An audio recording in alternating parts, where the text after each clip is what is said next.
Library The Science of Self-Realization Dedication according to Material Vision, our beloved spiritual master, guide, and friend, His Divine Grace A.C. Bhaktivedanta Swami Prabhupada passed away from this world on November 14, 1977, but actually he is still present. As R.L.A. Prabhupada often pointed out, there are two ways of associating with the spiritual master: through his physical presence, vapor, and through his instructions, v. Sometimes we can associate with the spiritual master through his physical presence and sometimes not, but we can always associate with him through his instructions. The editors about the Science of Self-Realization. The Science of Self-Realization consists of articles published in Back to Godhead magazine from 1958 to 1977. Exceptions. The Scriptural Basis of Krishna Consciousness was published in 1970 as a separate pamphlet.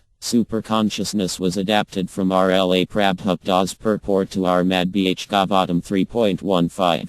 45. The Incarnation of Love of God was edited from a lecture R.L.A. Prabhupada gave on the Chaitanya Charitamrita Madhya LL 20.33035 in December 1966. Chanting the Hare Krishna Mantra appeared as a separate pamphlet in 1967. R.L.A. Prabhupada Arrives in America is a translation of a Bengali poem R.L.A. Prabhupada wrote in September 1965 entitled Amritine Bhagavata Dharma. The articles were variously edited by R. Yarmadisa, Bhagavadisa, Jadavta Swami, and Dravyadisa. Jadavta Swami compiled the articles, and Mukunda Goswami and Dhruvakarma Desa wrote the introductory material for the book and its chapters. Forward: from the very start, I knew that His Divine Grace A.C. Bhaktivedanta Swami Prabhupada was the most extraordinary person I had ever met. The first meeting occurred in the summer of 1966 in New York City. A friend had invited me to hear a lecture by an old Indian Swami on Lower Manhattan's Bowery. Overwhelmed with curiosity about a Swami lecturing on Skid Row, I went there and felt my way up a pitch-black staircase. A bell-like, rhythmic sound got louder and clearer as I climbed higher.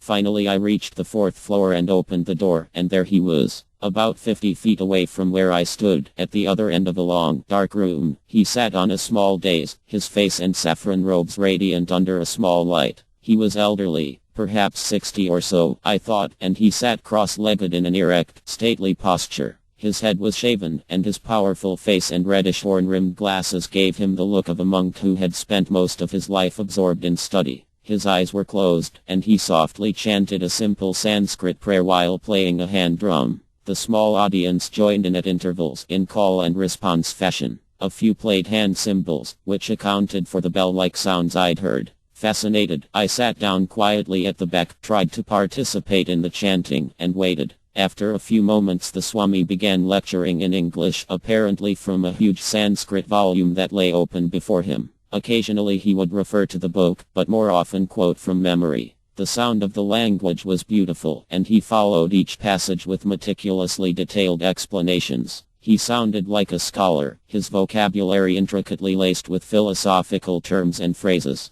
Elegant hand gestures and animated facial expressions added considerable impact to his delivery. The subject matter was the most weighty I had ever encountered. I am not this body. I am not an Indian. You are not Americans. We are all spirit souls. After the lecture someone gave me a pamphlet printed in India. A photo showed the Swami handing 3 of his books to Indian Prime Minister Lal Bahadur Shastri. The caption quoted Mr. Shastri as saying that all Indian government libraries should order the books. His Divine Grace A.C. Bhaktivedanta Swami Prabhupada is doing great work, the Prime Minister said in another small tract, and his books are significant contributions to the salvation of mankind. I purchased copies of the books, which I learned the Swami had brought over from India. After reading the jacket flaps, the small pamphlet, and various other literature, I began to realize that I had just met one of India's most respected spiritual leaders. But I could not understand why a gentleman of such distinction was residing and lecturing in the Bowery of all places. He was certainly well educated and, by all appearances, born of an aristocratic Indian family. Why was he living in such poverty? What in the world had brought him here? One afternoon several days later, I stopped in to visit him and to find out.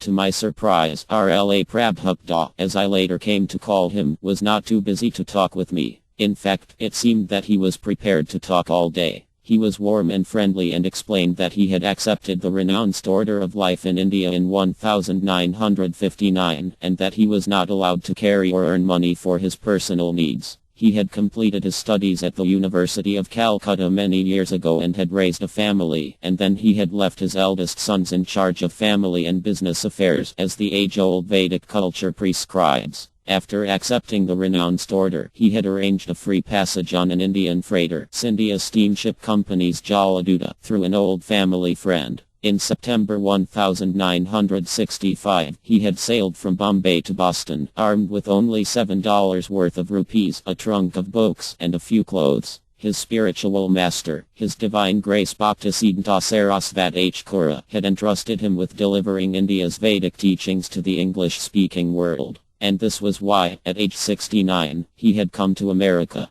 He told me he wanted to teach Americans about Indian music, cooking, languages, and various other arts. I was mildly amazed. I saw that RLA Prabhupada slept on a small mattress and that his clothes hung on lines at the back of the room, where they were drying in the summer afternoon heat. He washed them himself and cooked his own food on an ingenious utensil he had fashioned with his own hands in India. In this 4-layer apparatus he cooked 4 preparations at once. Stacked all around him and his ancient-looking portable typewriter in another section of the room were seemingly endless manuscripts. He spent almost all of his waking hours, about 20 and 24, I learned, typing the sequels to the 3 volumes I had purchased. It was a projected 60-volume set called the Armad Bhagavatam, and virtually it was the encyclopedia of spiritual life. I wished him luck with the publishing, and he invited me back for Sanskrit classes on Saturdays and for his evening lectures on Monday, Wednesday, and Friday. I accepted, thanked him, and left, marveling at his incredible determination.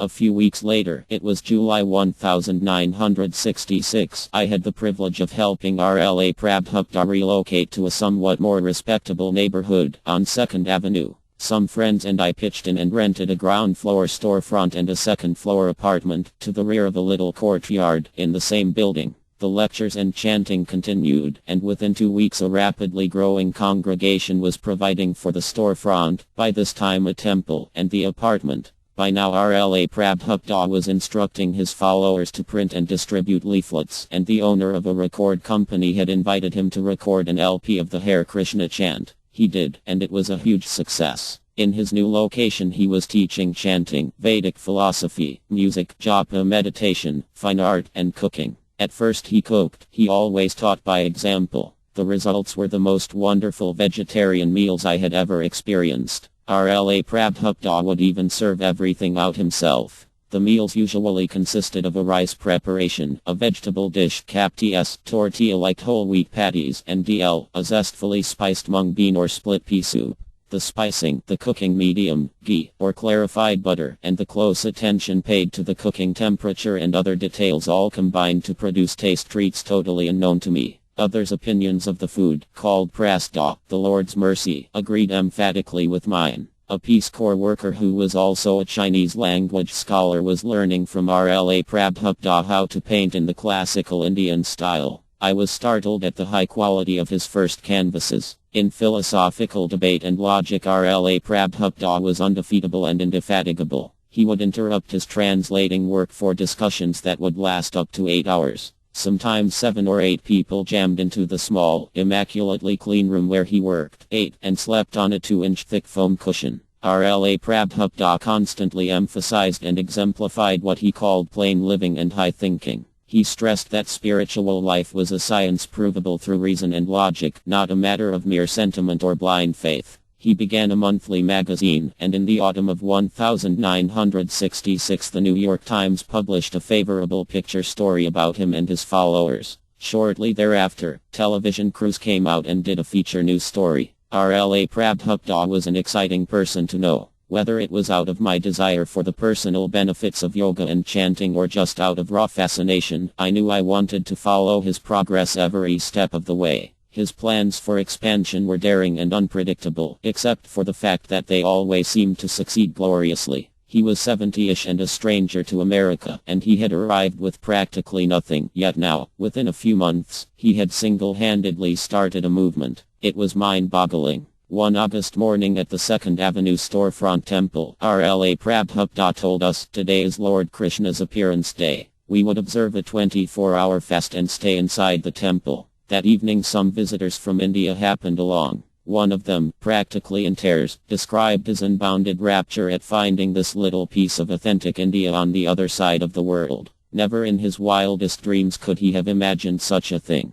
He offered RLA Prabhupada eloquent praise and deep thanks, left a donation, and bowed at his feet. Everyone was deeply moved. Later, RLA Prabhupada conversed with the gentleman in Hindi, and since what he was saying was unintelligible to me, I was able to observe how his every expression and gesture communicated to the very core of the human soul. Later that year, while in San Francisco, I sent RLA Prabhupada his first airline ticket, and he flew out from New York. A sizable group of us greeted him at the terminal by chanting the Hare Krishna mantra. Then we drove him to the eastern edge of Golden Gate Park, to a newly rented apartment and storefront temple, an arrangement very similar to that in New York. We had established a pattern. RLA Prabhupada was ecstatic. A few weeks later the first Mdaga, a long clay drum with a playing head on each end, arrived in San Francisco from India. When I went up to RLA Prabhupada's apartment and informed him, his eyes opened wide, and in an excited voice he told me to go down quickly and open the crate. I took the elevator, got out on the ground floor, and was walking toward the front door when RLA Prabhupada appeared.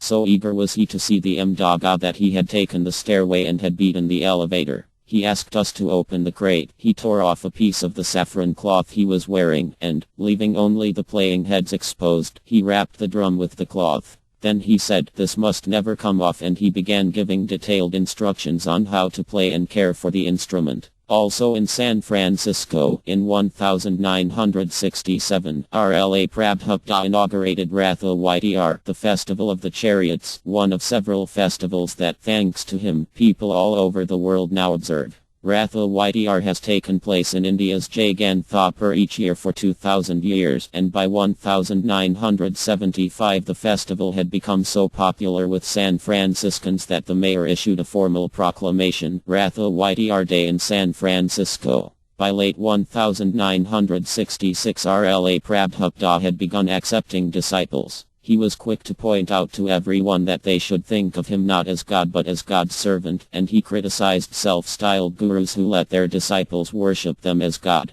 "These gods are very cheap," he used to say. One day, after someone had asked, "Are you God?" RLA Prabhupada replied, "No, I am not God, I am a servant of God." Then he reflected a moment and went on, "Actually, I am not a servant of God. I am trying to be a servant of God. A servant of God is no ordinary thing." In the mid-70s RLA Prabhupada's translating and publishing intensified dramatically. Scholars all over the world showered favorable reviews on his books, and practically all the universities and colleges in America accepted them as standard texts. Altogether he produced some 80 books, which his disciples have translated into 25 languages and distributed to the tune of 55 million copies. He established 108 temples worldwide, and he has some 10,000 initiated disciples and a congregational following in the millions. RLA Prabhupada was writing and translating up to the last days of his 81-year stay on earth. RLA Prabhupada was not just another Oriental scholar, guru, mystic, yoga teacher, or meditation instructor. He was the embodiment of a whole culture, and he implanted that culture in the West.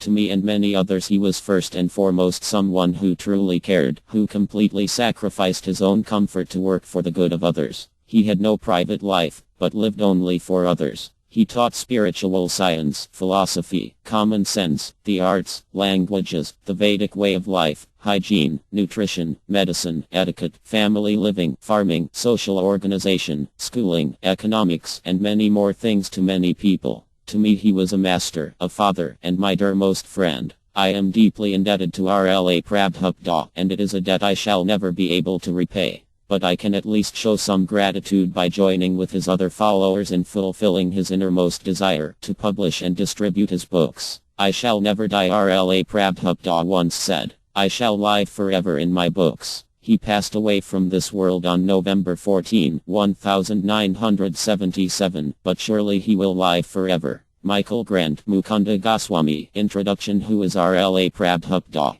People often ask, and it is always a hard question to answer, for RLA Prabhupada always eclipsed conventional designations. At various times people have called him a scholar, a philosopher, a cultural ambassador, a prolific author, a religious leader, a spiritual teacher, a social critic, and a holy man. In truth, he was all these things and more. Certainly no one could ever have confused him with the modern entrepreneurial gurus who come to the West with slickly packaged, watered-down versions of Eastern spirituality to satisfy our urge for instant well-being and exploit our well-documented spiritual navat. RLA Prabhupada was, rather, a true holy man, of deep intellectual and spiritual sensitivity. He had deep concern and compassion for a society which, to such a large degree, lacks real spiritual dimension. For the enlightenment of human society, RLA Prabhupada produced some 80 volumes of translations and summary studies of India's great spiritual classics, and his work has seen print both in English and in many foreign languages. Also, in 1944 RLA Prabhupada single-handedly launched a magazine called Back to Godhead.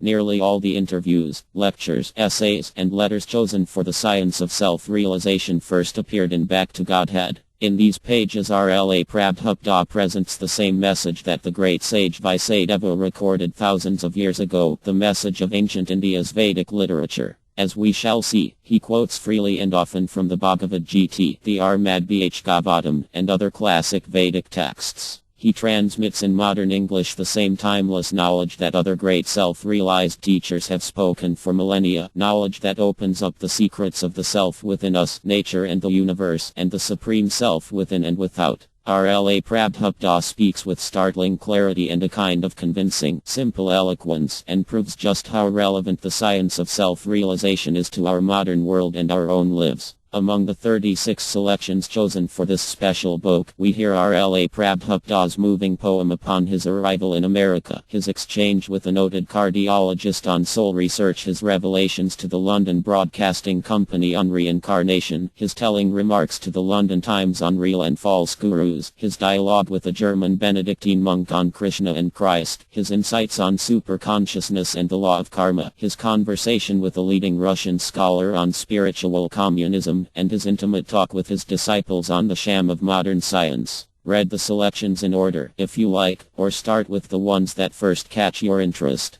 The glossary at the back will explain unfamiliar words and names. The science of self-realization will challenge you and bring you inspiration and enlightenment. The publisher's Chapter 1 Learning the Science of the Soul. Seeing the aim of human life according to Vedic civilization, the perfection of life is to realize one's relationship with Krishna or God. All living entities are parts and parcels of God. The parts are meant for serving the whole, just as the legs, hands, fingers, and ears are meant for serving the total body. We living entities, being parts and parcels of God, are duty-bound to serve Him. This very important Krishna consciousness movement is meant to save human society from spiritual death. At present human society is being misled by leaders who are blind, for they do not know the aim and objective of human life, which is self-realization and the re-establishment of our lost relationship with the Supreme Personality of Godhead. That is the missing point. The Krishna consciousness movement is trying to enlighten human society in this important matter. According to Vedic civilization, the perfection of life is to realize one's relationship with Krishna or God. In the Bhagavad Gita, which is accepted by all authorities in transcendental science as the basis of all Vedic knowledge, we understand that not only human beings but all living entities are parts and parcels of God. The parts are meant for serving the whole, just as the legs, hands, fingers, and ears are meant for serving the total body. We living entities, being parts and parcels of God, are duty-bound to serve Him. Actually, our position is that we are always rendering service to someone, either to our family, country, or society. If we have no one to serve, sometimes we keep a pet cat or dog and render service to it. All these factors prove that we are constitutionally meant to render service, yet in spite of serving to the best of our ability, we are not satisfied, nor is the person to whom we are rendering that service satisfied. On the material platform, everyone is frustrated. The reason for this is that the service being rendered is not properly directed.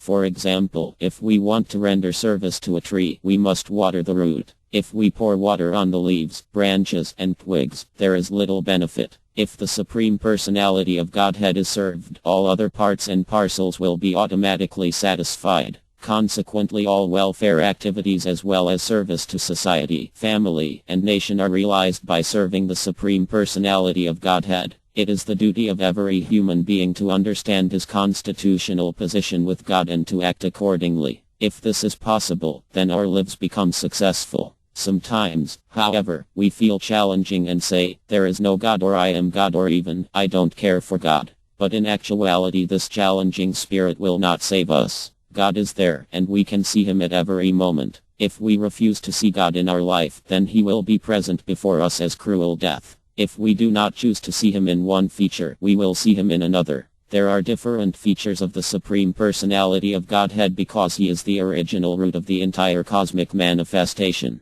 In one sense, it is not possible for us to escape him. This Krishna consciousness movement is not blind religious fanaticism, nor is it a revolt by some recent upstart. Rather, it is an authorized, scientific approach to the matter of our eternal necessity in relation with the absolute personality of Godhead, the Supreme Enjoyer. Krishna consciousness simply deals with our eternal relationship with him and the process of discharging our relative duties to him. Thus Krishna consciousness enables us to achieve the highest perfection of life attainable in the present human form of existence. We must always remember that this particular form of human life is attained after an evolution of many millions of years in the cycle of transmigration of the spirit soul. In this particular form of life, the economic question is more easily solved than in the lower animal forms. There are swine, dogs, camels, asses, and so on, whose economic necessities are just as important as ours, but the economic questions of these animals and others are solved under primitive conditions, whereas the human being is given all the facilities for leading a comfortable life by the laws of nature. Why is a man given a better chance to live than swine or other animals? Why is a highly posted government officer given better facilities for a comfortable life than an ordinary clerk? The answer is very simple. The important officer has to discharge duties of a more responsible nature than those of an ordinary clerk. Similarly, the human being has to discharge higher duties than the animals, who are always busy with filling their hungry stomachs. But by the laws of nature, the modern animalistic standard of civilization has only increased the problems of filling the stomach. When we approach some of these polished animals for spiritual life, they say that they only want to work for the satisfaction of their stomachs and that there is no necessity of inquiring about the Godhead. Yet despite their eagerness to work hard, there is always the question of unemployment and so many other impediments incurred by the laws of nature. Despite this, they still denounce the necessity of acknowledging the Godhead. We are given this human form of life not just to work hard like the swine or dog, but to attain the highest perfection of life. If we do not want that perfection, then we will have to work very hard, for we will be forced to by the laws of nature. In the closing days of Kali Yuga, this present age, men will have to work hard like asses for only a scrap of bread. This process has already begun, and every year the necessity for harder work for lesser wages will increase. Yet human beings are not meant to work hard like animals, and if a man fails to discharge his duties as a human being, he is forced to transmigrate to the lower species of life by the laws of nature. The Bhagavad Gita very vividly describes how a spirit soul, by the laws of nature, takes his birth and gets a suitable body and sense organs for enjoying matter in the material world. In the Bhagavad Gita it is also stated that those who attempt but do not complete the path of approaching God, in other words, those who have failed to achieve complete success in Krishna consciousness, are given the chance to appear in the families of the spiritually advanced or in financially well-to-do mercantile families. If the unsuccessful spiritual aspirants are offered such chances of noble parentage, what of those who have actually attained the required success? Therefore an attempt to go back to Godhead, even if half-finished, guarantees a good birth in the next life. Both the spiritual and the financially well-to-do families are beneficial for spiritual progress because in both families one can get a good chance to make further progress from the point where he stopped in his previous birth. In spiritual realization, the atmosphere generated by a good family is favorable for the cultivation of spiritual knowledge. The Bhagavad Gita reminds such fortunate well-born persons that their good fortune is due to their past devotional activities. Unfortunately, the children of these families do not consult the Bhagavad Gita, being misguided by illusion. Birth in a well-to-do family solves the problem of having to find sufficient food from the beginning of life, and later a comparatively easier and more comfortable way of life can be led. Being so situated, one has a good chance to make progress in spiritual realization, but as ill luck would have it, due to the influence of the present Iron Age, which is full of machines and mechanical people, the sons of the wealthy are misguided for sense enjoyment, and they forget the good chance they have for spiritual enlightenment. Therefore nature, by her laws, is setting fires in these golden homes. It was the golden city of Lak, under the regime of the demoniac Arva, that was burned to ashes. That is the law of nature. The Bhagavad Gita is the preliminary study of the transcendental science of Krishna consciousness, and it is the duty of all responsible heads of state to chalk out their economic and other programs by referring to the Bhagavad Gita. We are not meant to solve economic questions of life by balancing on a tottering platform. Rather, we are meant to solve the ultimate problems of life which arise due to the laws of nature. Civilization is static unless there is spiritual movement. The soul moves the body, and the living body moves the world. We are concerned about the body, but we have no knowledge of the spirit that is moving that body. Without the spirit, the body is motionless, or dead. The human body is an excellent vehicle by which we can reach eternal life. It is a rare and very important boat for crossing over the ocean of nescience, which is material existence. On this boat there is the service of an expert boatman, the spiritual master.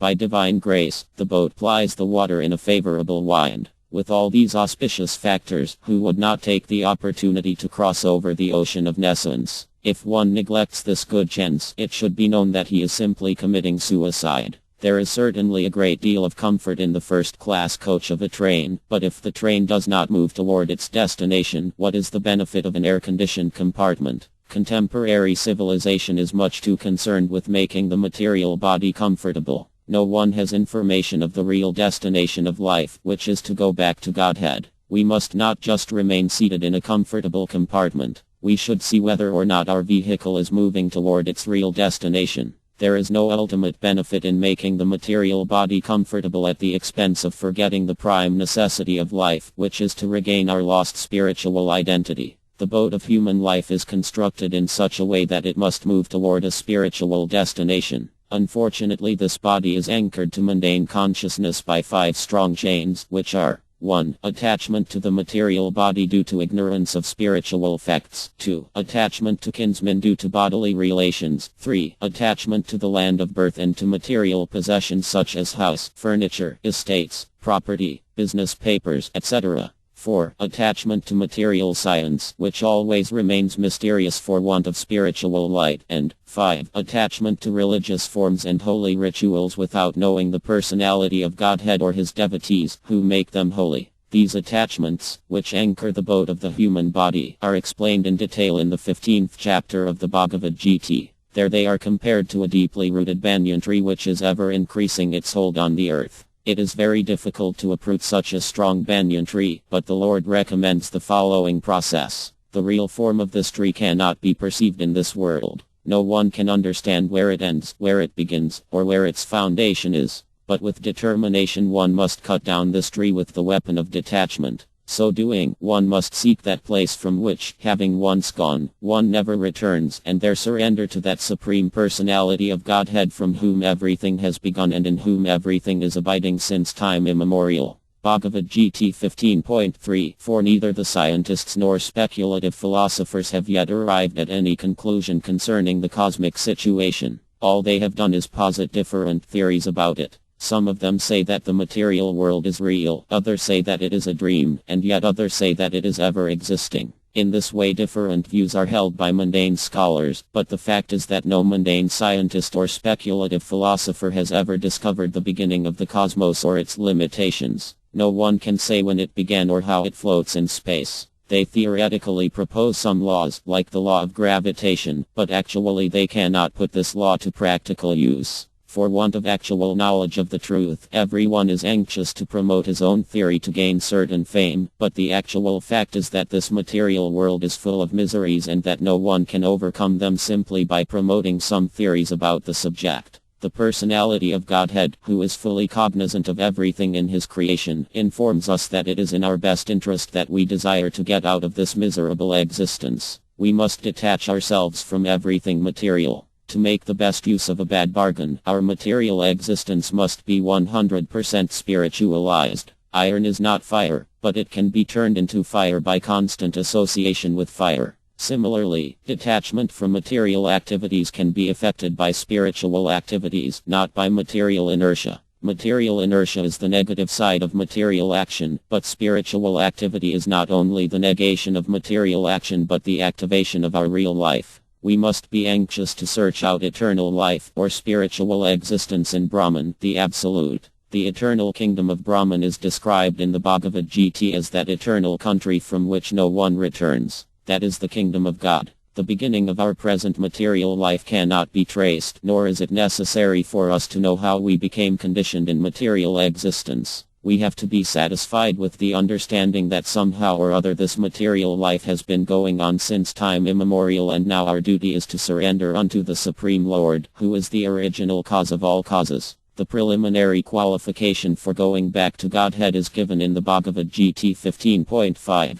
One who is free from illusion, false prestige, and false association, who understands the eternal, who is done with material lust and is free from the duality of happiness and distress, and who knows how to surrender unto the Supreme Person attains that eternal kingdom. One who is convinced of his spiritual identity and is freed from the material conception of existence, who is free from illusion and is transcendental to the modes of material nature, who constantly engages in understanding spiritual knowledge and who has completely severed himself from sense enjoyment can go back to Godhead. Such a person is called Emha, as distinguished from Emha, or the foolish and ignorant, for he is freed from the duality of happiness and distress. And what is the nature of the kingdom of God? It is described in the Bhagavad Gita 15.6 as follows. That abode of mine is not illumined by the sun or moon, nor by electricity. One who reaches it never returns to this material world. Although every place in the creation is within the kingdom of God because the Lord is the supreme proprietor of all planets, there is still the Lord's personal abode, which is completely different from the universe in which we are now living.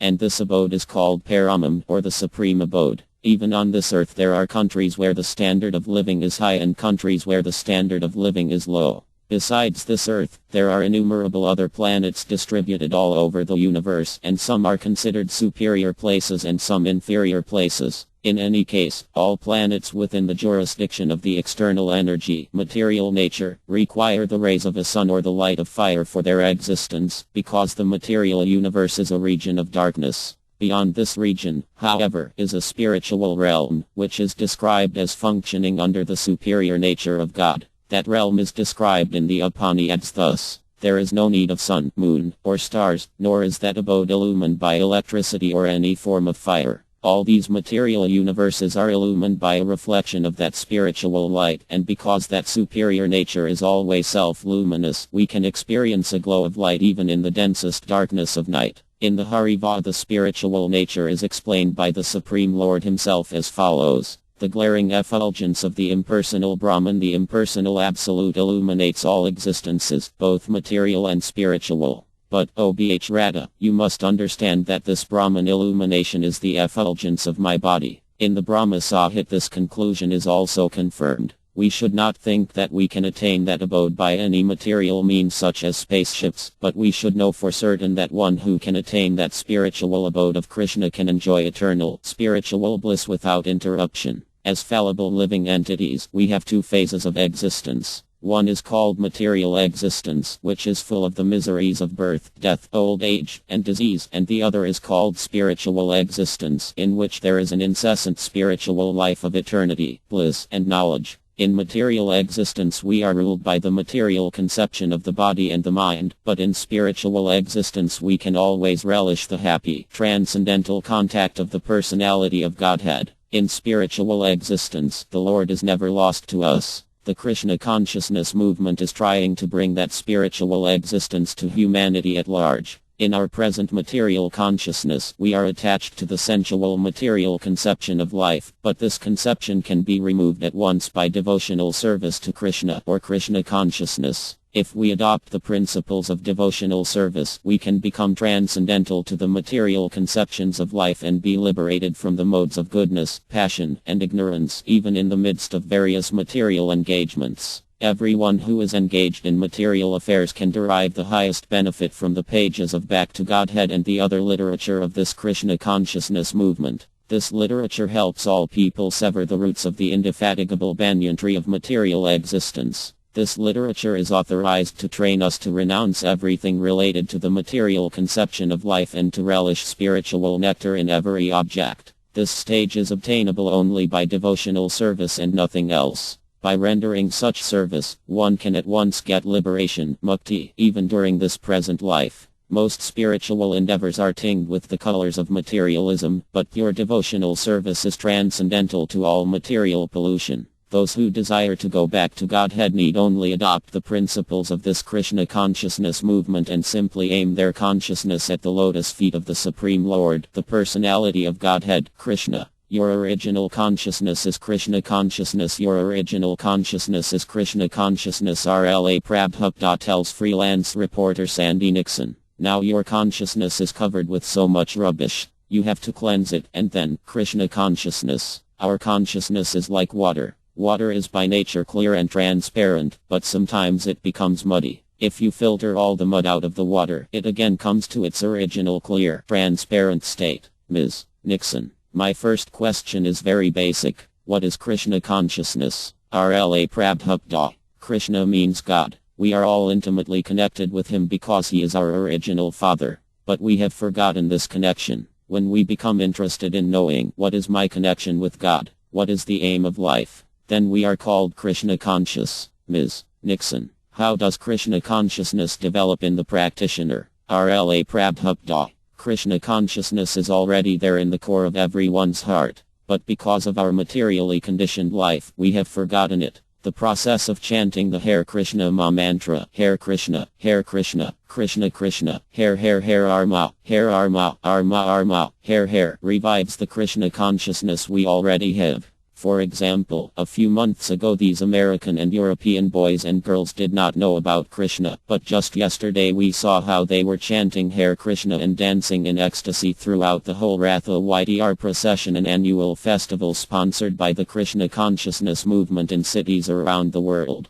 Do you think that was artificial? No. Artificially, nobody can chant and dance for hours together. They have actually awakened their Krishna consciousness by following a bona fide process. This is explained in the Kaitanya Tamadya 22.107. Krishna consciousness is dormant in everyone's heart, and when one comes in contact with devotees, it is awakened. Krishna consciousness is not artificial. Just as a young boy awakens his natural attraction for a young girl in her association, similarly, if one hears about Krishna in the association of devotees, he awakens his dormant Krishna consciousness. Ms. Nixon. What is the difference between Krishna consciousness and Christ consciousness? RLA Prabhupada. Christ consciousness is also Krishna consciousness, but because at present people do not follow the rules and regulations of Christianity, the commandments of Jesus Christ, they do not come to the standard of God consciousness. Ms. Nixon. What is unique about Krishna consciousness among all religions? RLA Prabhupada.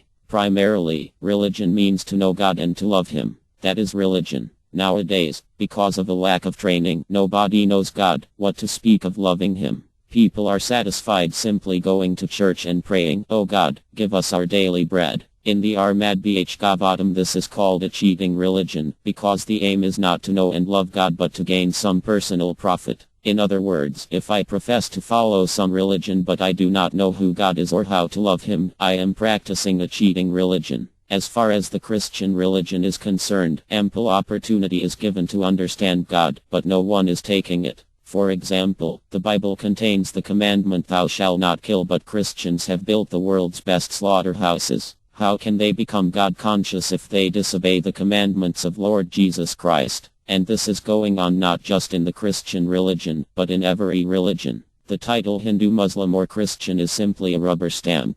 None of them knows who God is and how to love him. Ms. Nixon. How can one tell a bona fide spiritual master from a fake? RLA Prabhupada. Whoever teaches how to know God and how to love him, he is a spiritual master. Sometimes bogus rascals mislead people. I am God they claim, and people who do not know what God is believe them. You must be a serious student to understand who God is and how to love him. Otherwise, you will simply waste your time. So the difference between others and us is that we are the only movement that can actually teach one how to know God and how to love him. We are presenting the science of how one can know Krishna, the Supreme Personality of Godhead, by practicing the teachings of the Bhagavad Gita and the Armad Bhagavatam. They teach us that our only business is to love God. Our business is not to ask God for our necessities. God gives necessities to everyone, even to one who has no religion. For example, cats and dogs have no religion, yet Krishna supplies them with the necessities of life.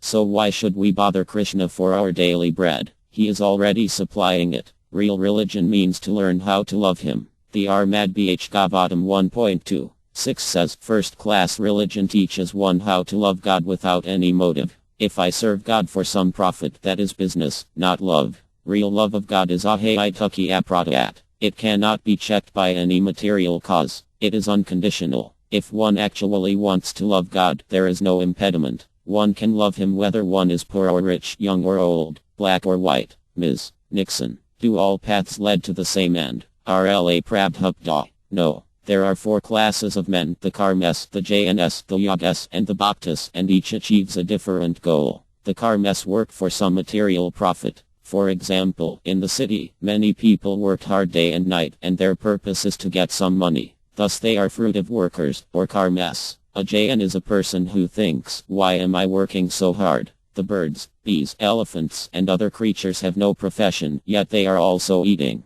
So why should I unnecessarily work so hard? Rather, let me try to solve the problems of life, birth, death, old age, and disease. Jains try to become immortal. They think that if they merge into God's existence, then they will become immune to birth, death, old age, and disease. And yogis try to acquire some mystic power to exhibit a wonderful show. For instance, a yogi can become very small. If you put him into a locked room, he can come out through any little space. By showing this kind of magic, the yogi is immediately accepted as a very wonderful man. Of course, modern yogis simply show some gymnastics. They have no real power. But a real yogi has some power, which is not spiritual but material. So the yogi wants mystic power, the Jain wants salvation from the miseries of life, and the Karm wants material profit. But the Bhakta, the devotee, doesn't want anything for himself. He simply wants to serve God out of love, just as a mother serves her child. There is no question of profit in a mother's service to her child. Out of pure affection and love, she cares for him. When you come to this stage of loving God, that is perfection. Neither the Karm, the Jain, nor the yogi can know God, only the Bhakta. As Krishna says in the Bhagavad Gita 18.55, Bhakti mmabhyanti. Only through the process of bhakti can one understand God. Krishna never says one can understand him by other processes. No, only through bhakti. If you are interested in knowing God and loving him, then you must accept the devotional process. No other process will help you. Ms. Nixon. What transformation does one undergo on the path RLA Prabhupada? No transformation. Your original consciousness is Krishna consciousness. Now your consciousness is covered with so much rubbish. You have to cleanse it, and then, Krishna consciousness. Our consciousness is like water. Water is by nature clear and transparent, but sometimes it becomes muddy. If you filter all the mud out of the water, it again comes to its original clear, transparent state. Ms. Nixon. Can one function better in society by becoming Krishna conscious? RLA Prabhupada. Yes, you can see that my disciples are not drunkards or meat eaters, and from a physiological point of view they are very clean. They'll never be attacked by serious diseases. Actually, giving up meat eating is not a question of Krishna consciousness but of civilized human life. God has given human society so many things to eat: nice fruits, vegetables, grain, and first-class milk. From milk one can prepare hundreds of nutritious foods, but no one knows the art. Instead, people maintain big slaughterhouses and eat meat. They are not even civilized. When man is uncivilized, he kills poor animals and eats them. Civilized men know the art of preparing nutritious foods from milk. For instance, on our new Vrindavan farm in West Virginia, we make hundreds of first-class preparations from milk. Whenever visitors come, they are astonished that from milk such nice foods can be prepared. The blood of the cow is very nutritious, but civilized men utilize it in the form of milk. Milk is nothing but cow's blood transformed. You can make milk into so many things: yogurt, curd, ghee, clarified butter, and so on. And by combining these milk products with grains, fruits, and vegetables, you can make hundreds of preparations. This is civilized life, not directly killing an animal and eating its flesh. The innocent cow is simply eating grass given by God and supplying milk, which you can live on. Do you think cutting the cow's throat and eating its flesh is civilized, Ms. Nixon? No, I agree with you 100%. One thing I'm very curious about: can the Vedas be taken symbolically as well as literally? RLA Prabhupada. No, they must be taken as they are, not symbolically. That is why we are presenting the Bhagavad Gita as it is. Ms. Nixon, are you attempting to revive the ancient Indian caste system in the West? The Gita mentions the caste system. RLA Prabhupada. Where does the Bhagavad Gita mention the caste system? Krishna says, Sitar Varyame Esagua Karma Vibgaye. I created 4 divisions of men according to their quality and work. Bhagavad Gita 4.13. For instance, you can understand that there are engineers as well as medical practitioners in society. Do you say they belong to different castes, that one is in the engineer caste and the other is in the medical caste? No. If a man has qualified himself in medical school, you accept him as a doctor. And if another man has a degree in engineering, you accept him as an engineer. Similarly, the Bhagavad Gita defines 4 classes of men in society: a class of highly intelligent men, a class of administrators, a class of productive men, and ordinary workers. These divisions are natural. For example, one class of men is very intelligent, but to actually meet the qualifications of first-class men as described in the Bhagavad Gita, they need to be trained, just as an intelligent boy requires training in a college to become a qualified doctor. So in the Krishna consciousness movement we are training the intelligent men how to control their minds, how to control their senses, how to become truthful, how to become clean internally and externally, how to become wise, how to apply their knowledge in practical life, and how to become God conscious. All these boys' gestures toward seated disciples have first-class intelligence, and now we are training them to use it properly. We are not introducing the caste system, in which any rascal born in a Brahma family is automatically a Brahma. He may have the habits of a 5th-class man, but he is accepted as first-class because of his birth in a Brahma family. We don't accept that. We recognize a man as first-class who is trained as a Brahma. It doesn't matter whether he is Indian, European, or American, low-born or high-born, it doesn't matter. Any intelligent man can be trained to adopt first-class habits. We want to stop the nonsensical idea that we are imposing the Indian caste system on our disciples. We are simply picking out men with first-class intelligence and training them how to become first-class in every respect. Ms. Nixon, how do you feel about women's liberation? RLA Prabhupada. So-called equal rights for women means that the men cheat the women. Suppose a woman and a man meet, they become lovers, they have sex, the woman becomes pregnant, and the man goes away. The woman has to take charge of the child and beg alms from the government, or else she kills the child by having an abortion. This is the woman's independence. In India, although a woman may be poverty-stricken, she stays under the care of her husband, and he takes responsibility for her. When she becomes pregnant, she is not forced to kill the child or maintain him by begging. So, which is real independence, to remain under the care of the husband or to be enjoyed by everyone? Ms. Nixon, how about in spiritual life? Can women also succeed in Krishna consciousness? RLA Prabhupada. We make no distinction on the basis of sex. We give Krishna consciousness to both men and women equally. We welcome women, men, the poor, the rich, everyone. Krishna says in the Bhagavad Gita 5.18, the humble sage, by virtue of true knowledge, sees with equal vision a learned and gentle Brahma, a cow, an elephant, a dog, and a dog-eater. Ms. Nixon, could you explain the meaning of the Hare Krishna mantra? RLA Prabhupada. It is very simple. Hare means, O energy of the Lord, and Krishna means, O Lord Krishna. Just as there are males and females in the material world, similarly, God is the original male, Purua, and his energy, Prakti, is the original female. So, when we chant Hare Krishna, we are saying, O Lord Krishna, O energy of Krishna, kindly engage me in your service. Ms. Nixon,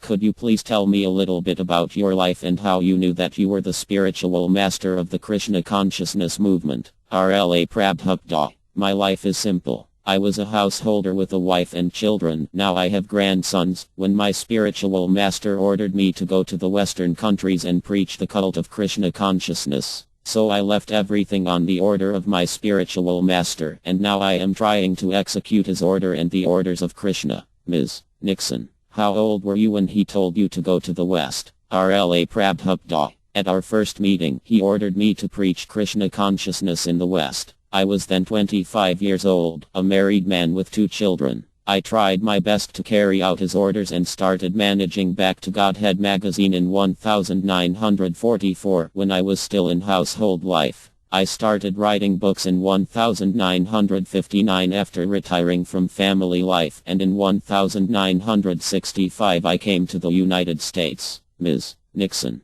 you have said that you are not God, and yet it appears to me, as an outsider, that your devotees treat you as if you were God. Rla Prabhupada. Yes, that is their duty. Because the spiritual master is executing God's order, he should be respected as much as God, just as a government officer should be respected as much as the government because he executes the government's order. Even if an ordinary policeman comes, you have to respect him because he is a government man. But that does not mean he is the government. Skd Darit Vinasamasta Straruktas Tath Bh Vyata Ava Sadbi. The spiritual master is to be honored as much as the Supreme Lord because he is the most confidential servitor of the Lord. This is acknowledged in all revealed scriptures and followed by all authorities. Ms. Nixon, I also wonder about the many beautiful material things that the devotees bring you. For instance, you left the airport in a beautiful, fancy car. I wonder about this because Rla Prabhupada, that teaches the disciples how to regard the spiritual master as good as God. If you respect the government representative as much as you respect the government, then you must treat him opulently. If you respect the spiritual master as much as God, then you must offer him the same facilities you would offer to God. God travels in a golden car. If the disciples offer the spiritual master an ordinary motor car, it would not be sufficient, because the spiritual master has to be treated like God. If God comes to your home, will you bring him an ordinary motor car, or will you arrange for a golden car? Ms. Nixon, one of the most difficult aspects of Krishna consciousness for an outsider to accept is the deity in the temple, how it represents Krishna. Could you talk a little bit about that? Rla Prabhupada. Yes. At the present moment, because you have not been trained to see Krishna, he kindly appears before you so you can see him. You can see wood and stone, but you cannot see what is spiritual. Suppose your father is in the hospital and he dies. You are crying by his bedside. Now my father is gone. But why do you say he is gone? What is that thing which is gone? Ms. Nixon. Well, his spirit is gone. Rla Prabhupada. And have you seen that spirit? Ms. Nixon. No. Rla Prabhupada. So you cannot see spirit, and God is the supreme spirit. Actually, he is everything, spirit and matter, but you cannot see him in his spiritual identity. Therefore, to show kindness toward you, he appears out of his unbounded mercy in the form of a wooden or stone deity so that you can see him. Ms. Nixon. Thank you very much. Rla Prabhupada. Hare Krishna. Real advancement means knowing God. The purpose of this Krishna consciousness movement is to propagate God's name, God's glories, God's activities, God's beauty, and God's love. This Krishna consciousness movement is meant to give perfect knowledge to human society. Ladies and gentlemen, I thank you very much for kindly participating in this Krishna consciousness movement. When this society was registered in 1966 in New York, a friend suggested that it be named the Society for God Consciousness. He thought that the name Krishna was sectarian. The dictionary also says that Krishna is a Hindu god's name. But in actuality, if any name can be attributed to God, it is Krishna. Actually, God has no particular name. By saying he has no name, we mean that no one knows how many names he has. Since God is unlimited, his names also must be unlimited. Therefore we cannot settle on one name. For instance, Krishna is sometimes called Yad Nandana, the son of Mother Yad, or Divak Nandana, the son of Divak, or Vasudeva Nandana, the son of Vasudeva, or Nanda Nandana, the son of Nanda. Sometimes he is called Piratha Rathi, indicating that he acted as the charioteer of Arjuna, who is sometimes called Pirtha, the son of Pth. God has many dealings with his many devotees, and according to those dealings, he is called certain names. Since he has innumerable devotees and innumerable relations with them, he also has innumerable names. We cannot hit on any one name. But the name Krishna means all attractive. God attracts everyone. That is the definition of God. We have seen many pictures of Krishna, and we see that he attracts the cows, calves, birds, beasts, trees, plants, and even the water in Vana. He is attractive to the cowherd boys, to the gopis, to Nanda Maharya, to the Piyavas, and to all human society. Therefore, if any particular name can be given to God, that name is Krishna. Parara Muni, a great sage and the father of Vaisadeva, who compiled all the Vedic literature, gave the following definition of God. Vipura 6.5.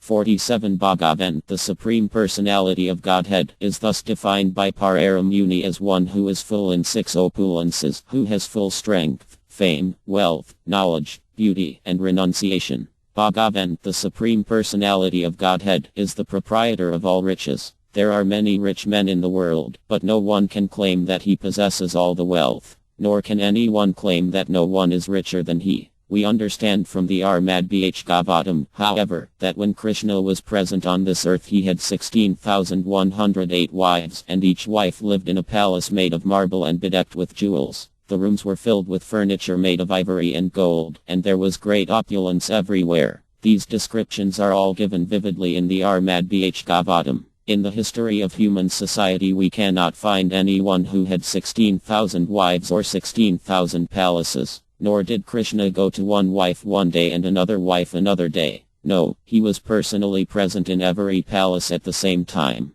This means that he expanded himself in 16,108 forms. This is impossible for an ordinary man, but it is not very difficult for God. If God is unlimited, he can expand himself in unlimited forms. Otherwise there is no meaning to the word unlimited. God is omnipotent. He can maintain not only 16,000 wives but 16 million and still encounter no difficulty. Otherwise there is no meaning to the word omnipotent. These are all attractive features. We experience in this material world that if a man is very rich, he is attractive. In America, for instance, Rockefeller and Ford are very attractive because of their riches. They are attractive even though they do not possess all the wealth of the world. How much more attractive, then, is God, who is the possessor of all riches? Similarly, Krishna has unlimited strength. His strength was present from the moment of his birth. When Krishna was only 3 months old, the Pitan demon attempted to kill him, but instead she was killed by Krishna.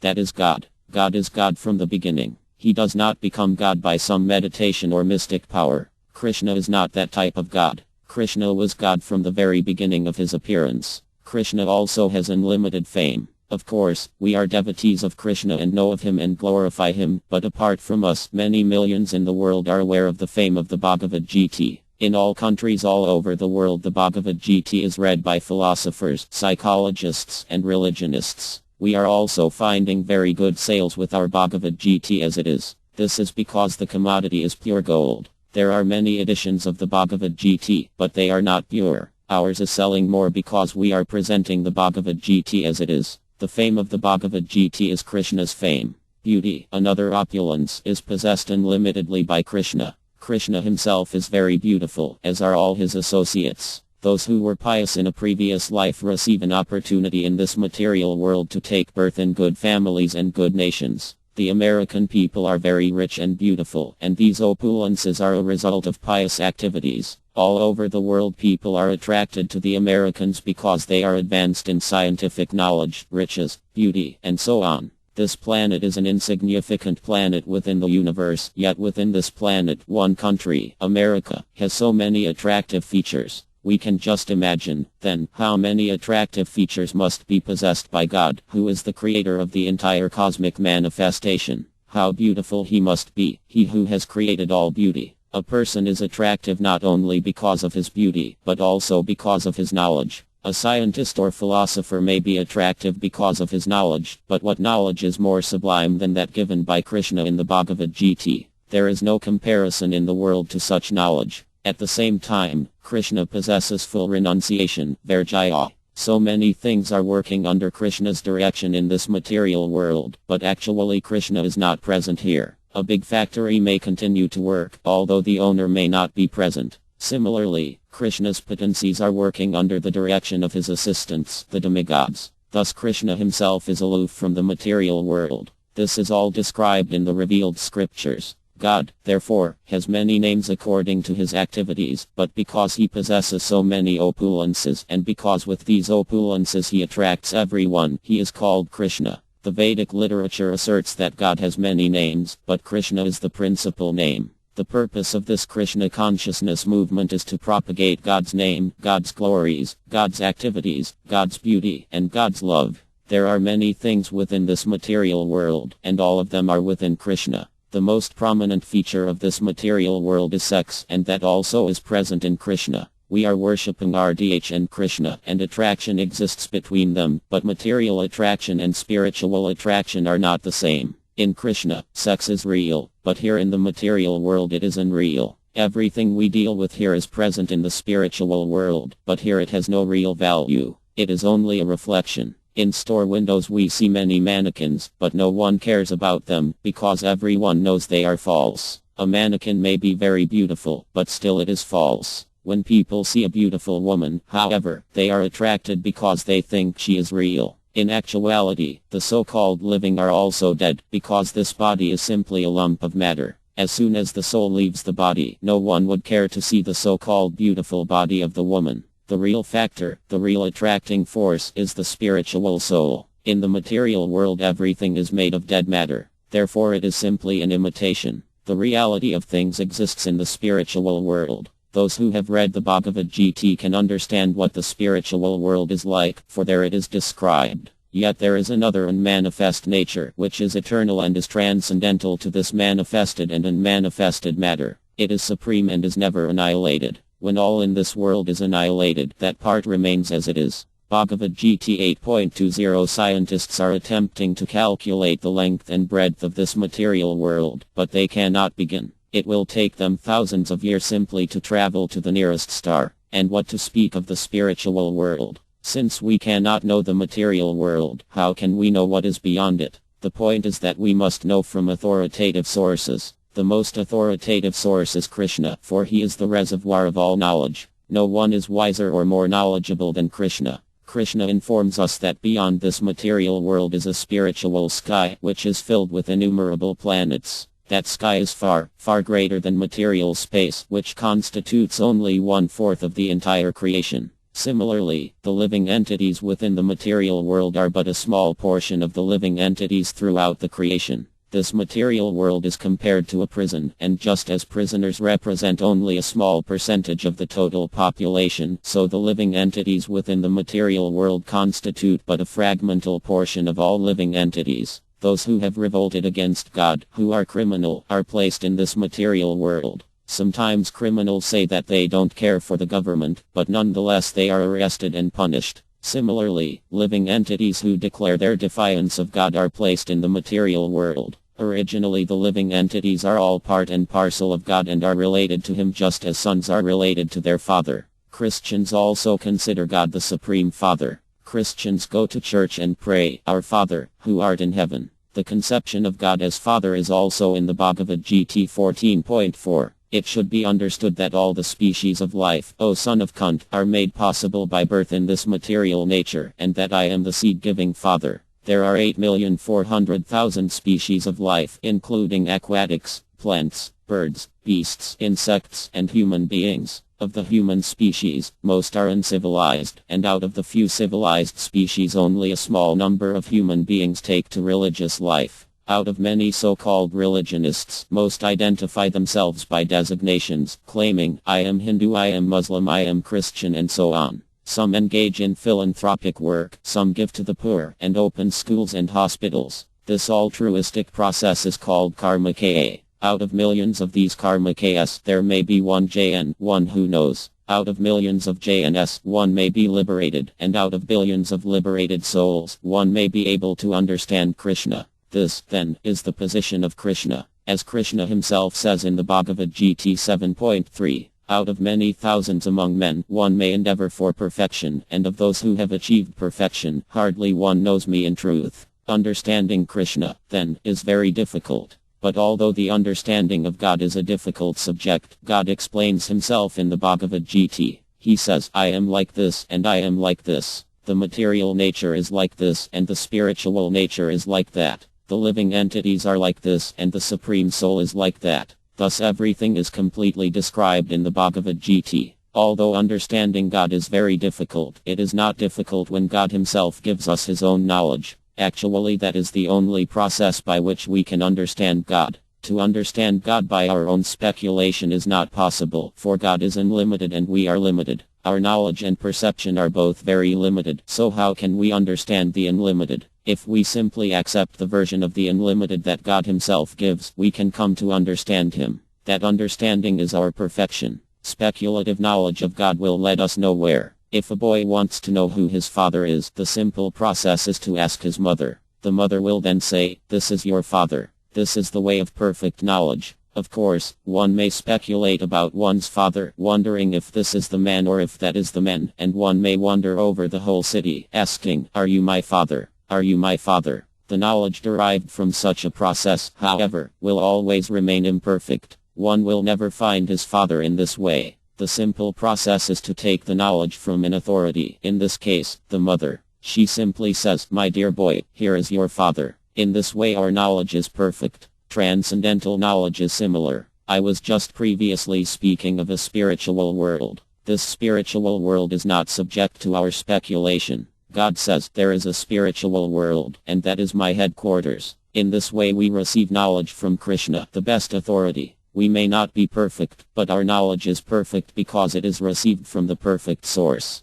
The Krishna consciousness movement is meant to give perfect knowledge to human society. By such knowledge one can understand who he is, who God is, what the material world is, why we have come here, why we must undergo so much tribulation and misery, and why we have to die. Of course, no one wants to die, but death will come. No one wants to become an old man, but still old age comes. No one wants to suffer from disease, but surely enough, disease comes. These are the real problems of human life, and they are yet to be solved. Civilization attempts to improve eating, sleeping, mating, and defense, but these are not the real problems. A man sleeps, and a dog sleeps. A man is not more advanced simply because he has a nice apartment. In both cases, the business is the same, sleeping. Man has discovered atomic weapons for defense, but the dog also has teeth and claws and can also defend himself. In both cases, defense is there. Man cannot say that because he has the atomic bomb he can conquer the entire world or the entire universe. That is not possible. Man may possess an elaborate method for defense, or a gorgeous method for eating, sleeping, or mating, but that does not make him advanced. We may call his advancement polished animalism, and that is all. Real advancement means knowing God. If we are lacking knowledge of God, we are not actually advanced. Many rascals deny the existence of God because if there is no God they can continue their sinful activities. It may be very nice for them to think that there is no God, but God will not die simply because we deny Him.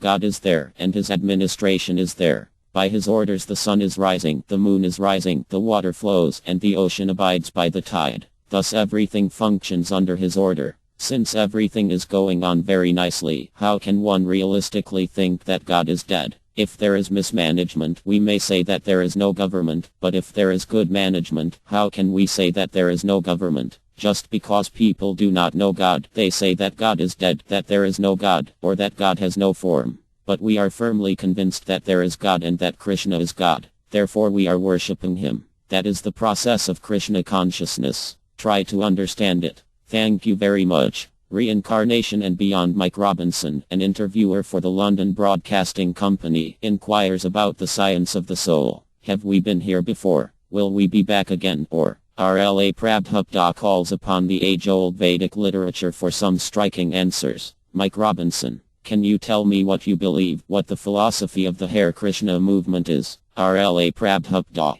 yes. Krishna consciousness is not a question of belief. It is a science. The first step is to know the difference between a living body and a dead body. What is the difference? The difference is that when someone dies, the spirit soul, or the living force, leaves the body, and therefore the body is called dead. So, there are two things. One, this body, and the other, the living force within the body. We speak of the living force within the body. That is the difference between the science of Krishna consciousness, which is spiritual, and ordinary material science. As such, in the beginning it is very, very difficult for an ordinary man to appreciate our movement. One must first understand that he is a soul, or something other than his body. Mike Robinson. And when will we understand that? RLA Prabhupada. You can understand at any moment, but it requires a little intelligence. For example, as a child grows, he becomes a boy, the boy becomes a young man, the young man becomes an adult, and the adult becomes an old man.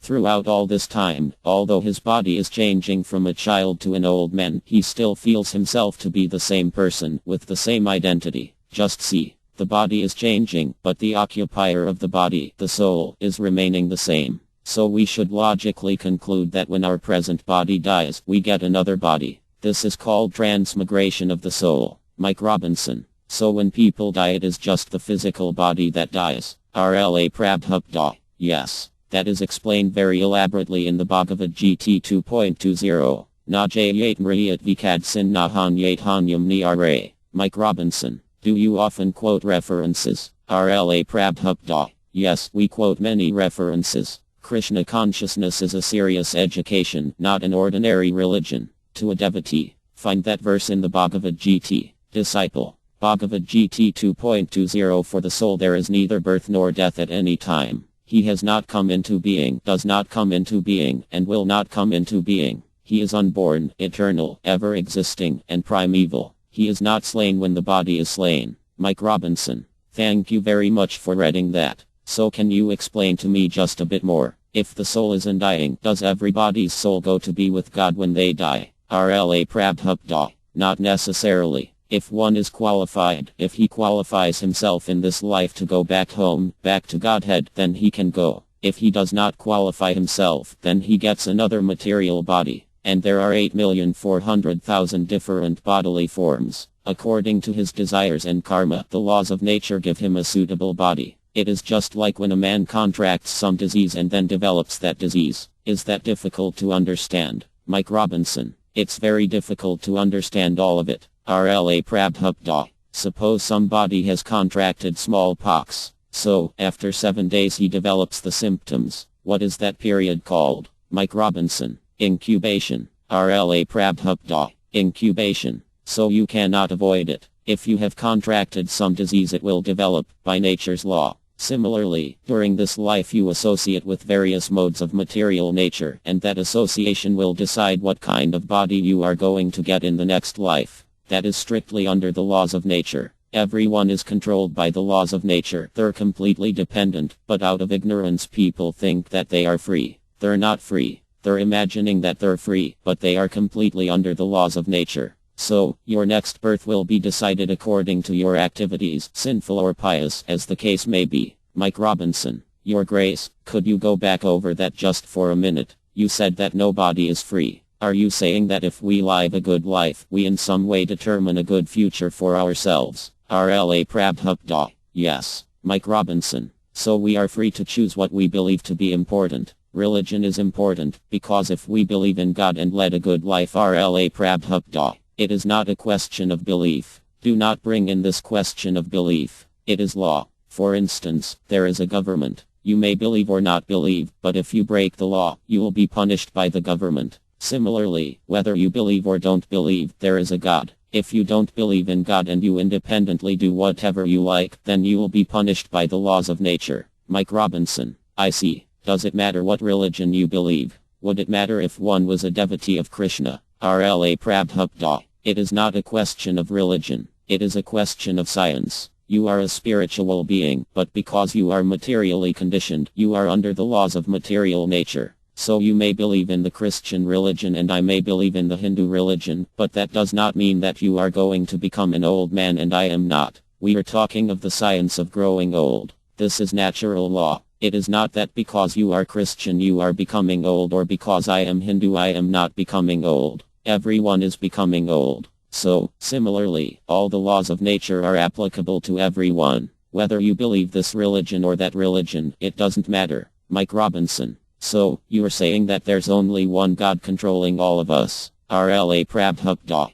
There's one God, and one nature's law, and we are all under that nature's law. We are controlled by the Supreme. So if we think that we are free or that we can do anything we like, that is our foolishness. Mike Robinson. I see. Can you explain to me what difference it makes, being a member of the Hare Krishna movement? RLA Prabhupada. The Hare Krishna movement is meant for those who are serious about understanding this science. There's no question of our being some sectarian group. No, anyone can join. Students in college can be admitted. You may be a Christian, you may be a Hindu, you may be a Mohammedan, it doesn't matter. The Krishna consciousness movement admits anyone who wants to understand the science of God. Mike Robinson. And what difference would it make to someone being taught how to be a Hare Krishna person? RLA Prabhupada. His real education would begin. The first thing is to understand that you are a spirit soul. And because you are a spirit soul, you are changing your body. This is the ABC of spiritual understanding. So, when your body is finished, annihilated, you are not finished. You get another body, just as you may change your coat and shirt. If you come to see me tomorrow wearing a different shirt and a different coat, does that mean you are a different person? No. Similarly, each time you die you change bodies, but you, the spirit soul within the body, remain the same. This point has to be understood. Then one can make further progress in the science of Krishna consciousness. Mike Robinson. I am beginning to understand, but what I'm finding difficult is how this ties in with the large numbers of your people we see handing out Hare Krishna literature on Oxford Street. RLA Prabhupada. This literature is meant to convince people about the need for spiritual life. Mike Robinson. And you're really not concerned whether or not they join the Hare Krishna movement. RLA Prabhupada. It doesn't matter. Our mission is to educate them. People are in ignorance. They are living in a fool's paradise, thinking that when their body is finished, everything is finished. That is foolishness. Mike Robinson. And you are basically just concerned to tell them that there is a spiritual dimension to life. RLA Prabhupada. Our first concern is to tell you that you are not this body, that the body is your covering, your shirt and coat, and that within the body you are living. Mike Robinson. Yes, I think I've got that now. If we could go on from there, you said that how you lived made a difference in your life after death, that there are natural laws that determine your next life. How does the process of transmigration work? RLA Prabhupada. The process is very subtle. The spirit soul is invisible to our material eyes. It is atomic in size. After the destruction of the gross body, which is made up of the senses, blood, bone, fat, and so forth, the subtle body of mind, intelligence, and ego goes on working. So at the time of death this subtle body carries the small spirit soul to another gross body. The process is just like air carrying a fragrance. Nobody can see where this rose fragrance is coming from, but we know that it is being carried by the air. You cannot see how, but it is being done. Similarly, the process of transmigration of the soul is very subtle. According to the condition of the mind at the time of death, the minute spirit soul enters into the womb of a particular mother through the semen of a father, and then the soul develops a particular type of body given by the mother. It may be a human being, it may be a cat, a dog, or anything. Mike Robinson. Are you saying that we were something else before this life? RLA Prabhupada. Yes. Mike Robinson. And we keep coming back as something else the next time. RLA Prabhupada. Yes, because you are eternal. According to your work, you are simply changing bodies. Therefore, you should want to know how to stop this business, how you can remain in your original, spiritual body. That is Krishna consciousness. Mike Robinson. I see. So if I become Krishna conscious, I wouldn't risk coming back as a dog. RLA Prabhupada. No. To a devotee. Find this verse. Janma karma kami divyam disciple. One who knows the transcendental nature of my appearance and activities does not, upon leaving the body, take his birth again in this material world, but attains my eternal abode. O Arjuna. Bhagavad Gita 4.9 RLA Prabhupada. God is saying, anyone who understands me is free from birth and death. But one cannot understand God by materialistic speculation. That is not possible. One must first come to the spiritual platform. Then he gets the intelligence required to understand God. And when he understands God, he does not get any more material bodies. He goes back home, back to Godhead. He lives eternally. No more change of body. Mike Robinson. I see. Now, you've read twice from your scriptures. Where do these scriptures come from? Can you briefly explain that? RLA Prabhupada. Our scriptures are coming from Vedic literature, which has existed from the beginning of creation. Whenever there is some new material creation, like this microphone, for instance, there is also some literature explaining how to deal with it. Isn't that so, Mike Robinson? Yes, that's right, there is. RLA Prabhupada. And that literature comes along with the creation of the microphone. Mike Robinson. That's right, yes. RLA Prabhupada. So, similarly, the Vedic literature comes along with the cosmic creation to explain how to deal with it. Mike Robinson. I see. So, these scriptures have been in existence since the beginning of creation.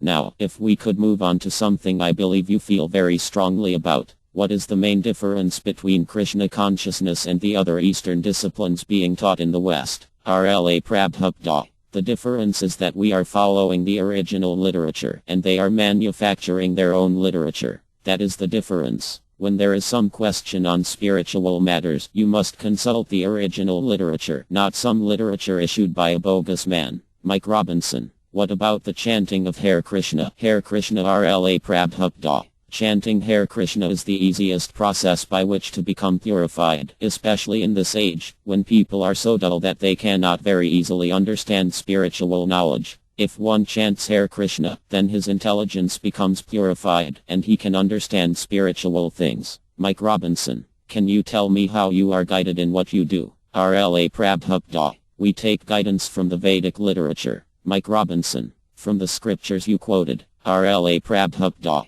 Yes, it's all in the literature. We are explaining it in English, but we are not manufacturing anything. If we were to manufacture knowledge, then everything would be spoiled. The Vedic literature is something like the literature that explains how to set up this microphone. It says do it like this. Some of the screws should be on this side, around the metal. You cannot make any change. Then everything would be spoiled. Similarly, because we are not manufacturing anything, one simply has to read one of our books and he receives real spiritual knowledge. Mike Robinson, how can the philosophy of Krishna consciousness affect the way people live? RLA Prabhupada. It can relieve people's suffering. People are suffering because they are misunderstanding themselves to be the body. If you think that you are your coat and shirt and you very carefully wash the coat and shirt but you forget to eat, will you be happy? Mike Robinson. No, I wouldn't. RLA Prabhupada. Similarly, everyone is simply washing the coat and shirt of the body but forgetting about the soul within the body. They have no information about what is within the coat and shirt of the body. Ask anybody what he is and he will say, yes, I am an Englishman or I am an Indian. And if we say, I can see you have an English or an Indian body, but what are you?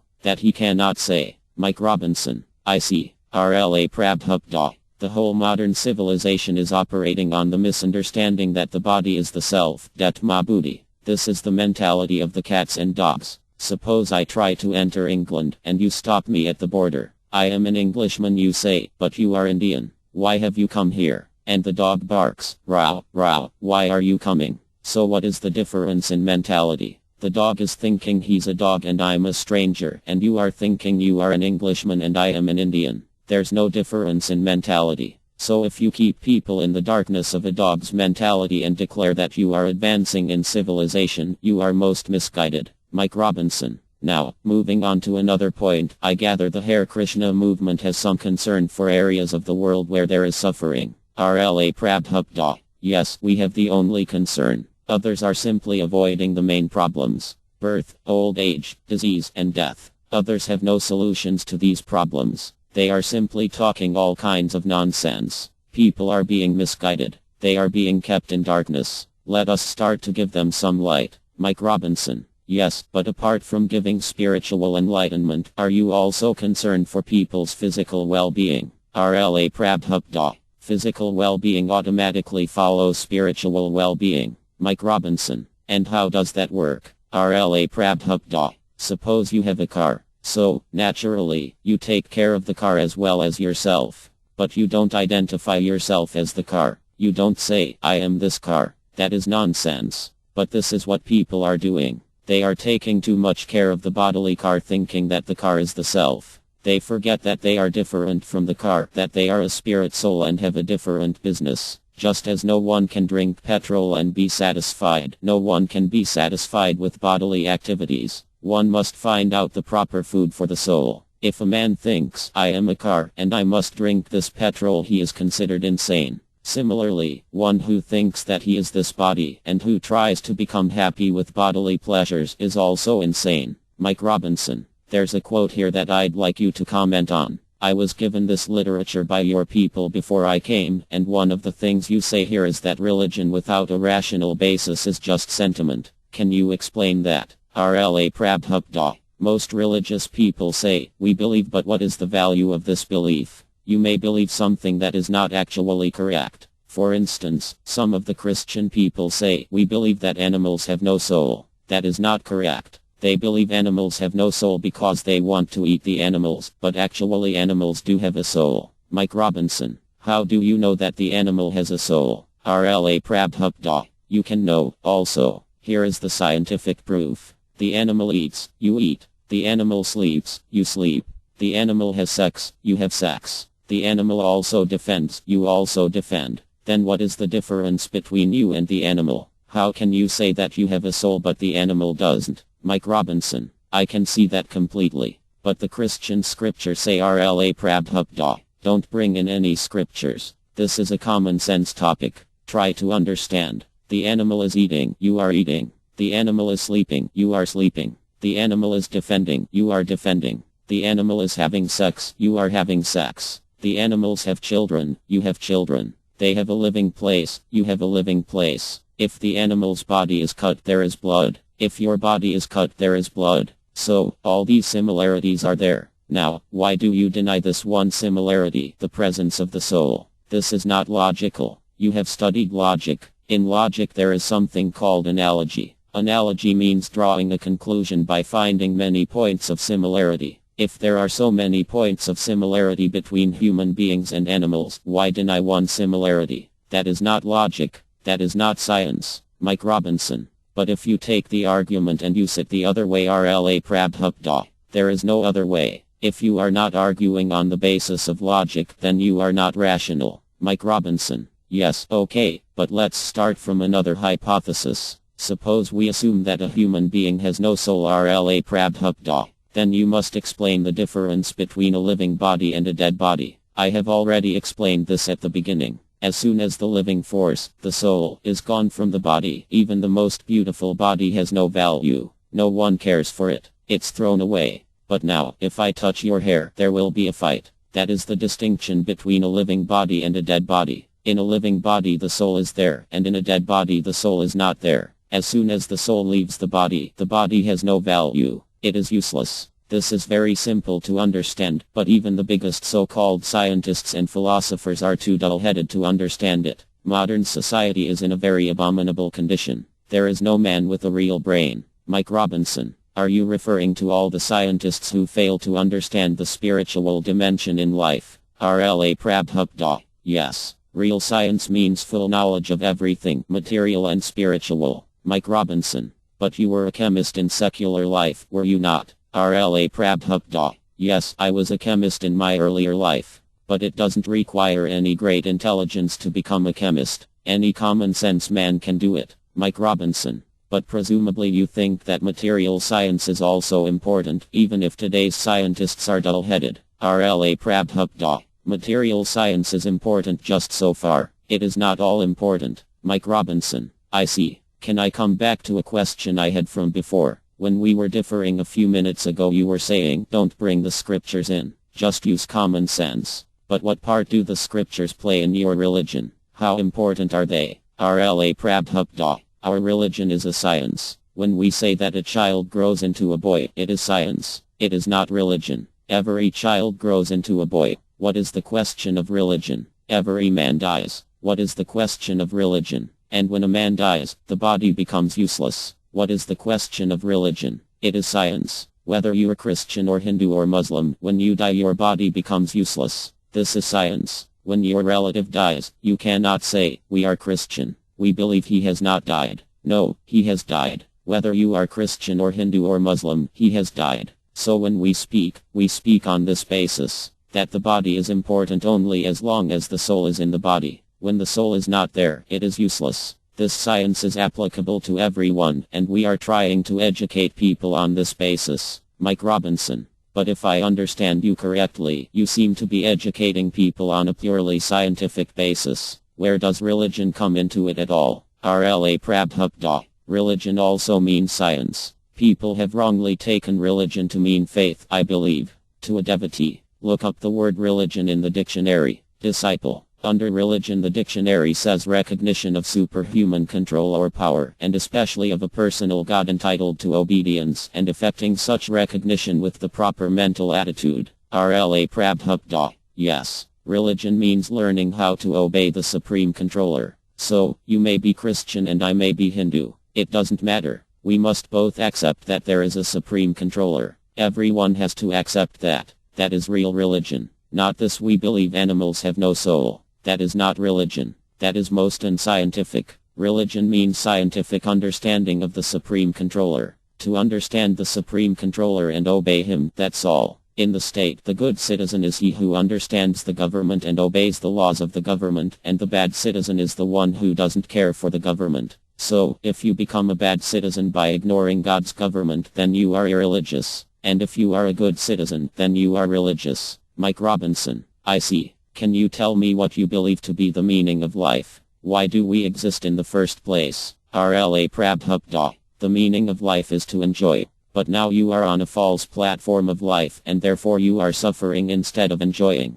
Everywhere we see the struggle for existence. Everyone is struggling, but what is their enjoyment in the end? They are simply suffering and dying. Therefore, although life means enjoyment, at the present moment your life is not enjoyment. But if you come to the real, spiritual platform of life, then you'll enjoy. Mike Robinson. Can you explain to me, finally, some of the stages you go through in spiritual life? What are the spiritual stages a new devotee of Krishna goes through? RLA Prabhupada. The first stage is that you are inquisitive. So you say, what is this Krishna consciousness movement? Let me study it. This is called red or faith. This is the beginning. Then, if you are serious, you mix with those who are cultivating this knowledge. You try to understand how they are feeling. Then you'll feel, why not become one of them? And when you become one of them, then all your misgivings soon go away. You become more faithful, and then you get a real taste for Krishna consciousness. Why aren't these boys going to see the cinema? Why don't they eat meat or go to the nightclub?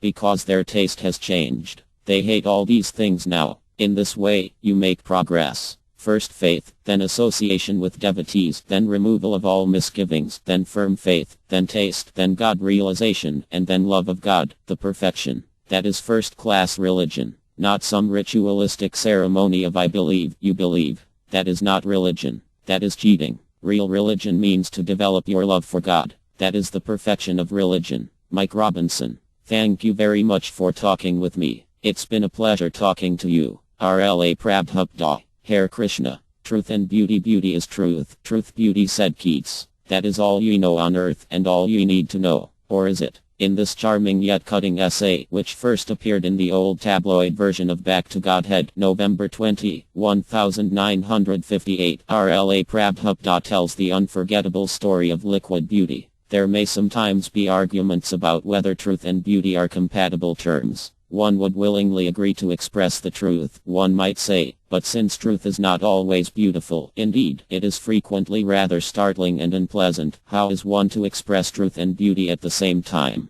In reply, we may inform all concerned that truth and beauty are compatible terms. Indeed, we may emphatically assert that the actual truth, which is absolute, is always beautiful. The truth is so beautiful that it attracts everyone, including the truth itself. Truth is so beautiful that many sages, saints, and devotees have left everything for the sake of truth. Mahatma Gandhi, an idol of the modern world, dedicated his life to experimenting with truth, and all his activities were aimed toward truth only. Why only Mahatma Gandhi? Every one of us has the urge to search for truth alone, for the truth is not only beautiful but also all-powerful, all-resourceful, all-famous, all-renounced, and all-knowledgeable. Unfortunately, people have no information of the actual truth. Indeed, 99.9% of men in all walks of life are pursuing untruth only, in the name of truth. We are actually attracted by the beauty of truth, but since time immemorial we have been habituated to love of untruth appearing like truth.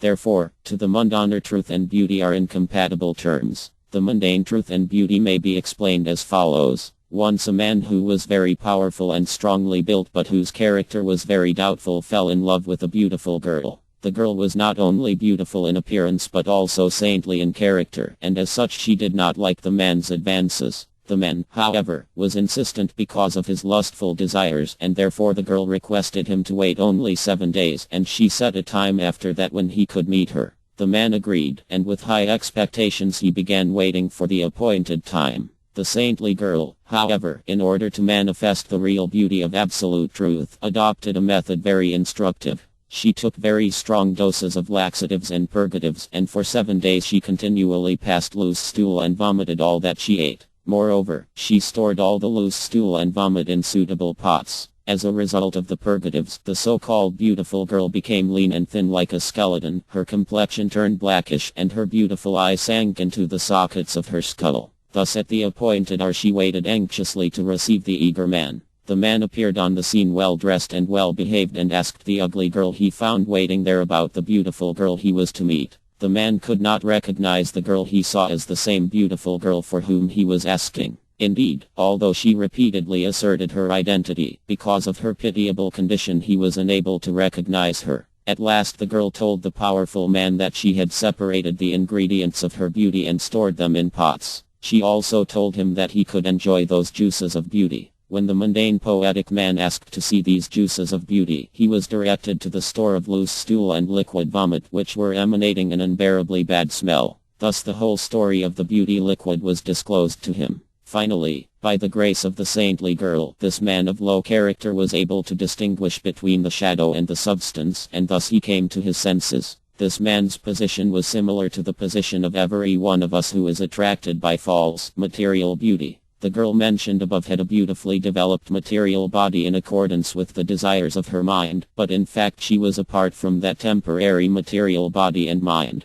She was in fact a spiritual spark, and so also was the lover who was attracted by her false skin. Mundane intellectuals and aesthetics, however, are deluded by the outward beauty and attraction of the relative truth and are unaware of the spiritual spark, which is both truth and beauty at the same time. The spiritual spark is so beautiful that when it leaves the so-called beautiful body, which in fact is full of stool and vomit, no one wants to touch that body, even if it is decorated with a costly costume. We are all pursuing a false, relative truth, which is incompatible with real beauty. The actual truth, however, is permanently beautiful, retaining the same standard of beauty for innumerable years. That spiritual spark is indestructible. The beauty of the outer skin can be destroyed in only a few hours merely by a dose of a strong purgative, but the beauty of truth is indestructible and always the same. Unfortunately, mundane artists and intellectuals are ignorant of this beautiful spark of spirit. They are also ignorant of the whole fire which is the source of these spiritual sparks, and they are ignorant of the relationships between the sparks and the fire, which take the form of transcendental pastimes. When those pastimes are displayed here by the grace of the Almighty, foolish people who cannot see beyond their senses confuse those pastimes of truth and beauty with the manifestations of loose stool and vomit described above. Thus in despair they ask how truth and beauty can be accommodated at the same time. Mundaners do not know that the whole spiritual entity is the beautiful person who attracts everything. They are unaware that he is the prime substance, the prime source and fountain head of everything that be. The infinitesimal spiritual sparks, being parts and parcels of that whole spirit, are qualitatively the same in beauty and eternity. The only difference is that the whole is eternally the whole and the parts are eternally the parts. Both of them, however, are the ultimate truth, ultimate beauty, ultimate knowledge, ultimate energy, ultimate renunciation, and ultimate opulence. Although written by the greatest mundane poet or intellectual, any literature that does not describe the ultimate truth and beauty is but a store of loose stool and vomit of the relative truth. Real literature is that which describes the ultimate truth and beauty of the absolute. Relevant inquiries again in the old tabloid Back to Godhead, this time dated April 20, 1960, RLA Prabhupada talks about the science of the soul. Since a human being is a rational animal, he is born to make inquiries and questions.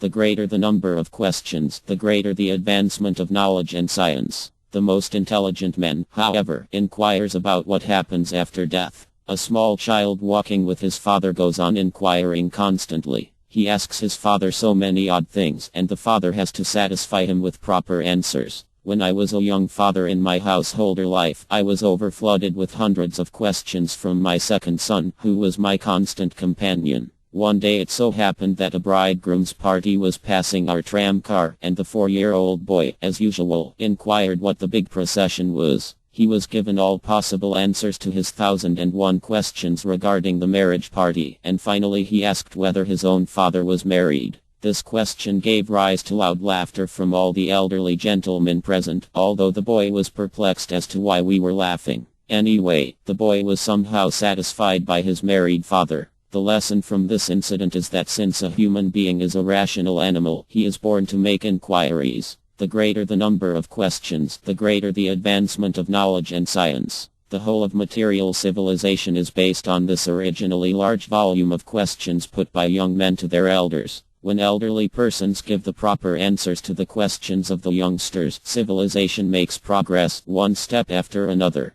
The most intelligent man, however, inquires about what happens after death. The less intelligent make lesser inquiries, but the questions of those who are more intelligent go higher and still higher. Among the most intelligent of men was Maharyaparkayat, the great king of the entire world, who was accidentally cursed by a Brahma to meet death from the bite of a serpent within 7 days. The Brahma who cursed him was only a boy, yet he was very powerful, and because he did not know the importance of the great king, the boy foolishly cursed him to meet death within 7 days. This was later lamented by the boy's father, whom the king had offended. When the king was informed of the unfortunate curse, he at once left his palatial home and went to the bank of the Ganges, which was near his capital, to prepare for his impending death. Because he was a great king, almost all the great sages and learned scholars assembled at the place where the king was fasting prior to leaving his mortal body. At last, Ukadeva Gosvem, the youngest contemporary saint, also arrived there, and he was unanimously accepted to preside at that meeting, although his great father was also present.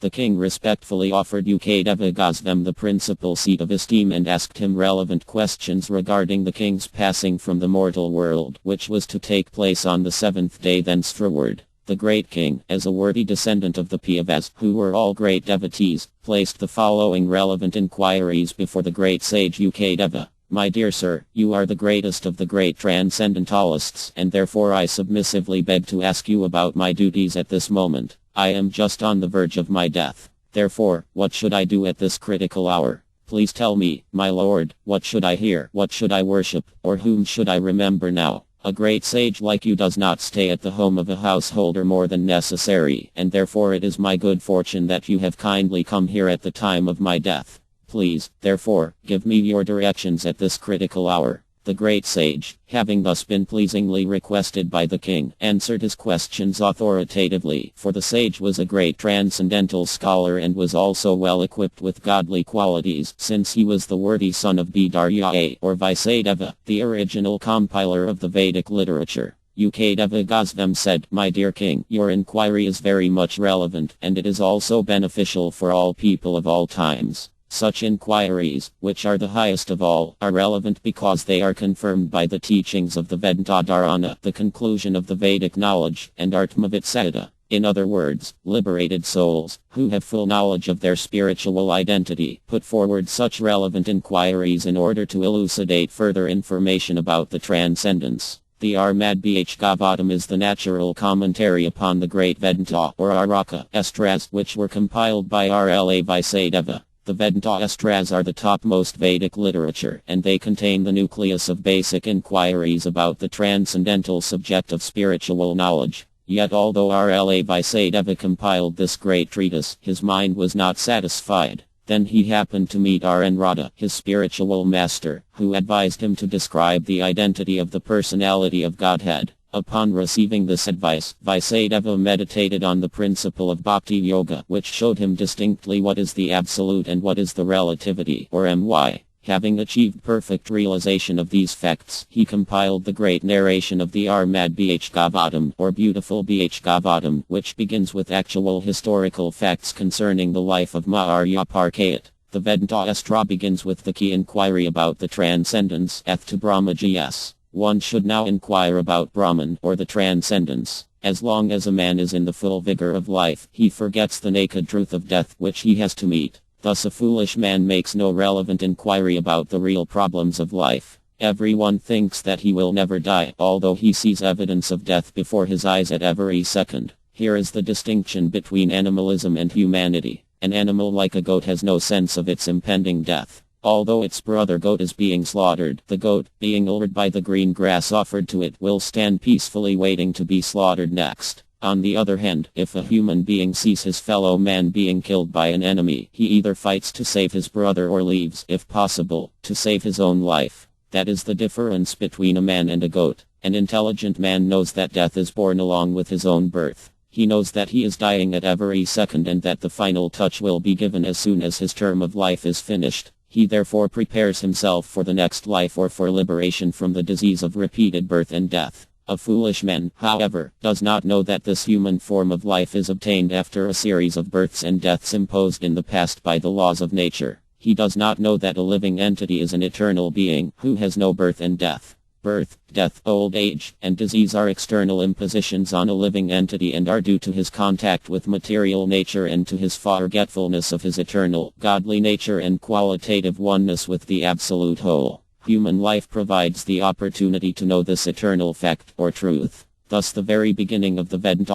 advises that because we have this valuable form of human life, it is our duty now to inquire what is Brahman, the absolute truth. A man who is not intelligent enough does not inquire about this transcendental life. Instead, he inquires about many irrelevant matters which do not concern his eternal existence. From the very beginning of his life, he inquires from his mother, father, teachers, professors, books, and so many other sources, but he does not have the right type of information about his real life. As mentioned before, Parkatma Arya was given a warning notice that he would meet death within 7 days, and he at once left his palace to prepare himself for the next stage. The king had at least 7 days at his disposal in which to prepare for death, but as far as we are concerned, although at least we know that our death is sure, we have no information of the date fixed for the occurrence. I do not know whether I am going to meet death at the next moment. Even such a great man as Mahatma Gandhi could not calculate that he was going to meet with death in the next 5 minutes, nor could his great associates guess his impending death.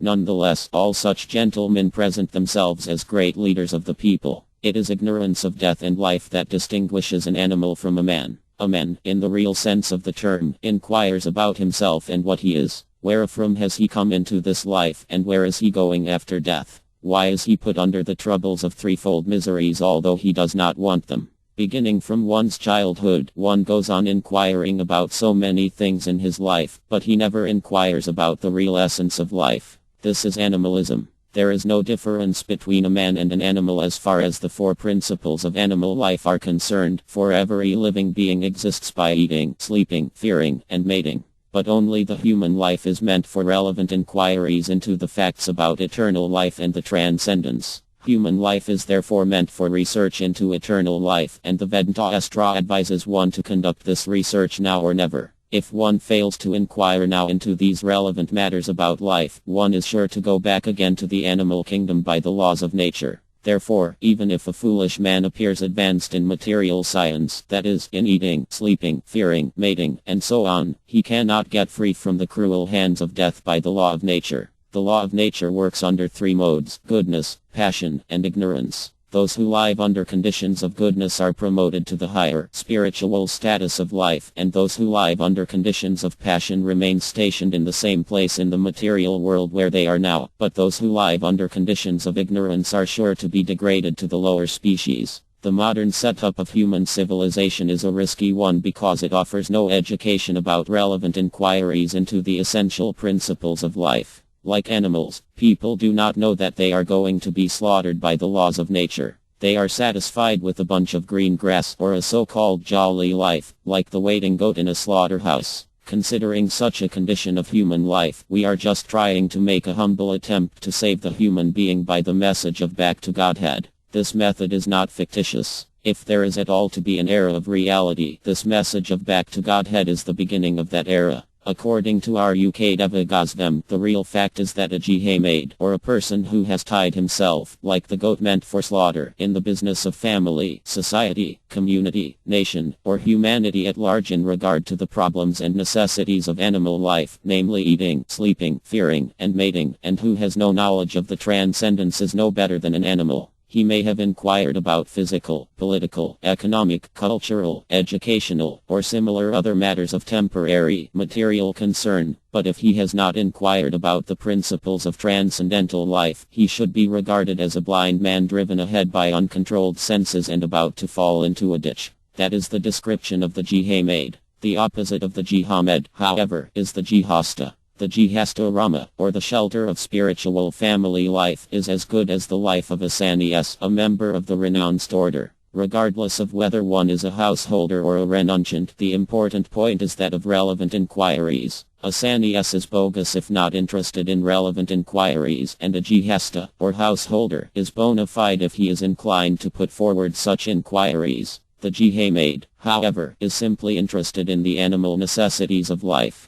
By the laws of nature, the jihad's life is full of calamities, whereas the life of the jihasta is full of happiness. But in the modern human civilization, the jihadists are posing as the jihastas. We should therefore know who is what. A jihad's life is full of vices, because he does not know how to live a spiritual family life. He does not know that beyond his control is a power who supervises and controls his activities, and he has no conception of his future life. The jihad is blind to his future and has no aptitude for making relevant inquiries. His only qualification is that he is bound by the shackles of attachment to the false things he has contacted in his temporary existence. At night such jihadists waste their valuable time by sleeping or by satisfying their different varieties of sexual urges by visiting cinema shows and attending clubs and gambling houses where women and liquor are indulged in lavishly. And during the day, they waste their valuable life in accumulating money or, if they have sufficient money to spend, by adjusting the comforts of their family members. Their standard of living and their personal needs increase with their increase in monetary income.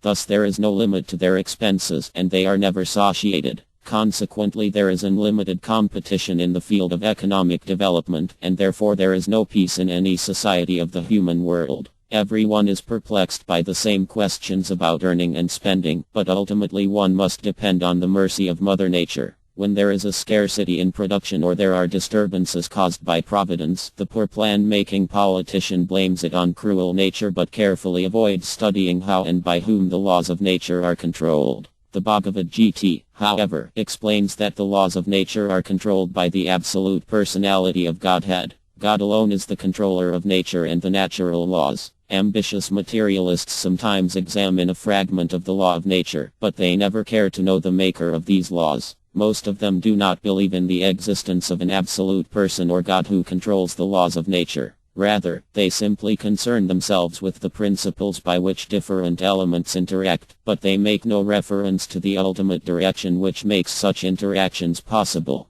They have no relevant questions or answers in this regard. The second of the Vedanta Astras, however, answers the essential question about Brahman by asserting that the Supreme Brahman, the Supreme Transcendence, is he from whom everything is generated. Ultimately, he is the Supreme Person. Not only is the foolish jihad ignorant of the temporary nature of the particular type of body he has obtained, but he is also blind to the actual nature of what is happening before him in the daily affairs of his life. He may see his father die, his mother die, or a relative or neighbor die, yet he does not make the relevant inquiries about whether or not the other existing members of his family will die. Sometimes he thinks and knows that all the members of his family will die today or tomorrow and that he also will die. He may know that the whole family show, or, for that matter, the whole show of community, society, nation, and all such things, is but a temporary bubble in the air, having no permanent value. Yet he is mad after such temporary arrangements and does not concern himself with any relevant inquiries. He has no knowledge as to where he has to go after his death. He works very hard for the temporary arrangements of his family, society, or nation, but he never makes any future arrangement either for himself or for others who will pass away from this present phase of life. In a public vehicle like a railway carriage, we meet and sit down together with some unknown friends and become members of the same vehicle for a short time, but in due course we separate, never to meet again.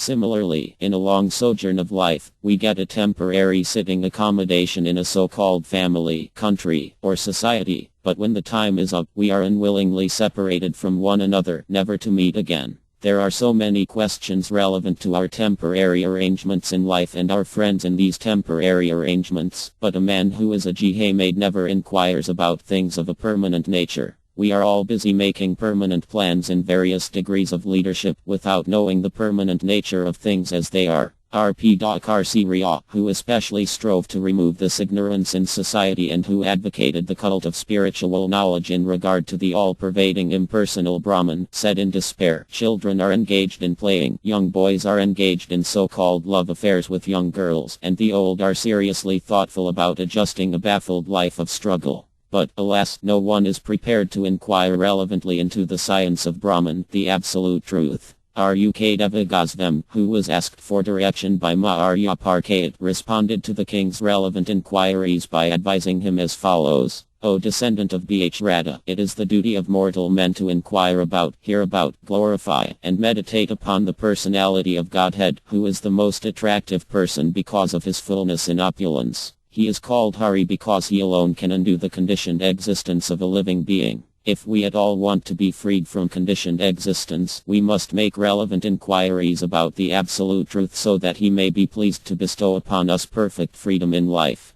Armad Bh Gavatam 2.1 5 Rukdeva Gosvem has particularly used 4 words in regard to the absolute personality of Godhead. These words distinguish the absolute person, or para-Brahman, from other persons, who are qualitatively one with him. The absolute personality of Godhead is addressed as Sarvdhyam, or all-pervading, because no one is aloof from him, although not everyone has this realization. The personality of Godhead, by his plenary representation, resides in everyone's heart as Paramthyam, the supersoul, along with each individual soul. Therefore every individual soul has an intimate relationship with him. Forgetfulness of this eternally existing intimate relationship with him is the cause of conditioned life since time immemorial. But because he is Bhagavan, or the Supreme Personality, he can at once reciprocate the responsive call of a devotee. Moreover, because he is the perfect person, his beauty, opulence, fame, strength, knowledge, and renunciation are all unlimited sources of transcendental bliss for the individual soul. The individual soul becomes attracted by all these different opulences when they are imperfectly represented by other conditioned souls, but the individual soul is not satisfied by such imperfect representations, and therefore he perpetually seeks the perfect one.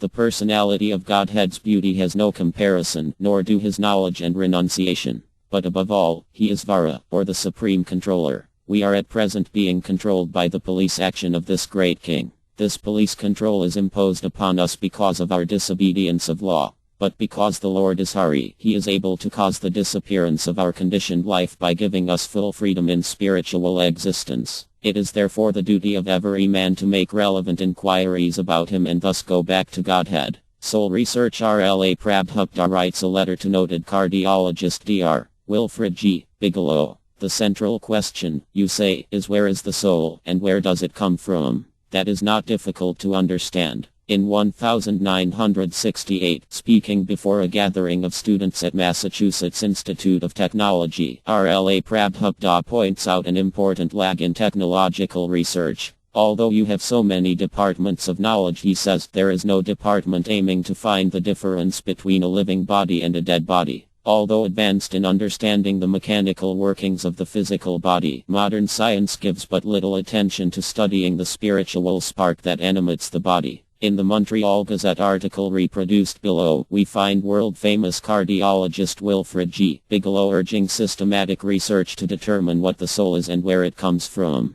Reproduced next is RLA Prabhupada's letter in response to Dr. Bigelow's plea. RLA Prabhupada offers substantial Vedic knowledge on the science of the soul and suggests a practical method for scientifically understanding the spiritual spark. Gazette headline. Heart surgeon wants to know what a soul is. Windsor. A world-famous Canadian heart surgeon says he believes the body has a soul which departs at death, and theologians ought to try to find out more about it. Dr. Wilfred G. Bigelow, head of the cardiovascular surgery unit at Toronto General Hospital, said that as a person who believes there is a soul, he thought the time had come to take the mystery out of this and find out what it is. Bigelow was a member of a panel which appeared before the Essex County Medical Legal Society to discuss problems associated with attempts to define the exact moment of death. The question has become vital in the age of transplants of hearts and other organs in cases when the donors are inevitably dying. The Canadian Medical Association has produced a widely accepted definition of death as the moment when the patient is in coma, responds to no stimulus of any kind, and brain waves recorded on a machine are flat.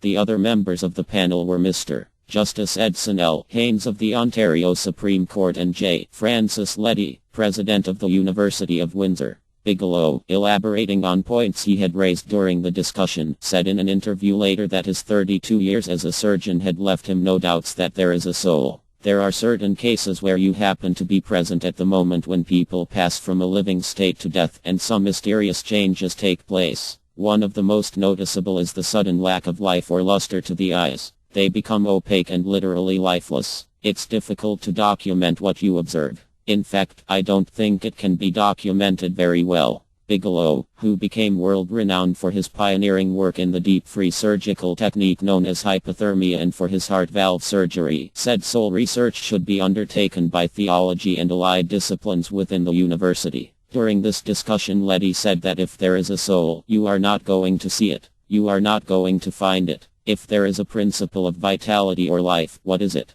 The problem was that the soul doesn't exist anywhere specifically, geographically. It's everywhere and yet it's nowhere in the body. It would be nice to start experimenting, but I don't know how you are going to get on any of these things, Leddy said. He said the discussion reminded him of the Soviet cosmonaut who returned from space to report there was no God, because he didn't see him up there. Maybe so, said Bigelow, but in modern medicine when something was encountered that could not be explained, the watchword is discover the answer. Take it into the laboratory, take it somewhere where you can discover the truth. The central question, said Bigelow, was where is the soul and where does it come from? RLA Prabhupada gives the Vedic evidence, my dear Dr. Bigelow. Please accept my greetings. Recently I have read an article in the Gazette by Ray Corelli entitled Heart Surgeon Wants to Know What a Soul Is, and it was very interesting. Your comments show great insight, and so I thought to write you on this matter. Perhaps you may know that I am the founder CEO of the International Society for Krishna Consciousness. I have several temples in Canada, Montreal, Toronto, Vancouver, and Hamilton.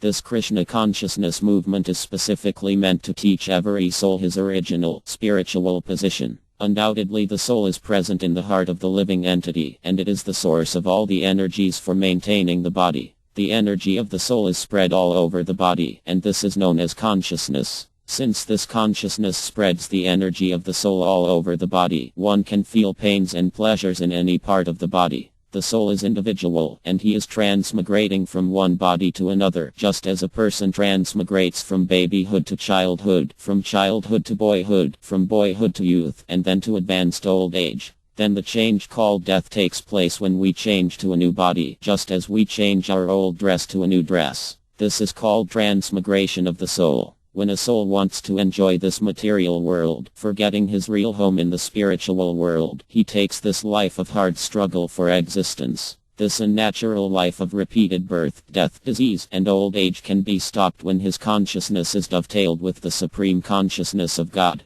That is the basic principle of our Krishna movement. As far as heart transplant is concerned, there is no question of success unless the soul is there in the heart. So the presence of the soul has to be accepted. In sexual intercourse, if there is no soul, there is no conception, no pregnancy. Contraception deteriorates the womb so that it no longer is a good place for the soul. That is against the order of God. By the order of God, a soul is sent to a particular womb, but by this contraceptive he is denied that womb and has to be placed in another. That is disobedience to the Supreme. For example, take a man who is supposed to live in a particular apartment. If the situation there is so disturbed that he cannot enter the apartment, then he is put at a great disadvantage. That is illegal interference and is punishable. The undertaking of soul research would certainly mark the advancement of science. But advancement of science will not be able to find the soul. The soul's presence can simply be accepted on circumstantial understanding.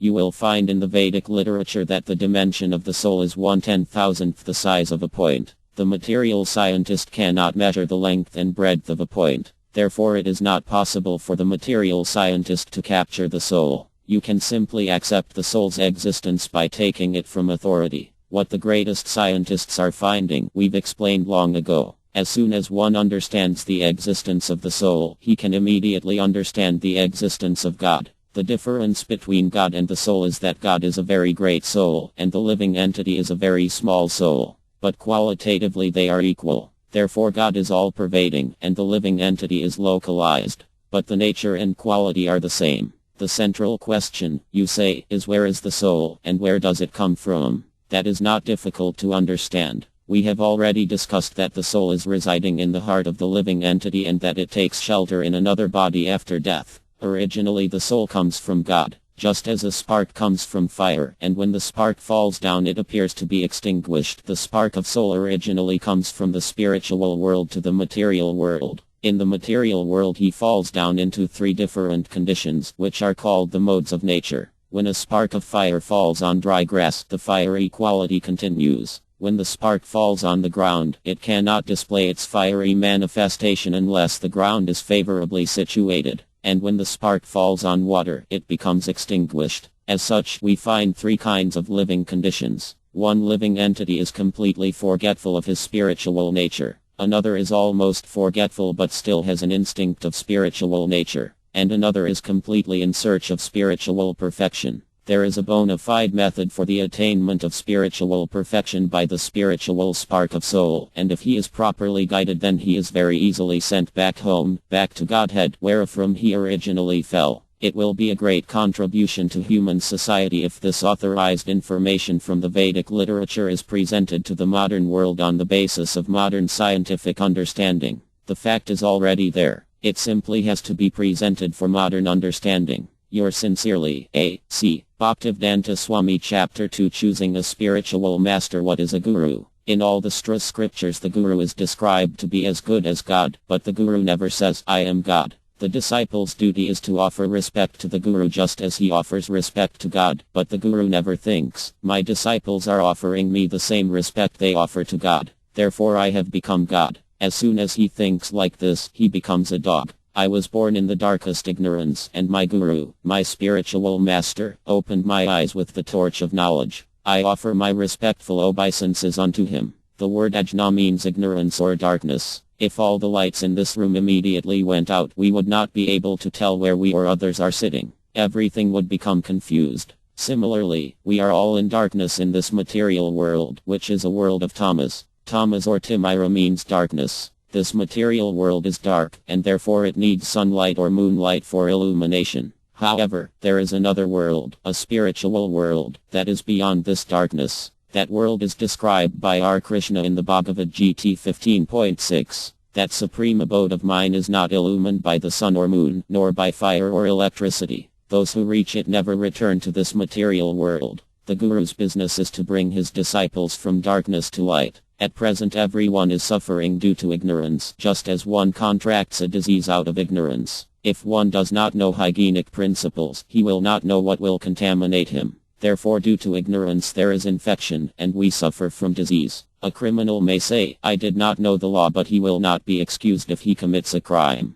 Ignorance is no excuse. Similarly, a child, not knowing that fire will burn, will touch the fire. The fire does not think, this is a child, and he does not know I will burn. No, there is no excuse. Just as there are state laws, there are also stringent laws of nature, and these laws will act despite our ignorance of them. If we do something wrong out of ignorance, we must suffer. This is the law. Whether the law is a state law or a law of nature, we risk suffering if we break it. The Guru's business is to see that no human being suffers in this material world. No one can claim that he is not suffering. That is not possible. In this material world, there are 3 kinds of suffering: Daitmika, Dibhautika, and Didavika. These are miseries arising from the material body and mind, from other living entities, and from the forces of nature. We may suffer mental anguish, or we may suffer from other living entities, from ants or mosquitoes or flies, or we may suffer due to some superior power. There may be no rain, or there may be flood.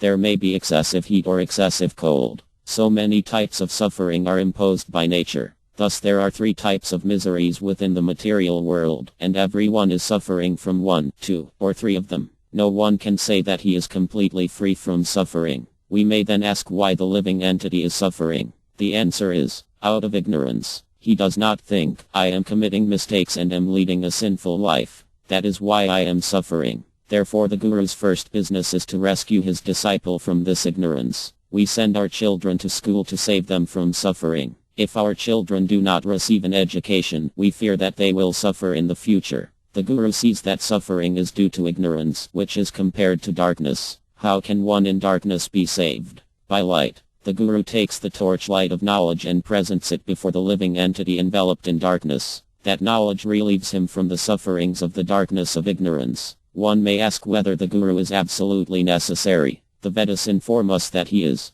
Muaka Upanishad 1.2. 12. The Vedas enjoin us to seek out a Guru. Actually, they say to seek out the Guru, not just a Guru. The Guru is one because he comes in disciplic succession. What Vyasadeva and Krishna taught 5,000 years ago is also being taught now. There is no difference between the two instructions. Although hundreds and thousands of series have come and gone, the message is one. The real Guru cannot be two, for the real Guru does not speak differently from his predecessors. Some spiritual teachers say, in my opinion you should do this, but this is not a Guru. Such so-called Gurus are simply rascals. The genuine Guru has only one opinion, and that is the opinion expressed by Krishna, Vyasadeva, and Radha, Arjuna, Chaitanya Mahaprabhu, and the 6 Gosvamis. 5,000 years ago Lord R. Krishna spoke the Bhagavad Gita, and Vyasadeva recorded it. RLA Vyasadeva did not say, this is my opinion. Rather, he wrote, Our Bhagavan of Ka, that is, the Supreme Personality of Godhead says. Whatever Vyasadeva wrote was originally spoken by the Supreme Personality of Godhead. RLA Vyasadeva did not give his own opinion. Consequently, RLA Vyasadeva is a Guru. He does not misinterpret the words of Krishna, but transmits them exactly as they were spoken. If we send a telegram, the person who delivers the telegram does not have to correct it, edit it, or add to it. He simply presents it. That is the Guru's business. The Guru may be this person or that, but the message is the same. Therefore it is said that Guru is one. In the disciplic succession we simply find repetition of the same subject. In the Bhagavad Gita 9.34 R. Krishna says, Engage your mind always in thinking of me, become my devotee, offer obeisances to me, and worship me. Being completely absorbed in me, surely you will come to me. These very instructions were reiterated by all the Sirias, such as Ramna Siriya, Mad Siriya, and Chaitanya Mahaprabhu. The 6 Gosvamis also transmitted the same message, and we are simply following in their footsteps. There is no difference. We do not interpret the words of Krishna by saying, in my opinion, the battlefield of Kurukshetra represents the human body. Such interpretations are set forth by rascals. In the world there are many rascal gurus who give their own opinion, but we can challenge any rascal. A rascal guru may say, I am God, or, we are all God. That is all right, but we should find out from the dictionary what the meaning of God is. Generally, a dictionary will tell us that the word God indicates the Supreme Being. Thus we may ask such a guru, are you the Supreme Being? If he cannot understand this, then we should give the meaning of Supreme. Any dictionary will inform us that Supreme means the greatest authority. We may then ask, are you the greatest authority? Such a rascal guru, even though proclaiming himself to be God, cannot answer such a question. God is the Supreme Being and the highest authority. No one is equal to him or greater than him. Yet there are many guru gods, many rascals who claim to be the Supreme. Such rascals cannot help us escape the darkness of material existence. They cannot illumine our darkness with the torchlight of spiritual knowledge. The bona fide guru will simply present what the Supreme Guru, God, says in bona fide scripture. A guru cannot change the message of the disciplic succession. We must understand that we cannot carry out research to find the absolute truth. Chaitanya Mahaprabhu himself said, My Guru Maharya, my spiritual master, considered me a great fool. He who remains a great fool before his guru is a guru himself. However, if one says, I am so advanced that I can speak better than my guru, he is simply a rascal. In the Bhagavad Gita 4.2 R. Krishna says, This supreme science was thus received through the chain of disciplic succession, and the saintly kings understood it in that way. But in course of time the succession was broken, and therefore the science as it is appears to be lost. Taking on a guru is not simply a fashion. One who is serious about understanding spiritual life requires a guru. A guru is a question of necessity, for one must be very serious to understand spiritual life, God, proper action, and one's relationship with God. When we are very serious about understanding these subjects, we need a guru. We shouldn't go to a guru simply because a guru may be fashionable at the moment. Surrender must be there, for without surrender we cannot learn anything. If we go to a guru simply to challenge him, we will learn nothing. We must accept the guru just as Arjuna accepted his guru, our Krishna himself. Now I am confused about my duty and have lost all composure because of miserly weakness. In this condition I am asking you to tell me for certain what is best for me. Now I am your disciple and a soul surrendered unto you. Please instruct me. Bhagavad Gita 2.7. This is the process for accepting a guru. The guru is Krishna's representative, the former serious representative. Krishna says that all serious are his representatives. Therefore the guru should be offered the same respect one would offer to God. As Vivantha Kakravart H. Kura says in his prayers to the spiritual master, Yasya Prasdidi Bhagavat Prasda. By the mercy of the spiritual master, one receives the benediction of Krishna. Thus, if we surrender to the bona fide guru, we surrender to God. God accepts our surrender to the guru. In the Bhagavad Gita 18.66 Krishna instructs, abandon all varieties of religion and just surrender unto me. I shall deliver you from all sinful reactions. Do not fear. Someone may argue, where is Krishna? I shall surrender to him.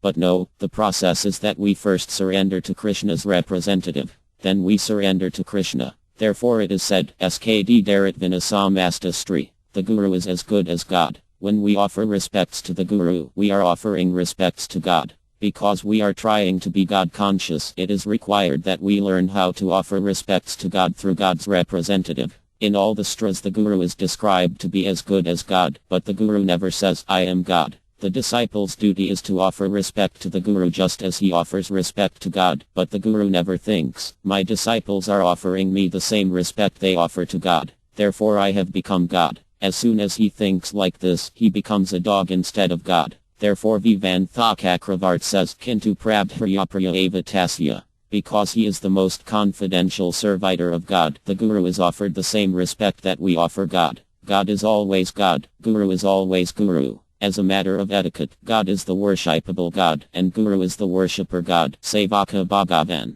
Therefore the Guru is addressed as Prabhupta. The word Prabhu means Lord and Pida means position. Thus Prabhupta means he who has taken the position of the Lord. This is the same as Skd Darit Vinasamastastri. Only if we are very serious about understanding the science of God is a Guru required. We should not try to keep a Guru as a matter of fashion. One who has accepted a guru speaks intelligently. He never speaks nonsense. That is the sign of having accepted a bona fide guru. We should certainly offer all respect to the spiritual master, but we should also remember how to carry out his orders. In the Bhagavad Gita 4.34 our Krishna himself tells us the method of seeking out and approaching the guru. Just try to learn the truth by approaching a spiritual master. Inquire from him submissively and render service unto him. The self-realized souls can impart knowledge unto you because they have seen the truth. The first process is that of surrender. We have to find an exalted person and willingly surrender before him.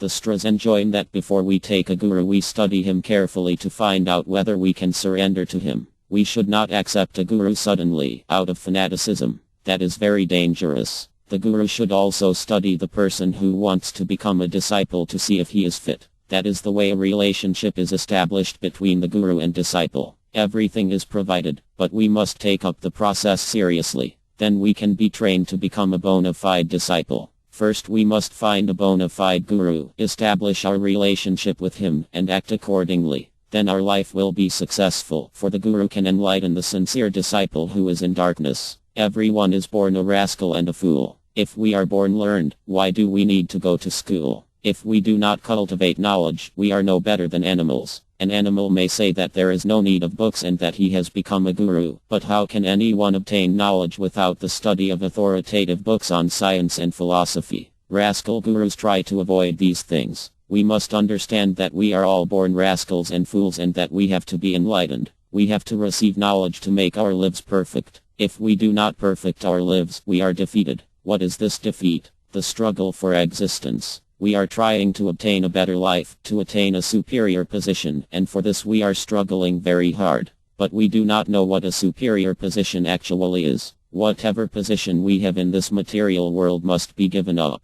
We may have a good position or a bad position. In any case, we cannot remain here. We may earn millions of dollars and think, now I am in a good position, but a little dysentery or cholera will finish our position. If the bank fails, our position is gone. So actually there is no good position in this material world. It is a farce. Those who try to attain a better position in the material world are ultimately defeated, because there is no better position. The Bhagavad Gita 14.26 says what the better position is. One who engages in full devotional service, unfailing in all circumstances, at once transcends the modes of material nature and thus comes to the level of Brahman. Is there any science that gives us the knowledge by which we may become immortal? Yes, we may become immortal, but not in the material sense. We cannot receive this knowledge in so-called universities. However, there is knowledge contained in the Vedic scriptures by which we may become immortal. That immortality is our better position. No more birth, no more death, no more old age, no more disease. Thus the Guru takes on a very great responsibility. He must guide his disciple and enable him to become an eligible candidate for the perfect position, immortality. The Guru must be competent to lead his disciple back home, back to Godhead. Separating the saints from the swindlers. RLA Prabhupada speaks out in an interview with the London Times. If you want to be cheated, you will find many cheating gurus. But if you are sincere, you will find a sincere guru. The genuine guru is God's representative, and he speaks about God and nothing else. A genuine guru is not a businessman. He is a representative of God. Whatever God says, the guru repeats. He does not speak otherwise. Reporter: Your Grace, it seems that more people than ever are seeking some kind of spiritual life. I wonder if you could tell me why this is so. RLA Prabhupada: The desire for spiritual life is an absolutely natural hankering. Because we are spirit souls, we cannot be happy in the material atmosphere. If you take a fish out of the water, it cannot be happy on land.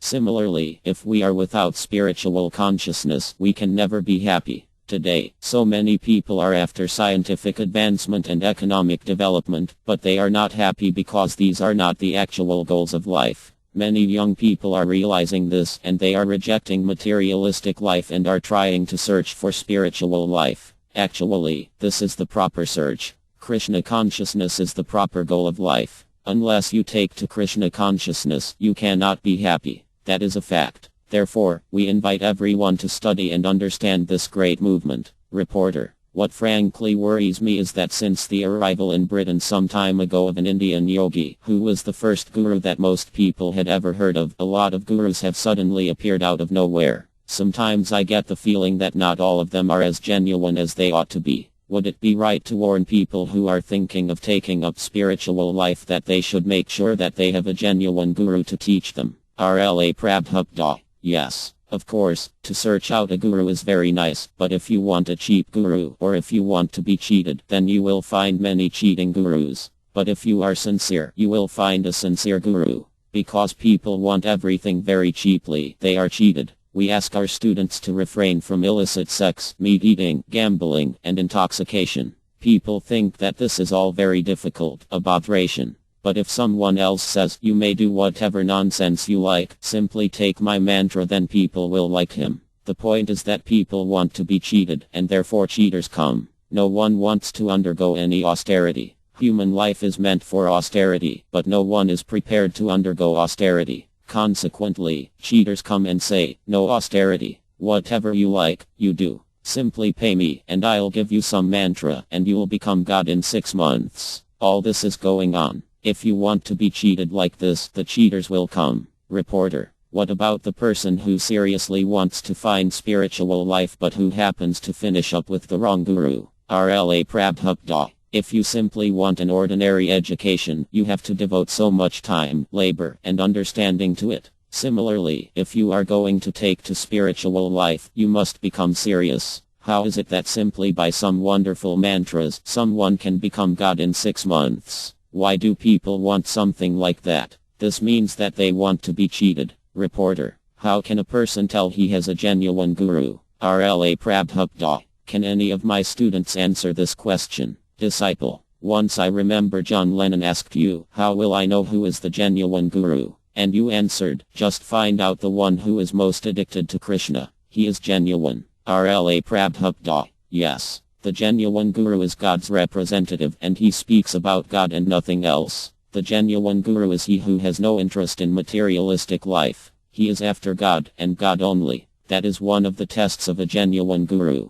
Brahmaniham. He is absorbed in the absolute truth. In the Muaka Upanishad it is stated, Ratriya Brahmaniham. The genuine guru is well versed in the scriptures and Vedic knowledge, and he is completely dependent on Brahman. He should know what Brahman spirit is and how to become situated in Brahman. These signs are given in the Vedic literature. As I said before, the real guru is God's representative. He represents the Supreme Lord, just as a viceroy represents a king. The real guru will not manufacture anything. Everything he says is in accordance with the scriptures and the previous series. He will not give you a mantra and tell you that you will become God in 6 months. This is not a guru's business. A guru's business is to canvass everyone to become a devotee of God. That is the sum and substance of a real guru's business. Indeed, he has no other business. He tells whomever he sees, please become God conscious. If he canvasses somehow or other on behalf of God and tries to get everyone to become a devotee of God, he is a genuine guru.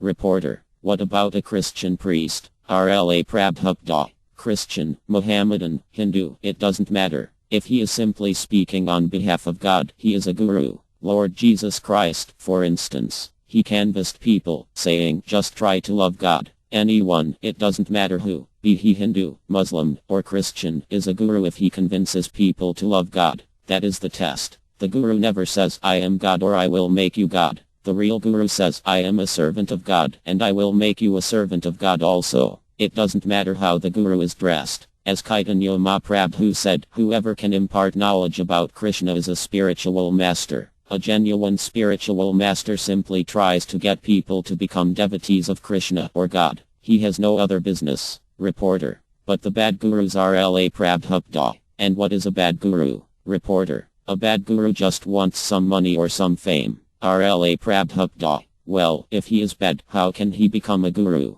Laughter. How can iron become gold? Actually, a guru cannot be bad, for if someone is bad, he cannot be a guru. You cannot say bad guru. That is a contradiction. What you have to do is simply try to understand what a genuine guru is. The definition of a genuine guru is that he is simply talking about God, that's all. If he's talking about some other nonsense, then he is not a guru. A guru cannot be bad. There is no question of a bad guru, any more than a red guru or a white guru. Guru means genuine guru. All we have to know is that the genuine guru is simply talking about God and trying to get people to become God's devotees. If he does this, he is genuine. Reporter. If I wanted to be initiated into your society, what would I have to do? RLA Prabhupada. First of all, you'd have to give up illicit sex life. Reporter. Does that include all sex life? What is illicit sex life? RLA Prabhupada. Illicit sex is sex outside of marriage. Animals have sex with no restrictions, but in human society there are restrictions. In every country and in every religion, there is some system of restricting sex life. You would also have to give up all intoxicants, including tea, cigarettes, alcohol, marijuana, anything that intoxicates. Reporter. Anything else? RLA Prabhupada.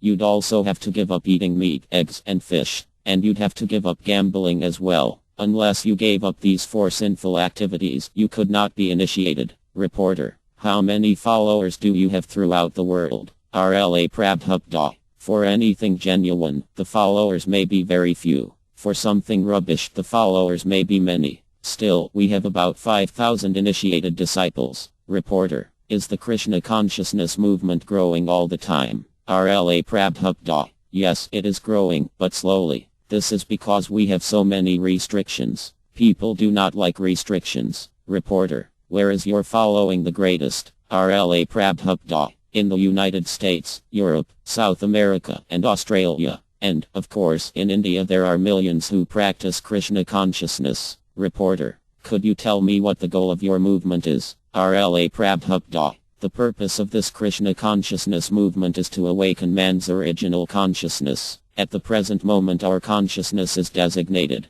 Someone is thinking, I am an Englishman, and another is thinking, I am an American. Actually, we do not belong to any of these designations. We are all part and parcel of God. That is our real identity. If everyone simply comes to that consciousness, all the problems of the world will be solved. Then we shall come to know that we are one, the same quality of spirit soul. The same quality of spirit soul is within everyone, although it may be in a different dress. This is the explanation given in the Bhagavad Gita. Krishna consciousness is actually a purificatory process, sarvapdivinirmuktam. Its purpose is to make people free from all designations, tat paratvina nirmalam. When our consciousness becomes purified of all designations, the activities we carry out with our purified senses make us perfect. Eventually, we reach the ideal perfection of human life. Krishna consciousness is also a very simple process. It is not necessary to become a great philosopher, scientist, or whatever.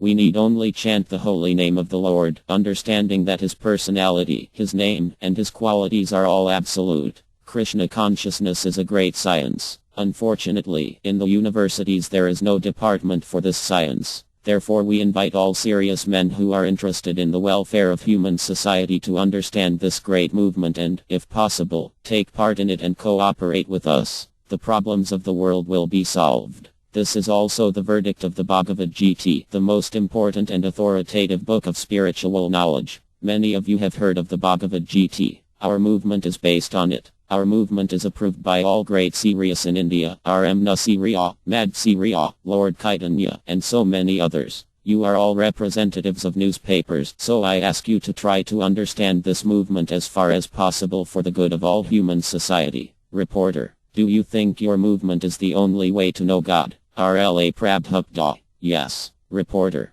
how are you assured of that? RLA Prabhupada. From the authorities and from God, Krishna. Krishna says, abandon all varieties of religion and just surrender unto me. I shall deliver you from all sinful reaction. Do not fear. Bhagavad Gita 18.66 Reporter, does surrender mean that someone would have to leave his family? RLA Prabhupada. No. Reporter, but suppose I were to become an initiate, wouldn't I have to come and live in the temple? RLA Prabhupada. Not necessarily. Reporter, I can stay at home. RLA Prabhupada. Oh, yes. Reporter, what about work? Would I have to give up my job? RLA Prabhupada. No, you'd simply have to give up your bad habits and chant the Hare Krishna mantra on these beads, that's all. Reporter, would I have to give any financial support? RLA Prabhupada. No, that is your voluntary wish. If you give, that's alright. And if you don't, we don't mind. We do not depend on anyone's financial contribution. We depend on Krishna. Reporter, I wouldn't have to give any money at all. RLA Prabhupada. No. Reporter, is this one of the main things that distinguishes the genuine guru from the fake guru? RLA Prabhupada. Yes, a genuine guru is not a businessman. He is a representative of God. Whatever God says, the guru repeats. He does not speak otherwise. Reporter, but would you expect to find a real guru, say, traveling in a Rolls Royce and staying in a penthouse suite in a classy hotel? RLA Prabhupada. Sometimes people provide us with a room in a first-class hotel, but we generally stay in our own temples. We have some 100 temples around the world, so we don't require to go to any hotels. Reporter, I wasn't trying to make any accusations. I was merely trying to illustrate that I think your warning is a valid one. There are so many people interested in finding a spiritual life, and at the same time there are a lot of people interested in cashing in on the guru business. RLA Prabhupada. Are you under the impression that spiritual life means voluntarily accepting poverty? Reporter, well, I don't know. RLA Prabhupada. A poverty-stricken man may be materialistic, and a wealthy man may be very spiritual. Spiritual life does not depend on either poverty or wealth. Spiritual life is transcendental. Consider Arjuna, for instance. Arjuna was a member of a royal family, yet he was a pure devotee of God. And in the Bhagavad Gita 4.2 R. Krishna says, Ava Paramparpi Artamima Arjaro Vidyu. This supreme science was received through the chain of disciplic succession, and the saintly kings understood it in that way. In the past, all kings who were saintly understood spiritual science. Therefore, spiritual life does not depend on one's material condition. Whatever a person's material condition may be, he may be a king or a pauper, he can still understand spiritual life. Generally, people do not know what spiritual life is, and therefore, they unnecessarily criticize us. If I asked you what spiritual life is, how would you answer? Reporter: well, I'm not sure. RLA Prabhupada. Although you do not know what spiritual life is, you still say, it is this or it is that. But first you should know what spiritual life is. Spiritual life begins when you understand that you are not your body. This is the real beginning of spiritual life. By seeing the difference between yourself and your body, you come to understand that you are a spirit soul. Aha Brahmsmi. Reporter: do you think this knowledge should be a part of everyone's education? RLA Prabhupada: yes. People should first be taught what they are. Are they their bodies or something else? That is the beginning of education. Now everyone is educated to think he is his body. Because someone accidentally gets an American body, he thinks, I am an American. This is just like thinking I am a red shirt just because you are wearing a red shirt. You are not a red shirt. You are a human being. Similarly, this body is like a shirt or coat over the real person, the spirit soul. If we recognize ourselves simply by our bodily shirt or coat, then we have no spiritual education. Reporter: do you think that such education should be given in schools? RLA Prabhupada: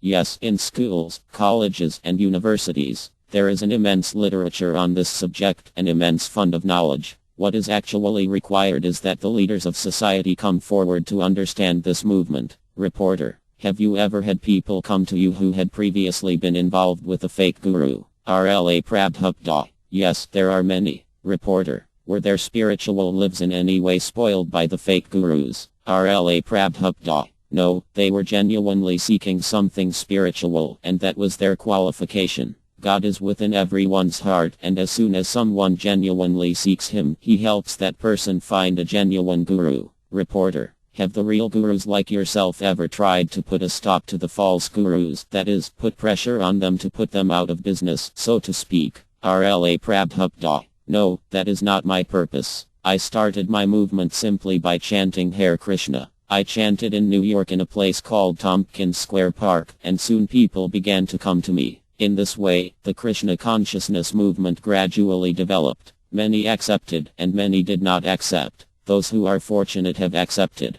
Reporter: don't you feel that people are suspicious because of their experience with fake gurus? If you went to a quack dentist and he broke your tooth, you might be suspicious about going to another dentist. RLA Prabhupada: yes. Naturally, if you are cheated, you become suspicious. But this does not mean that if you are cheated once, you will always be cheated. You should find someone genuine. But to come to Krishna consciousness, you must be either very fortunate or well aware of this science. From the Bhagavad Gita we understand that the genuine seekers are very few. Manu Vaisahasar Yukasidyatati Siddhe. Out of many millions of people, there may be only one who is interested in spiritual life. Generally, people are interested in eating, sleeping, mating, and defending. So how can we expect to find many followers? It is not difficult to notice that people have lost their spiritual interest. And almost all those who are actually interested are being cheated by so-called spiritualists. You cannot judge a movement simply by the number of its followers. If one man is genuine, then the movement is successful. It is not a question of quantity, but quality. Reporter: I wonder how many people you think might have been taken in by fake gurus. RLA Prabhupada: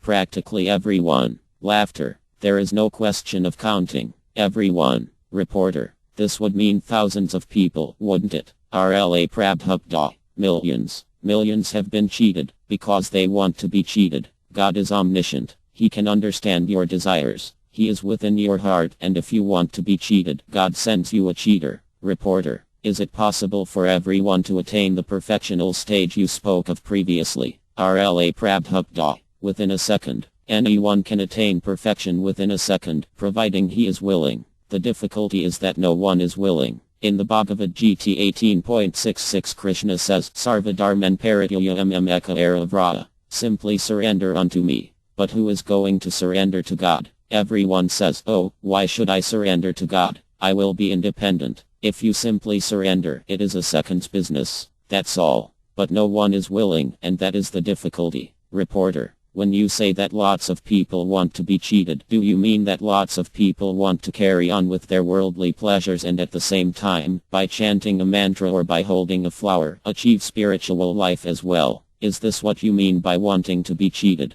RLA Prabhupada. Yes, this is like a patient thinking, I shall continue with my disease and at the same time I shall become healthy. It is contradictory. The first requirement is that one become educated in spiritual life. Spiritual life is not something one can understand by a few minutes talk. There are many philosophy and theology books, but people are not interested in them. That is the difficulty. For instance, the Armad Bhagavatam is a very long work, and if you try to read this book, it may take many days just to understand one line of it. The Bhagavatam describes God, the absolute truth, but people are not interested. And if, by chance, someone becomes a little interested in spiritual life, he wants something immediate and cheap. Therefore, he is cheated. Actually, human life is meant for austerity and penance. That is the way of Vedic civilization. In Vedic times they would train boys as brahmacharis. No sex life was allowed at all up to the age of 25. Where is that education now? A brahmachar is a student who lives a life of complete celibacy and obeys the commands of his guru at the Gurukula school of the spiritual master. Now schools and colleges are teaching sex from the very beginning, and 12 or 13-year-old boys and girls are having sex. How can they have a spiritual life? Spiritual life means voluntarily accepting some austerities for the sake of God realization. That is why we insist on no illicit sex, meat eating, gambling, or intoxication for our initiated students. Without these restrictions, any yoga, meditation, or so-called spiritual discipline cannot be genuine. It is simply a business deal between the cheaters and the cheated. Reporter. Thank you very much. RLA Prabhupada. Hare Krishna. With all the humility at my command, it is February 1936 in Bombay. The pure devotee who 3 decades later will become the world-renowned spiritual master of the Krishna consciousness movement glorifies his own spiritual master. Here we learn the time-honored meaning of the spiritual master, the disciple, and their relationship. In the revealed scriptures it is declared that the spiritual master should be worshipped like the Supreme Personality of Godhead, and this injunction is obeyed by pure devotees of the Lord. The spiritual master is the most confidential servant of the Lord. Thus let us offer our respectful obeisances unto the lotus feet of our spiritual master. Gentlemen, on behalf of the members of the Bombay branch of the Goyamaha, let me welcome you all because you have so kindly joined us tonight in our congregational offerings of homage to the lotus feet of the world teacher, Sri Deva, who is the founder of this Goya mission and is the president Sri of RRV Vavayava Aryasabd, I mean my eternal divine master, Paramahasa Parivarjak Sri RR Mad Bhaktisiddhanta Sarasvat Gosvama Arya. 62 years ago, on this auspicious day, the Sri Deva made his appearance by the call of H. Kura Bhaktivinoda at Arkaetra Jagantha Dh Mahatpur. Gentlemen, the offering of such an homage as has been arranged this evening to the Sri Deva is not a sectarian concern, for when we speak of the fundamental principle of Guru Deva or Sri Deva, we speak of something that is of universal application. There does not arise any question of discriminating my Guru from yours or anyone else's. There is only one Guru, who appears in an infinity of forms to teach you, me, and all others. The Guru, or Sri Deva, as we learn from the bona fide scriptures, delivers the message of the absolute world, the transcendental abode of the absolute personality, where everything non-differentially serves the absolute truth. We have heard so many times. Mayanoyina Gata Sapanth, traverse the trail which your previous Sriya has passed, but we have hardly tried to understand the real purport of this loka. If we scrutinizingly study this proposition, we understand that the Mahajana is one and the royal road to the transcendental world is also one. In the Muaka Upanishad 1.2.12 it is said, in order to learn the transcendental science, one must approach the bona fide spiritual master in disciplic succession, who is fixed in the absolute truth. Thus it has been enjoined herewith that in order to receive that transcendental knowledge, one must approach the Guru. Therefore, if the absolute truth is one, about which we think there is no difference of opinion, the Guru also cannot be two. The Sri Deva for whom we have assembled tonight to offer our humble homage is not the Guru of a sectarian institution or one out of many differing exponents of the truth. On the contrary, he is the Jagat Guru, or the Guru of all of us. The only difference is that some obey him wholeheartedly, while others do not obey him directly. In the Armad Bh Gavatam 11.17-27 it is said, "One should understand the spiritual master to be as good as I am, said the blessed Lord. Nobody should be jealous of the spiritual master or think of him as an ordinary man, because the spiritual master is the sum total of all demigods. That is, the Siriya has been identified with God himself. He has nothing to do with the affairs of this mundane world. He does not descend here to meddle with the affairs of temporary necessities, but to deliver the fallen, conditioned souls, the souls, or entities, who have come here to the material world with a motive of enjoyment by the mind and the 5 organs of sense perception.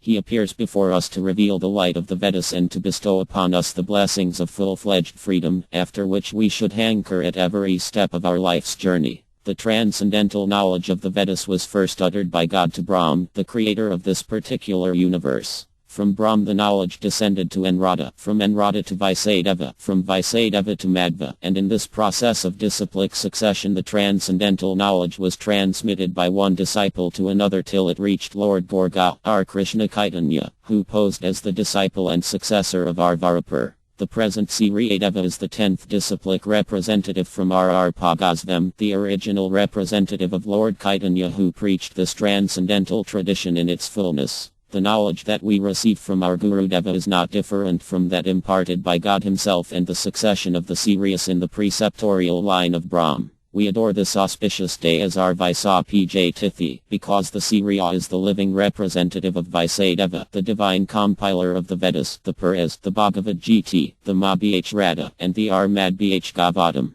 One who interprets the divine sound, or Abda Brahma, by his imperfect sense perception cannot be a real spiritual guru, because, in the absence of proper disciplinary training under the bona fide Siriya, the interpreter is sure to differ from Vaisadeva, as the MYVDs do. RLA Vaisadeva is the prime authority of Vedic revelation, and therefore such an irrelevant interpreter cannot be accepted as the guru, or Siriya, howsoever equipped he may be with all the acquirements of material knowledge. As it is said in the Padma Purana, unless you are initiated by a bona fide spiritual master in the disciplic succession, the mantra that you might have received is without any effect. On the other hand, one who has received the transcendental knowledge by oral reception from the bona fide preceptor in the disciplic chain, and who has sincere regard for the real Siriya, must needs be enlightened with the revealed knowledge of the Vedas. But this knowledge is permanently sealed to the cognitive approach of the empiricists. As it is said in the Vatvatara Upanishad 6.23,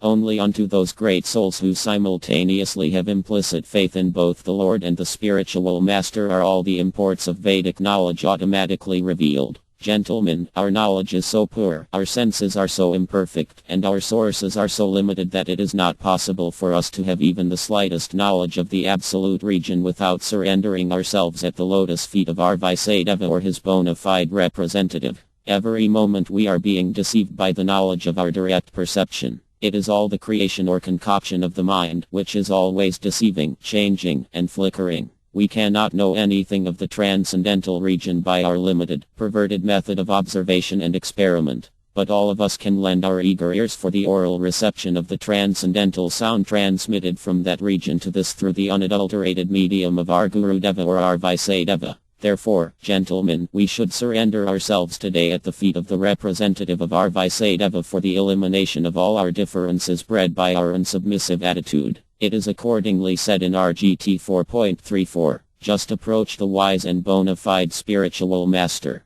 Surrender unto him first and try to understand him by inquiries and service. Such a wise spiritual master will enlighten you with transcendental knowledge, for he has already known the absolute truth. To receive the transcendental knowledge we must completely surrender ourselves to the real Siriya in a spirit of ardent inquiry and service. Actual performance of service to the Absolute under the guidance of the Siriya is the only vehicle by which we can assimilate the transcendental knowledge. Today's meeting for offering our humble services and homage to the feet of the Siriyadeva will enable us to be favored with the capacity for assimilating the transcendental knowledge so kindly transmitted by him to all persons, without distinction. Gentlemen, we are all more or less proud of our past Indian civilization, but we actually do not know the real nature of that civilization. We cannot be proud of our past material civilization, which is now 1,000 times greater than in days gone by. It is said that we are passing through the age of darkness, the Kali Yuga. What is this darkness? The darkness cannot be due to backwardness in material knowledge, because we now have more of it than formerly. If not we ourselves, our neighbors, at any rate, have plenty of it. Therefore, we must conclude that the darkness of the present age is not due to a lack of material advancement, but that we have lost the clue to our spiritual advancement, which is the prime necessity of human life and the criterion of the highest type of human civilization. Throwing of bombs from airplanes is no advancement of civilization from the primitive, uncivilized practice of dropping big stones on the heads of enemies from the tops of hills. Improvement of the art of killing our neighbors by means of machine guns and poisonous gases is certainly no advancement from primitive barbarism, which prided itself on its art of killing by bows and arrows. Nor does the development of a sense of pampered selfishness prove anything more than intellectual animalism. True human civilization is very different from all these states, and therefore in the Kahaapani at 1.3.14 there is the emphatic call. Please wake up and try to understand the boon that you now have in this human form of life. The path of spiritual realization is very difficult. It is sharp like a razor's edge. That is the opinion of learned transcendental scholars. Thus, while others were yet in the womb of historical oblivion, the sages of India had developed a different kind of civilization, which enabled them to know themselves. They had discovered that we are not at all material entities, but that we are all spiritual, permanent, and indestructible servants of the Absolute. But because we have, against our better judgment, chosen to completely identify ourselves with this present material existence, our sufferings have multiplied according to the inexorable law of birth and death, with its consequent diseases and anxieties. These sufferings cannot really be mitigated by any provision of material happiness, because matter and spirit are completely different elements. It is just as if you took an aquatic animal out of water and put it on the land, supplying all manner of happiness possible on land. The deadly sufferings of the animal are not capable of being relieved at all until it is taken out of its foreign environment. Spirit and matter are completely contradictory things. All of us are spiritual entities. We cannot have perfect happiness, which is our birthright, however much we may meddle with the affairs of mundane things. Perfect happiness can be ours only when we are restored to our natural state of spiritual existence. This is the distinctive message of our ancient Indian civilization. This is the message of the GT. This is the message of the Vedas and the Puras. And this is the message of all the real Sirias, including our present Siriyadeva, in the line of Lord Chaitanya. Gentlemen, although it is imperfectly that we have been enabled by His grace to understand the sublime messages of our Siriyadeva, Ovyapda Paramahasa Parivarjak Siriya RR Mad Bhakta Siddhanta Sarasvat Gosvemma Arya, we must admit that we have realized definitely that the divine message from His holy lips is the congenial thing for suffering humanity. All of us should hear Him patiently. If we listen to the transcendental sound without unnecessary opposition, He will surely have mercy upon us. The Siriya's message is to take us back to our original home, back to God. Let me repeat, therefore, that we should hear Him patiently, follow Him in the measure of our conviction, and bow down at His lotus feet for releasing us from our present causeless unwillingness for serving the Absolute and all souls. From the GT we learn that even after the destruction of the body, the TM, or the soul, is not destroyed.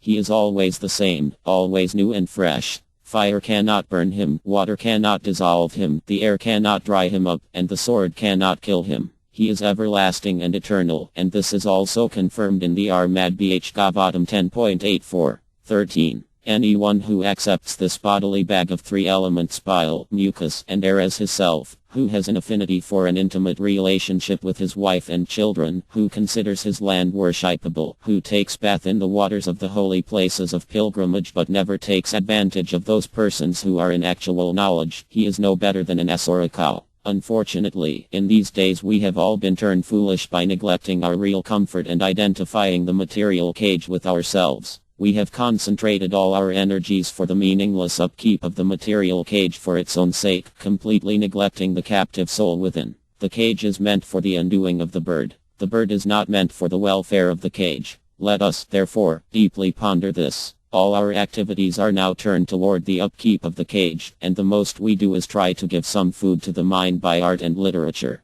But we do not know that this mind is also material in a more subtle form. This is stated in the GT 7.4. Earth, fire, water, air, sky, intelligence, mind, and ego are all my separated energies. We have scarcely tried to give any food to the soul, which is distinct from the body and mind. Therefore we are all committing suicide in the proper sense of the term. The message of the Sri Deva is to give us a warning to halt such wrong activities. Let us therefore bow down at his lotus feet for the unalloyed mercy and kindness he has bestowed upon us. Gentlemen, do not for a moment think that my Guru Deva wants to put a complete break on the modern civilization, an impossible feat. But let us learn from him the art of making the best use of a bad bargain, and let us understand the importance of this human life, which is fit for the highest development of true consciousness. The best use of this rare human life should not be neglected, as it is said in the Armad Bhagavatam 11.9. 29. This human form of life is obtained after many, many births, and although it is not permanent, it can offer the highest benefits.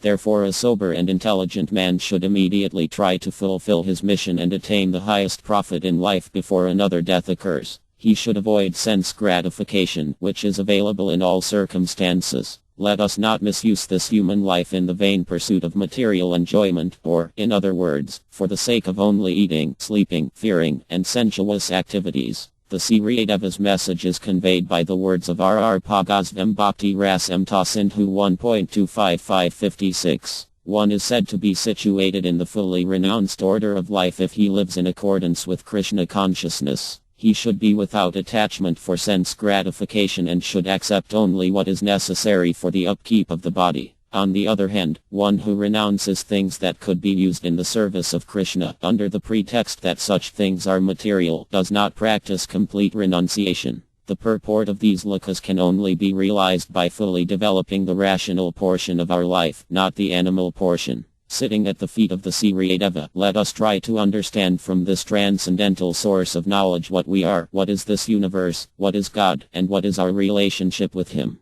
The message of Lord Chaitanya is the message for the living entities and the message of the living world. Lord Chaitanya did not bother himself for the upliftment of this dead world, which is suitably named Martyaloka, the world where everything is destined to die. He appeared before us 450 years ago to tell us something of the transcendental universe, where everything is permanent and everything is for the service of the Absolute. But recently Lord Chaitanya has been misrepresented by some unscrupulous persons, and the highest philosophy of the Lord has been misinterpreted to be the cult of the lowest type of society. We are glad to announce tonight that our Sri Deva, with his usual kindness, saved us from this horrible type of degradation, and therefore we bow down at his lotus feet with all humility. Gentlemen, it has been a mania of the cultured, or uncultured, society of the present day to accredit the personality of Godhead with merely impersonal features and to stultify him by claiming that he has no senses, no form, no activity, no head, no legs, and no enjoyment. This has also been the pleasure of the modern scholars due to their sheer lack of proper guidance and true introspection in the spiritual realm. All these empiricists think alike. All the enjoyable things should be monopolized by the human society or by a particular class only, and the impersonal God should be a mere order supplier for their whimsical feats. We are happy that we have been relieved of this horrible type of malady by the mercy of His Divine Grace Paramahasa Parivarjaksiriya Bhaktasiddhanta Sarasvat Gosvam Ma'arya. He is our eye-opener, our eternal Father, our eternal preceptor, and our eternal guide. Let us therefore bow down at his lotus feet on this auspicious day. Gentlemen, although we are like ignorant children in the knowledge of the transcendence, still His Divine Grace, my Guru Deva, has kindled a small fire within us to dissipate the invincible darkness of empirical knowledge. We are now so much on the safe side that no amount of philosophical argument by the empiric schools of thought can deviate us an inch from the position of our eternal dependence on the lotus feet of His Divine Grace. Furthermore, we are prepared to challenge the most erudite scholars of the MYVeda school and prove that the personality of Godhead and His transcendental sports in Goloka alone constitute the sublime information of the Vedas. There are explicit indications of this in the Chandogya Upanishad 8.13. 1. For receiving the mercy of Krishna, I surrender unto his energy, RDH, and for receiving the mercy of his energy, I surrender unto Krishna. Also in the G-Veda 1.22. 20. The lotus feet of Lord Viyu are the supreme objective of all the demigods. These lotus feet of the Lord are as enlightening as the sun in the sky. The plain truth so vividly explained in the GT, which is the central lesson of the Vedas, is not understood or even suspected by the most powerful scholars of the empiric schools. Herein lies the secret of our Vaisa. When we meditate on the transcendental pastimes of the Absolute Godhead, we are proud to feel that we are His eternal servitors, and we become jubilant and dance with joy. All glory to my Divine Master, for it is He who has out of His unceasing flow of mercy stirred up within us such a movement of eternal existence. Let us bow down at His lotus feet. Gentlemen, had He not appeared before us to deliver us from the thraldom of this gross worldly delusion, surely we should have remained for lives and ages in the darkness of helpless captivity. Had He not appeared before us, we would not have been able to understand the eternal truth of the sublime teaching of Lord Chaitanya. Had He not appeared before us, we could not have been able to know the significance of the first loka of the Brahma Sahit. Krishna, who is known as Govinda, is the Supreme Godhead. He has an eternal, blissful, spiritual body. He is the origin of all. He has no other origin, and He is the prime cause of all causes. Personally, I have no hope for any direct service for the coming crores of births of the sojourn of my life, but I am confident that some day or other I shall be delivered from this mire of delusion in which I am at present so deeply sunk. Therefore let me with all my earnestness pray at the lotus feet of my Divine Master to allow me to suffer the lot for which I am destined due to my past misdoings, but to let me have this power of recollection, that I am nothing but a tiny servant of the Almighty Absolute Godhead, realized through the unflinching mercy of my Divine Master. Let me therefore bow down at His lotus feet with all the humility at my command. Chapter 3 Looking at the cultural background, India's greatest impersonalist meditated on Lord Krishna and the Bhagavad Gita. Prabhupada reprimands impersonalist yogis and swamis, the nominal followers of the 9th century teacher Akara. In this commentary on the latter's Bhagavad Gita, fools rush in where angels fear to tread. Whereas Akara, the greatest of the impersonalists, offers his due respects to Krishna and his book Bhagavad Gita, the foolish say that we need not surrender to the personal Krishna. 1. O Bhagavad Gita, through thy 18 chapters thou showerest upon man the immortal nectar of the wisdom of the Absolute. O blessed Gita, by thee, Lord Krishna himself enlightened Arjuna.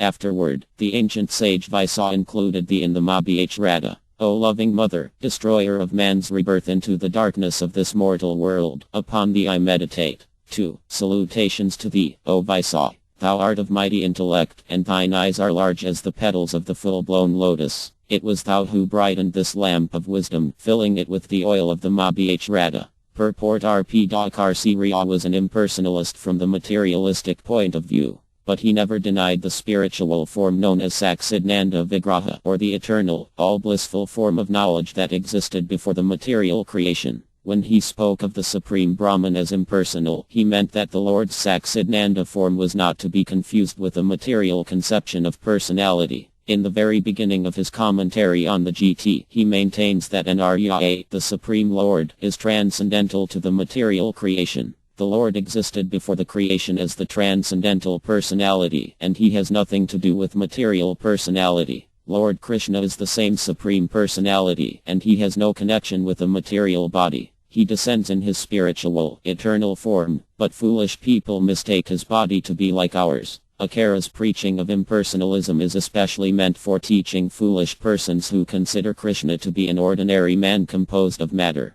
No one would care to read the GT if it had been spoken by a material man, and certainly Vaisadeva would not have bothered to incorporate it into the history of the Mahabharata. According to the above verses, the Mahabharata is the history of the ancient world, and Vaisadeva is the writer of this great epic. The Bhagavad Gita is identical with Krishna. And because Krishna is the absolute supreme personality of Godhead, there is no difference between Krishna and his words. Therefore the Bhagavad Gita is as worshipable as Lord Krishna himself, both being absolute. One who hears the Bhagavad Gita as actually hears the words directly from the lotus lips of the Lord. But unfortunate persons say that the GT is too antiquated for the modern man who wants to find out God by speculation or meditation. 3. I salute thee, O Krishna, O thou who art the refuge of ocean-born Lakam and all who take refuge at thy lotus feet. Thou art indeed the wish-fulfilling tree for thy devotee. Thy one hand holds a staff for driving cows, and thy other hand is raised, the thumb touching the tip of thy forefinger, indicating divine knowledge. Salutations to thee, O Supreme Lord, for thou art the milker of the ambrosia of the GT.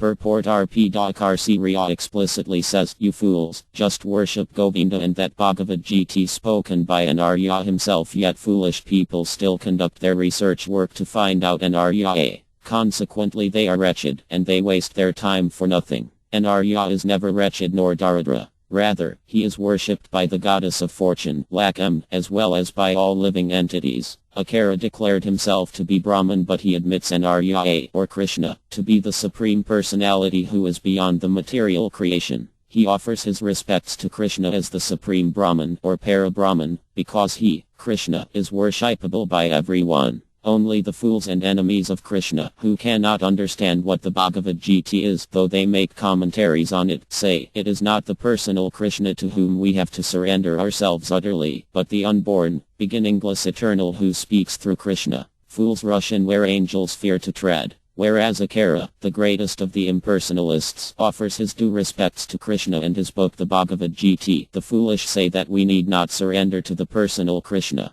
Such unenlightened people do not know that Krishna is absolute and that there is no difference between his inside and outside. The difference of inside and outside is experienced in the dual, material world. In the absolute world there is no such difference, because in the absolute everything is spiritual. Saksidananda, and an Arya, or Krishna, belongs to the absolute world. In the absolute world there is only the factual personality, and there is no distinction between body and soul. 4. The Upanishads are like a herd of cows. Lord Krishna, son of a cowherd, is their milker. Arjuna is the calf. The supreme nectar of the Gita is the milk, and the wise man of purified intellect is the drinker. Purport: unless one understands spiritual variegatedness, one cannot understand the transcendental pastimes of the Lord. In the Brahma Sahit it is said that Krishna's name, form, quality, pastimes, entourage, and paraphernalia are all Nanda Sinma Rasa. In short, everything of his transcendental association is of the same composition of spiritual bliss, knowledge, and eternity.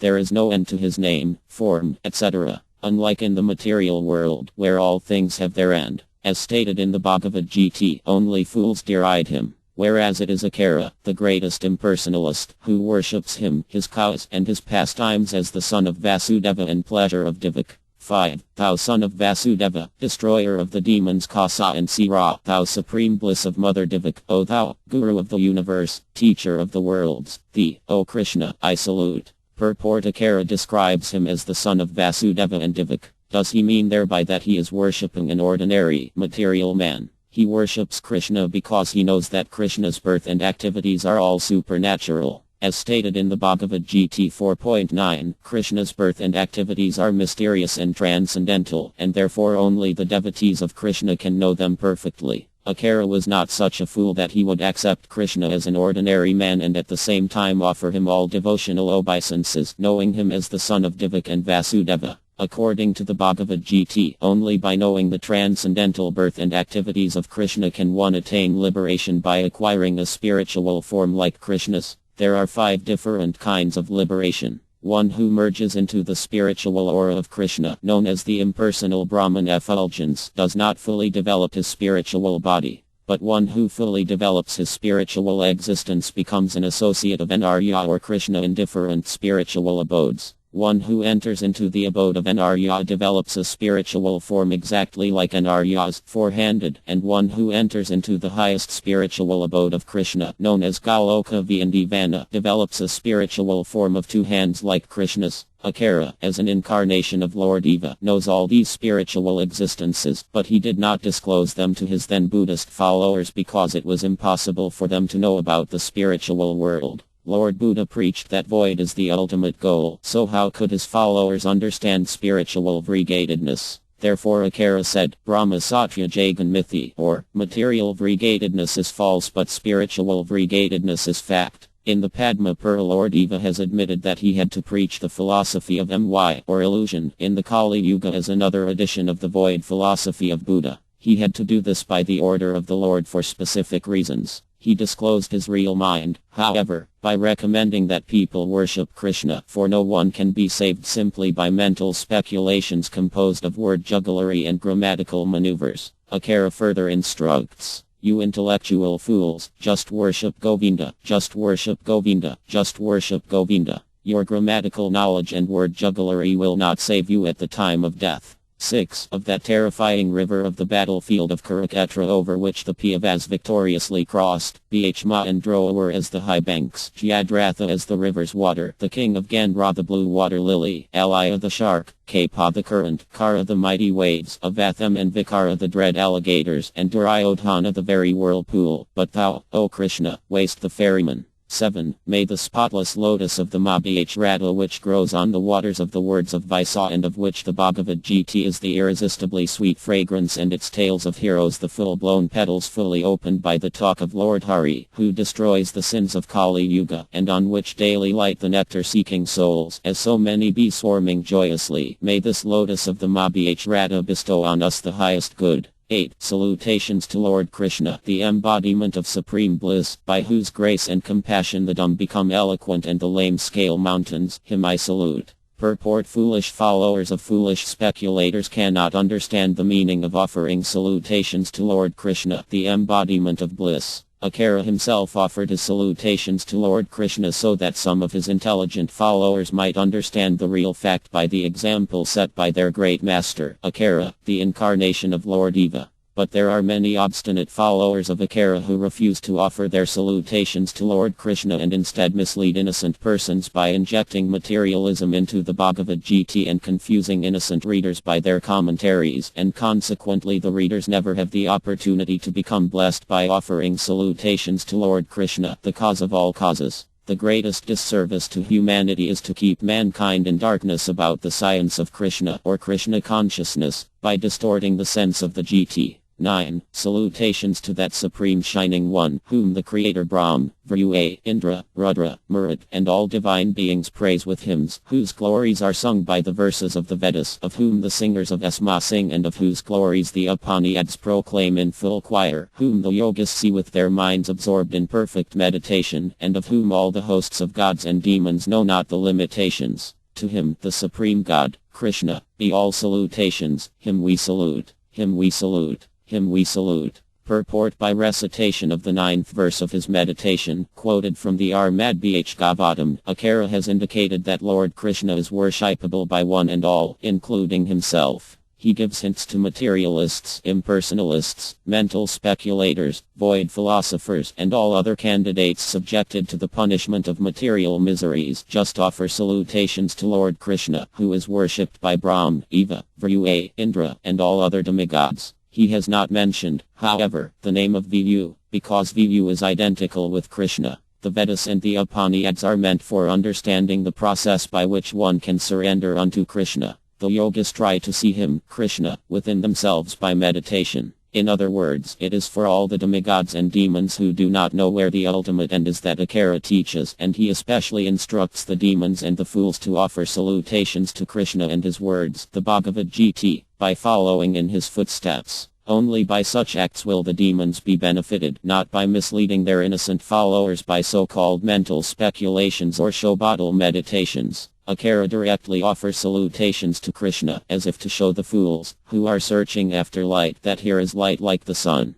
But the fallen demons are like owls that will not open their eyes on account of their fear of the sunlight itself. These owls will never open their eyes to see the sublime light of Krishna and his words, the Bhagavad Gita. They will, however, comment on the Gita with their closed owl eyes to mislead their unfortunate readers and followers. Akara, however, discloses the light to his less intelligent followers and shows that the Bhagavad Gita and Krishna are the only source of light. This is all to teach the sincere seekers of truth to offer salutation to Lord Krishna and thus surrender unto him without misgivings. That is the highest perfection of life, and that is the highest teaching of Akara, the great learned scholar whose teachings drove the voidist philosophy of Buddha out of India, the land of knowledge. O Tat Sat. Krishna Consciousness Movement, the genuine Vedic way. After reading an article on the Krishna Consciousness Movement in the Los Angeles Times, January 11, 1970, RLA Prabhupada begins an unusual correspondence with Dr. J. F. Stahl, Professor of Philosophy and of South Asian Languages at the University of California, Berkeley. Excerpt from the Los Angeles Times article. Dr. J. F. Stahl, professor of philosophy and Near Eastern Sikh languages at UP Berkeley and an instructor in Indian philosophy, believes that the Krishna sect is an authentic Indian religion and that its adherents are sincere. He attributes the society's rapid increase in members to the tendency of today's younger generation to reject organized church-going while at the same time searching for fulfillment of a belief in mysticism.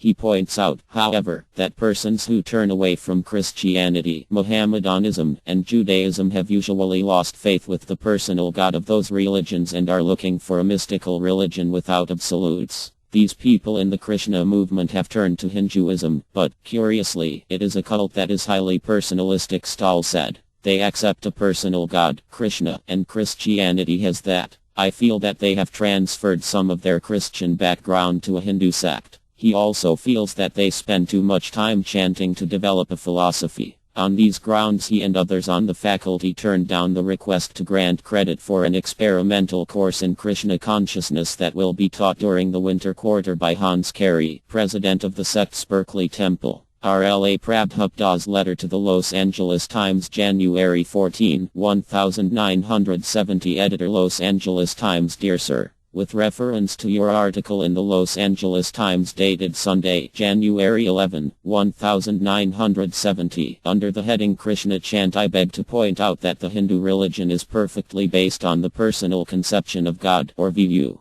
The impersonal conception of God is a side issue, or one of the three features of God. The absolute truth is ultimately the supreme personality of Godhead. The Paramtm conception is the localized aspect of his omnipresence, and the impersonal conception is the aspect of his greatness and eternity. But all these combined together make the complete whole. Dr. J. F. Stahl's statement that the Krishna cult is a combination of Christian and Hindu religion, as if something manufactured by concoction, is not correct. If Christian, Mohammedan, or Buddhist religions are personal, that is quite welcome. But the Krishna religion has been personal from a time long, long ago when Christian, Mohammedan, and Buddhist religions had not yet come into existence. According to the Vedic conception, religion is basically made by the personal God as his laws. Religion cannot be manufactured by man or anyone except God superior to man. Religion is the law of God only. Unfortunately, all the Swamis who came before me in this country stressed the impersonal aspect of God, without sufficient knowledge of God's personal aspect. In the Bhagavad Gita, therefore, it is said that only less intelligent persons consider that God is originally impersonal but assumes a form when he incarnates.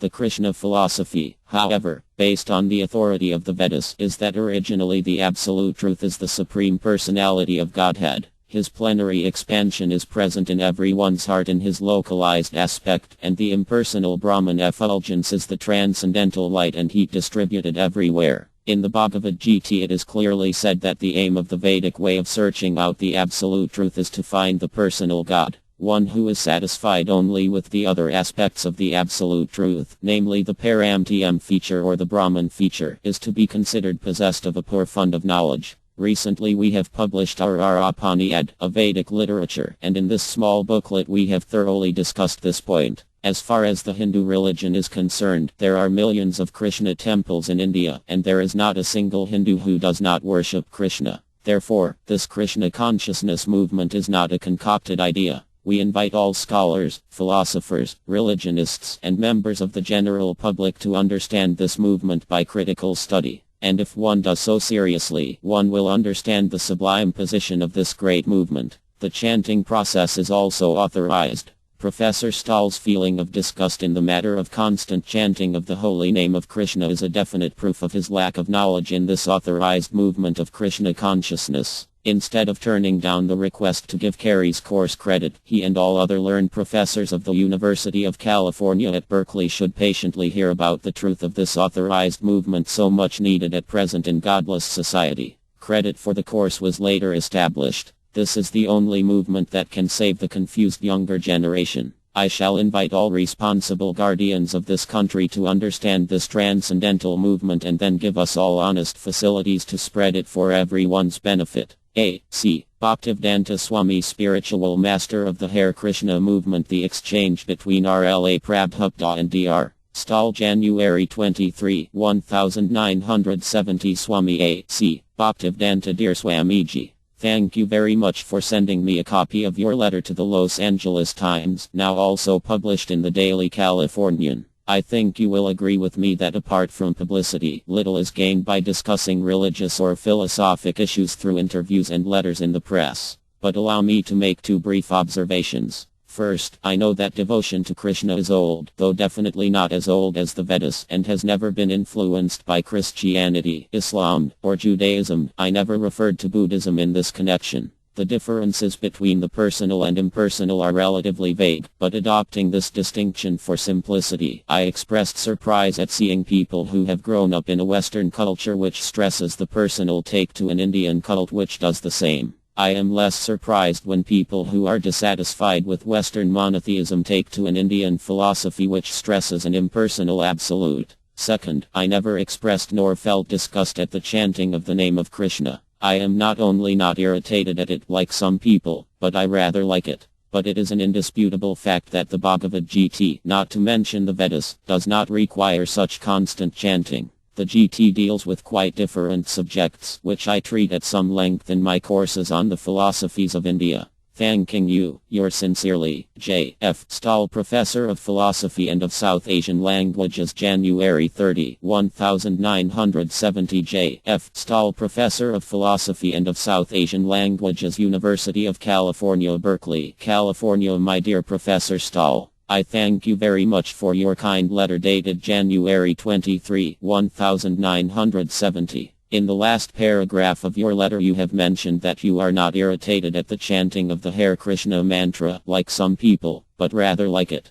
This has given me much satisfaction, and I am sending herewith a copy of our magazine, Back to Godhead, issue number 28, in which you will find how the students at a program at Ohio State University liked this chanting of the Hare Krishna mantra, although all of them were neophytes to this cult of chanting. Actually, this chanting is very pleasing to the heart and is the best means of infusing spiritual consciousness or Krishna consciousness into the hearts of people in general. This is the easiest process of spiritual realization and is recommended in the Vedas. In the Bihan and Radyapura it is clearly stated that it is only chanting of the holy name of Hari, Krishna, that can save people from the problems of materialistic existence, and there is no other alternative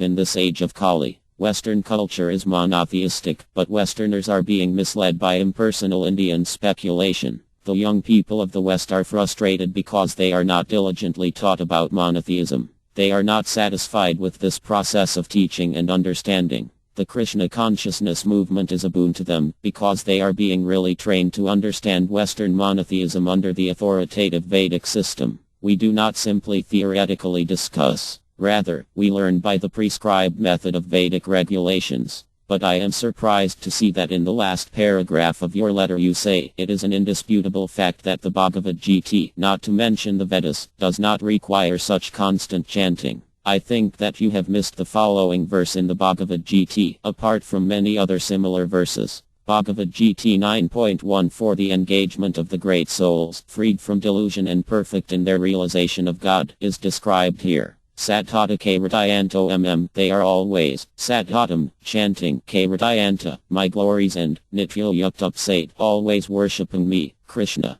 So I do not know how you can say indisputable. And, if you want references from the Vedas, I can give you many. In the Vedas, the chief transcendental vibration Okara is also Krishna. Praeva Okara is the divine substance of the Vedas. Following the Vedas means chanting the Vedic mantras, and no Vedic mantra is complete without Okara. In the Mkaya Upanishad, Okara is stated to be the most auspicious sound representation of the Supreme Lord. This is also confirmed again in the Atharva Veda. Okara is the sound representation of the Supreme Lord and is therefore the principal word in the Vedas. In this connection, the Supreme Lord, Krishna, says, Praeva Sarva Vidyu. I am the syllable O in all the Vedic mantras. Bhagavad Gita 7.8 Furthermore, in Bhagavad Gita, chapter 15, verse 15, Krishna says, I am seated in everyone's heart. By all the Vedas I am to be known. I am the compiler of Vedanta, and I know Veda as it is. The Supreme Lord, seated in everyone's heart, is described in both the Muaka and Vetvatara Upanishads. Devi Supar Sasak why the Supreme Lord and the individual soul are sitting in the body like two friendly birds in a tree. One bird is eating the fruits of the tree or reactions of material activities, and the other bird, the supersoul, is witnessing.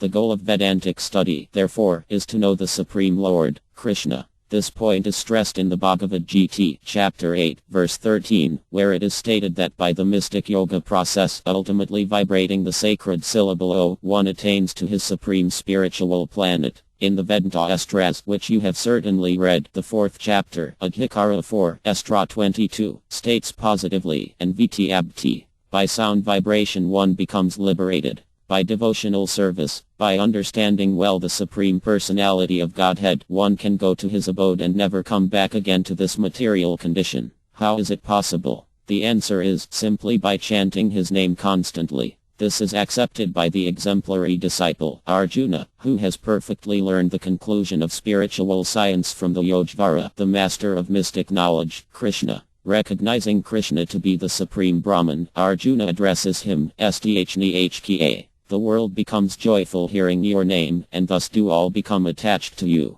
Bhagavad Gita 11.36. The process of chanting is herein authorized as the direct means of contacting the Supreme Absolute Truth, the Personality of Godhead. Simply by chanting the holy name Krishna, the soul is attracted by the Supreme Person, Krishna, to go home, back to Godhead. In the Anuradhapakatra it is stated that all the Vedic rituals, mantras, and understanding are compressed into the 8 words Hare Krishna, Krishna Krishna, Hare. Similarly, in the Kali Santara Upanishad it is stated that these 16 words, Hare Krishna, Krishna Krishna, Hare Arma, Arma, Hare, are especially meant for counteracting the degrading and contaminating influence of this materialistic age of Kali. All these points are elaborately presented in my book Teachings of Lord Chaitanya. The process of chanting is, therefore, not only the sublime method for practical perfection of life but the authorized Vedic principle inaugurated by the greatest Vedic scholar and devotee, Lord Chaitanya, whom we consider an incarnation of Krishna. We are simply following in his authorized footsteps. The scope of the Krishna consciousness movement is universal. The process for regaining one's original spiritual status of eternal life, full with bliss and knowledge, is not abstract, dry theorizing. Spiritual life is not described in the Vedas as theoretical, dry, or impersonal. The Vedas aim at the inculcation of pure love of God only, and this harmonious conclusion is practically realized by the Krishna consciousness movement, or by chanting the Hare Krishna mantra. As the goal of spiritual realization is only one, love of God, so the Vedas stand as a single comprehensive whole in the matter of transcendental understanding. Only the incomplete views of various parties apart from the bona fide Vedic lines of teaching give a rupturous appearance to the Bhagavad Gita. The reconciliative factor adjusting all apparently diverse propositions of the Vedas is the essence of the Veda or Krishna consciousness, love of God. Thanking you once again, yours sincerely, A.C. Bhaktivedanta Swami. February 8, 1970. Swami A.C. Bhaktivedanta. Dear Swamiji, thank you very much for your kindness in sending me your long and interesting letter of January 30, together with the last issue of Back to Godhead. So far I have had a few discussions with members of your society here, but they were not entirely satisfactory from my point of view. But now I have your much more authoritative letter, whereby the discussion moves to a higher level. And yet, I am afraid, you have not convinced me that all the scriptures you quote prescribe only chanting of the name of Krishna. Let me refer only to the most important ones. In the Bhagavad Gita 9.14, Kairatayanta need not mean chanting of the name of Krishna. It may mean glorifying, chanting, reciting, talking, and refer to songs, hymns, descriptions, or conversations. The commentators take it that way. Akara in his commentary merely repeats the word, but Nandagiri in his Vaikai classes Kairatana as Vedantarava Praeva Japaka, listening to the Vedanta and muttering O, that the Vedic O is Krishna is said in the Bhagavad Gita, where Krishna is also identified with many other things, and which is SMT, but not in the Vedas, which are Ruti. Another commentator, Hanuman, in his Paika Bhya, says that Kairatayanta merely means Bh Saman, talking about. More important, I think, than the precise meaning of this word, is that the entire verse does not require that everyone always engage in Kairatana, but merely states that some great souls do so. This is obvious from the next verse, which states that any others engage in Jnana,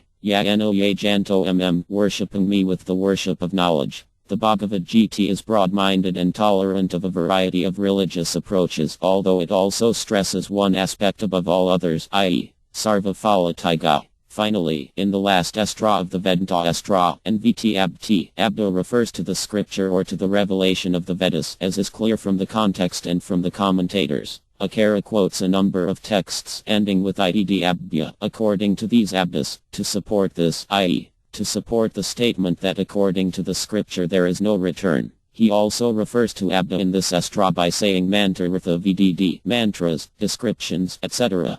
Vikaspati Mira in the BH-Mat supports this and clarifies it further by adding that a contrary view is Ruti SMT Virodha, in conflict with the SMT and the Ruti. Thanking you once again for your kind attention. Yours very sincerely, J. F. Stahl, February 15, 1970. J. F. Stahl, Professor of Philosophy and of South Asian Languages. My dear Dr. Stahl, I am very glad to receive your letter dated Sunday, February 8, 1970. I am very much pleased also to note the contents. Regarding convincing you that all scriptures prescribe chanting of the name of Krishna, I can simply present the authority of Lord Chaitanya. Lord Chaitanya recommended, Kirtanya Sadhari Hari, Krishna is constantly to be praised, Ikaka 3. Similarly, Madsiriya quotes, Vidaramya Ekava Hari Sarvatra Jiyate Hari is sung about everywhere in the Vedas and Aramya. Similarly, in the Bhagavad Gita 15.15 the Lord says, Vedika Sarvaraham Ava Vedya, by all the Vedas I am to be known. In this way we find all the scriptures aiming at the Supreme Person. In the G-Veda 1.22.20 the mantra is O Tadvi Paramapada Sadpayanti Sraya. The demigods are always looking to that supreme abode of Vu. The whole Vedic process, therefore, is to understand Lord Vu, and any scripture is directly or indirectly chanting the glories of the Supreme Lord, Vu. Regarding the Bhagavad Gita, verse 9.14, Kairatayanta certainly means glorifying, chanting, reciting, and talking, as you have said. But glorifying, chanting, or reciting about whom? It is certainly Krishna. The word used in this connection is MME. Therefore, we do not disagree when a person glorifies Krishna, as Ukadeva did in the Armad Bhgavatam. This is also Kairatana. The highest among all Vedic literatures is the proper place for such glorification of the Supreme Lord, Krishna, and this is to be well understood from the verse. O expert and thoughtful men, relish Armad Bhgavatam, the mature fruit of the desire tree of Vedic literatures. It emanated from the lips of Ukadeva Gosvam. Therefore this fruit has become even more tasteful, although its nectar and juice was already relishable for all, including liberated souls. Armad Bhgavatam 1.1. 3. It is said that Maharya Parkayat attained salvation simply by hearing, and similarly Ukadeva Gosvam attained salvation simply by chanting. In our devotional service there are 9 different methods for achieving the same goal, love of Godhead, and the first process is hearing. This hearing process is called Ruti. The next process is chanting. The chanting process is SMT. We accept both Ruti and SMT simultaneously. We consider Ruti the mother and SMT the sister, because a child hears from the mother and then again learns from the sister by description. Ruti and SMT are 2 parallel lines. RLAR Pagosvam therefore says, Bhakti Rasamta Sindhu 1.2, 101, that is, without references to Ruti, SMT, Perez, and Pakartras, unadulterated devotional service is never achieved. Therefore, anyone who shows a devotional ecstasy without reference to the Vedic scripture simply creates disturbances. On the other hand, if we simply stick to the Rutas, then we become Veda Vidarat, who are not very much appreciated in the Bhagavad Gita. Therefore Bhagavad Gita, although SMT, is the essence of all Vedic scripture, Sarvapaniya Jiva. It is just like a cow that is delivering the milk, or the essence of all the Vedas and Upanishads, and all the Siriyas, including Akar Siriya, accept the Bhagavad Gita as such. Therefore you cannot deny the authority of the Bhagavad Gita because it is SMT. That view is Ruti SMT Virodha, in conflict with the SMT and the Ruti, as you have correctly said. Regarding Nandagiri's quotation that Kairatana means Vedantarava Praeva Japaka, listening to the Vedanta and muttering, "Oh, the knower of Vedanta is Krishna, and he is the compiler of Vedanta. He is Vedavit and Vedanta KT. So where is there a greater opportunity for Vedantarava than to hear it from Krishna?" Regarding the next verse, in which it is mentioned that Jainaya Enoye Janto the object of worship is Krishna, as indicated by MME. The process is described in the Upanishad, Mantra 11. Only one who can learn the process of nescience and that of transcendental knowledge side by side can transcend the influence of repeated birth and death and enjoy the full blessings of immortality. The culture of vidhi, or transcendental knowledge, is essential for the human being, otherwise the culture of avdi, or nescience, binds him to conditioned existence on the material platform. Materialistic existence means the pursuit or culture of sense gratification, and this kind of knowledge of sense gratification, avdi, means advancement of repeated birth and death. Those who are absorbed in such knowledge cannot learn any lesson from the laws of nature, and they do the same things over repeatedly, being enamored of the beauty of illusory things. Vidhi, or factual knowledge, on the other hand, means to know thoroughly the process of nascent activities while at the same time culturing transcendental science and thereby undeviatingly following the path of liberation.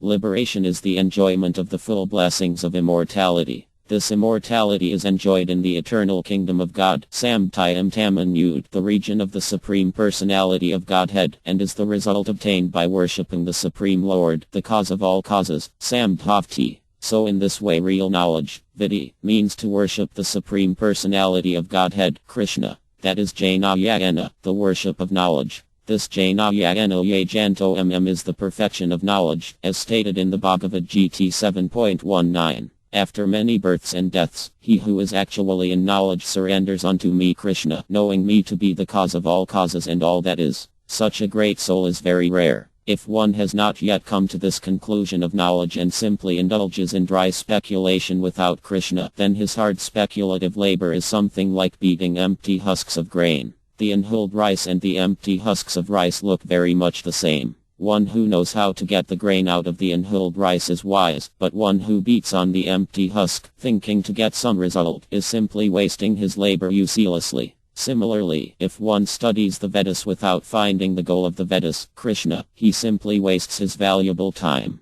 So to cultivate knowledge for worshipping Krishna culminates after many, many births and deaths when one actually becomes wise. When one becomes wise in this way, he surrenders to Krishna, recognizing him at last to be the cause of all causes and all that is. That sort of great soul is very rare. So those who have surrendered to Krishna life and soul are rare. Sudurlabha Madhyamas. They are not ordinary Madhyamas. By the grace of Lord Chaitanya, that highest perfectional status of life is being distributed very freely. The effect is also very encouraging. Otherwise, how are boys and girls without any background of Vedic culture quickly occupying the posts of rare Madhyamas simply by vibrating this transcendental sound, Hare Krishna? And simply on the basis of this chanting, the majority of them, those who are very sincere, are steady in devotional service and are not falling down to the four principles of material sinful life, namely, 1. Meat eating, 2. Illicit sexual connection, 3. Taking of intoxicants, including coffee, tea, and tobacco, and 4. Gambling.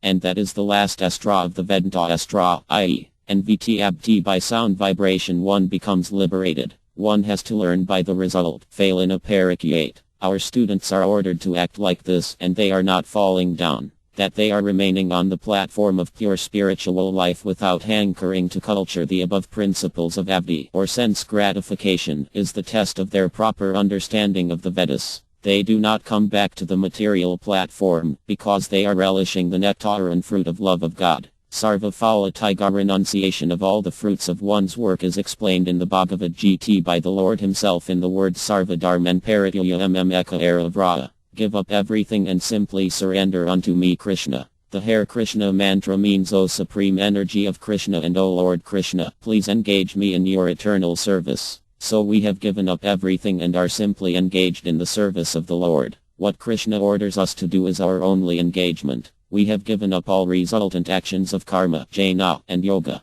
And that is the stage of pure devotional service, Bhaktiradam. Yours sincerely, A.C. Bhaktivedanta Swami February 25, 1970 Swami A.C. Bhaktivedanta Founder Syria International Society for Krishna Consciousness. Dear Swamiji, thank you very much for your very interesting letter of February 15, 1970 with enclosure. I am afraid that whenever you quote a passage purporting to show that only the chanting of the name Krishna is required, I can quote another one that requires something else, adding, Yadi loko pi pramim, I am api loka pram abhavitam arhati. If mere verses are authoritative, this verse also ought to be regarded as authoritative. And there may be no end to this in the foreseeable future, as Patanjali also says, Ma and hi abdasya prayoga vyaya. For vast is the domain for the use of words. Yours very sincerely, J. F. Stahl, April 24, 1970. Dear Dr. Stahl, I beg to thank you very much for your kind letter dated February 25, 1970. I am sorry that I could not reply to your letter earlier because I was a little busy in the matter of purchasing a new church estate at the above address. We have secured a very nice place for a separate temple, lecture room, my quarters, and the devotees' residential quarters, all together in a nice place with all the modern amenities. I beg to request you to visit this place at your convenience, and if you kindly let me know a day before, my students will be very glad to receive you properly. Regarding our correspondence, actually this quotation and counter-quotation cannot solve the problem. In a court both the learned lawyers quote from law books, but that is not the solution to the case. The determination of the case is the judgment of the presiding judge. So argument cannot bring us to a conclusion. The scriptural quotations are sometimes contradictory, and every philosopher has a different opinion, because without putting forward a different thesis, no one can become a famous philosopher. It is therefore difficult to arrive at the right conclusion. The conclusion is, as above mentioned, to accept the judgment of authority. We follow the authority of Lord Chaitanya Mahaprabhu, who is non-different from Krishna, and his version according to Vedic scripture is that in this age this chanting is the only solution for all problems of life, and that is actually being shown by practical experience. Recently there was a big procession of our students in Berkeley on the Advent Day of Lord Chaitanya, and the public has remarked as follows. This crowd of men is not like others, who assemble to break windows and create havoc. This is also confirmed by the police in the following words. Members of the Krishna consciousness movement cooperated fully with the police, and their efforts to maintain peaceful order throughout the parade were so successful that only minimal police involvement was required. Similarly, in Detroit there was a big peace march, and our men were appreciated as angels in the crowd. So this Krishna consciousness movement is actually needed at the present moment as the panacea for all kinds of problems in human society. Other quotations will not act very appreciably at this time. In a drugstore there may be many medicines, and all may be genuine, but what is required is that an experienced physician prescribe medicine for a particular patient. We cannot say in this case, this is also medicine, and this is also medicine. No. The medicine which is effective for a particular person is the medicine for him. Phalina Parakyate. Yours very sincerely, A.C. Bhaktivedanta Swami. Final note by R.L.A. Prabhupada. In a court of justice, two lawyers put forward their respective relevant arguments taken from the authorized law books to decide a point, but it is up to the judge to decide the case in favor of one of the litigants. When the opposing lawyers put forward their arguments, both of them are legal and bona fide, but the judgment is given as to which argument is applicable to the particular case. Lord Chaitanya gives his judgment on the authority of Stras that the chanting of the holy names of the Lord is the only means to elevate one to the transcendental platform, and actually we can see it is effective. Each and every one of our students who has seriously taken to this process may be examined individually, and any impartial judge will find it easy to see that they have advanced in their transcendental realization further than any philosophers, religionists, yogas, karmas, etc. We have to accept everything favorable to the circumstances. Rejection of other methods in a particular circumstance does not mean that the rejected ones are not bona fide. But for the time being, taking into consideration the age, time, and object, methods are sometimes rejected even though bona fide. We have to test everything by its practical result. By such a test, in this age the constant chanting of the Hare Krishna Maha Mantra undoubtedly proves very effective. A.C. Bhaktivedanta Swami. Hindu cult or divine culture. Sometimes Indians both inside and outside of India think that we are preaching the Hindu religion, but actually we are not. People should not think that we are preaching a sectarian religion. No, we are simply preaching how to love God. We are giving a spiritual culture that can solve all the problems of life, and therefore it is being accepted all over the world. There is a misconception that the Krishna consciousness movement represents the Hindu religion. In fact, however, Krishna consciousness is in no way a faith or religion that seeks to defeat other faiths or religions. Rather, it is an essential cultural movement for the entire human society and does not consider any particular sectarian faith. This cultural movement is especially meant to educate people in how they can love God. Sometimes Indians both inside and outside of India think that we are preaching the Hindu religion, but actually we are not. One will not find the word Hindu in the Bhagavad Gita. Indeed, there is no such word as Hindu in the entire Vedic literature. This word has been introduced by the Muslims from provinces next to India, such as Afghanistan, Baluchistan, and Persia. There is a river called Sindhu bordering the northwestern provinces of India, and since the Muslims there could not pronounce Sindhu properly, they instead called the river Hindu, and the inhabitants of this tract of land they called Hindus. In India, according to the Vedic language, the Europeans are called Mlechas or Yavanas. Similarly, Hindu is a name given by the Muslims. India's actual culture is described in the Bhagavad Gita, where it is stated that according to the different qualities or modes of nature there are different types of men, who are generally classified into 4 social orders and 4 spiritual orders. This system of social and spiritual division is known as Varama Dharma. The 4 Varas or social orders are Bhyarhma, Kshatriya, Vaishya, and Dra. The 4 Ramas, or spiritual orders, are Brahmacharya, Jihasta, Vinaprastha, and Sannisa. The Varama system is described in the Vedic scriptures known as the Puras. The goal of this institution of Vedic culture is to educate every man for advancement in knowledge of Krishna or God. That is the entire Vedic program. When Lord Chaitanya talked with the great devotee R.M. Nanda Arya, the Lord asked him, "What is the basic principle of human life?" R.M. Nanda Arya answered that human civilization begins when Varama Dharma is accepted. Before coming to the standard of Varama Dharma there is no question of human civilization. Therefore, the Krishna consciousness movement is trying to establish this right system of human civilization, which is known as Krishna consciousness or Deva Varama, divine culture. In India, the Varama system has now been taken in a perverted way, and thus a man born in the family of a Bhyarhma, the highest social order, claims that he should be accepted as a Bhyarhma. But this claim is not accepted by the scripture. One's forefather may have been a Bhyarhma according to Gotra or the family hereditary order, but real Varama Dharma is based on the factual quality one has attained, regardless of birth or heredity. Therefore, we are not preaching the present-day system of the Hindus, especially those who are under the influence of Akarshiriya, for Akarshiriya taught that the absolute truth is impersonal, and thus he indirectly denied the existence of God. Akarshiriya's mission was special. He appeared in order to re-establish the Vedic influence after the influence of Buddhism. Because Buddhism was patronized by Emperor Oka 2600 years ago, the Buddhist religion practically pervaded all of India. According to the Vedic literature, Buddha was an incarnation of Krishna who had a special power and who appeared for a special purpose. His system of thought, or faith, was accepted widely, but Buddha rejected the authority of the Vedas. While Buddhism was spreading, the Vedic culture was stopped both in India and in other places.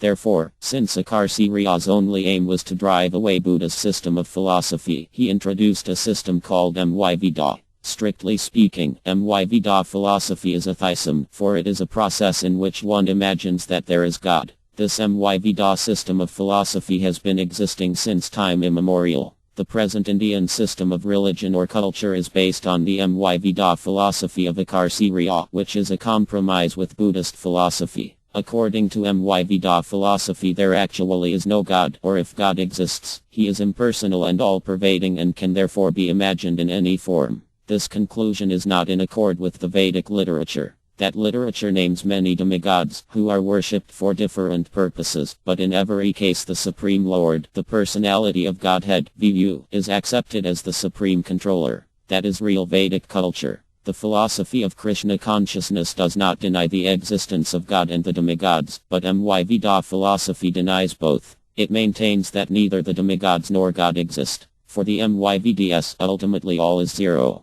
They say that one may imagine any authority, whether Viyu, Durg, Lord Eva, or the Sun God, because these are the demigods generally worshipped in society. But the Myveda philosophy does not in fact accept the existence of any of them. The MYVDS say that because one cannot concentrate one's mind on the impersonal Brahman, one may imagine any of these forms. This is a new system, called Pakapsan. It was introduced by Akarsi Riya, but the Bhagavad Gita does not teach any such doctrines, and therefore they are not authoritative. The Bhagavad Gita accepts the existence of the demigods. The demigods are described in the Vedas, and one cannot deny their existence, but they are not to be understood or worshipped according to the way of Akarsi Riya. The worship of demigods is rejected in the Bhagavad Gita. The Gita 7.20 clearly states, "Those whose minds are distorted by material desire surrender unto demigods and follow the particular rules and regulations of worship according to their own natures." Furthermore, in the Bhagavad Gita 2.44, Lord Krishna states, "In the minds of those who are too attached to sense enjoyment and material opulence, and who are bewildered by such things, the resolute determination for devotional service does not take place."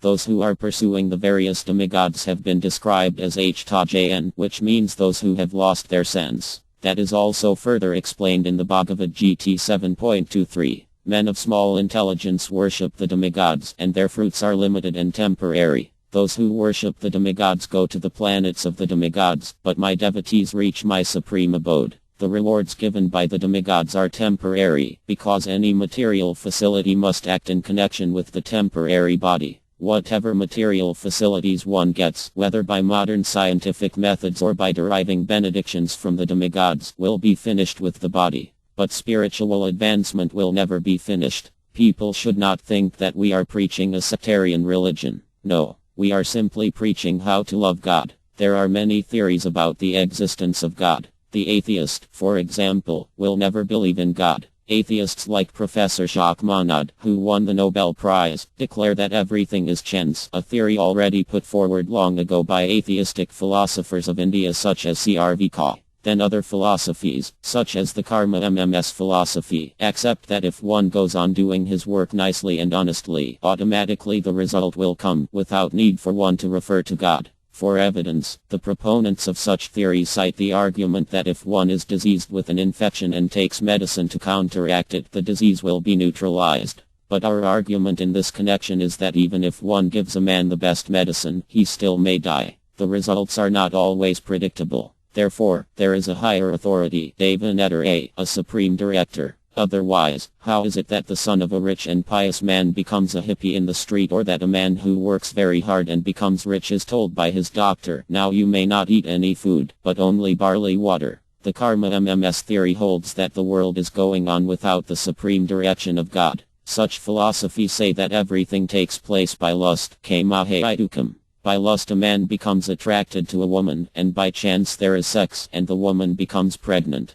There is actually no plan to make the woman pregnant, but by a natural sequence when a man and a woman unite, a result is produced. The atheistic theory, which is described in the 16th chapter of the Bhagavad Gita as asric or demoniac, is that actually everything is going on in this way, because of chance and resulting from natural attraction. This demoniac theory supports the idea that if one wants to avoid children, he may use a contraceptive method. Actually, however, there is a great plan for everything, the Vedic plan. The Vedic literature gives directions regarding how men and women should unite, how they should beget children, and what the purpose of sex life is. Krishna says in the Bhagavad Gita that sex life sanctioned by the Vedic order, or sex life under the direction of the Vedic rules and regulations, is bona fide and is acceptable to him. But chance sex life is not acceptable. If by chance one is sexually attracted and there are children, they are called varasakara, unwanted population.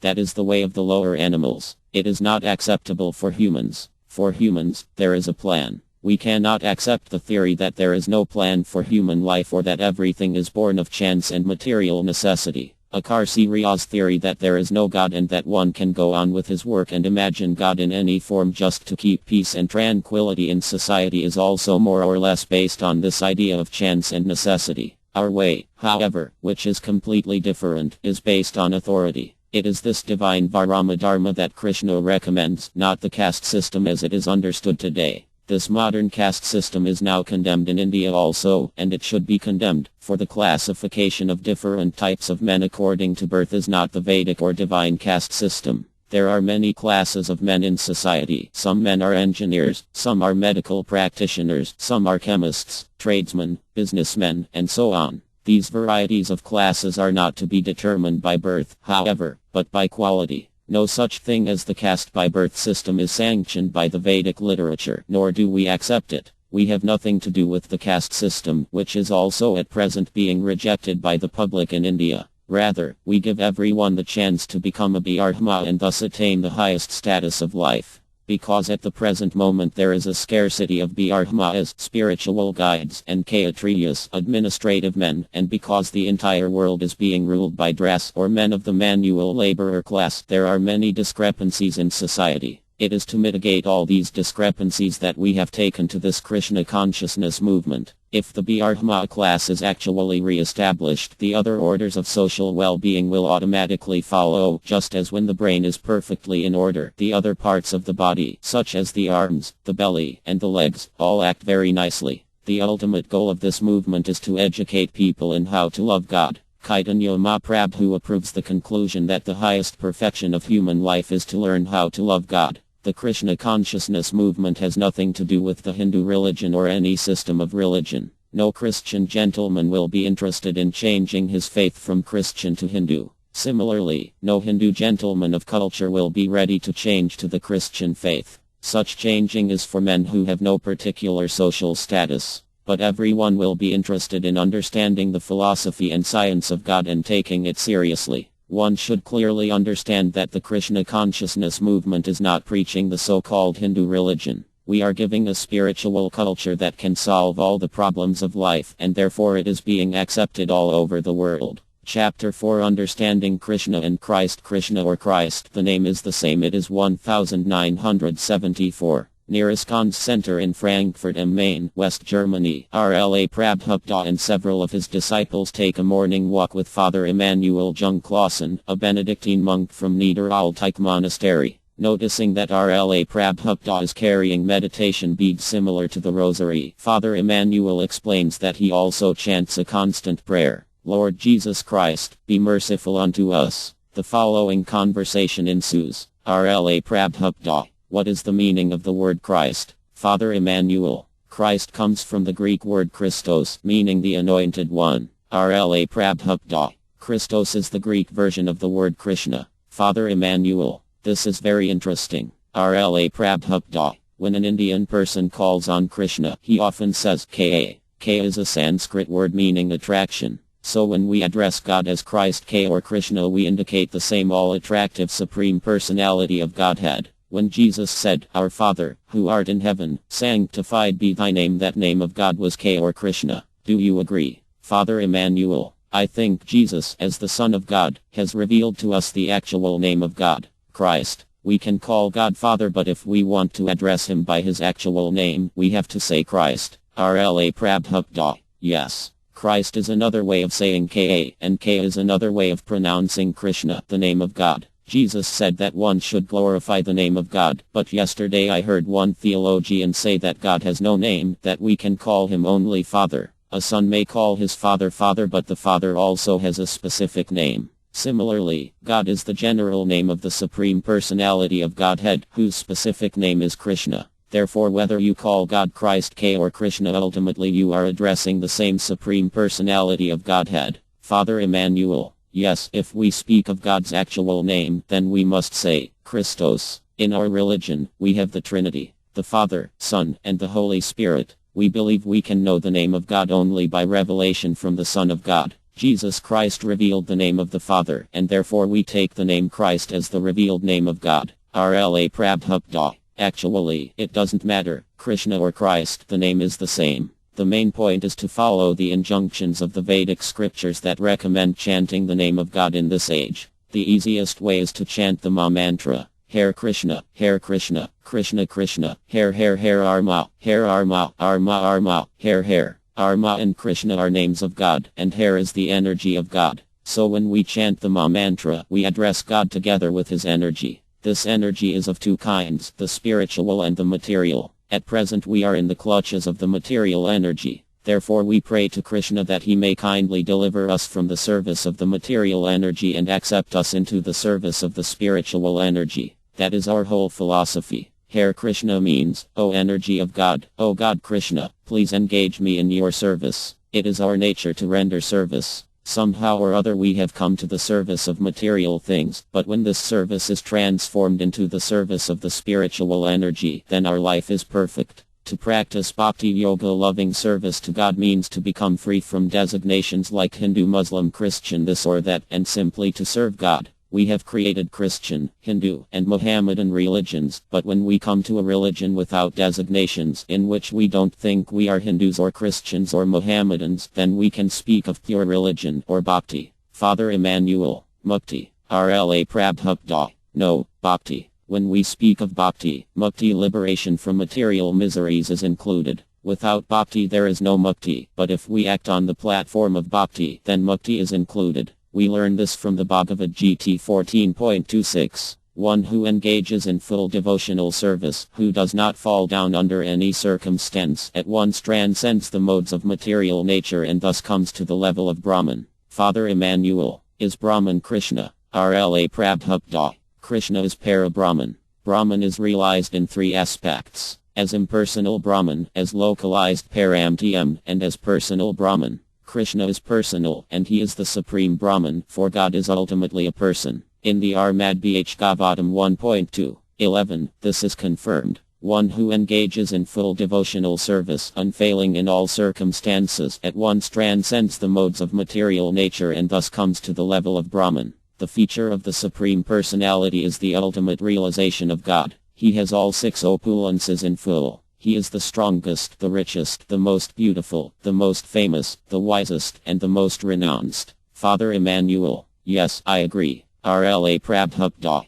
Because God is absolute, His name, His form, and His qualities are also absolute, and they are non-different from Him. Therefore to chant God's holy name means to associate directly with Him. When one associates with God, one acquires godly qualities, and when one is completely purified, one becomes an associate of the Supreme Lord. Father Emmanuel. But our understanding of the name of God is limited. RLA Prabhupada. Yes, we are limited, but God is unlimited. And because He is unlimited, or absolute, He has unlimited names, each of which is God. We can understand His names as much as our spiritual understanding is developed. Father Emmanuel. May I ask a question? We Christians also preach love of God, and we try to realize love of God and render service to Him with all our heart and all our soul. Now, what is the difference between your movement and ours? Why do you send your disciples to the Western countries to preach love of God when the gospel of Jesus Christ is propounding the same message? RLA Prabhupada.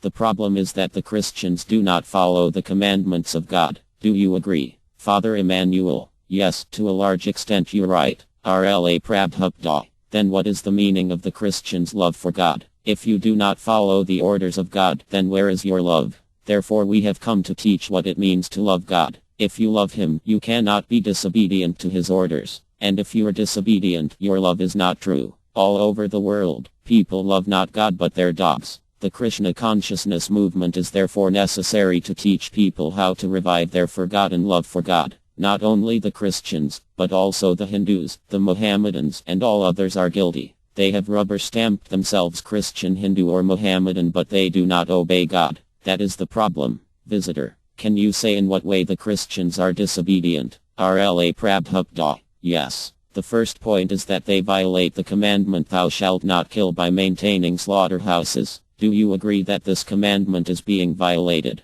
Father Emmanuel. Personally, I agree. RLA Prabhupada. Good. So if the Christians want to love God, they must stop killing animals. Father Emmanuel. But isn't the most important point RLA Prabhupada? If you miss one point, there is a mistake in your calculation. Regardless of what you add or subtract after that, the mistake is already in the calculation, and everything that follows will also be faulty. We cannot simply accept that part of the scripture we like, and reject what we don't like, and still expect to get the result. For example, a hen lays eggs with its back part and eats with its beak. A farmer may consider, the front part of the hen is very expensive because I have to feed it. Better to cut it off. But if the head is missing, there will be no eggs anymore, because the body is dead. Similarly, if we reject the difficult part of the scriptures and obey the part we like, such an interpretation will not help us. We have to accept all the injunctions of the scripture as they are given, not only those that suit us. If you do not follow the first order, thou shalt not kill, then where is the question of love of God?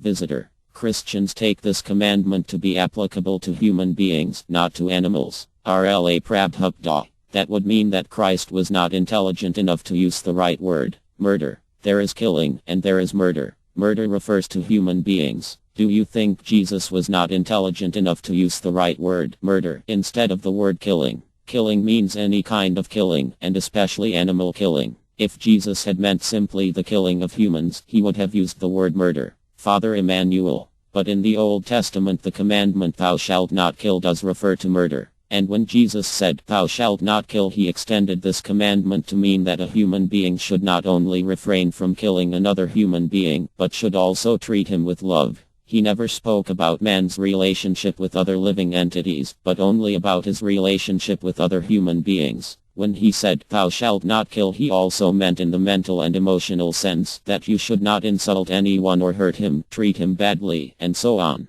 RLA Prabhupada. We are not concerned with this or that testament but only with the words used in the commandments. If you want to interpret these words, that is something else. We understand the direct meaning. Thou shalt not kill means the Christians should not kill. You may put forth interpretations in order to continue the present way of action, but we understand very clearly that there is no need for interpretation. Interpretation is necessary if things are not clear. But here the meaning is clear. Thou shalt not kill is a clear instruction. Why should we interpret it? Father Emmanuel, isn't the eating of plants also killing? RLA Prabhupada. The Vaishnava philosophy teaches that we should not even kill plants unnecessarily. In the Bhagavad Gita 9.26 Krishna says, if someone offers me with love and devotion a leaf, a flower, a fruit, or a little water, I will accept it. We offer Krishna only the kind of food he demands, and then we eat the remnants. If offering vegetarian food to Krishna were sinful, then it would be Krishna's sin, not ours.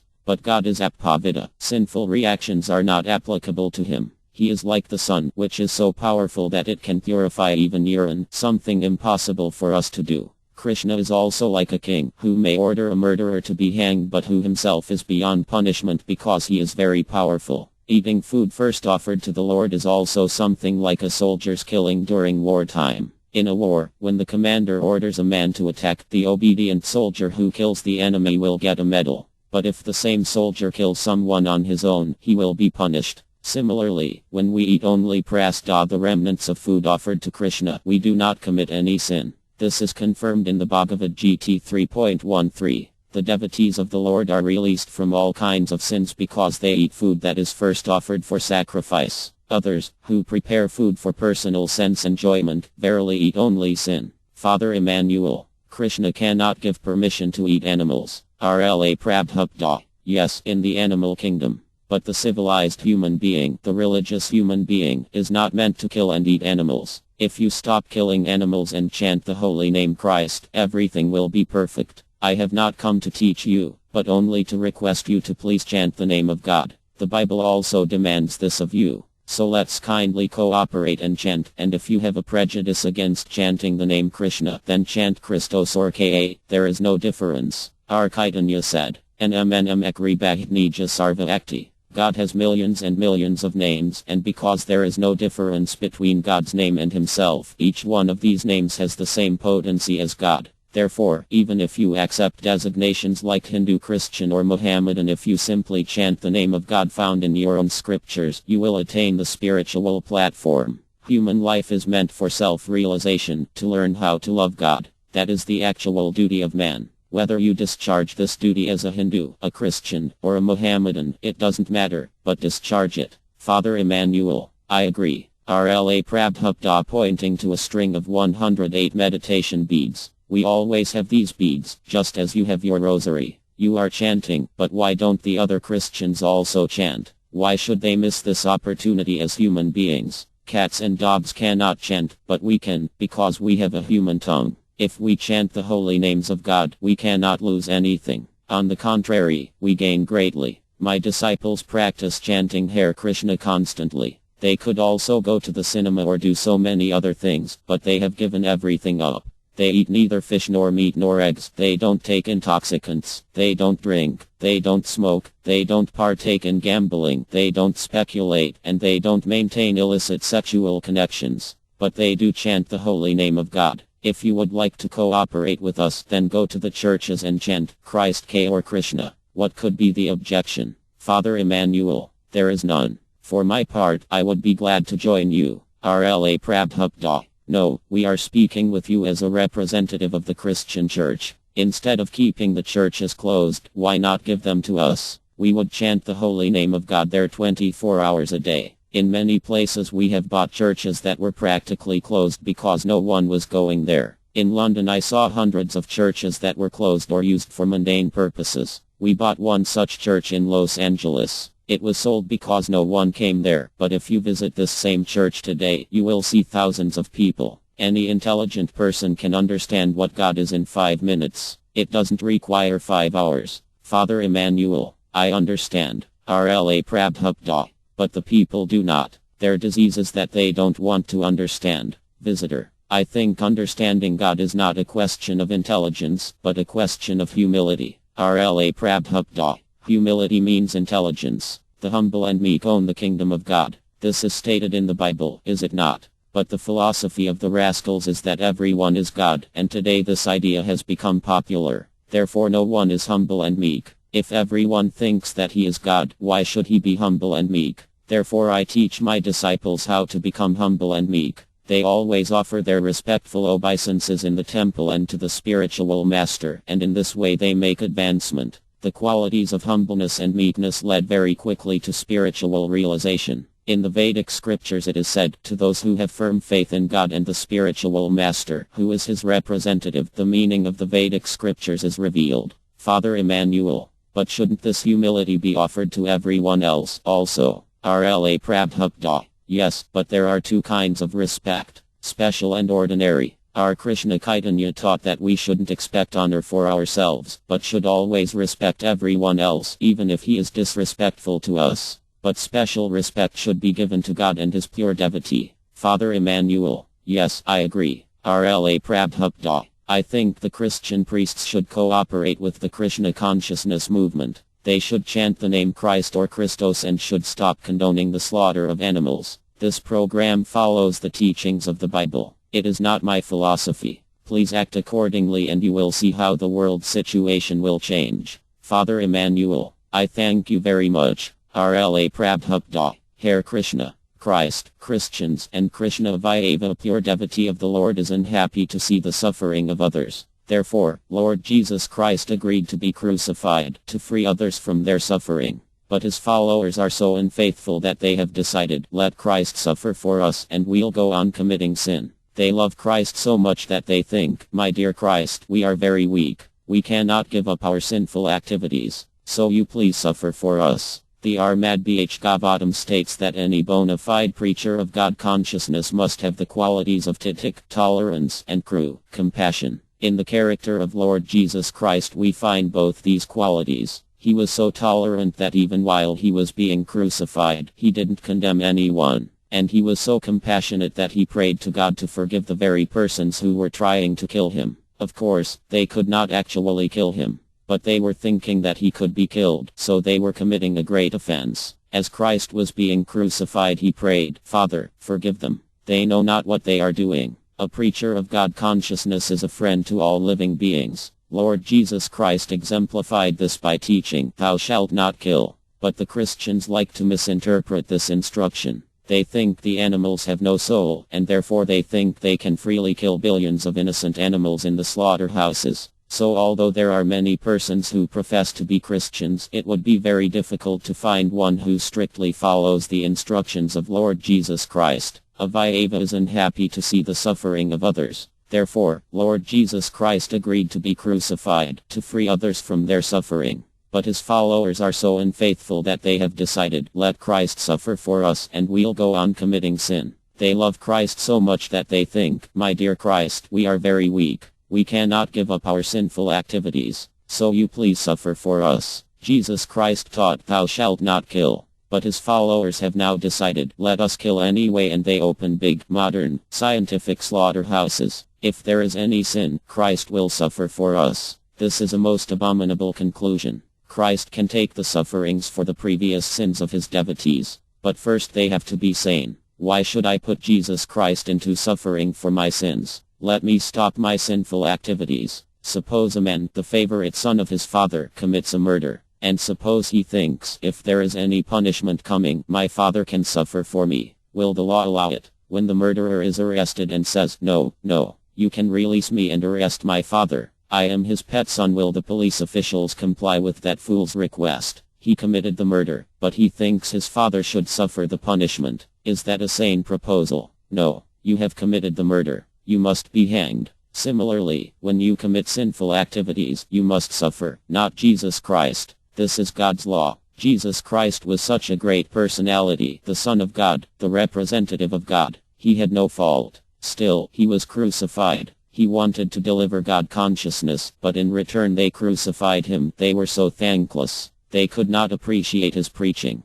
But we appreciate him and give him all honor as the representative of God. Of course, the message that Christ preached was just according to his particular time, place, and country, and just suited for a particular group of people. But certainly he is the representative of God. Therefore we adore Lord Jesus Christ and offer our obeisances to him. Once, in Melbourne, a group of Christian ministers came to visit me. They asked, what is your idea of Jesus Christ? I told them, he is our guru. He is preaching God consciousness, so he is our spiritual master. The ministers very much appreciated that. Actually, anyone who is preaching God's glories must be accepted as a guru. Jesus Christ is one such great personality. We should not think of him as an ordinary human being. The scriptures say that anyone who considers the spiritual master to be an ordinary man has a hellish mentality. If Jesus Christ were an ordinary man, then he could not have delivered God consciousness. Thou shalt not kill at ISKCON's Paris Center. RLA Prabhupada talks with Cardinal Jean Danilu. The Bible does not simply say, do not kill the human being. It says broadly, thou shalt not kill. Why do you interpret this to suit your own convenience? When there is no food, someone may eat meat in order to keep from starving. That is another thing. But it is most sinful to regularly maintain slaughterhouses just to satisfy your tongue. RLA Prabhupada. Jesus Christ said, thou shalt not kill. So why is it that the Christian people are engaged in animal killing? Cardinal Danilu. Certainly in Christianity it is forbidden to kill, but we believe that there is a difference between the life of a human being and the life of the beasts. The life of a human being is sacred because man is made in the image of God. Therefore, to kill a human being is forbidden. RLA Prabhupada. But the Bible does not simply say, do not kill the human being. It says broadly, thou shalt not kill. Cardinal Danilu. We believe that only human life is sacred. RLA Prabhupada. That is your interpretation. The commandment is thou shalt not kill. Cardinal Danilu. It is necessary for man to kill animals in order to have food to eat. RLA Prabhupada. No. Man can eat grains, vegetables, fruits, and milk. Cardinal Danilu. No flesh. RLA Prabhupada. No. Human beings are meant to eat vegetarian food. The tiger does not come to eat your fruits. His prescribed food is animal flesh. But man's food is vegetables, fruits, grains, and milk products. So how can you say that animal killing is not a sin? Cardinal Danilu. We believe it is a question of motivation. If the killing of an animal is for giving food to the hungry, then it is justified. RLA Prabhupada. But consider the cow. We drink her milk. Therefore, she is our mother. Do you agree? Cardinal Danilu. Yes, surely. RLA Prabhupada. So if the cow is your mother, how can you support killing her? You take the milk from her, and when she's old and cannot give you milk, you cut her throat. Is that a very humane proposal? In India, those who are meat eaters are advised to kill some lower animals like goats, pigs, or even buffalo. But cow killing is the greatest sin. In preaching Krishna consciousness, we ask people not to eat any kind of meat, and my disciples strictly follow this principle. But if, under certain circumstances, others are obliged to eat meat, then they should eat the flesh of some lower animal. Don't kill cows. It is the greatest sin. And as long as a man is sinful, he cannot understand God. The human being's main business is to understand God and to love him. But if you remain sinful, you will never be able to understand God, what to speak of loving him. Cardinal Danilu. I think that perhaps this is not an essential point. The important thing is to love God. The practical commandments can vary from one religion to the next. RLA Prabhupada. So, in the Bible, God's practical commandment is that you cannot kill. Therefore, killing cows is a sin for you. Cardinal Danilu. God says to the Indians that killing is not good, and he says to the Jews that RLA Prabhupada. No. Jesus Christ taught thou shalt not kill. Why do you interpret this to suit your own convenience? Cardinal Danilu.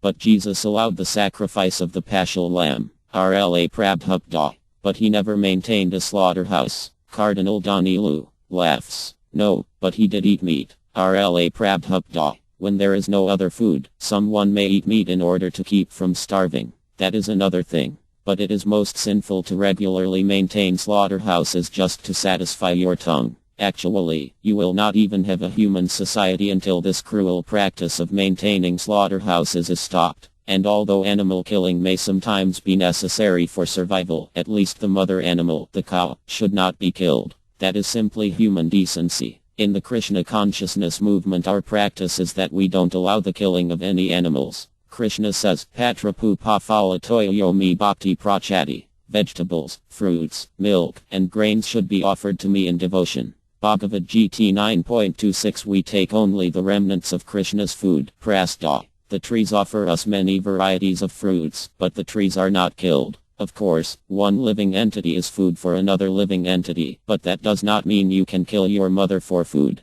Cows are innocent. They give us milk. You take their milk, and then kill them in the slaughterhouse. This is sinful. Student. RLA Prabhupada. Christianity's sanction of meat eating is based on the view that lower species of life do not have a soul like the human beings. RLA Prabhupada. That is foolishness. First of all, we have to understand the evidence of the soul's presence within the body. Then we can see whether the human being has a soul and the cow does not. What are the different characteristics of the cow and the man? If we find a difference in characteristics, then we can say that in the animal there is no soul. But if we see that the animal and the human being have the same characteristics, then how can you say that the animal has no soul? The general symptoms are that the animal eats, you eat. The animal sleeps, you sleep.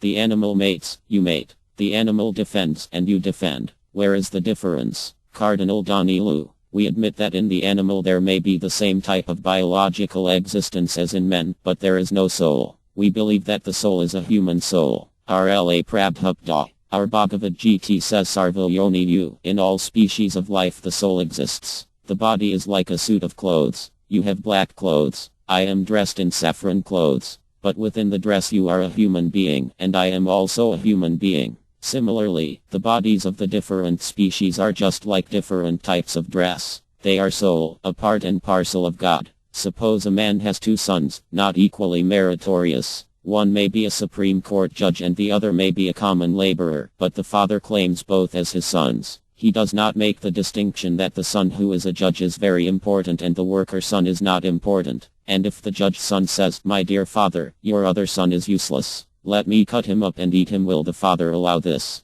Cardinal Danilu. Certainly not, but the idea that all life is part of the life of God is difficult for us to admit. There is a great difference between human life and animal life. RLA Prabhupada. That difference is due to the development of consciousness. In the human body there is developed consciousness. Even a tree has a soul, but a tree's consciousness is not very developed. If you cut a tree it does not resist. Actually, it does resist, but only to a very small degree. There is a scientist named Jagadish Chandra Bose who has made a machine which shows that trees and plants are able to feel pain when they are cut. And we can see directly that when someone comes to kill an animal, it resists, it cries, it makes a horrible sound. So it is a matter of the development of consciousness. But the soul is there within all living beings. Cardinal Danilu. But metaphysically, the life of man is sacred. Human beings think on a higher platform than the animals do. RLA Prabhupada. What is that higher platform?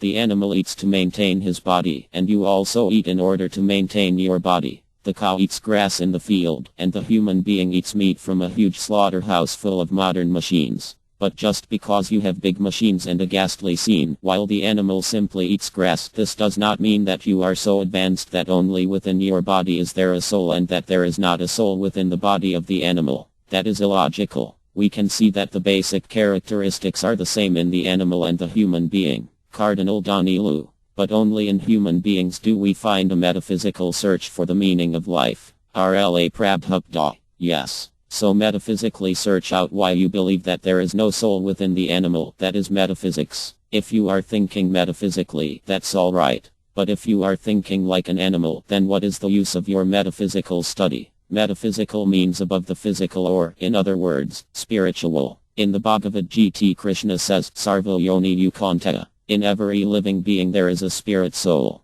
That is metaphysical understanding. Now either you accept Krishna's teachings as metaphysical, or you'll have to take a third-class fool's opinion as metaphysical. Which do you accept? Cardinal Danilu. But why does God create some animals who eat other animals? There is a fault in the creation, it seems. RLA Prabhupada. It is not a fault. God is very kind. If you want to eat animals, then he'll give you full facility. God will give you the body of a tiger in your next life so that you can eat flesh very freely. Why are you maintaining slaughterhouses? I'll give you fangs and claws. Now eat. So the meat eaters are awaiting such punishment. The animal eaters become tigers, wolves, cats, and dogs in their next life, to get more facility. Chapter 5 Practicing Yoga in the Age of Coral Superconsciousness. The supersoul, being present within everyone, situated everywhere, is conscious of every existence. The theory that the soul and the supersoul are one is not acceptable, because the individual soul's consciousness cannot act in superconsciousness. This superconsciousness can only be achieved by dovetailing individual consciousness with the superconsciousness, and this dovetailing process is called surrender, or Krishna consciousness. Krishna consciousness is the highest yoga performance by trained devotional yogis. The yoga system, as is stated in the standard yoga practice formula given by Lord Krishna in the Bhagavad Gita, and as recommended in the Patanjali yoga discipline, is different from the nowadays practiced Hatha yoga as is generally understood in the Western countries. Real yoga practice means to control the senses and, after such control is established, to concentrate the mind on the Anarya form of the Supreme Personality of Godhead, R. Krishna. Lord Krishna is the original absolute personality, the Godhead, and all the other VU forms, with 4 hands, decorated with conch, lotus, club, and wheel, are plenary expansions of Krishna. In the Bhagavad Gita it is recommended that we should meditate upon the form of the Lord. For practicing concentration of the mind, one has to sit down in a secluded place sanctified by a sacred atmosphere, and the yogi should observe the rules and regulations of Brahmacharya to live a life of strict self-restraint and celibacy. No one can practice yoga in a congested city, living a life of extravagance, including unrestricted sex indulgence and adultery of the tongue.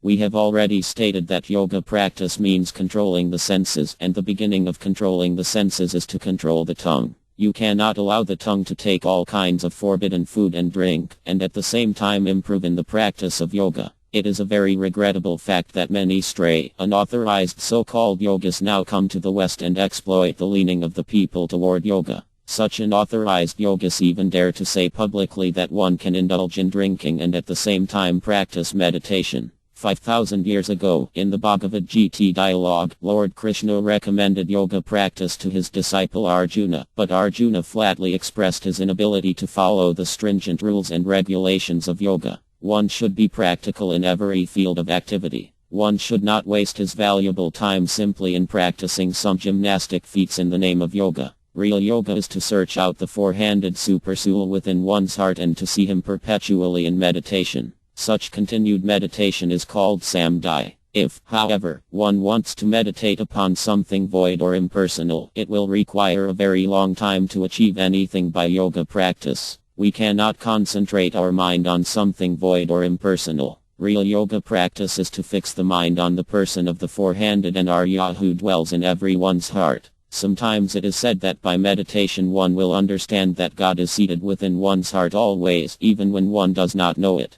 God is seated within the heart of everyone. Not only is he seated in the heart of the human being, but he is also within the hearts of the cats and dogs. The Bhagavad Gita certifies this with the declaration that Vara, the supreme controller of the world, is seated in the heart of everyone. He is present not only in everyone's heart, but also within the atoms. No place is vacant. No place is without the presence of the Lord. The feature of the Lord by which he is present everywhere is called the Paramtiyam. DM means the individual soul, and param-TM means the individual supersoul. Both DM and param-TM are individual persons. The difference between them, however, is that the TM, or soul, is present only in one particular place, whereas the param-TM is present everywhere. In this connection, the example of the sun is very nice. An individual person may be situated in one place, but the sun, even though a specific individual entity, is present over the head of every individual person. In the Bhagavad Gita this is very nicely explained.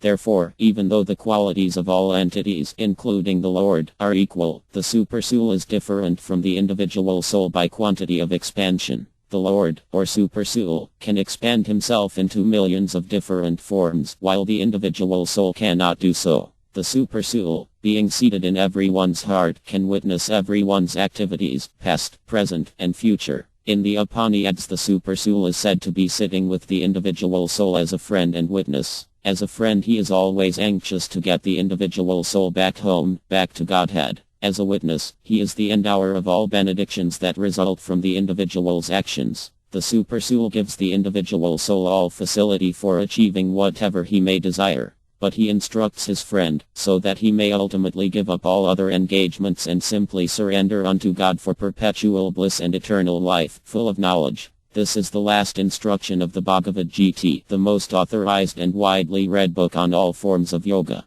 The last word of the Bhagavad Gita, as stated above, is the last word in the matter of perfecting the yoga system. It is further stated in the Bhagavad Gita that a person who is always absorbed in Krishna consciousness is the topmost yogi. What is this Krishna consciousness? Just as the individual soul is present by his consciousness throughout the whole body, so the supersoul, or param-TM, is present throughout the whole creation by his superconsciousness. This superconsciousness cannot be imitated by the individual soul, who has limited awareness. I can understand what is going on within my limited body, but I cannot feel what is going on in another's body. I am present all over my body by my consciousness, but I am not present in any other's body by my consciousness. However, the supersoul, or param-TM, being present within everyone, situated everywhere, is conscious of every existence. The theory that the soul and the supersoul are one is not acceptable, because the individual soul's consciousness cannot act in superconsciousness.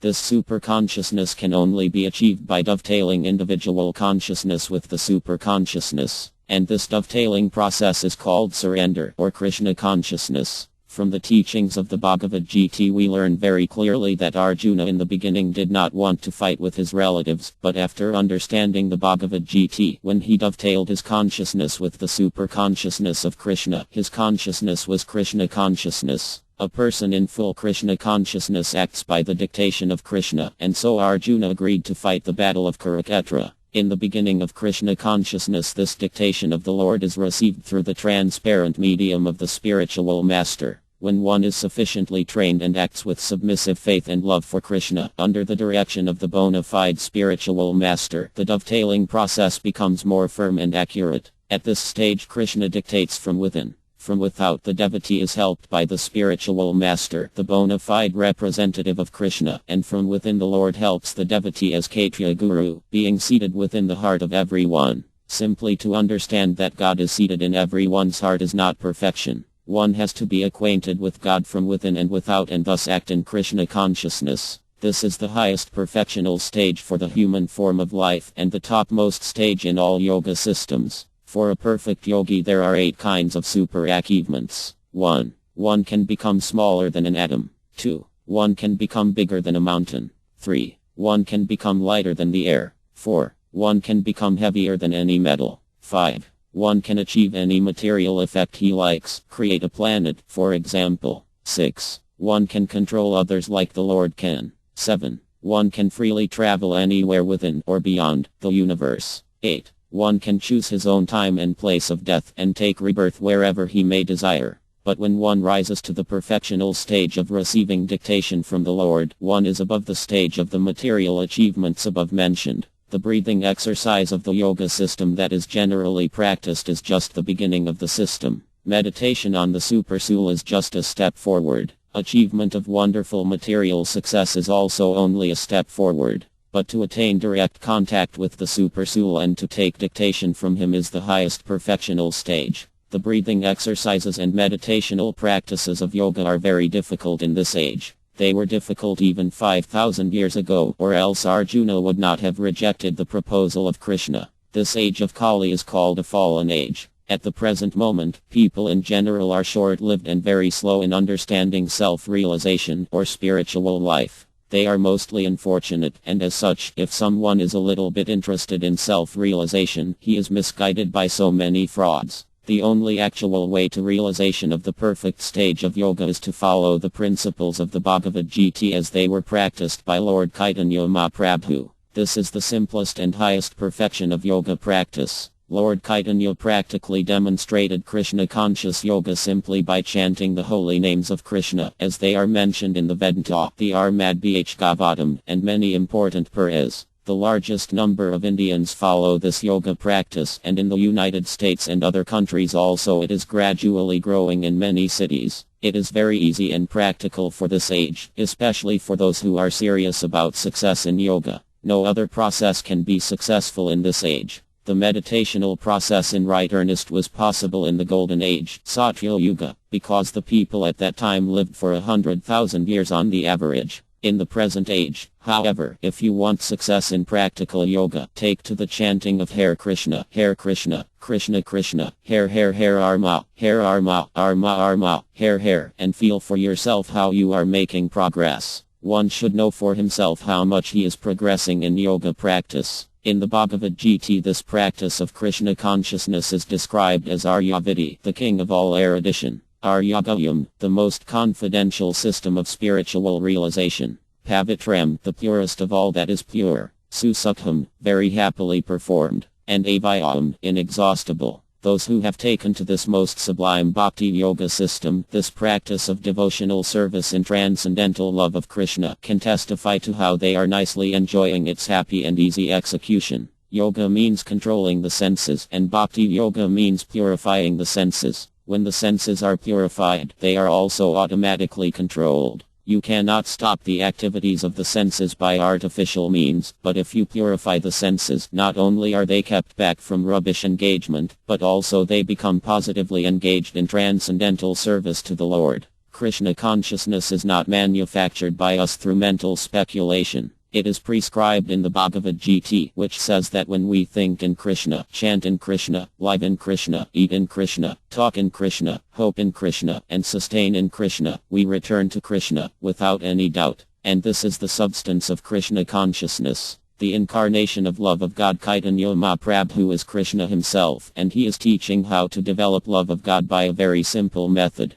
People are embarrassed by so many methods of realization. They cannot take to the actual ritualistic processes of meditation or yoga. It is not possible. Therefore Lord Chaitanya says that if one takes up this process of chanting, then immediately he can reach the platform of realization. Our Chaitanya Mahaprabhu, the Golden Avatar, appeared in India nearly 500 years ago. It is the custom in India that when a child is born, an astrologer is called for. When Lord Krishna, the Supreme Personality of Godhead, appeared 5,000 years ago, Garga Muni was called by his father, and he said, "This child formerly incarnated in 3 complexions, such as red and golden, and now he has appeared in blackish color." Krishna's color is described in the scriptures as blackish, just like the color of a cloud. Lord Chaitanya is understood to be Krishna appearing in golden complexion. There is much evidence in Vedic literature that Chaitanya Mahaprabhu is an incarnation of Krishna, and this is confirmed by scholars and devotees. In the Bhagavatam it is confirmed that the incarnation of Krishna, or God, in this present age, Kali Yuga, will always engage in describing Krishna. He is Krishna, but as a devotee of Krishna he describes himself. And in this age his bodily complexion will not be blackish. This means that it may be white, it may be red, or it may be yellow, because these 4 colors, white, red, yellow, and black, are the colors assumed by the incarnations for the different ages. Therefore, since the red, white, and blackish colors were already taken by former incarnations, the remaining color, golden, is assumed by Chaitanya Mahaprabhu. His complexion is not blackish, but he is Krishna. Another feature of this avatar is that he is always accompanied by his associates. In the picture of Chaitanya Mahaprabhu one will find that he is always followed by many devotees chanting. Whenever God incarnates he has 2 missions, as stated in the Bhagavad Gita. There Krishna says, whenever I appear, my mission is to deliver the pious devotees and to annihilate the demons. When Krishna appeared, he had to kill many demons. If we see a picture of Vivu, we will notice that he has a conch shell, lotus flower, club, and disc. These last two items are meant for killing demons. Within this world there are two classes of men, the demons and the devotees. The devotees are called demigods. They are almost like God because they have godly qualities.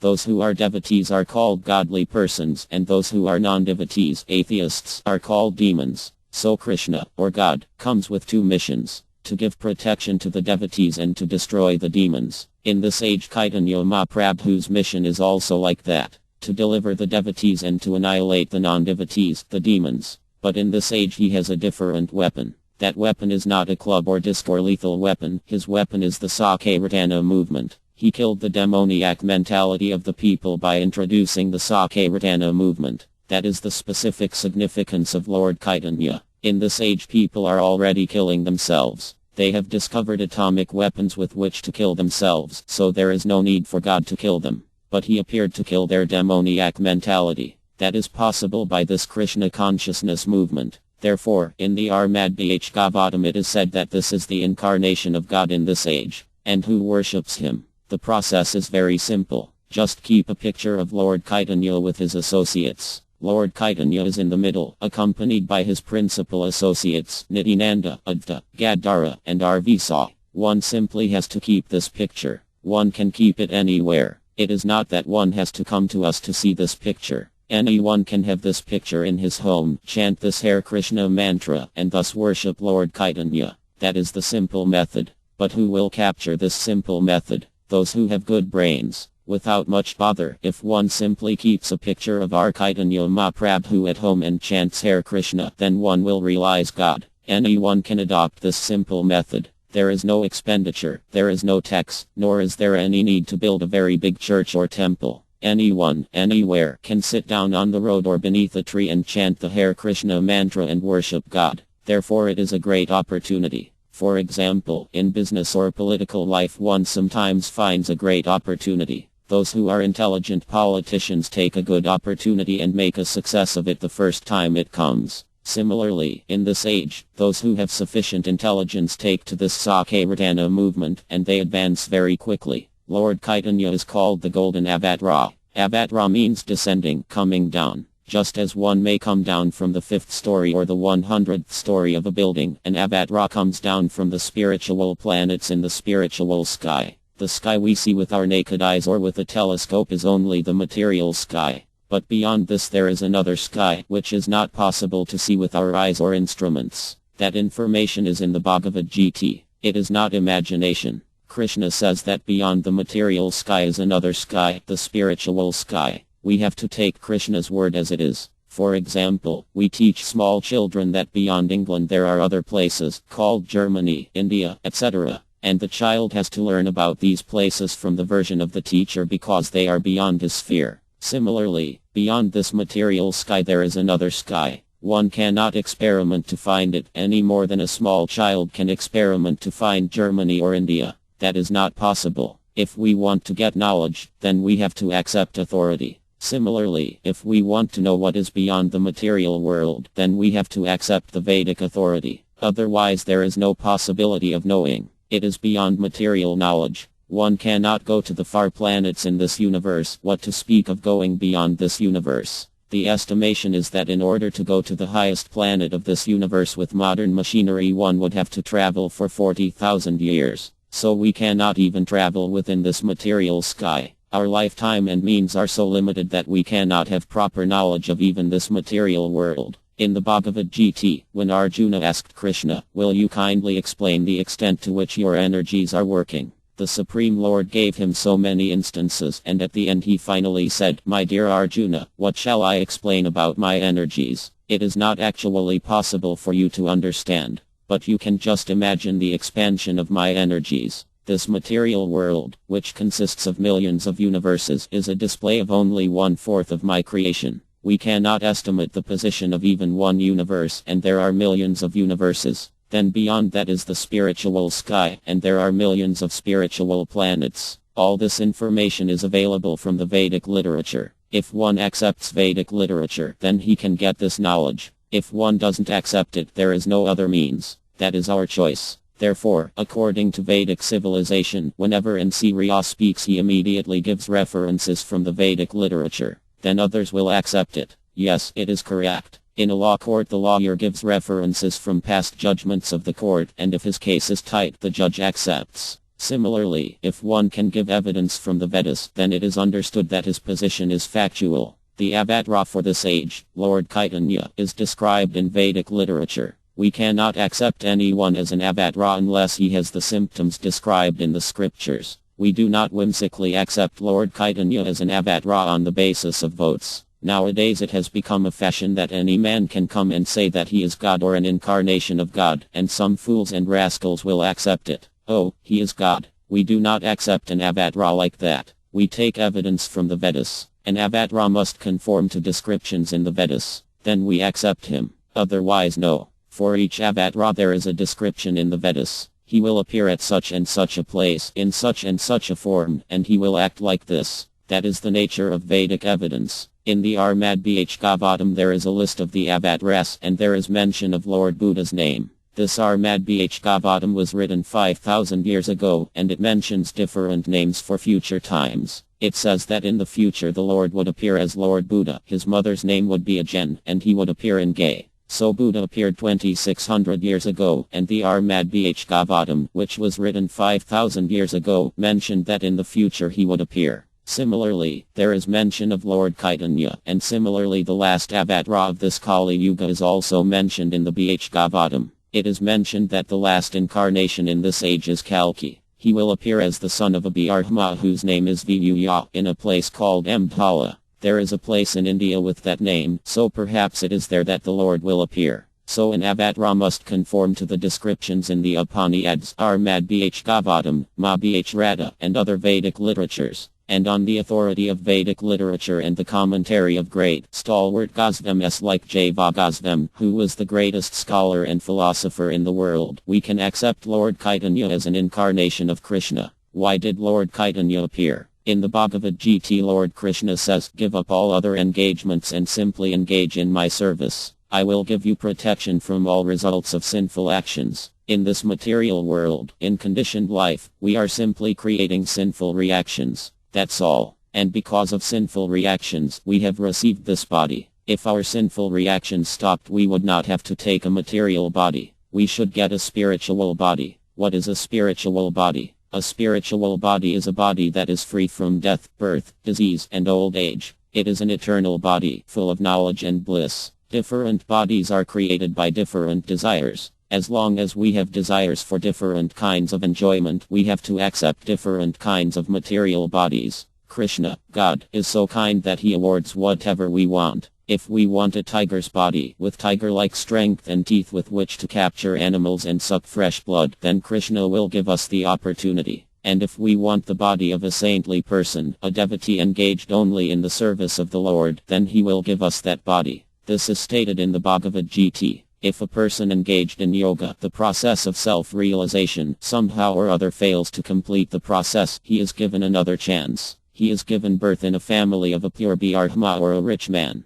If one is fortunate enough to take birth in such a family, he gets all facilities to understand the importance of self-realization. From the very beginning of life, our Krishna-conscious children are getting the opportunity to learn how to chant and dance, so when they are grown up they will not change, but instead will automatically make progress. They are very fortunate. Regardless of whether he is born in America or Europe, a child will advance if his father and mother are devotees. He gets this opportunity. If a child takes birth in a family of devotees, this means that in his last life he had already taken to the yoga process, but somehow or other he could not finish it. Therefore the child is given another opportunity to make progress under the care of a good father and mother so that he will again advance. In this way, as soon as one completes his development of God consciousness, then he no longer has to take birth in this material world, but returns to the spiritual world. Krishna says in the Bhagavad Gita, "My dear Arjuna, if one understands my appearance, disappearance, and activities, simply because of this understanding he is given the opportunity to take birth in the spiritual world after giving up this body.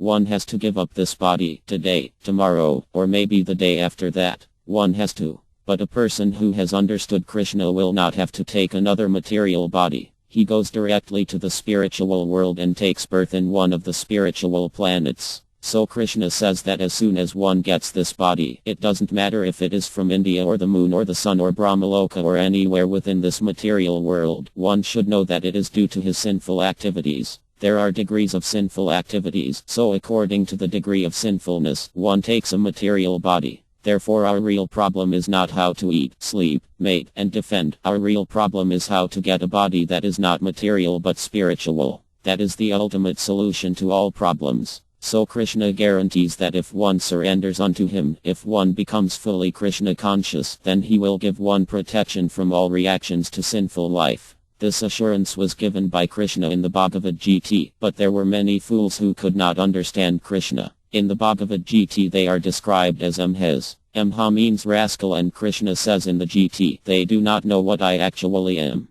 So many people misunderstood Krishna. Although Krishna gave us this message of the Bhagavad Gita so that we could understand him, many people missed the opportunity. Therefore Krishna, out of his compassion, came again as a devotee and showed us how to surrender unto Krishna. Krishna himself came to teach us how to surrender. His last instruction in the Bhagavad Gita is to surrender, but people, rascals, said, why should I surrender? Therefore, although Chaitanya Mahaprabhu is Krishna himself, this time he teaches us practically how to execute the mission of the Bhagavad Gita. That's all. Chaitanya Mahaprabhu is teaching nothing extraordinary, nothing beyond the process of surrendering to the Supreme Personality of Godhead, which was already taught in the Bhagavad Gita. There is no other teaching, but the same teaching is presented in different ways so that different kinds of people may take it and take the opportunity to approach God. Chaitanya Mahaprabhu gives us the opportunity to reach God directly. When Arpagosvam, the principal disciple of Lord Chaitanya, first saw Chaitanya Mahaprabhu, he was a minister in the government of Bengal but wanted to join Chaitanya Mahaprabhu's movement.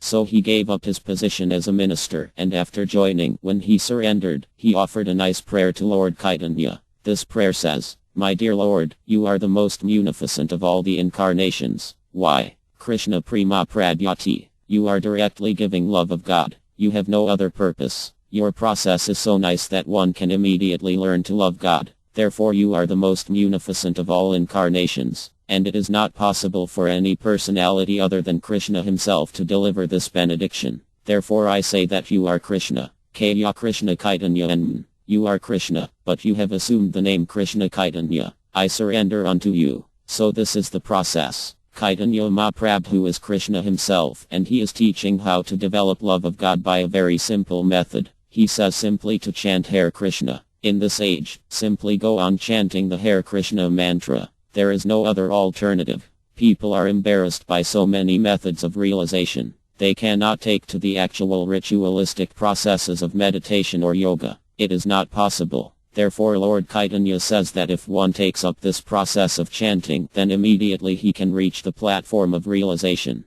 The chanting process offered by Lord Chaitanya for achieving love of God is called Sakairatana. Sakairatana is a Sanskrit word. Sam means samyak, complete, and Kairatana means glorifying or describing. So complete description means complete glorification of the Supreme, or the Supreme complete whole. It is not that one can describe anything or glorify anything and that will be Kairatana. From the grammatical point of view that may be Kairatana, but according to the Vedic system, Kairatana means describing the supreme authority, the absolute truth, the supreme personality of Godhead. That is called Kairatana. This devotional service begins with the method of Rava. Rava means hearing and Kairatana means describing. One should describe, and another should hear. Or the same man himself can both describe and hear. He does not need anyone else's help. When we chant Hare Krishna, we chant and hear. This is complete. This is a complete method. But what is that chanting and hearing? One must chant and hear about Vu, Krishna, not of anything else. Rava Kairatana Vo. One can understand Vu, the all-pervading absolute truth, the supreme personality of Godhead, by the method of hearing. We have to hear. If one simply hears, that is the beginning. One does not need any education or development of material knowledge. Just like a child, as soon as he hears, immediately he can respond and dance. So by nature God has given us these nice instruments, ears, so that we can hear. But we must hear from the right source. That is stated in the Armad Bhagavatam. One must hear from those who are devoted to the Supreme Personality of Godhead. They are called Satam. If one hears from the right source, from a realized soul, then it will act. And these words of God, or Krishna, are very relishable. If one is intelligent enough, he will listen to what is spoken by the realized soul. Then very soon he will be released from material entanglements. This human life is meant for advancing on the path of liberation. That is called apavarga, freedom from entanglement. We are all entangled. Our acceptance of this material body means that we are already entangled. But we should not progress in the process of entanglement. That process is called karma. As long as the mind is absorbed in karma, we will have to accept a material body. At the time of death, our mind may be thinking, oh, I could not complete this work. Oh, I am dying. I have to do this. I have to do that. This means that Krishna will give us another chance to do it, and so we will have to accept another body. He will give us the chance. Alright, you could not do it. Now do it. Take this body. Therefore the Armad Bhagavatam says, these rascals have become madly intoxicated. Because of intoxication they are doing something they should not have done. What are they doing? Maharyadhichtara is a very good example. Maharyadhichtara was cunningly planning to kill the Pandavas in order to favor his own sons, so Krishna sent his uncle, Akara, to advise him not to do that. Dhtara understood Akara's instructions, but he said, my dear Akara, what you are saying is quite right, but it does not stand in my heart, so I cannot change my policy. I have to follow this policy and let whatever happens take place.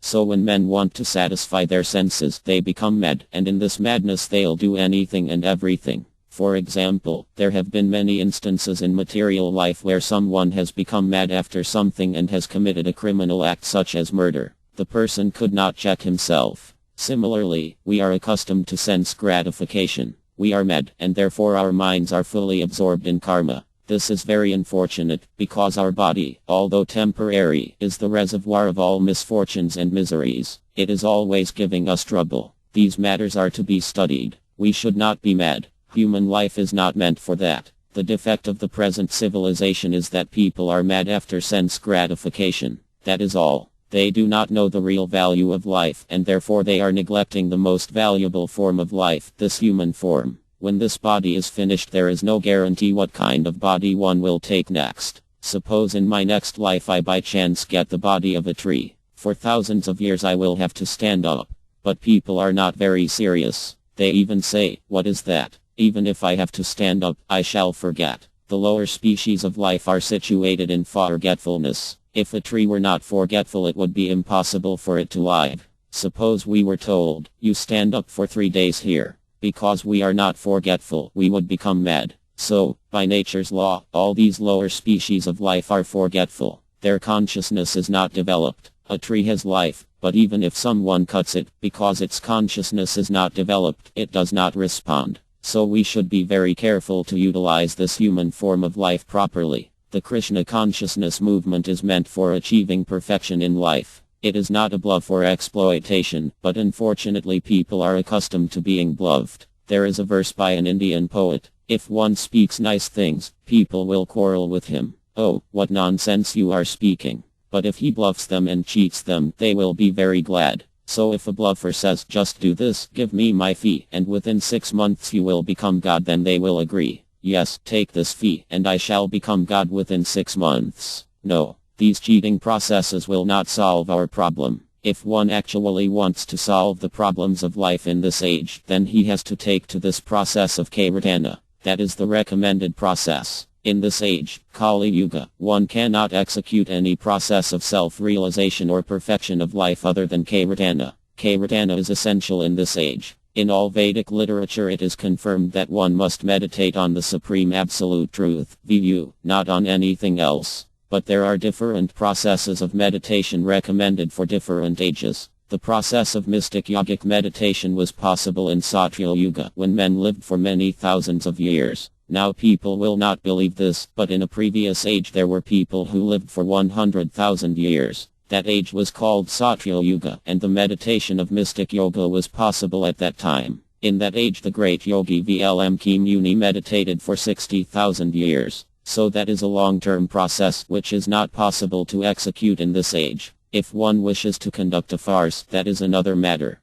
But if one actually wants to practice such meditation, it takes an extremely long time to perfect. In the next age, Treta Yuga, the process of realization was to perform the various ritualistic sacrifices recommended in the Vedas. In the next age, Dvapara Yuga, the process was temple worship. In this present age the same result can be achieved by the process of Hari Kirtana, glorification of Hari, Krishna, the Supreme Personality of Godhead. No other Kirtana is recommended. This Hari Kirtana was started 500 years ago in Bengal by Lord Chaitanya. In Bengal there is competition between the Vaivas and the Ktas. The Ktas have introduced a certain type of Kirtana called KL Kirtana. But in the Vedic scriptures there is no recommendation of KL Kirtana. Kirtana means Hari Kirtana. One cannot say, oh, you are Vairava. You can perform Hari Kirtana. I shall perform Eva Kirtana or Dev Kirtana or Gaya Kirtana. No, the Vedic scriptures do not authorize any Kirtana other than Hari Kirtana.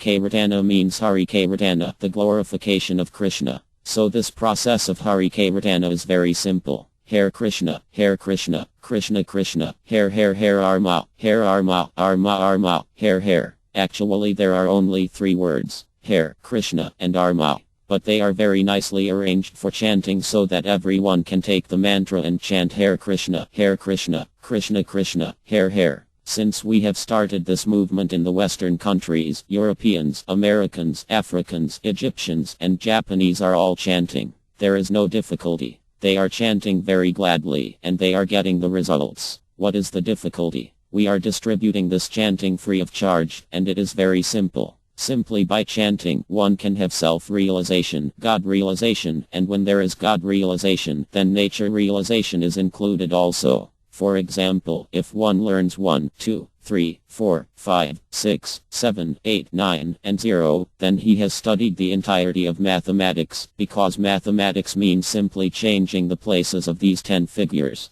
That's all. Similarly, if one simply studies Krishna, then all his knowledge is perfect. And Krishna is easily understood simply by chanting this mantra, Hare Krishna. So why not take this opportunity? Take this opportunity that is being offered to human society. It is very ancient and scientific. It is not that it is a concoction that will last for only 3 or 4 years. No. In the Bhagavad Gita Krishna himself says this philosophy is inexhaustible and indestructible. It is never lost or destroyed. It may be covered for the time being, but it is never destroyed. Therefore it is called avayam. Vaya means exhaustion. For example, one may have $100, and if they are spent one after another, the next day it will come to 0. That is vaya, exhaustible. But Krishna consciousness is not like that. If you cultivate this knowledge of Krishna consciousness, then it will increase. That is certified by Lord Chaitanya Mahaprabhu. Nandambudhi Vardhanam. Nanda means pleasure, transcendental bliss, and Ambudhi means ocean.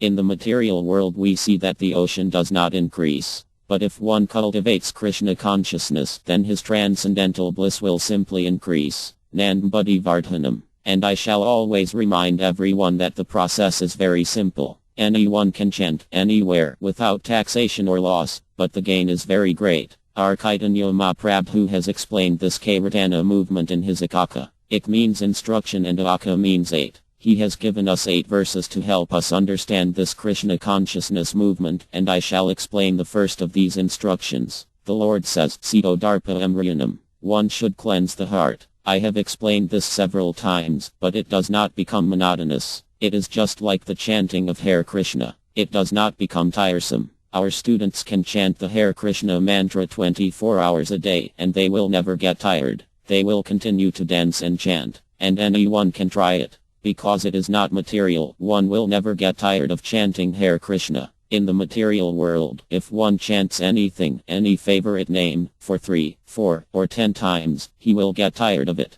That is a fact. But because Hare Krishna is not material, if one chants this mantra, he will never get tired. The more one chants, the more his heart will be cleansed of material dirt, and the more the problems of his life within this material world will be solved. What is the problem of our lives? That we do not know. Modern education never gives enlightenment about the real problem of life. That is indicated in the Bhagavad Gita. Those who are educated and are advancing in knowledge should know what is the problem of life. This problem is stated in the Bhagavad Gita. One should always see the inconveniences of birth, death, old age, and disease. Unfortunately, no one pays attention to these problems. When a man is diseased, he thinks, all right, let me go to the doctor. He will give me some medicine, and I will be cured. But he does not consider the problem very seriously. I did not want this disease. Why is there disease? Is it not possible to become free from disease? He never thinks that way. This is because his intelligence is very low grade, just like that of an animal. An animal suffers, but it has no sense. If an animal is brought to a slaughterhouse and sees that the animal before him is being slaughtered, he will still stand there contentedly eating the grass. This is animal life. He does not know that next time it will be his turn and he will be slaughtered. I have seen it. In a KL temple I have seen that a goat was standing there ready to be sacrificed and another goat was very happily eating the grass. Similarly, Maharya Yudhishthira was asked by Yamraya, what is the most wonderful thing in this world? Can you explain? So Maharya Yudhishthira answered, yes. The most wonderful thing is that at every moment one can see that his friends, his fathers, and his relatives have died, but he is thinking, I shall live forever. He never thinks that he will die, just as an animal never thinks that at the next moment he may be slaughtered. He is satisfied with the grass, that's all. He is satisfied with the sense gratification. He does not know that he is also going to die. My father has died, my mother has died, he has died, she has died. So I will also have to die. Then what is after death? I do not know. This is the problem. People do not take this problem seriously, but the Bhagavad Gita indicates that that is real education. Real education is to inquire why, although we do not want to die, death comes. That is real inquiry. We do not want to become old men. Why does old age come upon us? We have many problems, but this is the sum and substance of all of them. In order to solve this problem, Lord Chaitanya Mahaprabhu prescribes the chanting of Hare Krishna. As soon as our heart is cleansed by chanting this Hare Krishna mantra, the blazing fire of our problematic material existence is extinguished. How is it extinguished? When we cleanse our heart, we will realize that we do not belong to this material world. Because people are identifying with this material world, they are thinking, I am an Indian, I am an Englishman, I am this, I am that. But if one chants the Hare Krishna mantra, he will realize that he is not this material body. I do not belong to this material body or this material world. I am a spirit soul, part and parcel of the Supreme. I am eternally related with him, and I have nothing to do with the material world. This is called liberation, knowledge. If I don't have anything to do with this material world, then I am liberated. And that knowledge is called Brahma Bhta. A person with this realization has no duty to perform. Because we are now identifying our existence with this material world, we have so many duties. The Armad Bhagavatam says that as long as there is no self-realization, we have so many duties and debts. We are indebted to the demigods. The demigods are not merely fictitious. They are real. There are demigods controlling the sun, the moon, and the air. Just as there are directors of government departments, so for the heating department there is the sun god, for the air department there is Vu, and similarly there are other departmental demigods. In the Vedas they are described as controlling deities, so we cannot neglect them. Also, there are great sages and philosophers who have given us knowledge, and we are indebted to them. So as soon as we take birth we are indebted to so many living entities, but it is impossible to liquidate all these debts. Therefore the Vedic literature recommends that one take shelter of the lotus feet of Krishna. And Krishna says, if one takes shelter of me, then he doesn't have to take shelter of anyone else. Therefore those who are Krishna conscious devotees have taken shelter of Krishna, and the beginning is hearing and chanting. Rava Kairatana Vo. So our fervent, humble request to everyone is to please accept this chanting. This movement of Krishna consciousness was introduced by Lord Chaitanya 500 years ago in Bengal, and now all over India and especially in Bengal there are millions of followers of Chaitanya Mahaprabhu. Now this movement is starting in the Western countries, so just be very serious in understanding it. We do not criticize any other religion. Don't take it in that way. We have no business criticizing any other process of religion. Krishna consciousness is giving people the most sublime religion, love of God. That's all. We are teaching to love God. Everyone is already loving, but that love is misplaced. We love this boy or this girl or this country or that society or even the cats and dogs, but we are not satisfied. So we must place our love in God. If one places one's love in God, he will be happy. Don't think that this Krishna consciousness movement is a new type of religion. Where is the religion that does not recognize God? One may call God Allah or Krishna or something else, but where is that religion that does not recognize God? We are teaching that one should simply try to love God. We are attracted by so many things, but if our love is reposed in God, then we will be happy. We don't have to learn to love anything else. Everything else is automatically included. Just try to love God. Don't try to love just trees or plants or insects. This will never satisfy. Learn to love God. That is Chaitanya Mahaprabhu's mission. That is our mission.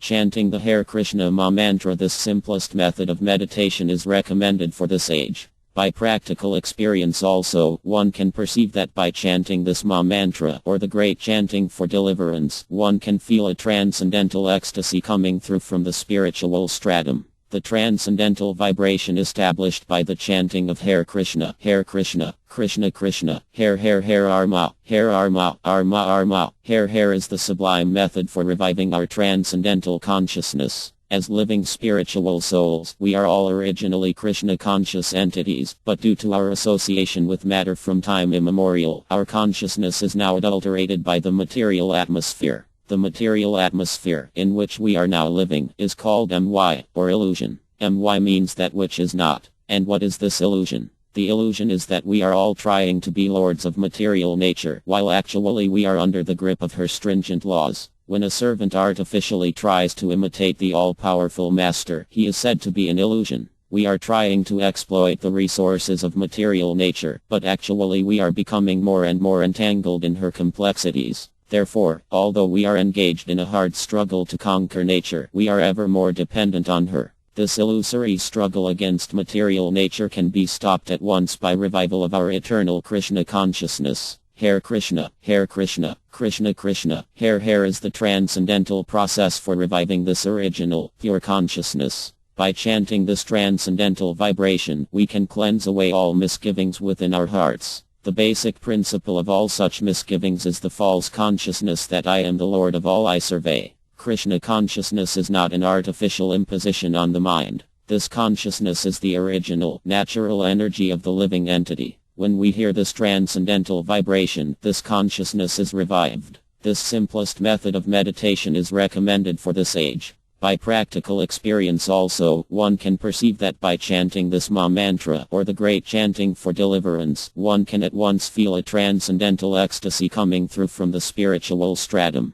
In the material concept of life, we are busy in the matter of sense gratification, as if we were in the lower, animal stage. A little elevated from this status of sense gratification, one is engaged in mental speculation for the purpose of getting out of the material clutches. A little elevated from this speculative status, when one is intelligent enough, one tries to find out the supreme cause of all causes, within and without. And when one is factually on the plane of spiritual understanding, surpassing the stages of sense, mind, and intelligence, he is then on the transcendental plane. This chanting of the Hare Krishna mantra is enacted from the spiritual platform, and thus this sound vibration surpasses all lower strata of consciousness, namely sensual, mental, and intellectual. There is no need, therefore, to understand the language of the mantra, nor is there any need for mental speculation nor any intellectual adjustment for chanting this Maha Mantra. It is automatic, from the spiritual platform, and as such, anyone can take part in the chanting without any previous qualification.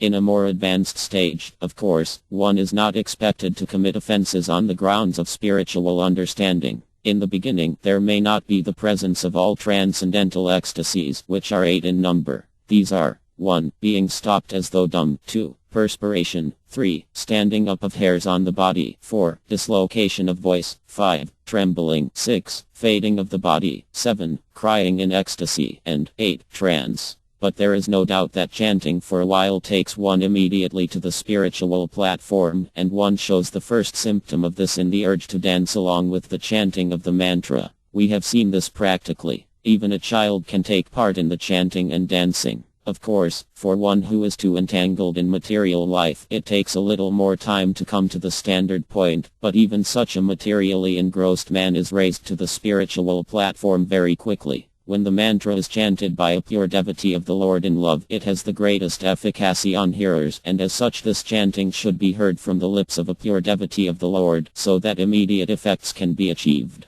As far as possible, chanting from the lips of non-devotees should be avoided. Milk touched by the lips of a serpent has poisonous effects. The word Har is the form of addressing the energy of the Lord, and the words Krishna and Arma are forms of addressing the Lord himself. Both Krishna and Arma mean the supreme pleasure, and Har is the supreme pleasure energy of the Lord, changed to Har in the vocative. The supreme pleasure energy of the Lord helps us to reach the Lord. The material energy, called My, is also one of the multi-energies of the Lord. And we, the living entities, are also the energy, marginal energy, of the Lord. The living entities are described as superior to material energy. When the superior energy is in contact with the inferior energy, an incompatible situation arises. But when the superior marginal energy is in contact with the superior energy, Har, it is established in its happy, normal condition. These three words, namely Har, Krishna, and Arma, are the transcendental seeds of the Ma mantra. The chanting is a spiritual call for the Lord and his energy to give protection to the conditioned soul. This chanting is exactly like the genuine cry of a child for its mother's presence. Mother Har helps the devotee achieve the Lord Father's grace, and the Lord reveals himself to the devotee who chants this mantra sincerely. No other means of spiritual realization is as effective in this age of quarrel and hypocrisy as the chanting of the Ma mantra.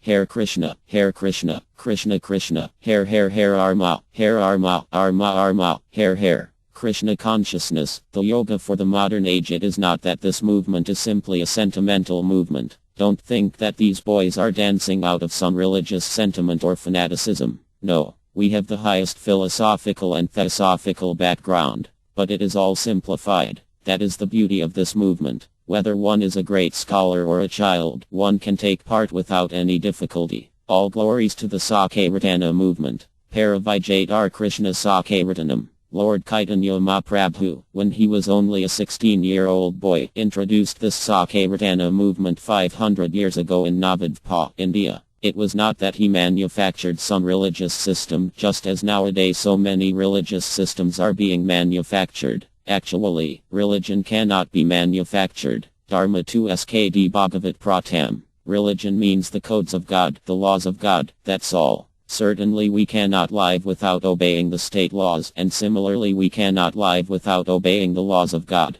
And in the Bhagavad Gita 4.7 the Lord says that whenever there are discrepancies in the prosecution of religious activities, yad hi dharmasya gl nir bhavati bh rada, and there is a predominance of irreligious activities, abhyuth namad brahmasya, at that time I Krishna appear, tad tm na sj mayaham. And in the material world we can see the same principle demonstrated, for whenever there is disobedience of state laws, there is the advent of some particular state officer or policeman to set things right. Lord Chaitanya Mahaprabhu is worshipped by the Gosvems. There were 6 Gosvems. Arpa Gosvem, Santana Gosvem, Raghantha Bhagosvem, Java Gosvem, Gopala Bhagosvem, and Araghantha Disa Gosvem. There are 3 meanings of Go. Go means land, Go means cow, and Go means senses. And SVM means master. So Gosvem means that they were masters of the senses. When one becomes master of the senses, or Gosvem, he can make progress in spiritual life. That is the real meaning of SVM.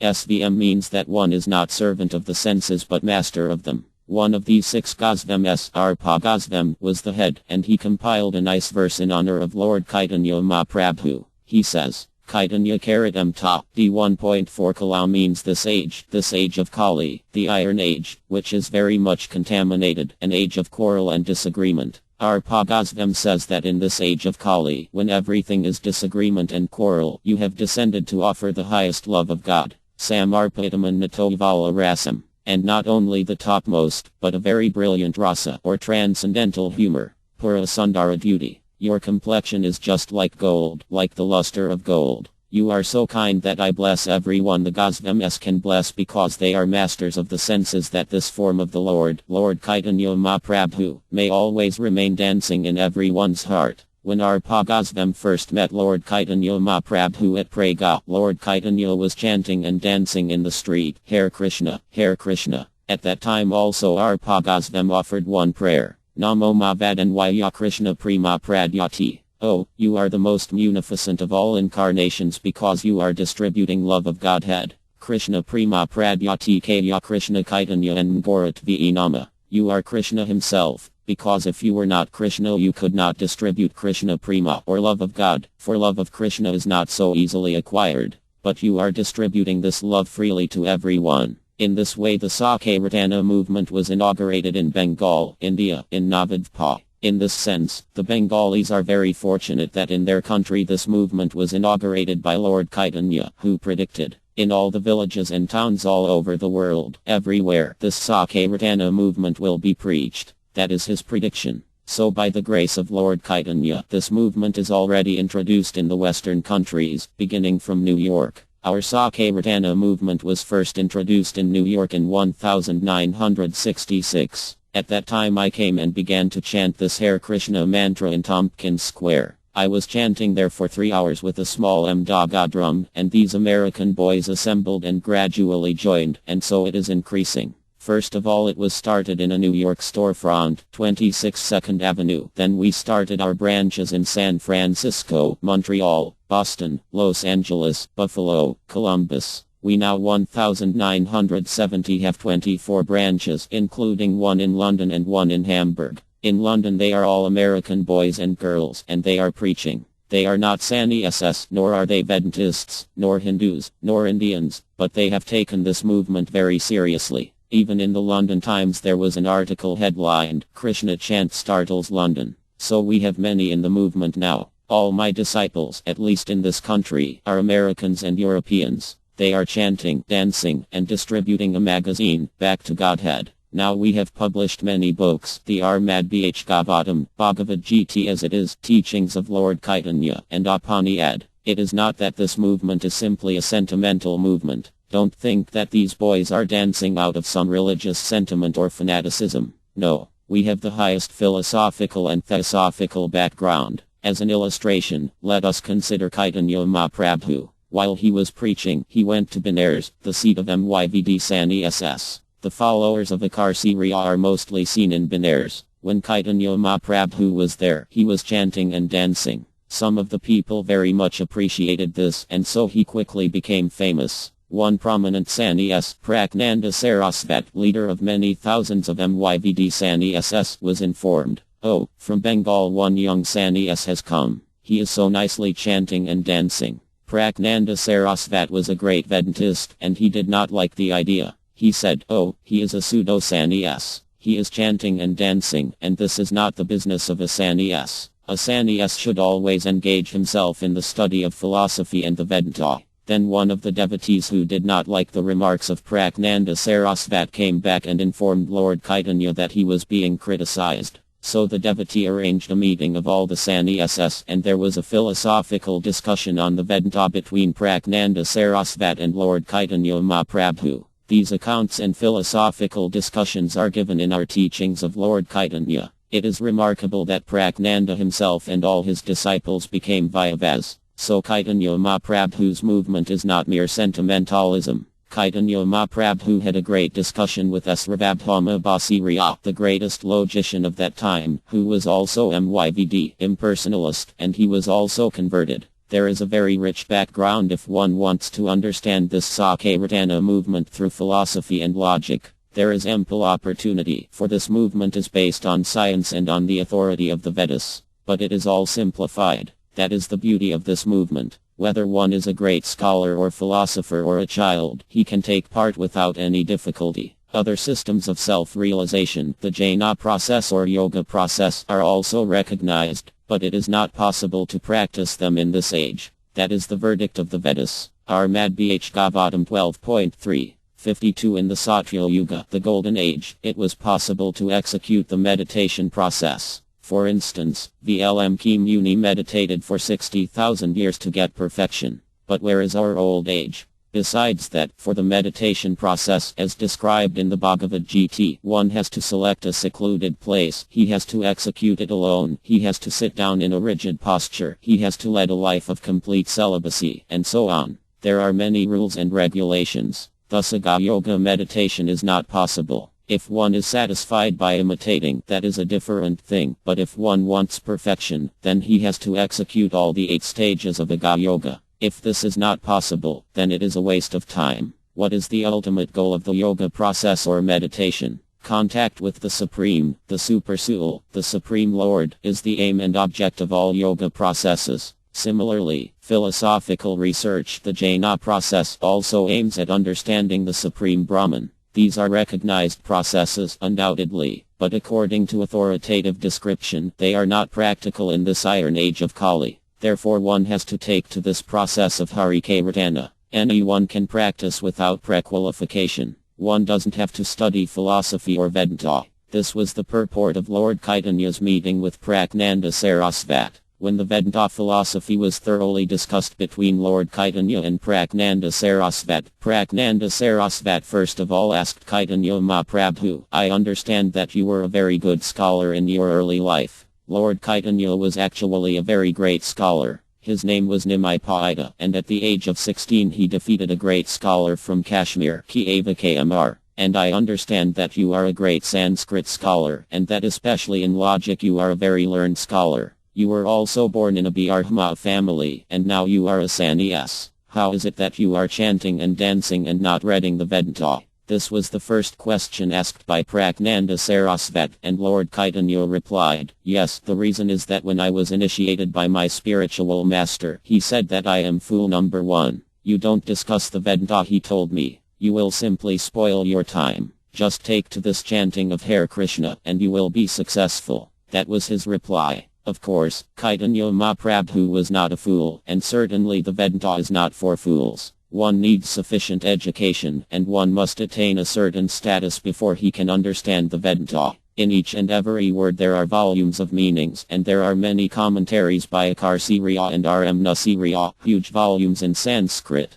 But how can we understand Vedanta? It is not possible. It may be possible for one person or 2 persons to understand, but for the mass of people it is not possible. Nor is it possible to practice yoga. Therefore, if one takes to Chaitanya Mahaprabhu's method, chanting Hare Krishna, the first installment of gain will be Sito Darpa Emryanam. All the dirty things will be cleansed from the heart simply by chanting. Chant. There is no expenditure and there is no loss. If one simply chants for 1 week, he will see how much he will progress in spiritual knowledge. We are attracting many students simply by chanting, and they are understanding the entire philosophy and becoming purified. This society was started only 4 years ago, in 1966, and we have so many branches already. The American boys and girls are taking it very seriously, and they are happy. Ask any one of them. Sito Darpa Emryanam. They are cleansing the dirty things from the heart simply by chanting Hare Krishna, Krishna Krishna, Hare Arma, Arma, Arma, Hare. The next point is Bhava Madi Vini Nerv Paam. As soon as the heart is cleansed of all dirty things, then all the problems of material existence are immediately solved. This world has been compared to Divini, which means a blazing fire in the forest. In this material existence no one wants unhappiness, but it comes by force. That is the law of material nature. No one wants fire, but wherever we go in a city the fire brigade is always active. There is always fire. Similarly, there are many things that no one wants. No one wants death, there is death. No one wants disease, there is disease. No one wants old age, there is old age. They are there, against our will, against our desire. Thus we should consider the state of this material existence. This human form of life is meant for understanding, not for wasting this valuable life like animals by eating, sleeping, mating, and defending. That is not advancement of civilization. The Bhagavatam says that this body is not meant for working hard simply for sense gratification. Armad Bhagavatam 5.5. One to work very hard and satisfy oneself by sense gratification is the business of hogs, not human beings. The human being should learn tapasya. Especially in India, so many great sages, so many great kings, and so many brahmacharis and sannyasas have passed their lives in great tapasya in order not to go further to sleep. Lord Buddha was a prince who gave up everything and engaged himself in tapasya. This is life. When King Bhrata, under whose name India was named Bhrata Vara, was 24 years old, he gave up his kingdom, his young wife and young children and went away for tapasya. When Lord Chaitanya Mahaprabhu was only 24, he gave up his young wife, mother, everything. There are many, many examples. India is the land of tapasya, but we are forgetting that. Now we are making it the land of technology. It is surprising that India is now no longer propagating this tapasya, for India is the land of Dharma. Dharma Kaedar Kuru Kaedar. But it is not only in India. Everywhere in this age of iron everything is degraded in this sense. Prulpu Asabya Kalvi Asmin Yuj Jan Armad Bh Gavatam 1.1. 10. In this age of Kali the duration of life is diminished and men are not moved to understand self-realization, and if they are invariably misled by so many deceitful leaders. The age is very corrupt. Therefore Chaitanya Mahaprabhu's process of chanting Hare Krishna is the best and the simplest method. In this age of Kali there is no other religion than glorifying the Lord by utterance of his holy name, and that is the injunction of all the revealed scriptures. There is no other way, there is no other way, there is no other way. This verse appears in the Bihan and Radyapare. Harer and Maharer and Maharer and Mavakavalam. Simply chant Hare Krishna. There is no other alternative. Kala and Styava and Styava and Styava Gatiranayath. In this age, Kali, there is no other alternative for self-realization. So we have to accept it. There is a similar verse in the Armad Bh Gavatam. In the 12th canto, 3rd chapter, Parkatma Arya was informed by Ukadeva Gosvam of the faults of this age, and now all the symptoms of the age of Kali are apparent. In the conclusive portion, however, Ukadeva Gosvam said, Kalar Duanit Harjanasti Hyakoma and Gue. My dear king, this age, Kali, is full of faulty things, but there is one good opportunity. What is that? Kairatandi Ava Krishna Asaya Mukta Saga Paravrajit. Simply by chanting this Hare Krishna mantra one can become liberated and go back to Godhead. This is practical and authorized, and one can also test himself to see how he is advancing simply by chanting. This Krishna consciousness movement is not something new, something that we have introduced or manufactured. It is authorized by the Vedic principles, authorized by serious like Chaitanya Mahaprabhu and others. And the method is very simple. There is no loss. We are not charging anything. We are not asking for fees and giving the people some secret mantra and promising them that within 6 months they will become God. No. This is open for everyone, children, women, girls, boys, old people. Everyone can chant and see the results. To further this end we not only are establishing New Vrindavan, our farm project in West Virginia, but are establishing other spiritual communities such as New Navadvpa and New Jaganthapur. We have already started New Jaganthapur in San Francisco, and the Ratha YTR festival is going on. This year there will be a great ceremony of Ratha YTR in London also. There will be 3 cars, 4 Jagantha, Subhadar, and Balarma, and they will be taken to the River Thames. And America has imported New England and New York, so why not New Vrindavan? We should especially establish this New Vrindavan, because Lord Chaitanya recommended, Ardayo Bhagavan Vrajatanyas Tadhyachma Vyandivanam. Krishna, the son of Nanda Maharya and Vyandivana Dhyachma, or Vrabhmi, is the supreme worshipable deity, and his place Vyandivana is also worshipable. The Western boys and girls are taking to Krishna consciousness, and they should have a place like Vyandivana. Swami Kairatnanda, who went to Vyandivana with me 2 years ago, knows what Vyandivana is like, so I have instructed him to construct at least 7 temples. In Vyandivana, there are 5,000 temples of RDH Krishna, but the most important temples are 7, established by the Gosvams. Our program is to live in New Vrindavan, depend on agriculture and cows as an economic solution, and peacefully execute Krishna consciousness, chant Hare Krishna, that is the Vyandivana scheme.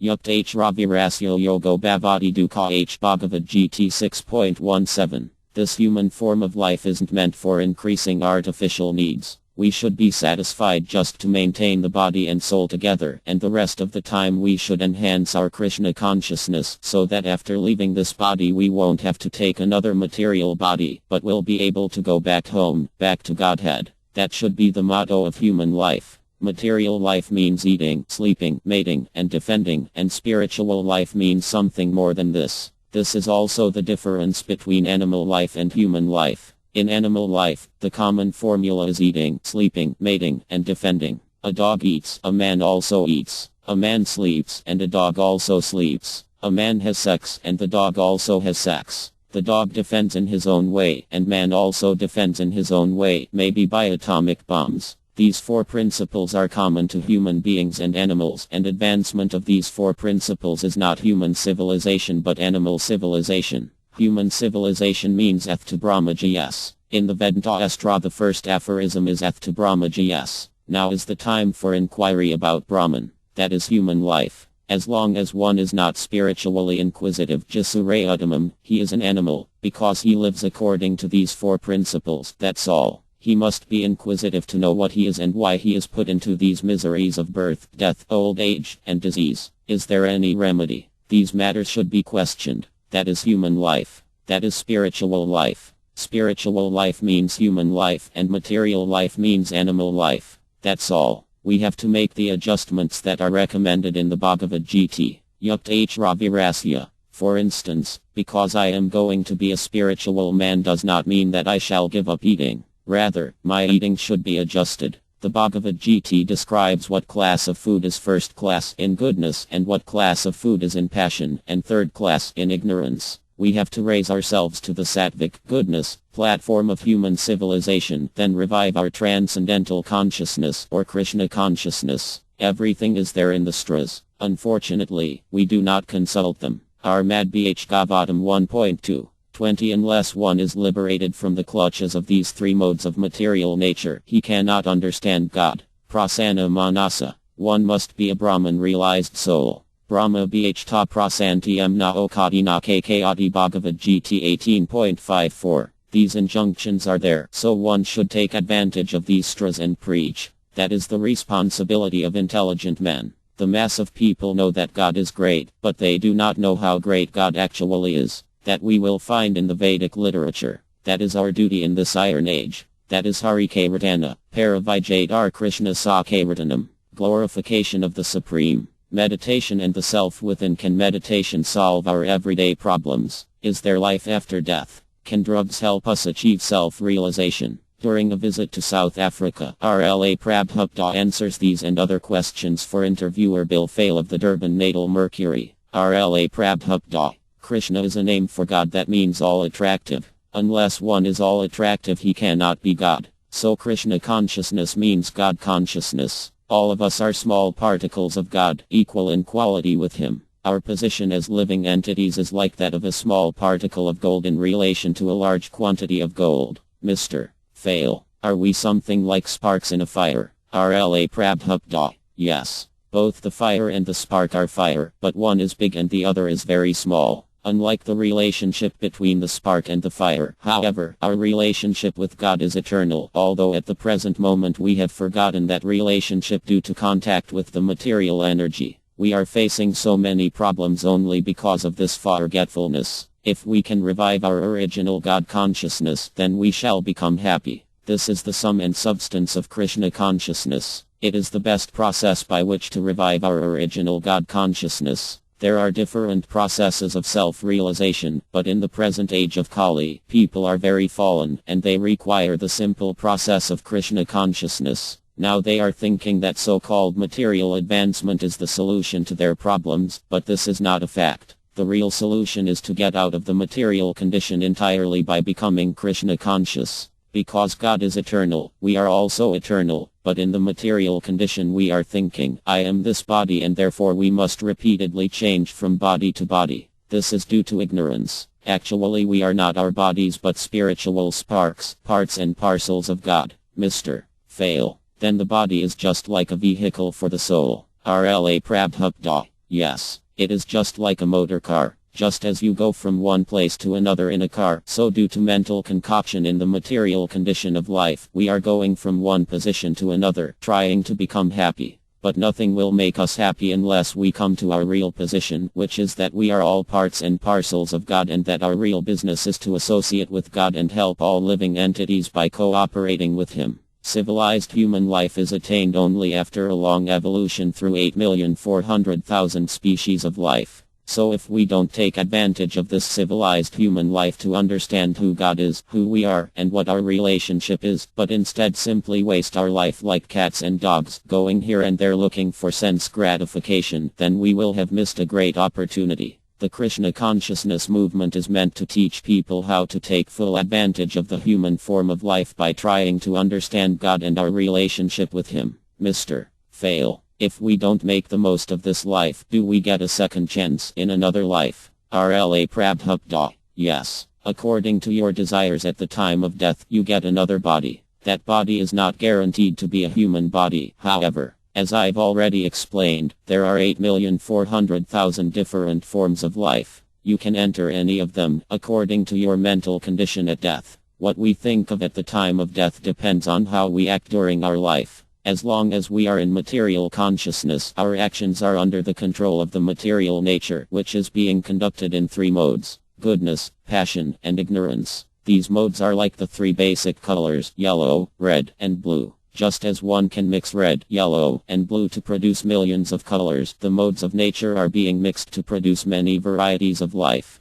To stop the repetition of birth and death in different forms of life, we must transcend the covering of material nature and come to the platform of pure consciousness. But if we do not learn the transcendental science of Krishna consciousness, then at death we must transfer to another body, either better or worse than our present one. If we cultivate the mode of goodness, then we are promoted to the higher planetary system, where there is a better standard of life. If we cultivate the mode of passion, then we will remain at the present stage. But if out of ignorance we commit sinful activities and violate nature's laws, then we will be degraded to animal or plant life. Then again we must evolve to the human form, a process that may take millions of years. Therefore a human being must be responsible. He must take advantage of the rare opportunity of human life by understanding his relationship with God and acting accordingly. Then he can get out of the cycle of birth and death in different forms of life and go back home, back to Godhead. Mr. Fail. Do you think transcendental meditation is helping people? RLA Prabhupada. They do not know what real meditation is. Their meditation is simply a farce, another cheating process by the so-called swamis and yogis. You're asking me if meditation is helping people, but do you know what meditation is? Mr. Fail. A stilling of the mind, trying to sit in the center without swinging either way. RLA Prabhupada. And what is the center? Mr. Fail. I don't know. RLA Prabhupada. So everyone is talking very much about meditation, but no one knows what meditation actually is. These bluffers use the word meditation, but they do not know the proper subject for meditation. They're simply talking bogus propaganda. Mr. Fail. Isn't meditation valuable just to get people thinking right? RLA Prabhupada. No. Real meditation means to achieve a state in which the mind is saturated with God consciousness. But if you do not know what God is, how can you meditate? Besides, in this age people's minds are so agitated that they cannot concentrate. I have seen this so-called meditation. They are simply sleeping and snoring. Unfortunately, in the name of God consciousness or self-realization, many bluffers are presenting non-standard methods of meditation without referring to the authorized books of Vedic knowledge. They are simply practicing another type of exploitation. Mr. Fail. What about some of the other teachers, like Spensky and Gurdjieff? In the past they brought to the West a message similar to yours. RLA Prabhupada. We would have to study the particulars of their teachings to know whether they meet the Vedic standard. God consciousness is a science, just like medical science or any other science. It cannot be different because it is spoken by different men. 2 + 2 = 4 everywhere, never 5 or 3. That is science. Mr. Fail. Do you feel that others may have possibly taught the genuine method of God consciousness? RLA Prabhupada. Unless I study their teachings in detail, it would be very difficult to say. There are so many bluffers. Mr. Fail. Just doing it for money. RLA Prabhupada. That's all. They have no standard method. Therefore we are presenting the Bhagavad Gita as it is, without any personal interpretation. This is standard. Mr. Fail. Yes, if you begin dressing things up, you inevitably change them. RLA Prabhupada. Krishna consciousness is not a new process. It is very, very old and standard. It cannot be changed. As soon as you try to change it, then the potency is lost. This potency is just like electricity. If you want to generate electricity, you must follow the standard regulations, arranging all the negative and positive poles properly. You cannot construct the generator whimsically and still produce electricity. Similarly, there is a standard method of understanding Krishna conscious philosophy from proper authorities. If we follow their instructions, then the process will act. Unfortunately, one of the dangerous diseases of modern man is that everyone wants to do things according to his own whims. No one wants to follow the standard way. Therefore everyone is failing, both spiritually and materially. Mr. Fail. Is the Krishna consciousness movement growing? RLA Prabhupada. Oh, yes, very much. You may be surprised to know that we are selling books in the tens of thousands. We have about 50 books, and many librarians and college professors are very appreciative of them, because until their publication there was no such literature in existence. It is a new contribution to the world. Mr. Fail. Krishna consciousness seems to involve shaving the head and wearing saffron robes. How can an ordinary man caught up in family life practice Krishna consciousness? RLA Prabhupada. The saffron robes and the shaven head are not essential, although they create a good mental situation. Just as when a military man is dressed properly he gets energy, he feels like a military man. Does that mean that unless he is in uniform he cannot fight? No. In the same way, God consciousness cannot be checked. It can be revived in any circumstances, but certain conditions are helpful. Therefore we prescribe that you live in a certain way, dress in a certain way, eat in a certain way, and so on. These things are helpful for practicing Krishna consciousness, but they are not essential. Mr. Fail. Then one can be a student of Krishna consciousness while going about normal daily life. RLA Prabhupada. Yes. Mr. Fail. How about drugs? Can they help in the process of God realization? RLA Prabhupada. If drugs could help God realization, then drugs would be more powerful than God. How can we accept that? Drugs are chemical substances which are material. How can something material help one realize God, who is all spiritual? It is impossible. What one experiences from taking drugs is simply a kind of intoxication or hallucination. It is not God realization. Mr. Fail. Do you think the great mystics down through the ages have actually seen the spiritual spark you mentioned earlier? RLA Prabhupada. What do you mean by mystic? Mr. Fail. It's just a name given to people who have had an experience of another level of reality. RLA Prabhupada. We don't use the word mystic.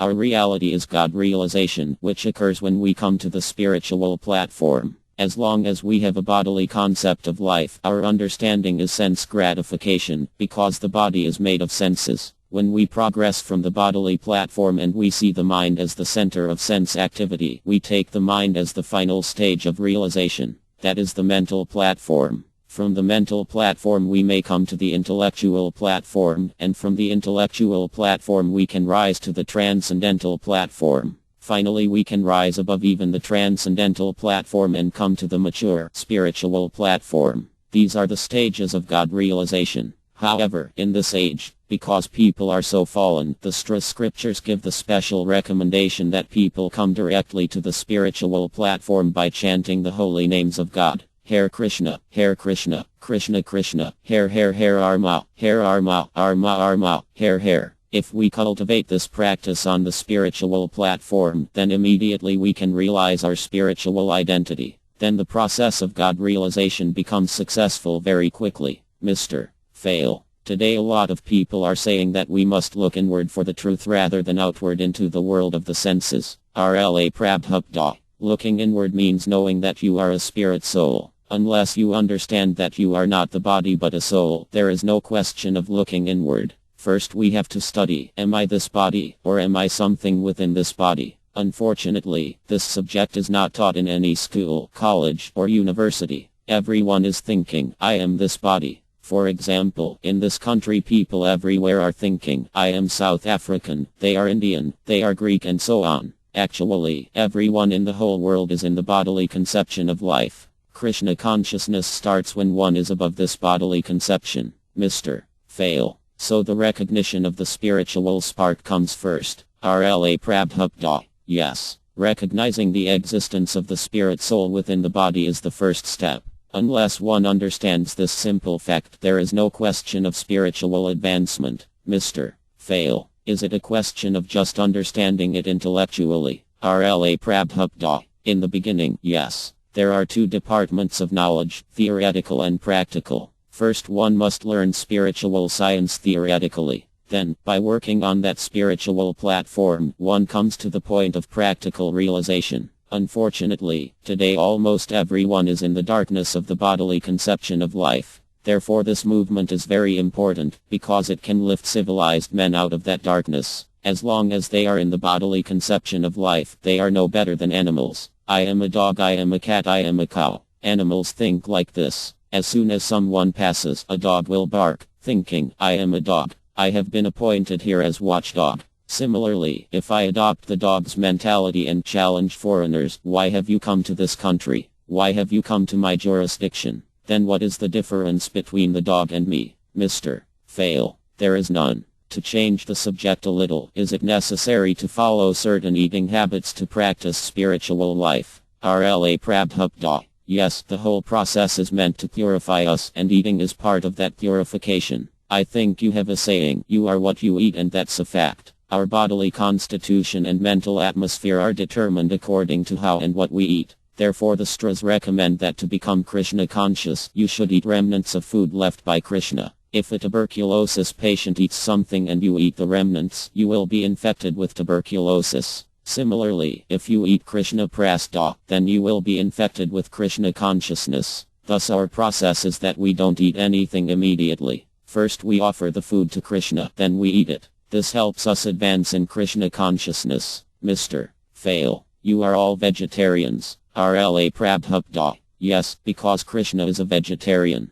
Krishna can eat anything because he is God, but in the Bhagavad Gita 9.26 he says, if one offers me with love and devotion a leaf of flower, fruit, or water, I will accept it. He never says, give me meat and wine. Mr. Fail. How about the tobacco question? RLA Prabhupada. Tobacco is also an intoxicant. We are already intoxicated by being in the bodily conception of life, and if we increase the intoxication, then we are lost. Mr. Fail. You mean things like meat, alcohol, and tobacco just reinforce bodily consciousness? RLA Prabhupada. Yes. Suppose you have a disease and you want to be cured. You have to follow the instructions of a physician. If he says, don't eat this, eat only this, you have to follow his prescription. Similarly, we also have a prescription for being cured of the bodily conception of life. Chanting Hare Krishna, hearing about Krishna's activities, and eating Krishna prasada. This treatment is the process of Krishna consciousness. Chapter 6, Finding the Cure for Today's Social Ills, Crime. Why and What to Do. In this July 1975 interview, Chicago Police Department Media Relations Man Lt. David Mazzi asks about curbing the upward spiraling U.S. crime rate. RLA Prabhupada replies, if human beings are not given the facility to learn about God, then they remain on the level of cats and dogs. You cannot have peace in a society of cats and dogs. The thief and murderer already know the law, yet they still commit violent crimes due to their unclean hearts. So our process is to cleanse the heart. Lieutenant Mazzi, I understand you have some ideas that could help us in our efforts to prevent crime. I'd be very interested to hear them. RLA Prabhupada. The difference between a pious man and a criminal is that one is pure in heart and the other is dirty. This dirt is like a disease in the form of uncontrollable lust and greed in the heart of the criminal. Today people in general are in this diseased condition, and thus crime is very widespread. When the people become purified of these dirty things, crime will disappear. The simplest process of purification is to assemble in congregation and chant the holy names of God. This is called Sankirtana and is the basis of our Krishna consciousness movement.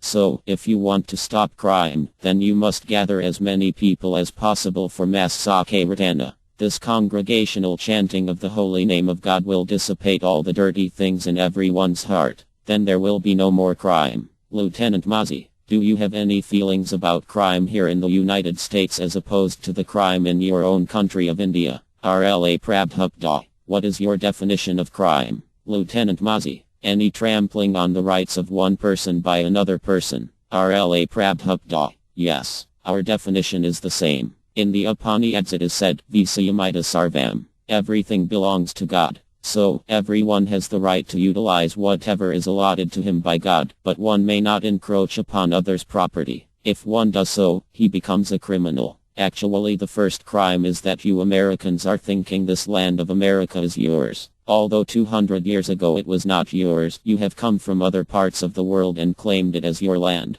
Actually, it is God's land, and therefore it belongs to everyone, since everyone is a child of God. But the vast majority of people have no conception of God. Practically speaking, everyone is godless. Therefore, they should be educated to love God. In America, your government has a slogan, "In God We Trust." Is that correct, Lieutenant Mozzie? Yes. RLA Prabhupada. But where is the education about God? To trust is very good, but simple trust will not endure unless it is backed up with scientific knowledge of God. One may know that he has a father, but unless he knows who his father is, his knowledge is imperfect, and that education in the science of God is lacking. Lieutenant Mozzie, do you feel that it's lacking only here in the United States? RLA Prabhupada. No, everywhere. The age we live in is called Kali Yuga, the age of forgetting God. It is an age of misunderstanding and quarrel, and the people's hearts are filled with dirty things. But God is so powerful that if we chant His holy name we become purified, just as my disciples have become purified of their bad habits. Our movement is based on this principle of chanting the holy name of God. We give everyone the opportunity, without any distinction. They can come to our temple, chant the Hare Krishna mantra, take a little prasada as refreshment, and gradually become purified. So if the governmental authorities give us some facilities, then we can hold Mass Sakirtana. Then, without a doubt, the whole society will change. Lieutenant Mozzie, if I understand you correctly, sir, you are saying that we should emphasize a return to religious principles. RLA Prabhupada. Certainly. Without religious principles, what is the difference between a dog and a man? Man can understand religion, but a dog cannot. That is the difference. So if human society remains on the level of dogs and cats, how can you expect a peaceful society? If you bring a dozen dogs and put them together in a room, will it be possible to keep them peaceful? Similarly, if human society is filled with men whose mentality is on the level of dogs, how can you expect peace? Lieutenant Mozzie, if some of my questions sound disrespectful, it is only because I do not completely understand your religious beliefs. I mean no disrespect whatsoever. RLA Prabhupada. No, it is not a question of my religious beliefs. I am simply pointing out the distinction between human life and animal life. Animals cannot possibly learn anything about God, but human beings can. However, if human beings are not given the facility to learn about God, then they remain on the level of cats and dogs. You cannot have peace in a society of cats and dogs. Therefore, it is the duty of the governmental authorities to see that people are taught how to become God conscious. Otherwise, there will be trouble, because without God consciousness there is no difference between a dog and a man. The dog eats, we eat. The dog sleeps, we sleep. A dog has sex, we have sex. A dog tries to defend itself, and we also try to defend ourselves. These are the common factors. The only difference is that a dog cannot be instructed about his relationship with God, but a man can. Lieutenant Mozzie, wouldn't peace be a precursor to a return to religion? Must we not first have peace? RLA Prabhupada. No, that is the difficulty. At the present moment, no one actually knows the meaning of religion. Religion means to abide by the laws of God, just as good citizenship means to abide by the laws of the government. Because no one has any understanding of God, no one knows the laws of God or the meaning of religion. This is the present status of people in today's society. They are forgetting religion, taking it to be a kind of faith. Faith may be blind faith. Faith is not the real description of religion. Religion means the laws given by God, and anyone who follows those laws is religious, whether a Christian, a Hindu, or a Muslim. Lieutenant Mozzie, with all due respect, isn't it true that in India, where religious customs have been followed for centuries upon centuries, we are seeing not a return to but a drawing away from spiritual life? RLA Prabhupada. Yes, but it is due only to bad leadership. Otherwise, the vast majority of the Indian people are fully conscious of God, and they try to follow the laws of God. Here in the West, even big college professors do not believe in God or in life after death. But in India, even the poorest man believes in God and in a next life. He knows that if he commits sins he will suffer, and if he acts piously he will enjoy. To this day, if there is a disagreement between two villagers, they will go to the temple to settle it, because everyone knows that the opposite parties will hesitate to speak lies before the deities. So in most respects, India is still 80% religious. That is the special privilege of taking birth in India, and the special responsibility also. Our Chaitanya Mahaprabhu has said, Kaitanya Karatam Ta, D9.41. Anyone who has taken birth in India should make his life perfect by becoming Krishna conscious. Then he should distribute Krishna consciousness all over the world. Lieutenant Mazi. Sir, there is a Christian parable that says it is easier for a camel to go through the eye of a needle than for a rich man to come before the throne of God.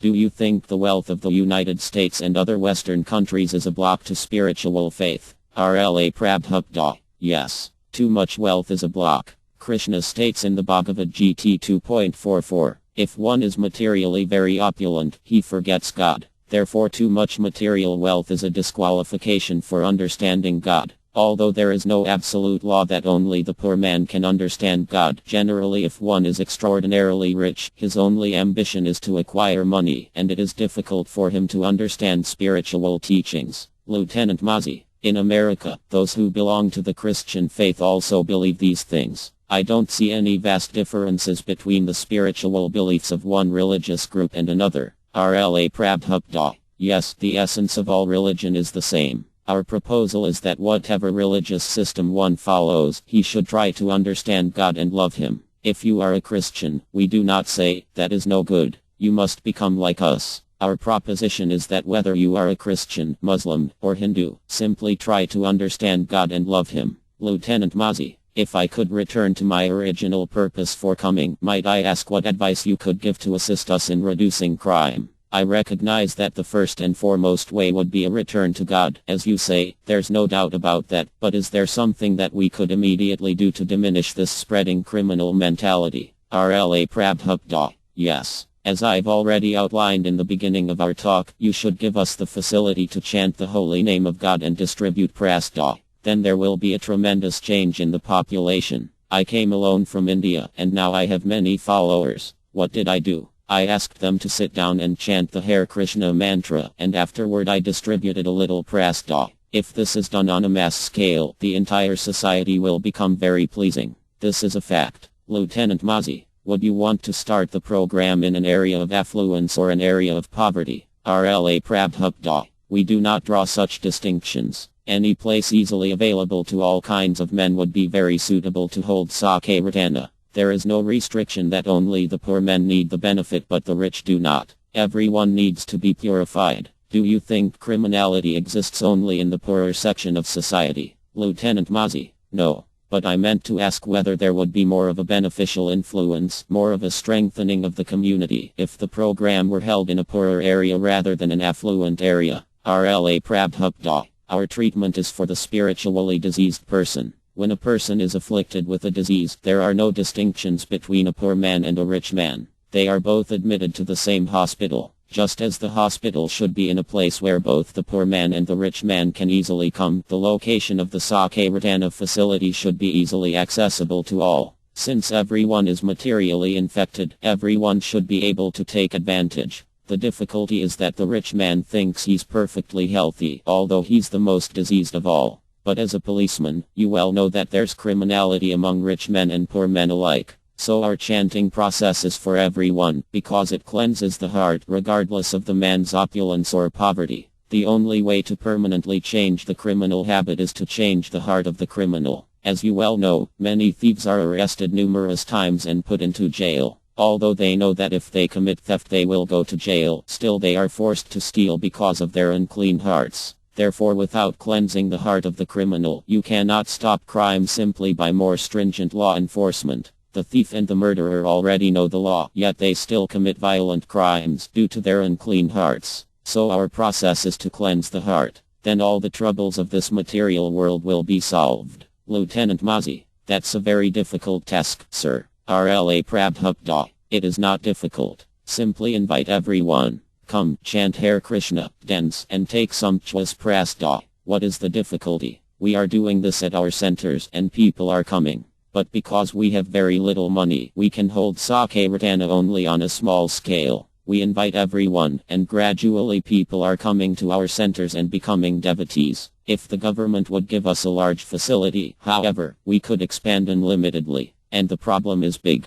Otherwise, why are there national news articles asking what to do? No civil state wants this criminality. That's a fact. But the leaders do not know how to stop it. If they listen to us, however, we can give them the answer. Why crime? Because people are godless. And what to do? Chant Hare Krishna and take prasada. If you like, you can adopt this process of Sankirtana. Otherwise, we will continue conducting it on a small scale. We are just like a poor medical man with a small private practice who could open a big hospital if he were given the facility. The government is the executor. If they take our advice and adopt the process of Sankirtana, then the problem of crime will be solved. Lieutenant Mazzi, there are many Christian organizations in the United States that give the Holy Communion. Why doesn't this work? Why is this not cleansing the heart? RLA Prabhupada. To speak frankly, I find it difficult to find even one real Christian. The so-called Christians do not abide by the Bible's order. One of the 10 commandments in the Bible is, "Thou shalt not kill."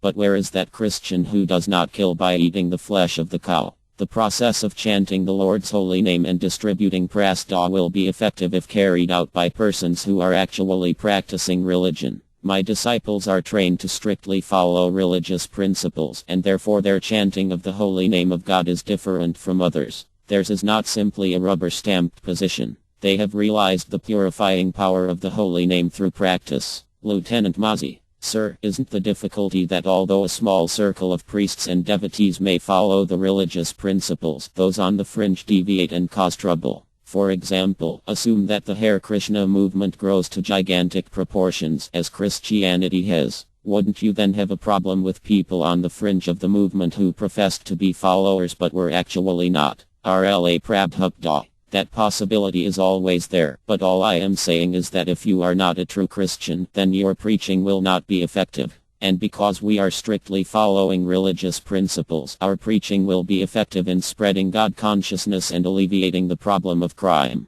Lieutenant Mazzi, sir, let me thank you for your time. I will deliver this tape recording to my superiors. Hopefully, it will be effective as you are effective. RLA Prabhupada. Thank you very much. Can we keep society from going to the dogs? RLA Prabhupada speaks out to India's Bhavan's journal. A dog comes when there are some eatables. I say hut, and he goes away. But again he comes, he has no memory. So when our memory of God is reducing, that means that our human qualities are reducing. There is no religion, simply a dog's race. The dog is running on 4 legs and you are running on 4 wheels, that's all. And you think that the 4-wheel race is advancement of civilization. Interviewer, the first question is this: is the influence of religion on the wane? And if so, does this factor account for the increase in corruption and the widespread deterioration of moral values? RLA Prabhupada. Yes, religion is on the wane. This is predicted in the Bhagavatam 12.2.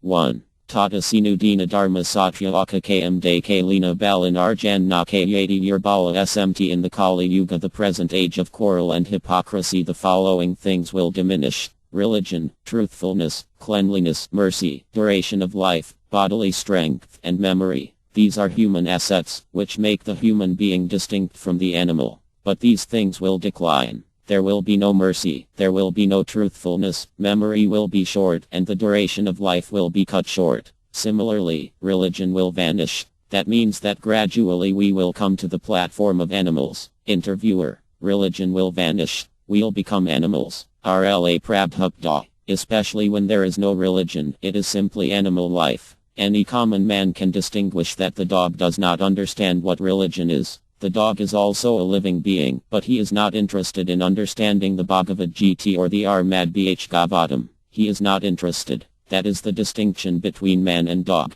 The animal is not interested. So when the human beings become uninterested in religious things, then they are animals. And how can there be happiness or peace in animal society? They want to keep people like animals, and they are making a United Nations. How is it possible? United Animals, Society for United Animals. These things are going on. Interviewer, do you see any hopeful signs? RLA Prabhupada. At least they have detected that religion is declining. That is good. Declining means they are going to be animals. In logic it is said that man is a rational animal. When the rationality is missing, then he is simply an animal, not a human being. In human society, either you become Christian, Mohammedan, Hindu, or Buddhist. It doesn't matter. There must be some system of religion. Human society without religion is animal society. This is a plain fact. Why are people so unhappy now? Because there is no religion. They are neglecting religion. One gentleman has written me that Tolstoy once said, "Unless dynamite is put underneath the church, there cannot be any peace." Even now the Russian government is very strictly against God consciousness because they think that religion has spoiled the whole social atmosphere.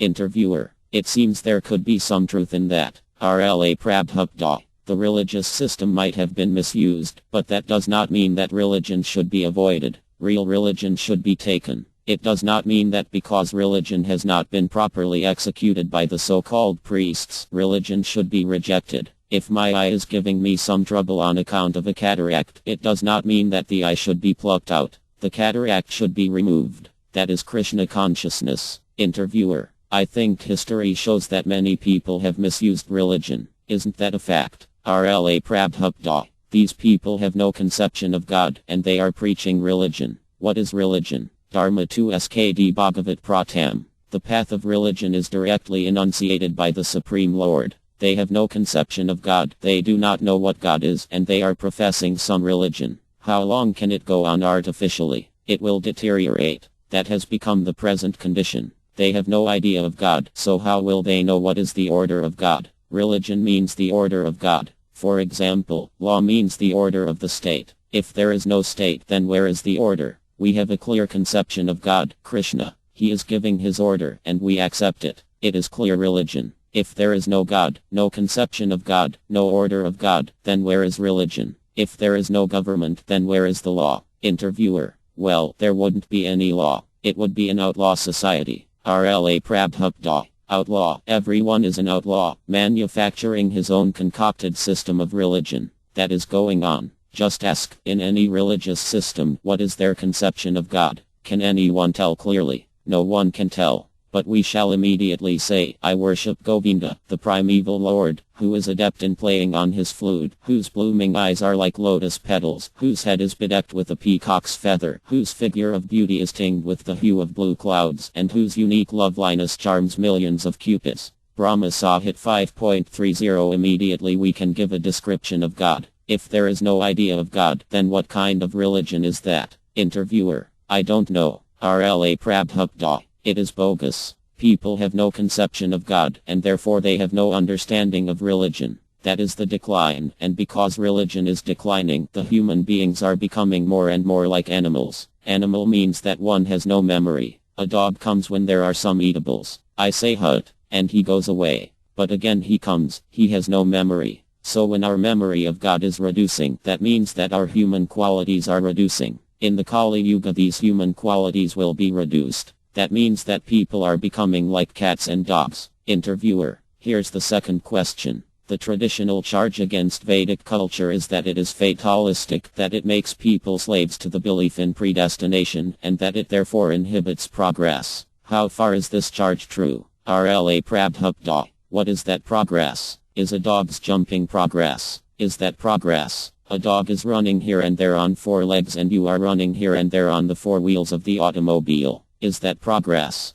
That is not the Vedic system. According to the Vedic system, the human being has a certain amount of energy, and since the human being has better consciousness than the animals, the energy of the human beings is more valuable than the energy of the animals. Interviewer: probably no one would dispute that the human being has more freedom or, I suppose, responsibility than the animals. RLA Prabhupada. So human energy should be utilized for spiritual advancement, not that the energy should be employed to compete with the dog. The saintly person is not busy like the dog. Today people think that dogness is life, but actual life is spiritual progress. Therefore, the Vedic literature says, persons who are actually intelligent and philosophically inclined should endeavor only for that purposeful end which is not obtainable even by wandering from the topmost planet Brahmaloka down to the lowest planet Ptla. As far as happiness derived from sense enjoyment is concerned, it can be obtained automatically in the course of time, just as in the course of time we obtain miseries, even though we do not desire them.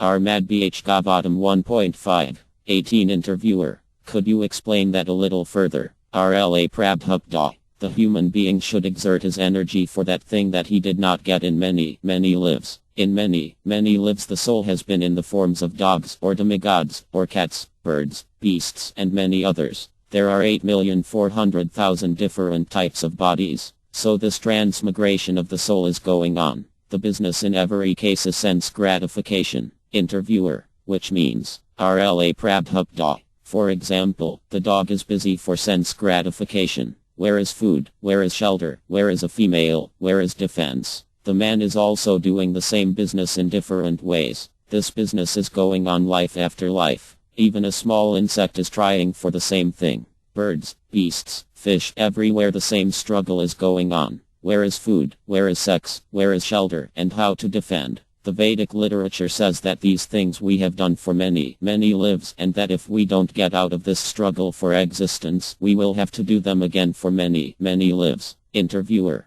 I'm beginning to see. RLA Prabhupada. Yes, so these things should be stopped. Therefore, Praldama Arya makes this statement. My dear friends born of demoniac families, the happiness perceived with reference to the sense objects by contact with the body can be obtained in any form of life, according to one's past fruitive activities. Such happiness is automatically obtained without endeavor, just as we obtain distress. Armad Bh Gavatam 7.6. 3. A dog has a body, and I have a body. So, my sex pleasure and the dog's sex pleasure, there is no difference. The pleasure derived out of sex is the same. A dog is not afraid of having sex pleasure on the street before everyone, and we hide it. That's all. People are thinking that to have sex pleasure in a nice apartment is advanced. However, that is not advanced. And they are making a dog's race for this so-called advancement. People do not know that according to whatever kind of body one has acquired, the pleasure is already stored up. Interviewer, what do you mean, the pleasure is already stored up? RLA Prabhupada. That is called destiny. A pig has got a certain type of body, and is eatable as the stool. You cannot change it. The pig will not like to have a dessert made of sweetened, buttery toasted grains. It is not possible. Because he has a particular type of body, he must eat like that. Can any scientist improve the standard of living of the pig? Interviewer, I doubt it. RLA Prabhupada. Therefore, Praldama Arya says that it is already stored up. The pleasure is basically the same, but a little different according to the body. The uncivilized man in the jungle is having the same thing. Now people are thinking that civilization means constructing skyscraper buildings. But Vedic civilization says, no, that is not advancement. The real advancement of human life is self-realization, how much you have realized yourself. Not that you have constructed skyscraper buildings. Interviewer, but wouldn't what you are saying make sense to most people? RLA Prabhupada. Sometimes people misunderstand. In a high court, a judge is sitting soberly, apparently doing nothing, and he is getting a high salary. Someone else is thinking, I am working so hard in the same court, rubber stamping and not getting 1/10 the salary of the judge. He is thinking, I am so busy, working so hard, and I am not getting as good a salary as the man who is just sitting on the bench. The situation is like that. The Vedic civilization is meant for self-realization, not for a dog's race. Interviewer. Still, isn't it usually considered honorable to work hard, to struggle, and eventually get ahead in life? RLA Prabhupada. The karmas, fruitive workers, have been described in the Bhagavad Gita as S's. Why are they compared to the S's? Because the S works very hard with loads on his back, and in return his master gives him only a little morsel of grass. He stands at the door of the washerman and eats grass while again the washerman loads his back. He doesn't have the sense to think, if I go out of the cottage of the washerman, I can get grass anywhere. Why am I carrying so much? Interviewer. That brings to mind some people I know. RLA Prabhupada. The fruitive worker is like that. He is very busy in the office, and if you want to see him he will say, I am very busy. So what is the result of your being so busy? He takes 2 pieces of toast and 1 cup of tea. And for this purpose you are so busy. He does not know why he is busy. In the account books he will find that the balance was $1 million and now it has become 2 million.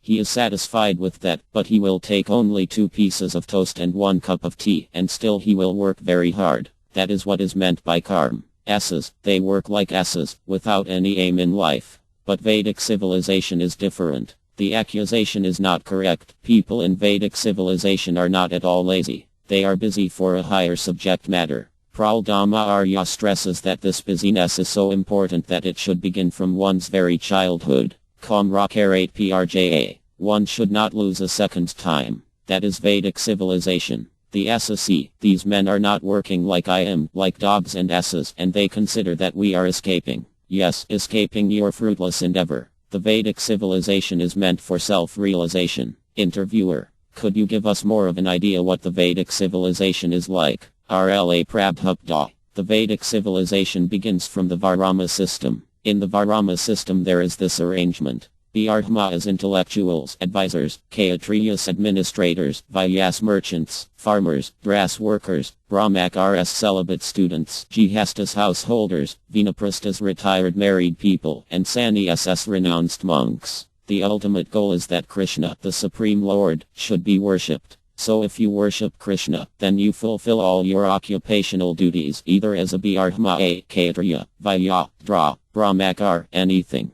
Take to it immediately. Take to Krishna consciousness. This is so important. Interviewer, if people really knew about a lifestyle that was more natural, more fulfilling, what would be the problem? They actually would, as you say, take to it. RLA Prabhupada. But they do not know, and therefore there is no religion, simply a dog's race. The dog is running on 4 legs and you are running on 4 wheels, that's all. And you think that the 4-wheel race is the advancement of civilization. Therefore, modern civilization is practically said to do nothing. Whatever is obtainable by destiny you will get wherever you are. Rather, take to Krishna consciousness. The example is given by Praldama Arya that you do not want anything distasteful and yet it comes upon you. Similarly, even if you do not want the happiness for which you are destined, it will come upon you. You should not waste your energy for material happiness. You cannot get more material happiness than you are destined. Interviewer, how can you be so sure of that?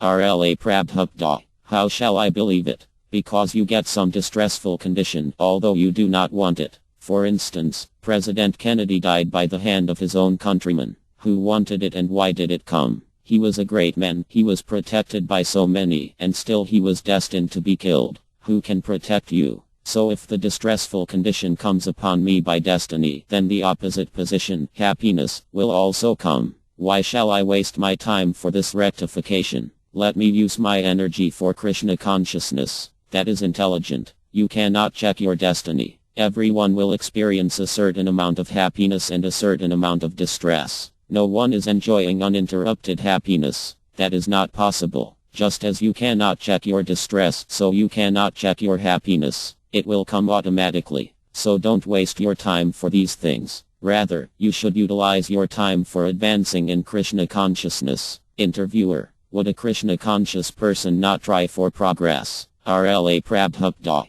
The thing is that if you try for progress vainly, then what is the use of that? If it is a fact that you cannot change your destiny, then what is the use of trying? We will be satisfied with the amount of happiness and distress for which we are destined. Vedic civilization is meant for realization of God. That is the point. You'll still find in India that during important festivals many millions of people are coming to take bath in the Ganges because they are interested in how to become liberated. They are not lazy. They are going thousands of miles, 2,000 miles away, to take bath in the Ganges. They are not lazy, but they are not busy in the dog's race. Rather, they are busy right from their childhood trying to become self-realized. Komrakarate Prjo Dharman Bh Gavat They are so busy that they want to begin the business from their very childhood. So it is the wrong conception to think that they are lazy. Interviewer. Then the question may be raised that if destiny cannot be checked, then why not let every newborn child simply run around like an animal, and whatever is destined to happen to him will happen? RLA Prabhupada. No, the advantage is that you can train him spiritually. Therefore it is said, Tasyeva hito prateta kovida. You should engage your energy for self-realization. Ahaituki apradat. Devotional service, Krishna consciousness, cannot be checked. Just as material destiny cannot be checked, your advancement in spiritual life cannot be checked if you endeavor for it. Actually, Krishna will change destiny, but only for his devotee. He says, Ahativi sarvapi pebyo makai waimi. I shall give you all protection from all reactions of sinful activities. Bhagavad Gita 18.66. For instance, if one is condemned by the law court to be hanged, no one can check it. Even the same judge who has given this verdict cannot check it. But if the defendant begs for the mercy of the king, who is above all the laws, then the king can check it. Therefore, our business is to surrender to Krishna. If we artificially want to be happier by economic development, that is not possible. So many men are working so hard, but does it mean that everyone will become a Henry Ford or a Rockefeller? Everyone is trying his best. Mr. Ford's destiny was to become a rich man, but does it mean that every other man who has worked as hard as Ford will become a rich man like Ford? No, this is practical. You cannot change your destiny simply by working hard like an ass or a dog, but you can utilize that energy for improving your Krishna consciousness. Interviewer: exactly what is Krishna consciousness? Could you tell us more? RLA Prabhupada: love of God, that is Krishna consciousness. If you have not learned to love God, then what is the meaning of your religion? When you are actually on the platform of love of God, you understand your relationship with God. I am part and parcel of God. Then you extend your love to the animal also. If you actually love God, then your love for the insect is also there. You understand, this insect has a different body, but he is also part and parcel of my Father. Therefore, he is my brother. Then you cannot maintain a slaughterhouse. If you maintain a slaughterhouse and disobey the order of Christ, thou shalt not kill, and you proclaim yourself Christian or Hindu, that is not religion. Then it is simply a waste of time, because you do not understand God. You have no love for God, and you are labeling yourself under some sect, but there is no real religion. That is going on all over the world. Interviewer: how can we cure the situation? RLA Prabhupada: Krishna is the Supreme Personality of Godhead. If you do not accept that Krishna is the supreme entity, then try to understand. That is education. There is someone supreme. Krishna is not Indian. He is God. The sun rises first in India, but that does not mean that the sun is Indian. Similarly, although Krishna appeared in India, now he has come to the Western countries through this Krishna consciousness movement. The Supreme Welfare Work RLA Prabhupada exchanges letters with the Secretary of the Andhra Pradesh Relief Fund Committee of Hyderabad, India. If you want to perform relief work simply by collecting funds, I think that will not be successful. You have to please the Supreme Authority, and that is the way to success. For example, due to the performance of Sakirtana congregational chanting of Hare Krishna here, the rain has begun to fall after a drought of 2 years. Revered Swamiji, the residents of the Twin Cities are happy to have this opportunity to meet you and your esteemed followers. You may be aware that due to inadequate rainfall during the last 2 years and its complete failure this year, more than half of our state Andhra Pradesh, a state in southern India, is in the grip of a serious drought. With a view to supplement governmental efforts to combat this evil, a central voluntary organization of citizens drawn from various walks of life has been set up. The members of this organization surveyed the areas affected by drought. The situation is pathetic. There are villages where drinking water is not available for miles. Due to scarcity of fodder, the cattle owners are parting with their cattle for a nominal price. Many of the stray cattle are dying away due to unavailability of fodder and water. The food problem is also very serious. Due to high prices of food grains on the open market, purchase of grains at market prices is beyond the reach of poor villagers, with the result that at least 5 to 6 million people are hardly having one meal a day. There are many who are on the verge of starvation. The entire situation is most pathetic and heartrending. We therefore appeal to your revered self to consider how your society could best come to the rescue of these millions of souls who are in unimaginable distress. The committee would like to suggest that members of your society appeal to the Baptist devotees attending your discourses to contribute their mite to the Andhra Pradesh Relief Fund. The committee is prepared to send some of its representatives along with members of your society wherever you wish to distribute prasad to the hungry millions in the state. As Navasev is Davasev, service to man is service to God. The committee is confident that even a little effort by your gracious society will go a long way in mitigating the sufferings of hundreds and thousands of people. Yours ever in the service of the Lord, T.L. Katidia, Secretary Andhra Pradesh Relief Fund Committee, Hyderabad, India. My dear Mr. Katidia, please accept my greetings. With reference to your letter and your personal interview, I beg to inform you that without pleasing the Supreme Personality of Godhead, no one can become happy. Unfortunately, people do not know who God is and how to make him happy. Our Krishna consciousness movement is therefore meant to present the Supreme Personality of Godhead directly to the people, as stated in the Armad Bhagavatam, 7th Canto, 6th Chapter. The idea stated in this verse is that by pleasing the Supreme Personality of Godhead, we please everyone, and there is no question of scarcity. Because people do not know this secret of success, they are making their own independent plans to be happy. However, it is not possible to achieve happiness in this way. On your letterhead I find many important men in this country who are interested in relieving the sufferings of the people, but they should know for certain that without pleasing the Supreme Personality of Godhead all their attempts will be futile. A diseased man cannot live simply on the strength of the help of an expert physician and medicine. If this were so, then no rich man would ever die. One must be favored by Krishna, the Supreme Personality of Godhead. Therefore, if you want to perform relief work simply by collecting funds, I think that it will not be successful. You have to please the Supreme Authority, and that is the way to success. For example, due to the performance of Sakairatana here, the rain has begun to fall after a drought of 2 years. The last time we performed a Hare Krishna festival in Delhi, there was imminent danger of Pakistan's declaring war, and when a newspaper man approached me for my opinion, I said there must be fighting because the other party was aggressive. However, because of our Sakairatana movement, India emerged victorious. Similarly, when we held a festival in Calcutta, the Naxalite communist movement stopped. These are facts. Through the Sakairatana movement we can not only get all facilities for living, but also at the end can go back home, back to Godhead. Those who are of a demoniac nature cannot understand this, but it is a fact. I therefore request you, as leading members of society, to join this movement. There is no loss on anyone's part for chanting the Hare Krishna mantra, but the gain is great. According to Bhagavad Gita 3.21, what is accepted by leading men is also accepted by common men. Whatever action a great man performs, common men follow in his footsteps, and whatever standards he sets by exemplary acts, all the world pursues. The Sakairatana movement of Krishna consciousness is very important. Therefore, through you I wish to appeal to all the leading men of India to accept this movement very seriously and give us all facility to spread this movement throughout the world. Then there will be a very happy condition, not only in India but all over the world. Hoping this will meet you in good health, your ever well-wisher, A.C. Bhaktivedanta Swami, declaring our dependence on God in a conversation with the Back to Godhead staff. R.L.A. Prabhupada discusses the American Revolution. The Americans say they trust in God, but without the science of God, that trust is simply fictitious. First take the science of God very seriously,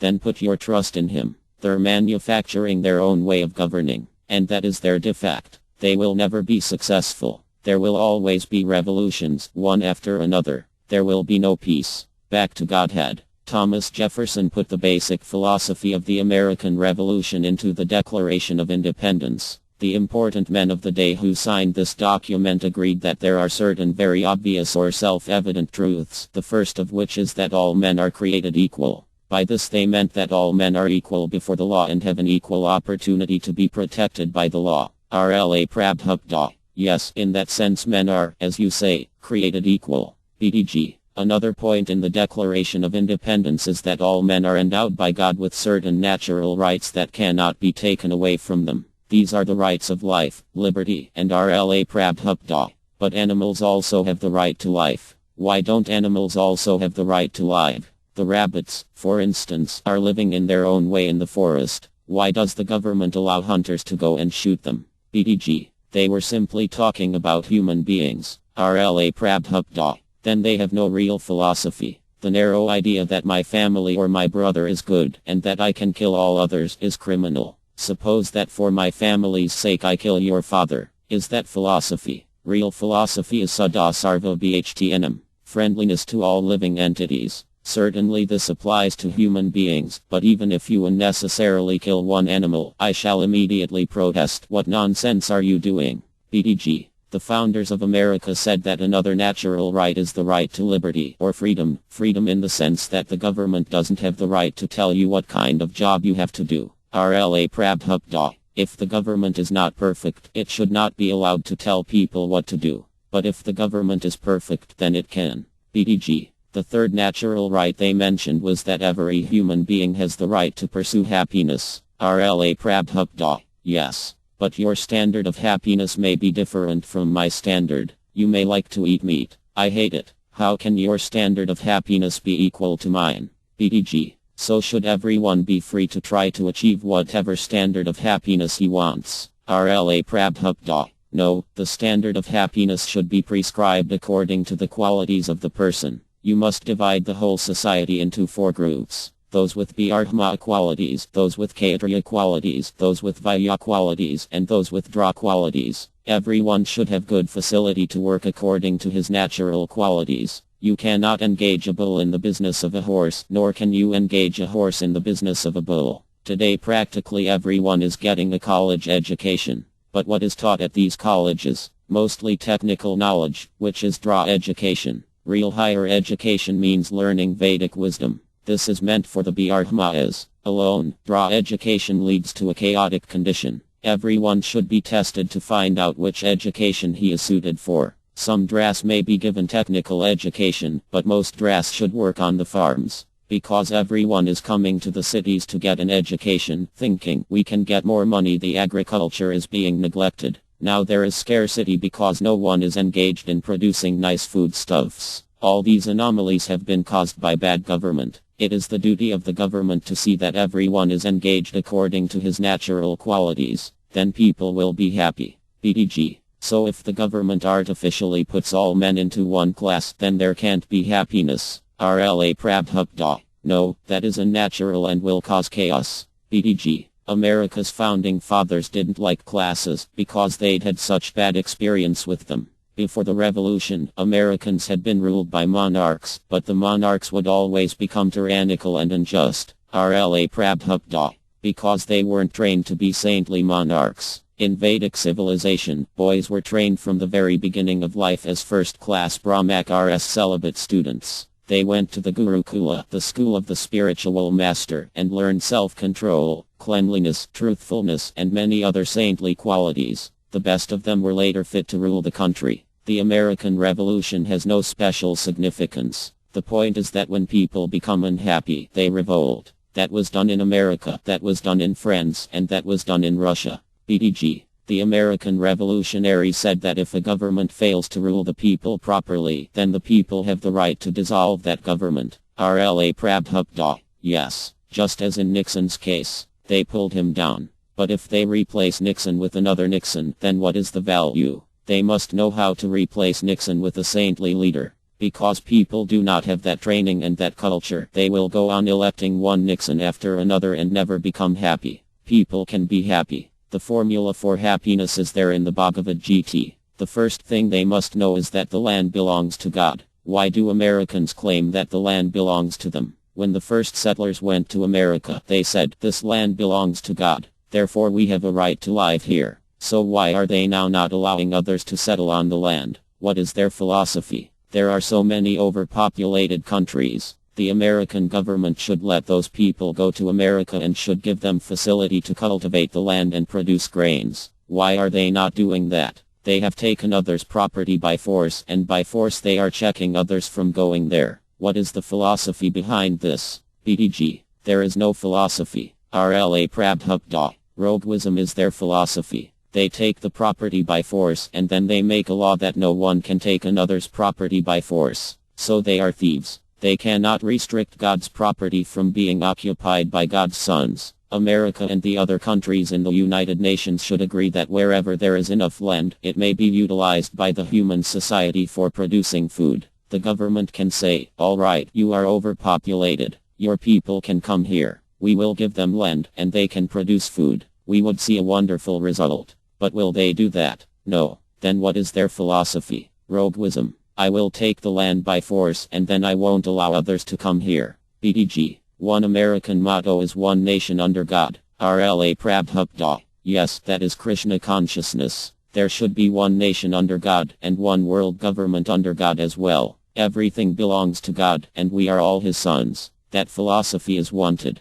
BTG. But in America people are very much afraid of a central government because they think that whenever there's a strong government there will always be tyranny. RLA Prabhupada. If the leaders are properly trained, there cannot be tyranny. BTG. But one of the premises of the American system of government is that if a leader has too much power, he will inevitably become corrupt. RLA Prabhupada. You have to train him in such a way that he cannot become corrupt. BTG. What is that training process? RLA Prabhupada. That training is Varama Dharma. Divide the society according to quality and train people in the principle that everything belongs to God and should be used in the service of God. Then there really can be one nation under God. BTG. But if society is divided into different groups, won't there be envy? RLA Prabhupada. No. Just as in my body there are different parts that work together, so the society can have different parts working for the same goal. My hand is different from my leg.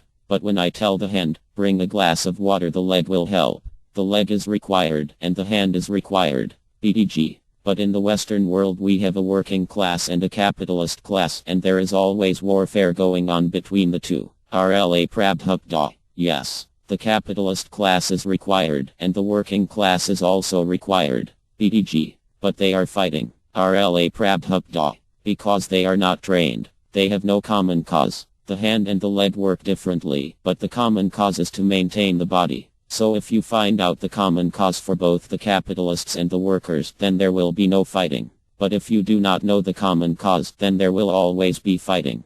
BTG. Revolution. RLA Prabhupada. Yes. BTG. Then the most important thing is to find the common cause that people can unite on. RLA Prabhupada. Yes, just like in our Krishna conscious society you come to consult me about every activity, because I can give you the common cause. Otherwise, there will be fighting. The government should be very expert to know the aim of life, the common cause, and they should train the people to work for the common cause. Then they will be happy and peaceful. But if people simply elect rascals like Nixon, they will never find a common cause. Any rascal can secure votes by some arrangement, and then he becomes the head of the government. The candidates are bribing, they are cheating, they are making propaganda to win votes. Somehow or other they get votes and capture the prime post. This system is bad. BTG. So if we don't choose our leaders by popular election, how will society be governed? RLA Prabhupada. You require Brahmas, Kshatriyas, Vaishyas, and Dras. Just as when you want to construct a building, you require engineers. You don't want sweepers. Isn't that so? What will the sweeper do?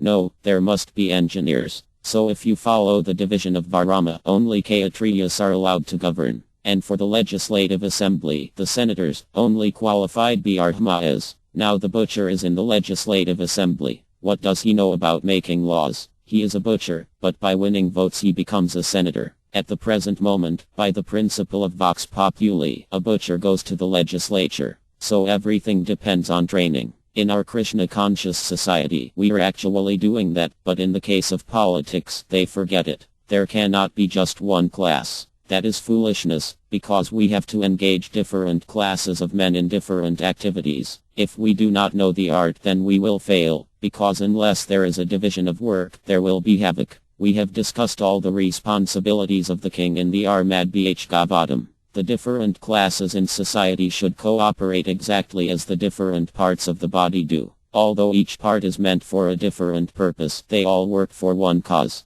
to maintain the body properly. BTG. What is the actual duty of the government? RLA Prabhupada. To understand what God wants and to see that society works toward that aim. Then people will be happy. But if the people work in the wrong direction, how can they be happy? The government's duty is to see that they are working in the right direction. The right direction is to know God and to act according to His instructions. But if the leaders themselves do not believe in the supremacy of God, and if they do not know what God wants to do or what He wants us to do, then how can there be good government? The leaders are misled, and they are misleading others. That is the chaotic condition in the world today. BTG. In the United States there has traditionally been the separation of church and state. RLA Prabhupada. I am not talking about the church. Church or no church, that is not the point. The main thing is that the leaders have to accept that there is a supreme controller. How can they deny it? Everything in nature is going on under the Supreme Lord's control. The leaders cannot control nature, so why don't they accept a supreme controller?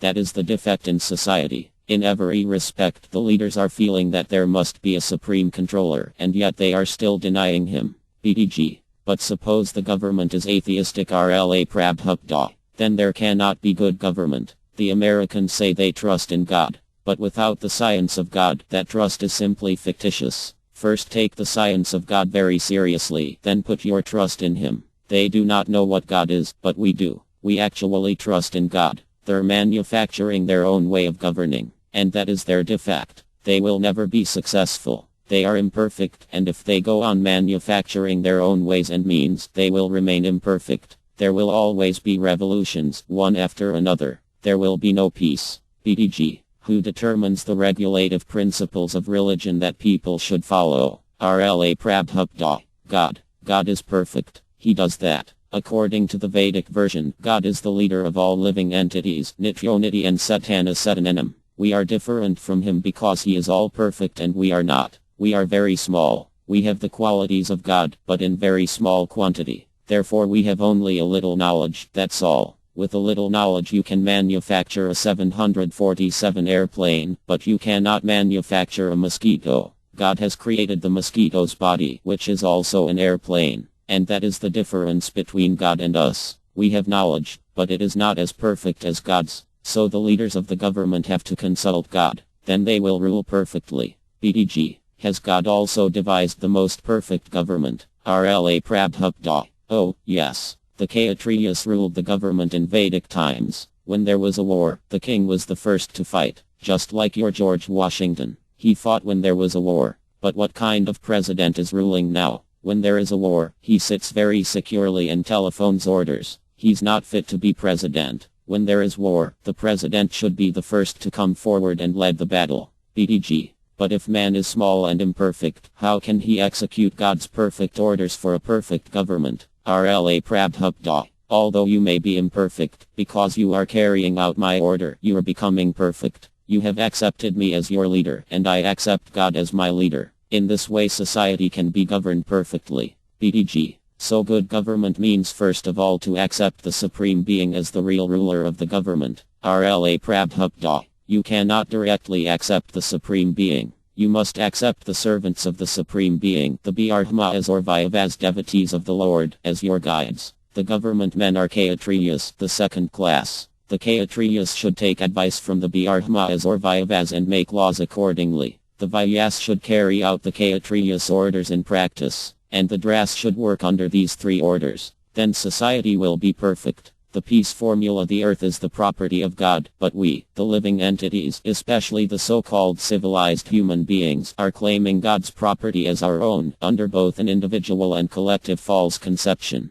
If you want peace, you have to remove this false conception from your mind and from the world. The great mistake of modern civilization is to encroach upon others' property as though it were one's own and to thereby create an unnecessary disturbance of the laws of nature. These laws are very strong. No living entity can violate them. Only one who is Krishna conscious can easily overcome the stringency of the laws of nature and thus become happy and peaceful in the world. As a state is protected by the Department of Law and Order, so the state of universe, of which this earth is only an insignificant fragment, is protected by the laws of nature. This material nature is one of the different potencies of God, who is the ultimate proprietor of everything that be. This earth is, therefore, the property of God, but we, the living entities, especially the so-called civilized human beings, are claiming God's property as our own, under both an individual and collective false conception. If you want peace, you have to remove this false conception from your mind and from the world.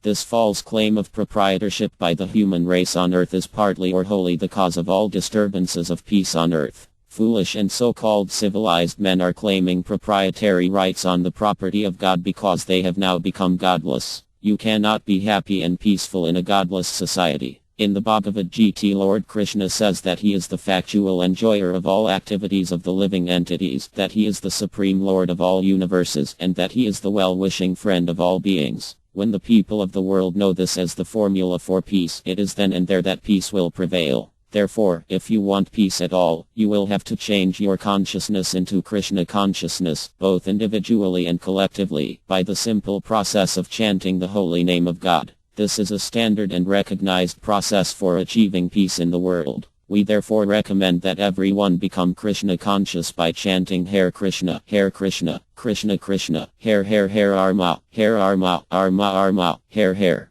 This is practical, simple, and sublime. 480 years ago this formula was introduced in India by Lord Chaitanya, and now it is available in your country. Take to this simple process of chanting as above mentioned, realize your factual position by reading the Bhagavad Gita as it is, and re-establish your lost relationship with Krishna, God. Peace and prosperity will be the immediate worldwide result. Spiritual communism. During his visit to the Soviet Union, RLA Prabhupada talks with Professor Grigory Kotovsky, head of the India Department at the USSR Academy of Sciences. Whether you surrender to monarchy, aristocracy, or dictatorship, you have to surrender. That is a fact. Without surrender there is no life. It is not possible. So we are educating people to surrender to the Supreme, wherefrom you get all protection. Any other surrender you have to change by revolution. But when you come to Krishna, then it is sufficient. You are satisfied. RLA Prabhupada. The other day I was reading the paper, Moscow News. There was a communist congress and the president declared, we are ready to take others' experience to improve. So I think the Vedic concept of socialism or communism will much improve the idea of communism. For example, in a socialistic state the idea is that no one should starve. Everyone must have his food. Similarly, in the Vedic concept of Grihastha householder life it is recommended that a householder see that even a lizard or a snake living in his house should not starve. Even these lower creatures should be given food, and certainly all humans should. It is recommended that the Grihastha, before taking his lunch, should stand on the road and declare, if anyone is still hungry, please come. Food is ready. If there is no response, then the proprietor of the household takes his lunch. Modern society takes the people as a whole as the proprietor of a certain state, but the Vedic conception is Visayamita Sarvam, everything is owned by the supreme controller. Tenatayaktina bhujadh, you may enjoy what is allotted to you by him. Mg dakasya svidanam. But do not encroach upon others' property. This is the Upanishad, Veda. The same idea is explained in the different Puras. There are many good concepts in the Vedic literature about communism. So I thought that these ideas should be distributed to your most thoughtful men. Therefore I was anxious to speak. Prof. Kotovsky. It is interesting that here in our country there is now great interest in the history of old thought. From this point of view, our institute translated into Russian and published many literary monuments of great Indian culture. You will be interested to discover that we published some of the Puras and parts of the Rmya. There are volumes in Russian of Mahabharata and also a second edition of Mahabharata, translated in full. We have also published the full translation of Manu Smt with Sanskrit commentaries. Interest in these publications was so great that they sold out in a week. They are now completely out of stock. It was impossible to get them in the book market after a month. There is great interest among reading people here in Moscow and the USSR toward ancient Vedic culture, and from this point of view we published many such books. RLA Prabhupada. Among these Puras, the Madhbhagavatam is called the Mahapura. Prof. Kotovsky. Mahapura. RLA Prabhupada. Yes. We have translated the full text. First we present the original Sanskrit text, its transliteration, the English equivalent for each word, then the translation, and then a purport or explanation of the verse. In this way, there are 18,000 verses in our Madhbhagavatam. We are translating everything literally. You can see, each and every verse is being done like that for the whole Bhagavata Pura. The opinion of the serious, the great saintly sages who are the preachers of the Bhagavata philosophy, is Nigama Kalpa Terror Galita Phalam. This is the ripened fruit of the Vedic desire tree Bhagavatam 1.13.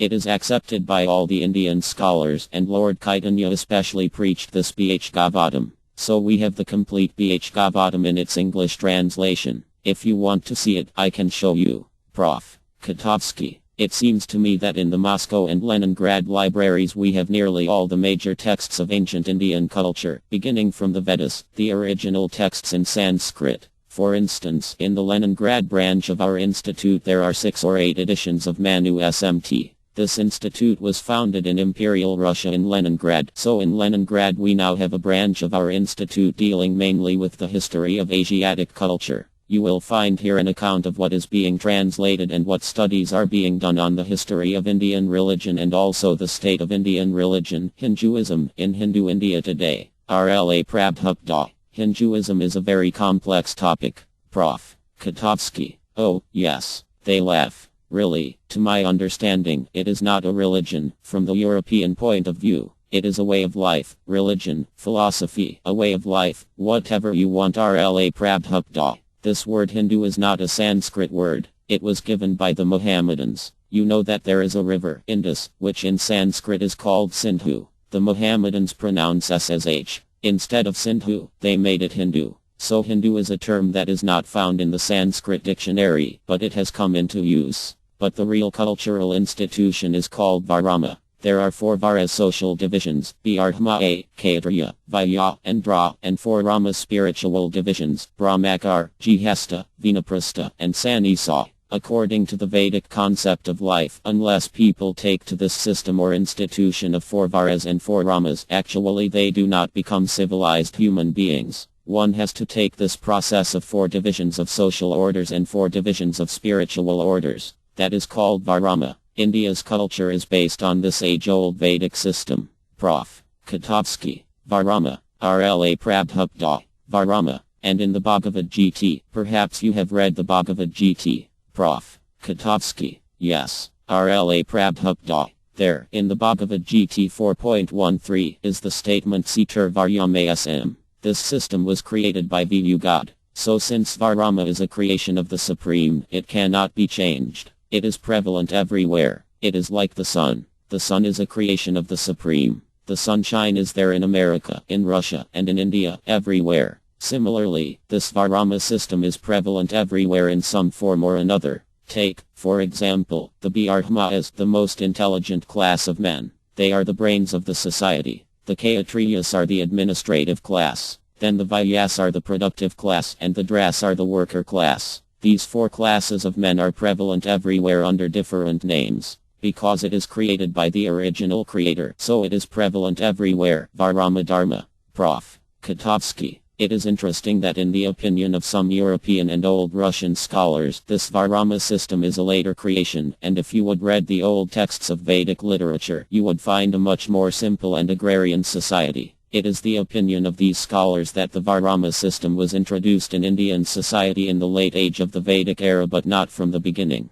And if you would analyze the old texts, you would find that in the old classical India it was not so prevalent. RLA Prabhupada. As far as we are concerned, it is mentioned in the Bhagavad Gita. Sitar Varyamayasam. The Bhagavad Gita was spoken 5,000 years ago, and in the Bhagavad Gita it is said, this system of the Bhagavad Gita was spoken by me to the sun god. So if you take an estimation of that period, it comes to 40 million years ago. Can the European scholars trace back history 5,000 years? Can they go back 40 million years? We have evidence that this Varama system has been current at least 5,000 years. The Varama system is also mentioned in the Vishnu Pura 3.8.9. Varamsi Ravat Puruya Parapaman. That is stated in the Vishnu Pura. Varama Dharma is not a phenomenon of a historical period calculated in the modern age. It is natural. In the Armad Bhagavatam the comparison is given that just as in the body there are 4 divisions, the brain division, the arms division, the belly division, and the leg division, so by nature's way these 4 divisions are existing in the social body.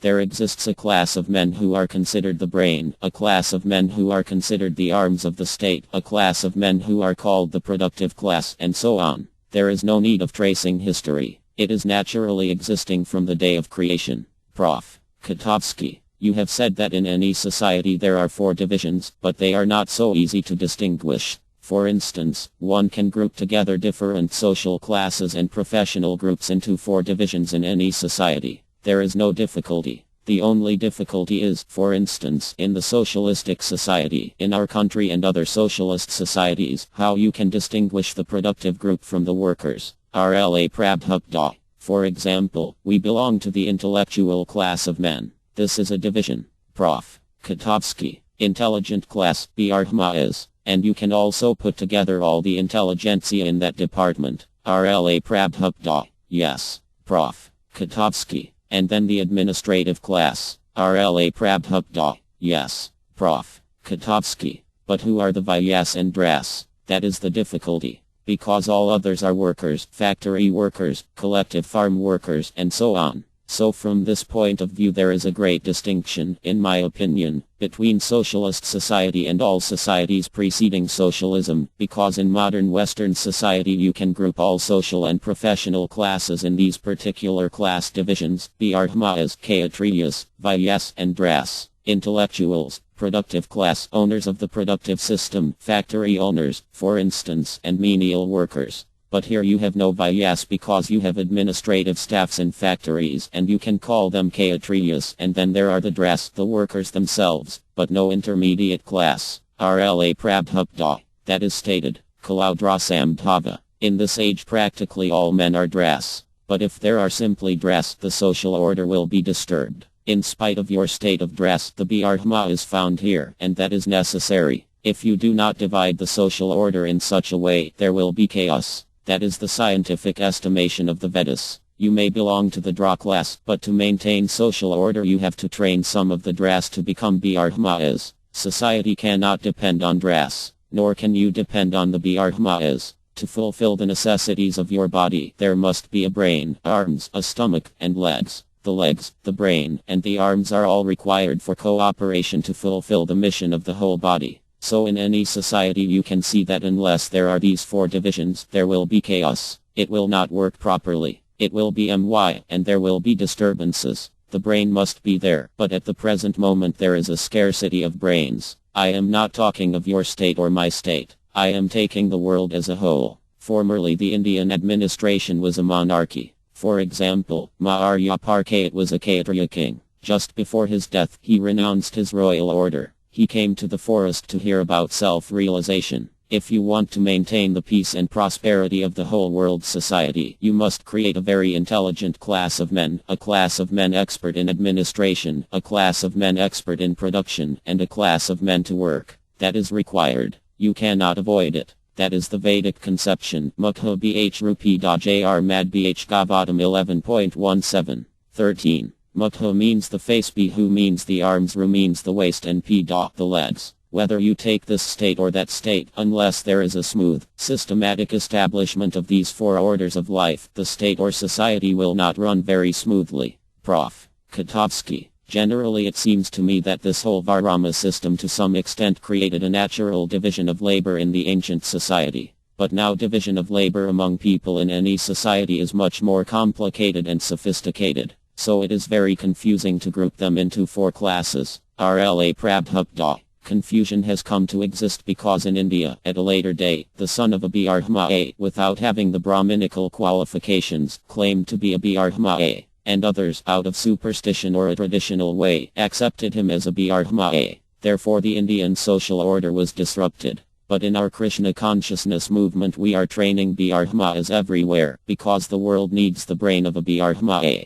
Although Maurya Parkayat was a monarch, he had a body of Brahmas and learned sages to consult, an advisory body. It is not that the monarchs were independent. In history it is found that if some of the monarchs were not in order, they were dethroned by the Brahminical Advisory Council. Although the Brahmas did not take part in politics, they would advise the monarch how to execute the royal function. This is not too far in the past. How long ago was Aoka? Prof. Kotovsky. That would be equal to what we call, in our terminology, ancient and medieval India. Rla Prabhupta. Yes. Prof. Kotovsky. In old and feudal India, you are right, it was very open, and the major part of the high administrative staff in the legislative department were Brahmas. Even in the Mughal era there were Brahmas to advise the Muslim emperors and administrators. Rla Prabhupta. That is a fact, the Brahmas were accepted. They formed the advisory committee of the king. For example, Chandragupta, the Hindu king, was in the age of Alexander the Great. Just before Chandragupta, Alexander the Great went from Greece into India and conquered a portion. When Chandragupta became emperor, he had Caakaya as his prime minister. Perhaps you have heard this name Caakaya. Prof. Kotovsky. Yes. Rla Prabhupta. Yes, he was a great Brahma politician, and it is by his name that the quarter of New Delhi where all the foreign embassies are grouped together is called Caakayapur. Caakayappa was a great politician and Brahma. He was vastly learned. His moral instructions are still valuable. In India, school children are taught Caakayappa's instructions. Although he was the prime minister, Caakayappa maintained his Brahma spirit. He did not accept any salary. If a Brahma accepts a salary, it is understood that he has become a dog. That is stated in the Armad Bh Gavatam. He can advise, but he cannot accept employment. So Caakayappa was living in a cottage, but he was actually the prime minister. This Brahminical culture and the Brahminical brain is the standard of Vedic civilization. The Manu SMT is an example of the standard of Brahminical culture. You cannot trace out from history when the Manu SMT was written, but it is considered so perfect that it is the Hindu law. There is no need for the legislature to pass a new law daily to adjust social order. The law given by Manu is so perfect that it can be applicable for all time. It is stated in Sanskrit to be Trikaldo, which means good for the past, present, and future. Prof. Kotovsky, I am sorry to interrupt you, but to my knowledge all of Indian society in the second half of the 18th century was, by order of the British administration, under a law divergent from Hindu law. There was a lot of change. The actual Hindu law that was used by the Hindus was quite different from the original Manu SMT. RLA Prabhupada. They have now made changes. Even our late Pundit Jawaharlal Nehru introduced his own Hindu code. He introduced the right of divorce in marriage, but this was not in the Manu Sahit. There are so many things they have changed, but before this modern age the whole human society was governed by the Manu SMT. Strictly speaking, modern Hindus are not strictly following the Hindu scriptures. But our point is not to try to bring back the old type of Hindu society. That is impossible. Our idea is to take the best ideas from the original idea. For example, in the Armad Bhagavatam there is a description of the communist idea. It is described to Ma'aryayadihira. If there is something good, a good experience, why shouldn't you adopt it? That is our point of view. Besides that, modern civilization is missing one all-important point, the aim of human life. Scientifically, the aim of human life is self-realization, Tma-tattva. It is said that unless the members of human society come to the point of self-realization, they are defeated in whatever they do. Actually, it is happening in modern society, despite all economic advancement and other advancement. Instead of keeping peace and tranquility, they are fighting, individually, socially, politically, and nationally. If we think about it in a cool-headed way, we can see that in spite of much improvement in many branches of knowledge, we are keeping the same mentality that is visible in the lower animal society. Our conclusion, according to the Armad Bhagavatam, is that this human body is not meant for working hard for sense gratification. But people do not know anything beyond that. They do not know about the next life. There is no scientific department of knowledge to study what happens after this body is finished. That is a great department of knowledge. In the Bhagavad Gita 2.13 it is said, Dainosmin yathdah. Deha means this body. Daina means the one who owns this body. Dainosmin yathdah kamrayavanajar.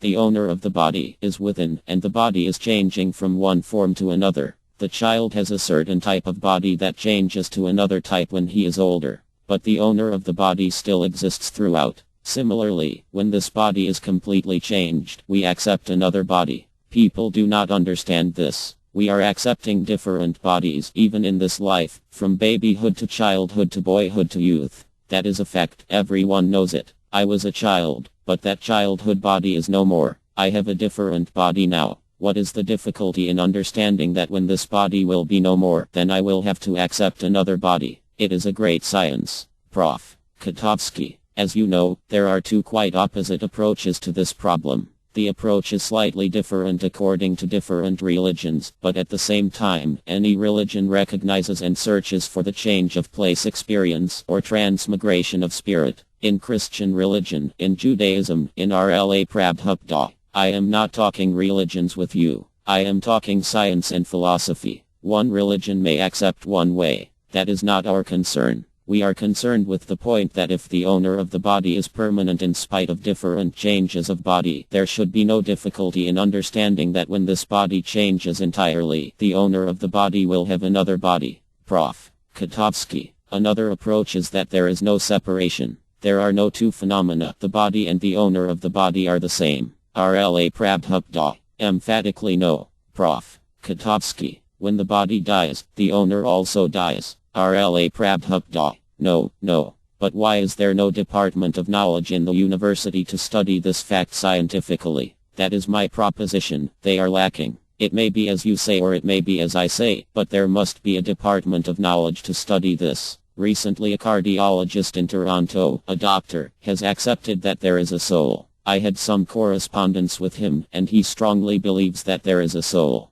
So there is another point of view, but our process is to accept knowledge from authority. We have Krishna's statement on this subject, and he is authoritative. Krishna is accepted as the authority by all the serious. The Bhagavad Gita is accepted by scholarly and philosophical circles all over the world. Krishna says, just as the soul gives up the childhood body and comes to the boyhood body and then to youth, the soul also gives up this body and accepts another body. Bhagavad Gita 2.13. This statement is given by Krishna, the greatest authority according to our tradition of knowledge. We accept such a statement without argument. That is the way of Vedic understanding. Prof. Kotovsky. The difficulty is that our approach is that we do not believe in anything without argument. We can believe only things based on argument. RLA Prabhupada. Yes, that is allowed. That is stated in the Bhagavad Gita 4.34. Tadvidi pra ip10 paripranina save. Pariprana, argument, is allowed, but not in the challenging spirit, but rather with the spirit to understand.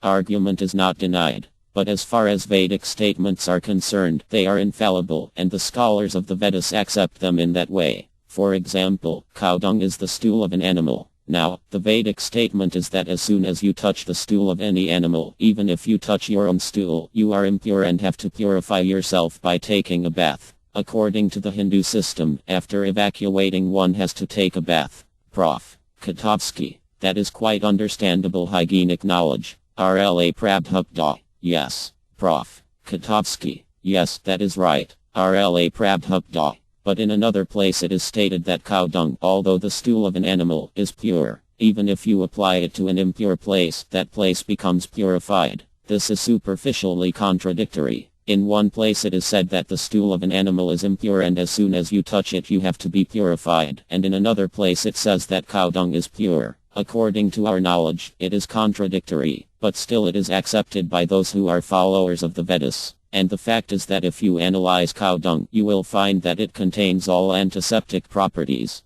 Prof. Kotovsky. This I don't know. RLA Prabhupada. Yes, one professor in a medical college analyzed it, and he found it full of antiseptic properties. So Vedic statements, even if found contradictory, if analyzed scrutinizingly will prove correct. There may be an exception, but it is accepted, and when scientifically analyzed and examined, it is found to be correct. Prof. Kotovsky. Yes, if you analyze from the scientific point of view, that is right. RLA Prabhupada. There are other instances, for example, the conch shell. The conch shell is the bone of an animal, and according to Vedic instruction if you touch the bone of an animal you become impure and have to take a bath. But this conch shell is kept in the deity room, because it is accepted as pure by the Vedas. My point is that we accept Vedic laws without argument. That is the principle followed by scholars. If you can substantiate your statements by quotations from the Vedas, then they are accepted. You are not required to substantiate them in other ways.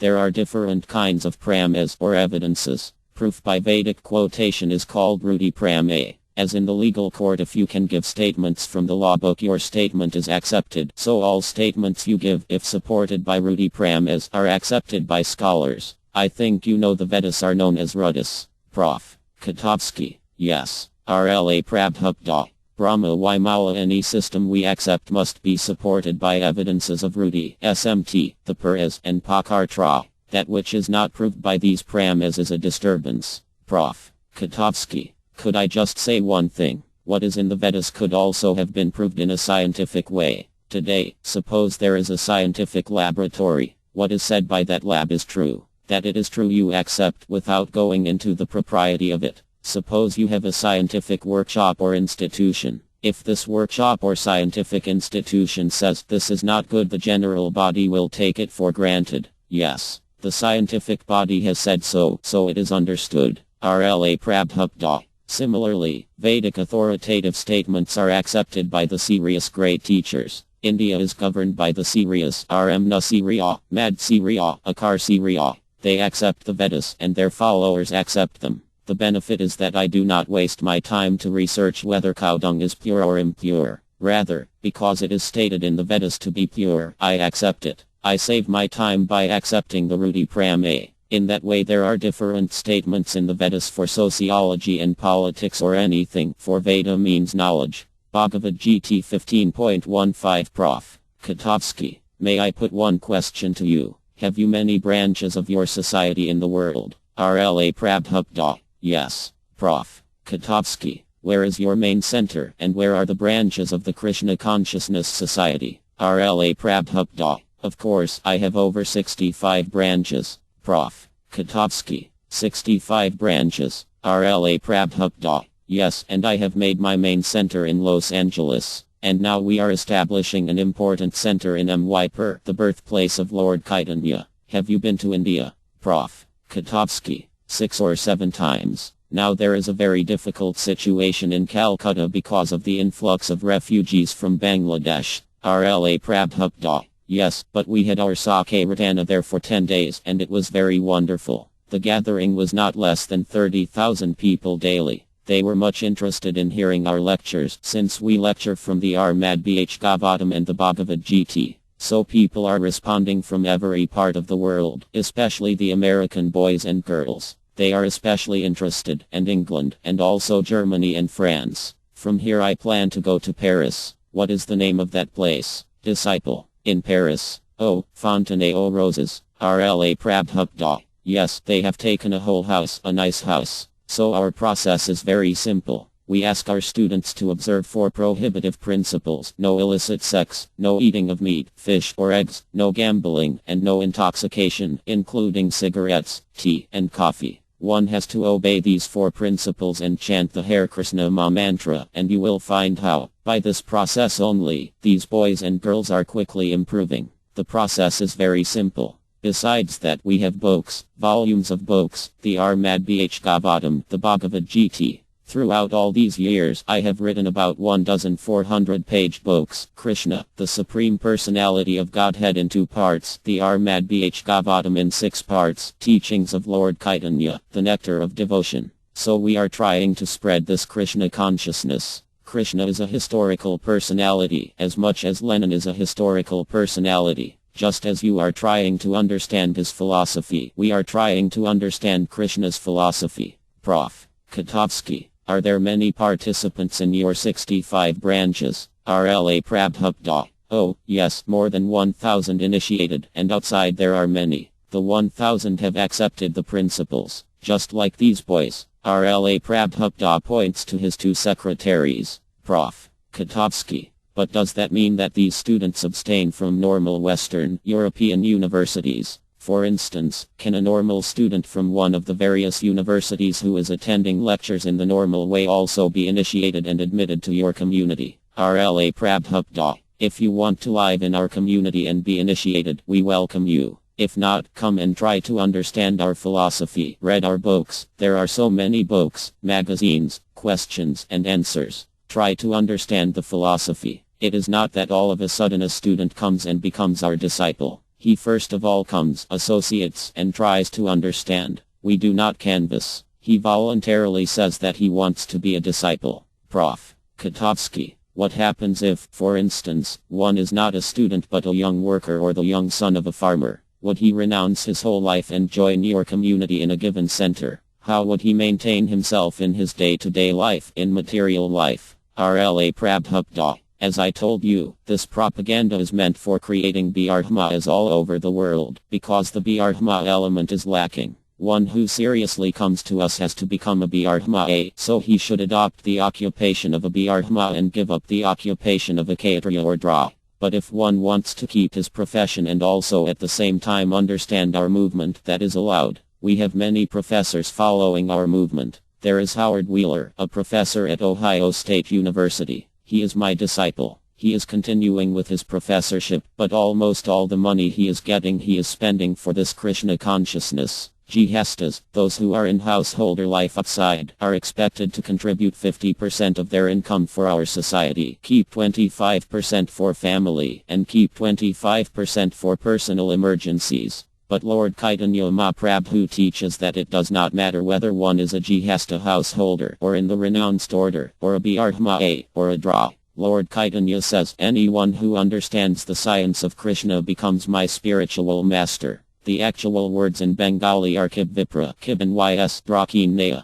Do you understand a little Bengali? Prof. Kotovsky. A little. RLA Prabhupada. Yes, as a vibration. Yai Krishna Tattva Vet, say Guru Haya. Anyone who understands the science of Krishna can become a spiritual master. Kaitanya Karatamta, Madhya 8.128 Prof. Katovsky. But by creating Brahmas from different social classes of society, you deny the old prescription of the Hindu scriptures. RLA Prabhupada. No, I establish it. Prof. Katovsky. According to all scriptures, the Puras, etc., every member of one of these four classes of Varas has to be born within it. RLA Prabhupada. No. Prof. Katovsky. That is the foundation of all the Varas. RLA Prabhupada. No. I am sorry, Prof. Katovsky. The foundation of all the Varas. RLA Prabhupada. You have spoken incorrectly. With great respect, I beg to submit that you are not speaking correctly. In the Bhagavad Gita 4.13 it is stated, Sitar Varyame Esagu Karma Vibgaye.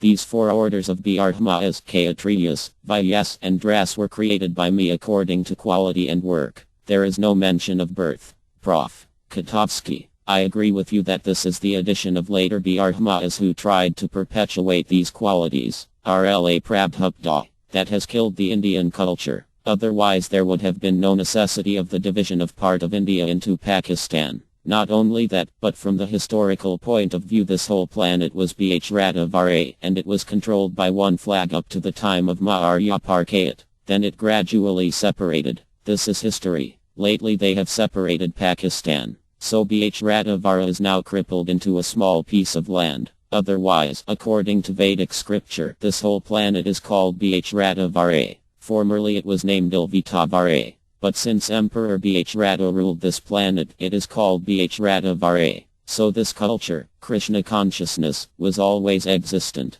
Consider any religion, Christian, Mohammedan, Jewish, they are at most 2,000 to 3,000 years old. But you cannot trace out the beginning of this Vedic scripture. It is therefore called Santana, eternal. This culture is for this whole human society. It is not a religious faith. Religious faith you can change, but real Dharma you cannot change. Try to understand Krishna. In the Bhagavad Gita 18.66 he says, Sarva Dharman Parityayam Eka Aravrata. Give up all other forms of religion and just surrender to me. That is real knowledge, to surrender to the Supreme. You or I, anyone, is surrendered to someone. That is a fact. Our life is by surrender, is it not? Do you disagree with this point? Prof. Katovsky. To some extent you surrender. RLA Prabhupada. Yes, to the full extent. Prof. Katovsky. You have to surrender to the society, for instance, to the whole people. RLA Prabhupada. Yes, to the whole people, or to the state or to the king or the government or whatever you say. This surrender must be there. Prof. Katovsky. The only difficulty is that we cannot have surrender to a government or a king. The principal difference is of surrender to a king, to a person, or to the society. RLA Prabhupada. No, that is only a change of color. But the principle of surrender is there. Whether you surrender to monarchy, democracy, aristocracy, or dictatorship, you have to surrender. That is a fact. Without surrender there is no life. It is not possible. So we are educating people to surrender to the Supreme, wherefrom you get all protection, just as Krishna says, Sarvadharman Parityayam Eka Aravrata. No one can say, no, I am not surrendered to anyone. Not a single person. The difference is where he surrenders. The ultimate surrendering object is Krishna. Therefore in the Bhagavad Gita 7.19 Krishna says, Bhajan Janmanam Anti Jainavanam Prapadyate. After surrendering to so many things birth after birth, when one is factually wise he surrenders unto me. Visudeva sarvam iti samadhyam sudurlabha. Such a madhyam is very rare. Prof. Katovsky. But at the same time it seems to me that surrender is to be accompanied by revolt. The history of mankind has proved that mankind has developed only by revolt against some kind of surrender. In the medieval age there was the French Revolution. It was revolt against surrender. But this revolution itself was surrender to the rank and file of the people. You are agreed? RLA Prabhupada. Yes. Prof. Katovsky. So it is not enough to come to a full stop. Surrender is to be accompanied with revolt against some and surrender to other people. RLA Prabhupada. But the surrender will be fully stopped when it is surrender to Krishna. Prof. Katovsky. RLA Prabhupada. That is full stop, no more surrender. Any other surrender you have to change by revolution. But when you come to Krishna, then it is sufficient. You are satisfied. I'll give you an example. A child is crying and people move him from one lap to another. Oh, he does not stop. But as soon as the baby comes to the lap of his mother Prof. Kotovsky, it stops. RLA Prabhupada. Yes, full satisfaction. So this surrender, these changes, will go on in different categories. But the sum total of all this surrender is surrender to MY. Therefore, in the Bhagavad Gita it is said that this surrender, neglecting Krishna, is all MY. Either you surrender to this or to that, but final surrender is surrender to Krishna. Then you will be happy. The process of surrender is there, but surrender to Krishna keeps one quite satisfied, transcendentally. Prof. Kotovsky, haven't you come across hostile attitudes to your teachings from Orthodox Hindus or Brahmas in India? RLA Prabhupada, we have subdued them. Prof. Kotovsky, RLA Prabhupada. Any Orthodox Hindu may come and challenge, but we have our weapon, the Vedic literature. So no one has come. Even Christian priests in America love me. They say, these boys are American, Christian, Jewish, and now they are so much after God. But we could not deliver them. They are admitting it. Their fathers and their parents come to me, offer their obeisances, and say, Swamiji, it is our great fortune that you have come here to teach God consciousness. So on the contrary, I have been well received. In India also, since you inquired of India, all other sects are admitting that before me many kinds of swamis went to the Western countries, but they could not convert even a single person to Krishna consciousness. They are admitting that. As far as I am concerned, I don't take any credit, but I am confident that because I am presenting the Vedic knowledge as it is, without adulteration, it is being effective. That is my confidence. If you have the right medicine and you administer it to a patient, you must be sure that he will be cured. Prof. Kotovsky, how many out of your 1,000 disciples do you have in India itself? How many of your community do you have in India? RLA Prabhupada, in India. Prof. Kotovsky, yes, RLA Prabhupada. In India there are many Krishna conscious persons, hundreds, thousands, millions. In India there is no question.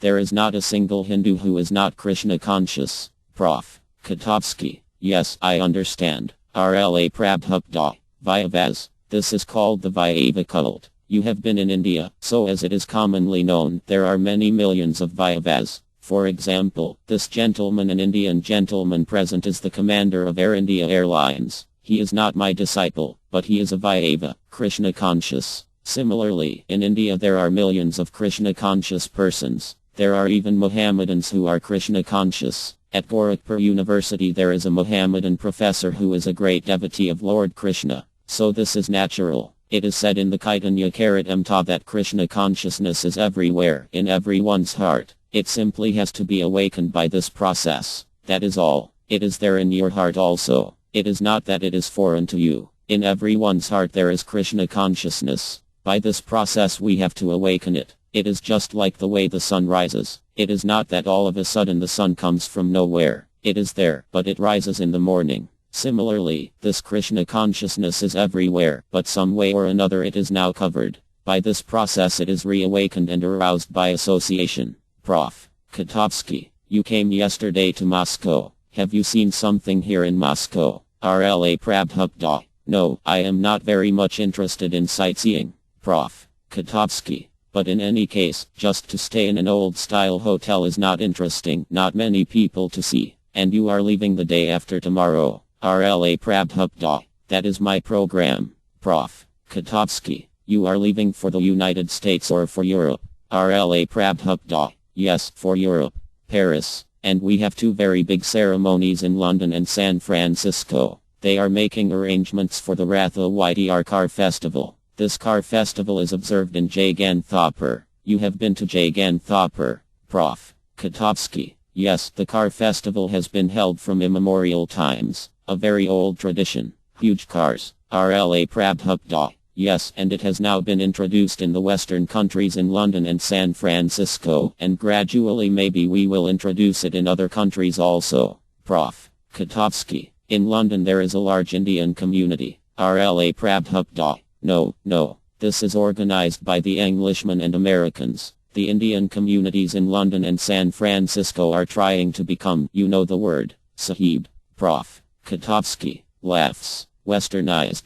They both laugh. a very great social anthropologist at the university, has written something very interesting. He says there are two processes: the process of westernization among Brahmas, mainly the upper class, and the process called Sanskritization, which is the process of adopting Brahma rituals, etc., by so-called lower classes, even untouchables. It is a very interesting process in India just now. But India's position, unfortunately, is problematic. RLA Prabhupada. The difficulty is that India is nowhere. They are trying to imitate Western life, but from a materialistic or technical point of view, they are 100 years back. Prof. Katovsky. Yes, that is right. But what to do for India? RLA Prabhupada. There is one thing I am experiencing. If India's spiritual asset is distributed, that will increase India's honor. Because everywhere I go, people still adore Indian culture. If this treasure house of India's spiritual knowledge is properly distributed, at least people outside of India will understand that they are getting something from India.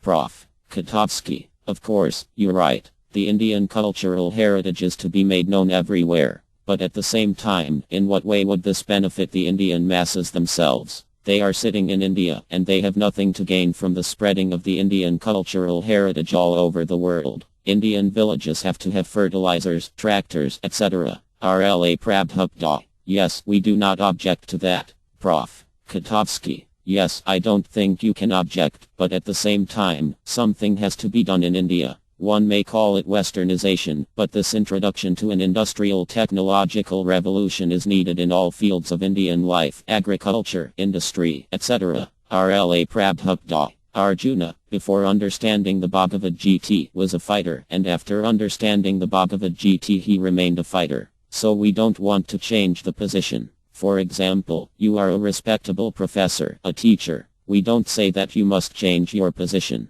We have come to convince you about our philosophy. That is all. Arjuna was refusing to fight. Krishna, I don't want to kill my relatives. I do not want this kingdom. But he was taught the Bhagavad Gita, and at the end when Krishna inquired, "What is your decision now?" he said, "Kari Vivekanatava." Yes, I shall act as you say. Bhagavad Gita 18.73. That means that his consciousness changed. He was a fighter, and he remained a fighter, but he changed his consciousness. We want that. We don't want to disturb the present condition of society. We are not against technology. No, but we try to make one understand this Krishna consciousness. That is our program. Prof. Katovsky. Of course, at the same time the final goal of any consciousness is to change the society, to make it a better society. RLA Prabhupada. That is automatic. Prof. Katovsky. I am not really so happy that the ultimate goal is not to disturb society, because in modern society there are many things to be changed through consciousness. RLA Prabhupada.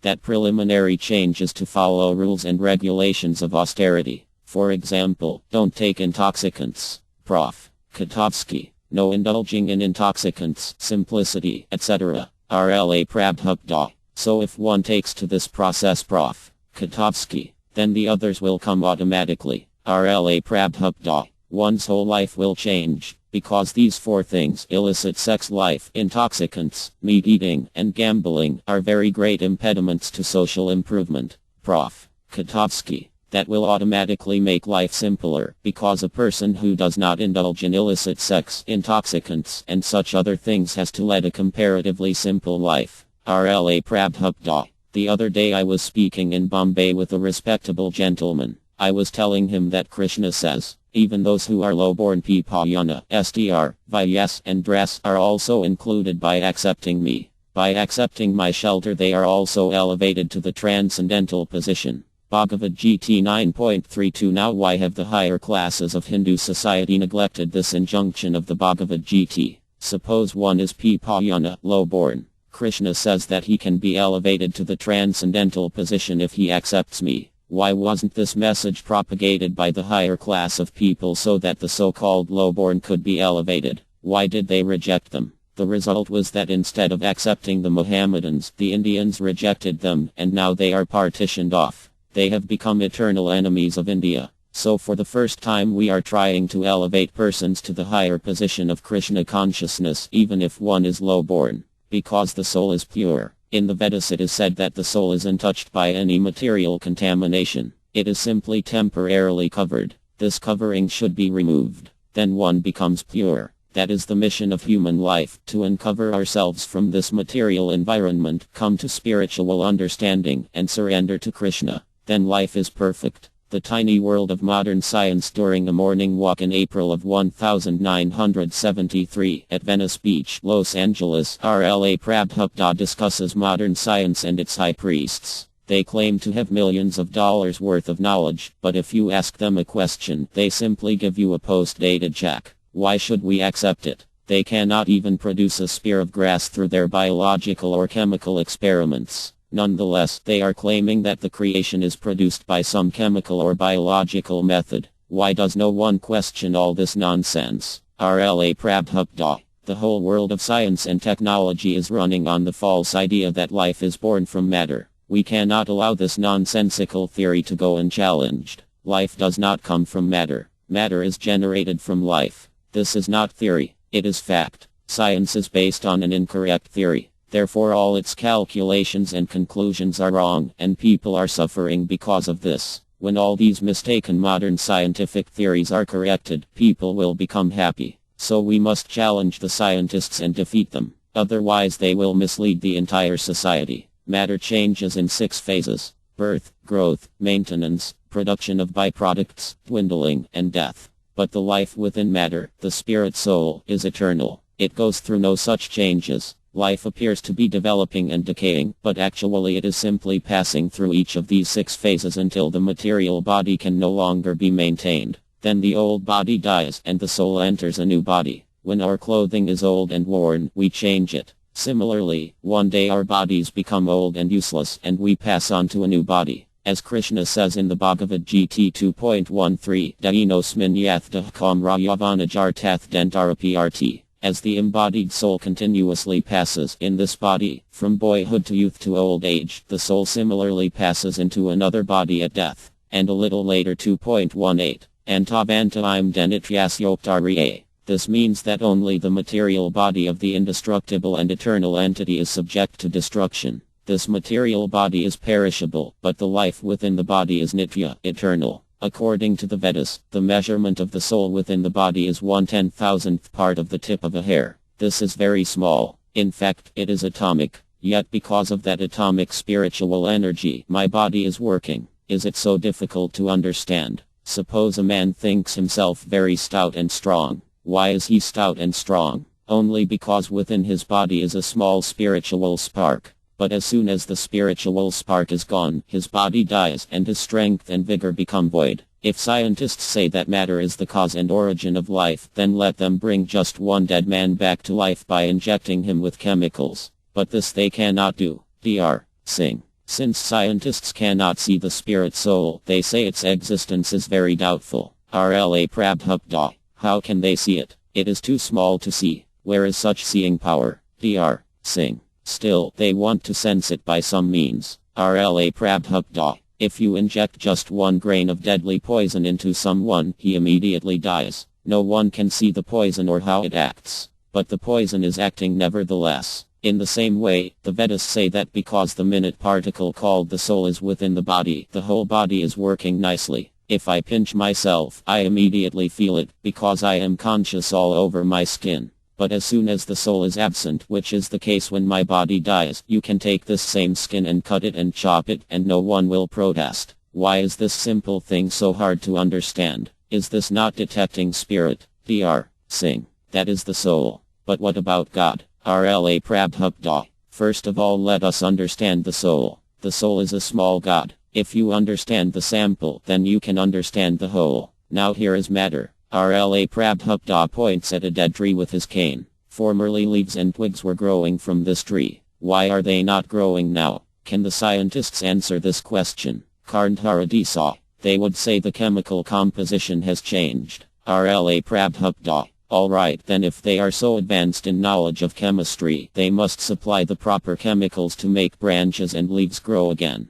Brahmananda Swami. Knowledge means that one must be able to demonstrate his theory. They should be able to show in their laboratories that life is caused by a combination of chemicals. RLA Prabhupada. Yes, the scientific method means first observation, then hypothesis, and then demonstration. But these scientists cannot demonstrate their hypothesis. They simply observe and then speak nonsense. Scientists say that the chemicals are the cause of life. But all the chemicals that were there when the tree was living are still present. And life energy is also there. There are thousands of microbes in the tree, and they are all living entities. No one can claim that life energy is lacking in the body of this tree. Dr. Singh. But what about the life energy of the tree itself? RLA Prabhupada. Yes, that is the difference. The living force is individual, and the particular individual living entity which was the tree has left. This must be the case, since all the chemicals that are necessary to support life are still there yet the tree is dead. Here is another example. Suppose I am living in an apartment and then I leave it. I am gone, but many other living entities remain there, ants, spiders, and so forth. It is not true that simply because I have left the apartment, it can no longer accommodate life. Other living entities are still living there. It is simply that I, an individual living being, have left. The chemicals in the tree are like the apartment. They are simply the environment for the individual living force, the soul, to act through. Thus the scientists will never be able to produce life in the chemical laboratory. The so-called scientists say that life begins from chemicals. But the real question is, where have the chemicals come from? The chemicals come from life, and this means that life has mystic power. For example, an orange tree contains many oranges, and each orange contains chemicals, citric acid and others. So where have these chemicals come from? Obviously they have come from the life within the tree. The scientists are missing the origin of the chemicals. They have started their investigation from the chemicals, but they cannot identify the origin of the chemicals. Chemicals come from the supreme life, God. Just as the living body of a man produces many chemicals, the supreme life, the supreme Lord, is producing all the chemicals found in the atmosphere, in the water, in humans, in animals, and in the earth. And that is called mystic power. Unless the mystic power of the Supreme Lord is accepted, there is no solution to the problem of the origin of life. Dr. Singh. The scientists will reply that they cannot believe in mystic power. RLA Prabhupada. But they must explain the origin of the chemicals. Anyone can see that an ordinary tree is producing many chemicals. They cannot deny it. But how does it produce them? Since they cannot answer this, they must accept that the living force has mystic power. I cannot explain how my fingernail is growing out of my finger. It is beyond the power of my brain. In other words, it is growing by inconceivable potency, or asintya-akti. So if asintya-akti exists in an ordinary being, imagine how much asintya-akti God possesses. The difference between God and me is that although I have the same potencies as God, I can produce only a small quantity of chemicals, whereas He can produce enormous quantities. I can produce a little water in the form of perspiration, but God can produce the seas. Analysis of one drop of seawater gives you the qualitative analysis of the sea, without any mistake. Similarly, the ordinary living being is part and parcel of God, so by analyzing the living beings we can begin to understand God. In God there is great mystic potency. God's mystic potency is working swiftly, exactly like an electric machine. Machines operate by certain energy, and they are so nicely made that all the work is done simply by pushing a button. Similarly, God said, "Let there be creation," and there was creation. Considered in this way, the workings of nature are not very difficult to understand. God has such wonderful potencies that the creation, on His order alone, immediately takes place. Brahmananda Swami. Scientists don't accept God or asintya-akti. RLA Prabhupada. That is their raskaldom. God exists, and His asintya-akti also exists. Karnharadisa. Scientists say that life was created biochemically. RLA Prabhupada. And I say to them, why don't you create life? Your biology and chemistry are very advanced, so why don't you create life?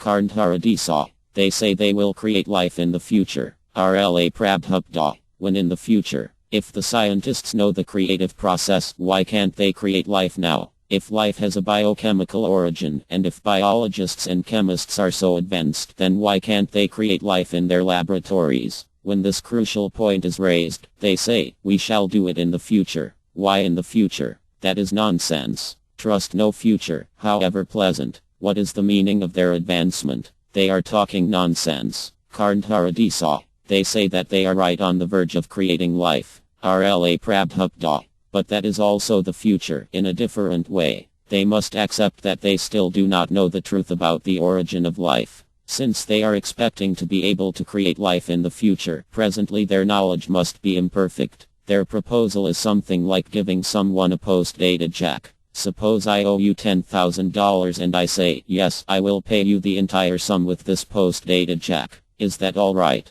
If you are intelligent, you will reply, at present, give me at least $5 in cash so I can see something tangible. Similarly, the scientists cannot produce even a single blade of grass by biochemistry, yet still they claim that life is produced from matter. What is this nonsense? Is no one questioning this? We can prove that life began from life. Here is the proof. When a father begets a child, the father is living, and the child is living. But where is the scientists' proof that life comes from matter? We can prove that life begins from life, and we can also prove that the original life is Krishna. But what evidence exists that a child is ever born out of a dead stone? The scientists cannot prove that life comes from matter. They are leaving that aside for the future. Karnharadisa. The basis of what the scientists call scientific integrity is that they talk only about what they can experience through their senses. RLA Prabhupada. Then they are suffering from what we call Dr. Frog's philosophy. There was once a frog who had lived all his life in a well. One day a friend visited him and informed him of the existence of the Atlantic Ocean. "Oh, what is this Atlantic Ocean?" asked the frog in the well. "It is a vast body of water," his friend replied. "How vast? Is it double the size of this well?" "Oh, no, much larger," his friend replied. "How much larger?" 10 times the size. In this way the frog went on calculating. But what was the possibility of his ever understanding the depths and far reaches of the great ocean? Our faculties, experience, and powers of speculation are always limited. The frog was always thinking in terms relative to his well. He had no power to think otherwise. Similarly, the scientists are estimating the absolute truth, the cause of all causes, with their imperfect senses and minds, and thus they are bound to be bewildered. The essential fault of the so-called scientists is that they have adopted the inductive process to arrive at their conclusions. For example, if a scientist wants to determine whether or not man is mortal by the inductive process, he must study every man to try to discover if some or one of them may be immortal. The scientist says, "I cannot accept the proposition that all men are mortal. There may be some men who are immortal. I have not yet seen every man. Therefore how can I accept that man is mortal?" This is called the inductive process. And the deductive process means that your father, your teacher, or your guru says that man is mortal, and you accept it. Dr. Singh. So there is an ascending process of gaining knowledge and a descending process. RLA Prabhupada. Yes. The ascending process will never be successful, because it relies on information gathered through the senses, and the senses are imperfect. So we accept the descending process. God cannot be known by the inductive process. Therefore he is called Adhikaya, which means unknowable by direct perception. The scientists say there is no God because they are trying to understand by direct perception. But he is Adhikaya. Therefore the scientists are ignorant of God because they are missing the method of knowing him. In order to understand transcendental science, one must approach a bona fide spiritual master, hear from him submissively, and render service to him. Lord Krishna explains this in the Bhagavad Gita 4.34. Tadvidi pra-ip-tena paripranina save. Dr. Singh. There is a scientific journal called Nature. It contains articles concerning natural products like plants and animals, but it does not mention God, only nature. RLA Prabhupada. We may correctly observe that plants are being produced by nature, but we must ask, what has produced nature? To ask this question is intelligence. Dr. Singh. The scientists don't think about that. RLA Prabhupada. So they are fools. As soon as we speak of nature, the next question should be, whose nature? For instance, I speak of my nature, and you speak of your nature. Therefore, as soon as nature is mentioned, the next inquiry should be, whose nature? Nature means energy, and as soon as you speak of energy, you must accept that there is a source of that energy. For example, the source of electric energy is the electric powerhouse. Electricity is not produced automatically. We must install a powerhouse and a generator. Similarly, in the Vedas it is said that material nature is working under Krishna's direction. Dr. Singh.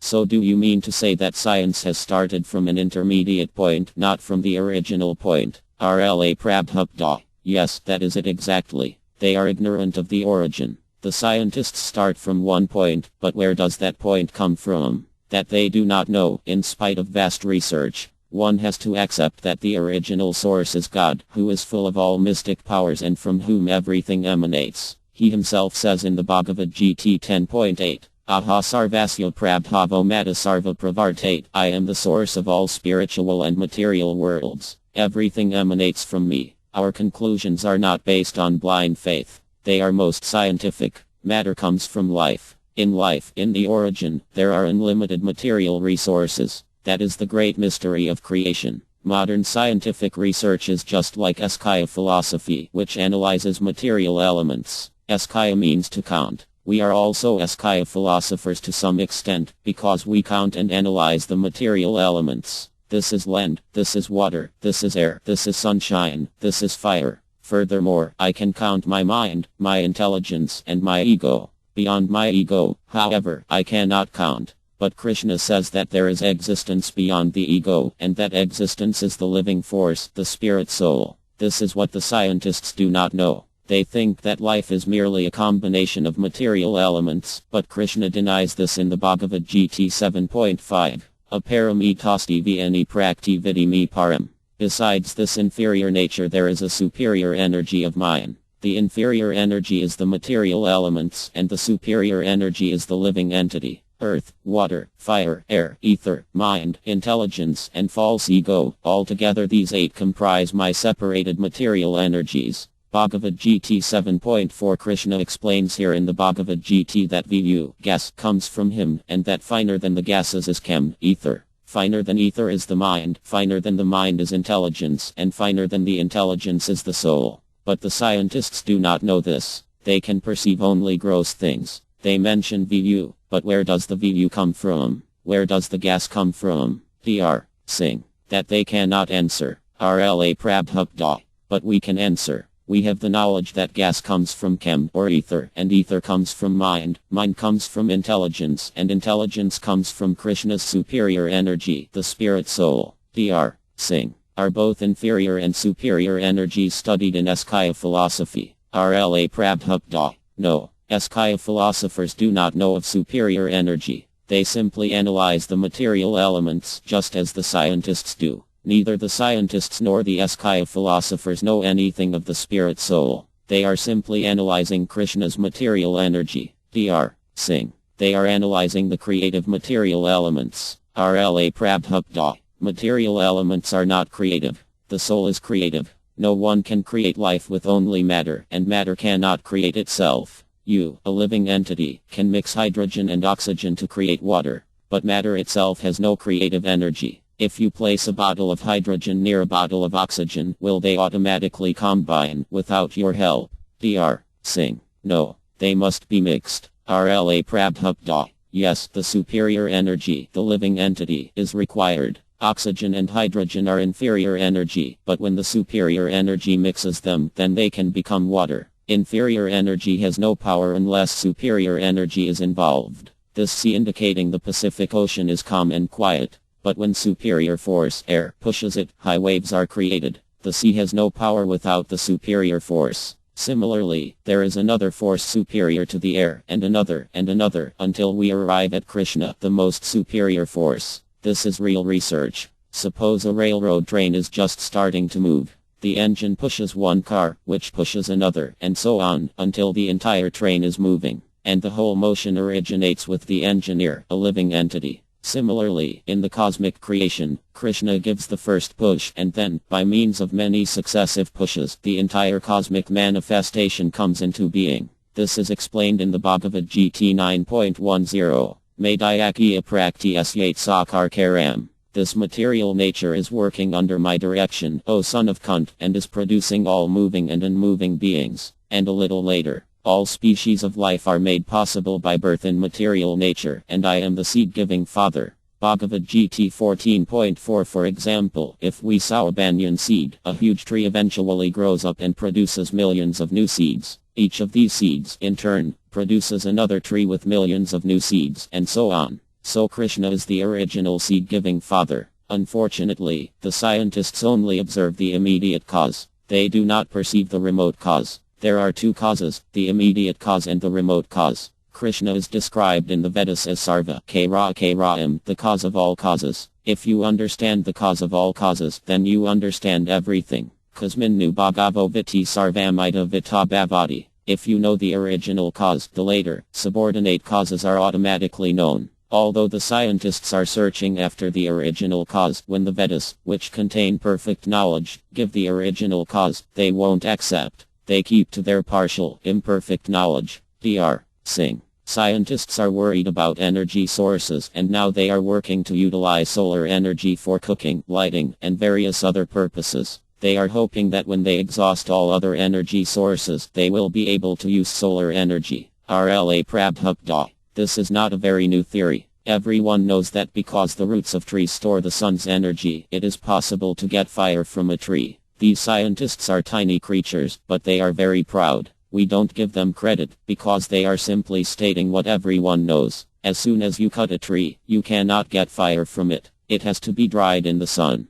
When the energy is gathered from the sun, the tree can be utilized for fire. Actually, everything is being maintained by the sun's energy, but the scientists don't know where the sun's energy comes from. In the Bhagavad Gita 15.12, Krishna says, "The splendor of the sun, which dissipates the darkness of this whole world, comes from me. And the splendor of the moon and the splendor of fire are also from me." Again, Krishna says, "Jyoti Ravira Aman. Of lights I am the radiant sun." Bhagavad Gita 10.21. Also, in the 11th chapter of the Bhagavad Gita, Arjuna tells Krishna, "Ayasriyanatram. The sun and moon are among your great, unlimited eyes." This knowledge is contained in the Bhagavad Gita, but scientists cannot attain this knowledge by their speculation. Can they? Dr. Singh. It is not possible. RLA Prabhupada. And what is their knowledge? The scriptures say that even if you counted all the grains of sand on earth, you still would not be able to understand God. All this material counting does not mean that you have the capacity to understand the unlimited, but it is even beyond their capacity to count all the material things. Why are the scientists so proud of their energy and capacities? They do not even know of the material things, and what to speak of the spiritual. As far as scientists and other living entities are concerned, their knowledge is limited. But this is not so for Krishna. If we receive knowledge from Krishna, that knowledge is perfect. In the scriptures we receive information that there are 900,000 species of life existing within the ocean. The information given in the scriptures is exact, because it comes from Krishna, and as Krishna himself says, "As the Supreme Personality of Godhead, I know everything that has happened in the past, all that is happening in the present, and all things that are yet to come." Bhagavad Gita 7.26 Dr. Singh. We have to take knowledge from the Supreme Knower. RLA Prabhupada. For perfect knowledge we have to approach a superior person, a guru. One may try to learn a subject by reading books at home, but he can learn much better by going to college and approaching a professor. In the same way, we have to approach a guru. Of course, if we encounter a false guru, our knowledge is false. But if our guru is perfect, our knowledge is perfect. We accept Krishna as our guru. If he is perfect in knowledge, our knowledge is also perfect. As far as we are concerned, we do not have to be perfect in ourselves, but if we receive knowledge from the perfect, our knowledge is perfect. We cannot say that we understand that there are 900,000 species of life in the ocean because we have studied the entire ocean. Rather, we say that we take this information from scriptures and therefore it is perfect. This is the Vedic process. Scientists may carry out much research work, but however great a scientist may be, his senses are imperfect. Therefore he cannot have perfect knowledge. What is the value of our eyes? We cannot see without sunlight, nor can we see small things without a microscope. Our eyes are imperfect, and the instruments our eyes have discovered are also imperfect. How, then, is it possible to get perfect knowledge? Because the living entity is limited, his knowledge is limited. A child may know that 2 plus 2 equals 4, but when he speaks of higher mathematics, we do not take him seriously. The senses through which a scientist acquires knowledge are limited and imperfect. Therefore his knowledge is limited and imperfect. In his ignorance he may claim to know everything, but that is simply nonsense. A blind man may lead another blind man, but what does it avail them when they both fall into a ditch? The laws of nature bind us hand and foot, yet we think we are free to speculate. This is illusion. Although conditioned by so many of nature's laws, the rascals think they are free. Yet if there is a cloud, they cannot see the sun. What power have we to see? Only when nature's laws give us some facility are we able to see. Indeed, we can only experiment under certain conditions, and if the conditions are not favorable, our experiments fail. Why then are we so proud of experimental knowledge? Why experiment? Things are already there. The sun's energy is there, given by God for us to use. What else is there to know? So many apples fall from trees. What further need is there to explain the law of gravity? Actually, the scientists are lacking in common sense. They are simply concerned with scientific explanations. They say the law of gravity works only under certain conditions, but who has made these conditions? When Krishna appeared as Lord Armakandra, he threw stones on the water and the stones floated. The law of gravity did not work in that case. Therefore the law of gravity works only under the direction of the Supreme Lord. The law in itself is not final. A king may give a law, but he can change that law immediately. The ultimate lawgiver is Krishna, and a law will only work by his will. Scientists try to explain God's will in so many ways, but because they are conditioned by illusion, they can only talk like a person haunted by ghosts. Tell me, what is the scientific explanation that accounts for all the varieties of trees? Karnharadisa. They say that nature mutates and makes these varieties. RLA Prabhupta. Then it must be nature's will. And what is that will? Does the land have any will? Karnharadisa. Well, they are very vague on that point. RLA Prabhupta. That means that they do not have perfect knowledge. They do not know that behind nature is the will of Krishna. Dr. Singh. They explain that the chemical composition of these different plants is different. RLA Prabhupta. That's alright, but who made these chemical compositions? As soon as you say chemical composition you immediately require a god. Karnharadisa. They say there is no need for a god, because if you mix two chemicals together RLA Prabhupta, God or not, there must be some will. There must be some consciousness. Two chemicals mix and produce such and such. Who mixes them? Consciousness is there. Well, that consciousness is Krishna. There is consciousness everywhere, and as soon as you accept that consciousness, you must accept consciousness as a person. Therefore, we speak of Krishna consciousness. In the Bhagavad Gita it is stated that consciousness is all-pervading. You may have consciousness, and I may have consciousness, but there is another consciousness which is all-pervading. My consciousness is limited to my body, and your consciousness is limited to yours, but there is another consciousness which is within you, me, and everyone. That is Krishna consciousness. Actually everything in the world is relative. That is a scientific fact. Our bodies, lives, intelligence, and everything else are all relative. To us an ant may seem to have a very short life, but for the ant his life is about 100 years in duration. That 100 years is relative to the body. Similarly, Brahm, who lives fantastically long from our point of view, only lives 100 years from his point of view. This is relativity. Karnharadisa. Then the relativity is based upon our individual situation. RLA Prabhupta. Yes. Therefore it is said that what is food for one is poison for another. People are thinking that because they cannot survive on the moon, no other living entities can. Everyone thinks of things in a relative way, in his own terms. This is the meaning of frog philosophy. The frog is always thinking of things in relation to his well. He has no power to conceive of the Atlantic Ocean, because his well is his only experience. God is great, but we are thinking of God's greatness in our own terms, in terms of relative greatness. Some insects are born at night. They grow at night, have their children at night, and die at night. They never see the sun. Therefore they conclude that there is no such thing as day. If you asked the insect about the morning, he would say, there cannot be any morning.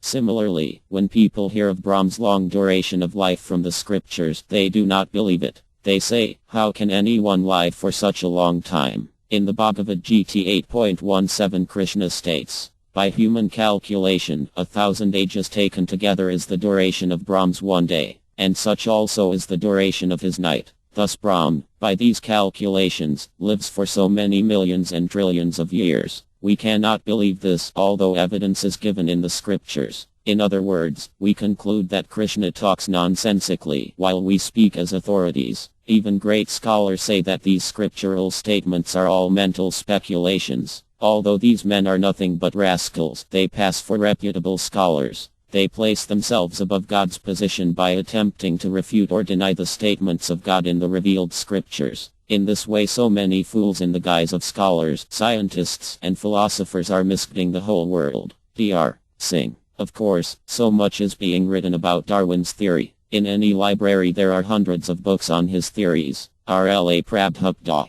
Do they accept or reject them? Dr. Singh. Generally they accept him, but there are some who are very critical. RLA Prabhupada. Darwin speaks about the evolution of the species of life, but he has no real information about spiritual evolution. He knows nothing about the progress of the spirit soul from lower forms of life to higher forms. He claims that man has evolved from monkeys, but we can see that the monkey is not extinct. If the monkey is the immediate forefather of men, why is the monkey still existing? Dr. Singh. Darwin says that the species are not created independently but are descended from one another. RLA Prabhupada. If there is no question of independence, how can he abruptly begin with a certain species? He must explain how the original species came into existence. Karntaradisa. Scientists claim that the Earth was created by biological chemistry, and they refuse to teach that God created the Earth, because they think everyone will consider them fools. RLA Prabhupada. If their biology and chemistry are so advanced, why don't they create something?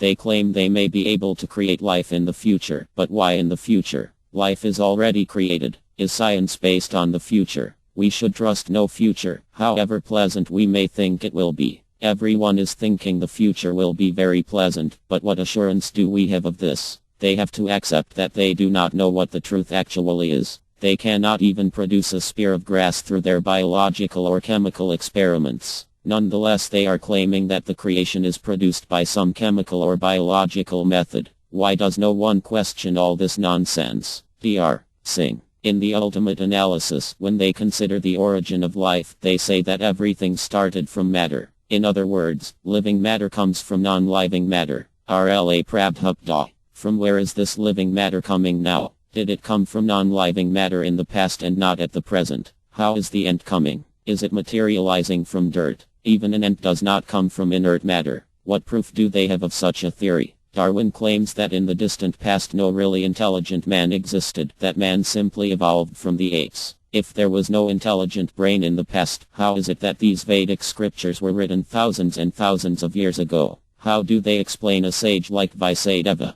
Dr. Singh. They have no explanation. They simply say these are unknown forest sages. RLA Prabhupada. Vaisadeva may be unknown to them, but nonetheless he was there. How is it he got such a brain? He may be unknown to you or to me, but nonetheless his brain work is there, his philosophy is there, his language, linguistics, poetic arrangements, and verbal strength. You may not know the person, but you can understand the brain. Dr. Singh. Weren't all the varieties of animals existing from the beginning? RLA Prabhupada. Yes. Simultaneous creation is verified by the Bhagavad Gita. All the varieties of animals and men as well as demigods were existing from the beginning. A living entity wants a certain type of body, and Krishna gives it to him. Because he desires things in a certain way, he associates with certain qualities of nature and matter. According to his association, he receives a particular type of body. The psychological forces, the mind, thinking, feeling, and willing, determine the particular type of situation and body the living entity receives.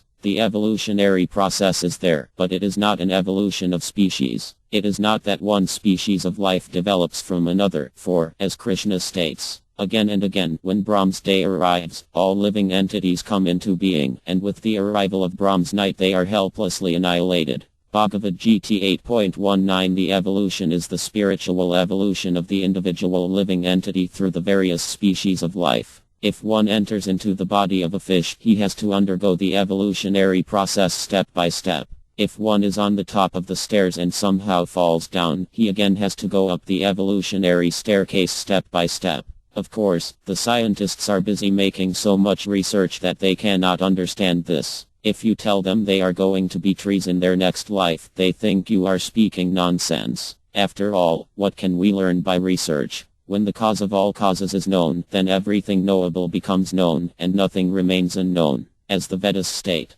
Kasminu bhagavo viti sarvamita vitabhavati. If we know the absolute truth, all other truths become known, but if we don't know the absolute truth, we are in ignorance. One may not be an official scientist or philosopher, but he may challenge anyone and talk boldly if he only knows one thing, Krishna. This contemporary civilization is so proud of its independence, but actually it is so much dependent on oil. If the oil supply is stopped, then what will these rascal scientists do? They cannot do anything. Let them try to manufacture oil in their test tubes, enough oil to run their civilization on. At present there is a scarcity of water in India. What can the scientists do about this? They may know the chemical composition of water, but they cannot produce it when there is a great scarcity. They require the help of clouds, and all that is God's manipulation. Actually they cannot do anything. They have gone to the moon, but for all their labor they have simply taken away some dust and rocks. The rascal government exacts taxes and spends money unnecessarily. This is their intelligence. It is a state of asses, that's all. The politicians have no sympathy or compassion. They do not consider that the hard-earned money is coming from the public and that they are spending it by shooting big rockets off to other planets. All they do is promise to bring back more dust. First they may get a handful of dust, then they promise to bring back tons of dust. What is the meaning of all this? Karnharadisa. They believe that there may be life on Mars. RLA Prabhupda. They may believe or not believe. What is the gain? What we do know is that life is here. They know this, yet they are engaged in fighting and in killing life. Here is life. Here is a human being. Life is here undoubtedly. But they are busy trying to destroy it with their big bombs. This is their scientific advancement. Dr. Singh. They are very curious to know what is going on other planets. RLA Prabhupda. That means that for their childish curiosity they are spending so much money. They can spend so much to satisfy their curiosity, but when so many poverty-stricken countries ask them for help, they say there is no money.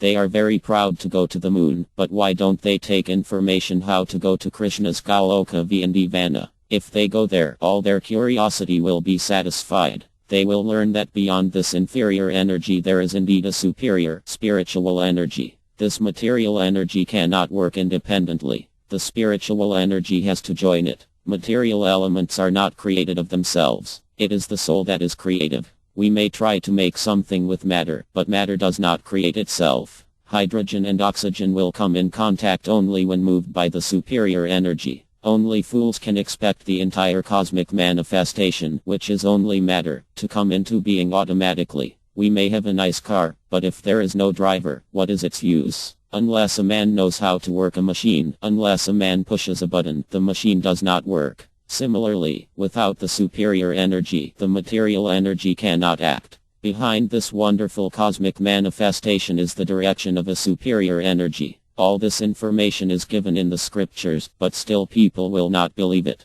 Actually everything is God's property, but people are claiming this property to be theirs or their country's. Now they are talking about the problem of overpopulation, but the fact is that God has supplied enough. Actually there is enough land and enough food if it is properly used. People are artificially creating problems, and the scientists are helping them by giving them so many destructive devices. They simply encourage the rascals and rogues who are trying to use up God's property. If you help a murderer or a thief, you also become a criminal. Is that not so? There is so much trouble in the world because the scientists are helping all the thieves and rogues. Thus they are all criminals. Stina Avasa. One who does not recognize the proprietorship of the Supreme Lord is a thief. Our mission is to bring these rascals to their senses. Now one must find out the means to do this. The rascals are suffering, but because they are sons of God they should not suffer. They do not know that there is God or that there is happiness. They know nothing of bliss or of eternal life. They are carrying on so much research and living for 50, 60, or 70 years. After that they do not know what is going to happen. They have no knowledge that life is eternal. Actually their position is like that of an animal. An animal does not know what is after death, nor does he actually contemplate death. He does not know why he is here, nor does he know the value of life. Under the influence of the animal simply goes on eating, sleeping, defending, mating, and dying. That's all. People are endeavoring so hard, but for what purpose? They say that they are struggling so hard to make provisions for the next generation, but what are the provisions for? They cannot reply to that. This Krishna consciousness movement is meant to give real purpose to life by establishing Krishna, God, as the center of everything. It is therefore to the scientists' benefit to understand this important movement. Chapter 7 Returning to the Eternal Religion. RLA Prabhupada arrives in America on September 18, 1965 as the Indian steamship Jaladuta nears Boston's Commonwealth Pier. RLA Prabhupada prays to Lord Krishna in a moving poem. I am simply praying for your mercy so that I will be able to convince them about your message. 1. My dear Lord Krishna, you are so kind upon this useless soul, but I do not know why you have brought me here. Now you can do whatever you like with me. 2. But I guess you have some business here, otherwise why would you bring me to this terrible place? 3. Most of the population here is covered by the material modes of ignorance and passion. Absorbed in material life, they think themselves very happy and satisfied, and therefore they have no taste for the transcendental message of Vasudeva. I do not know how they will be able to understand it. 4. But I know your causeless mercy can make everything possible, because you are the most expert mystic. 5. How will they understand the mellows of devotional service? O Lord, I am simply praying for your mercy so that I will be able to convince them about your message. 6. All living entities have come under the control of the illusory energy by your will, and therefore, if you like, by your will they can also be released from the clutches of illusion. 7. I wish that you may deliver them. Therefore, if you so desire their deliverance, then only will they be able to understand your message. 8. The words of the Armad Bhagavatam are your incarnation, and if a sober person repeatedly receives them with submissive oral reception, then he will be able to understand your message. 9. It is said in the Armad Bhagavatam 1.2, 1721. R. Krishna, the personality of Godhead, who is the Paramtm Supersoul in everyone's heart and the benefactor of the truthful devotee, cleanses desire for material enjoyment from the heart of the devotee who has developed the urge to hear his messages, which are in themselves virtuous when properly heard and chanted. By regular attendance in classes on the Bhagavatam and by rendering of service to the pure devotee, all that is troublesome to the heart is almost completely destroyed, and loving service unto the personality of Godhead, who is praised with transcendental songs, is established as an irrevocable fact. As soon as the irrevocable loving service is established in the heart, the effects of nature's modes of passion and ignorance, such as lust, desire, and hankering, disappear from the heart.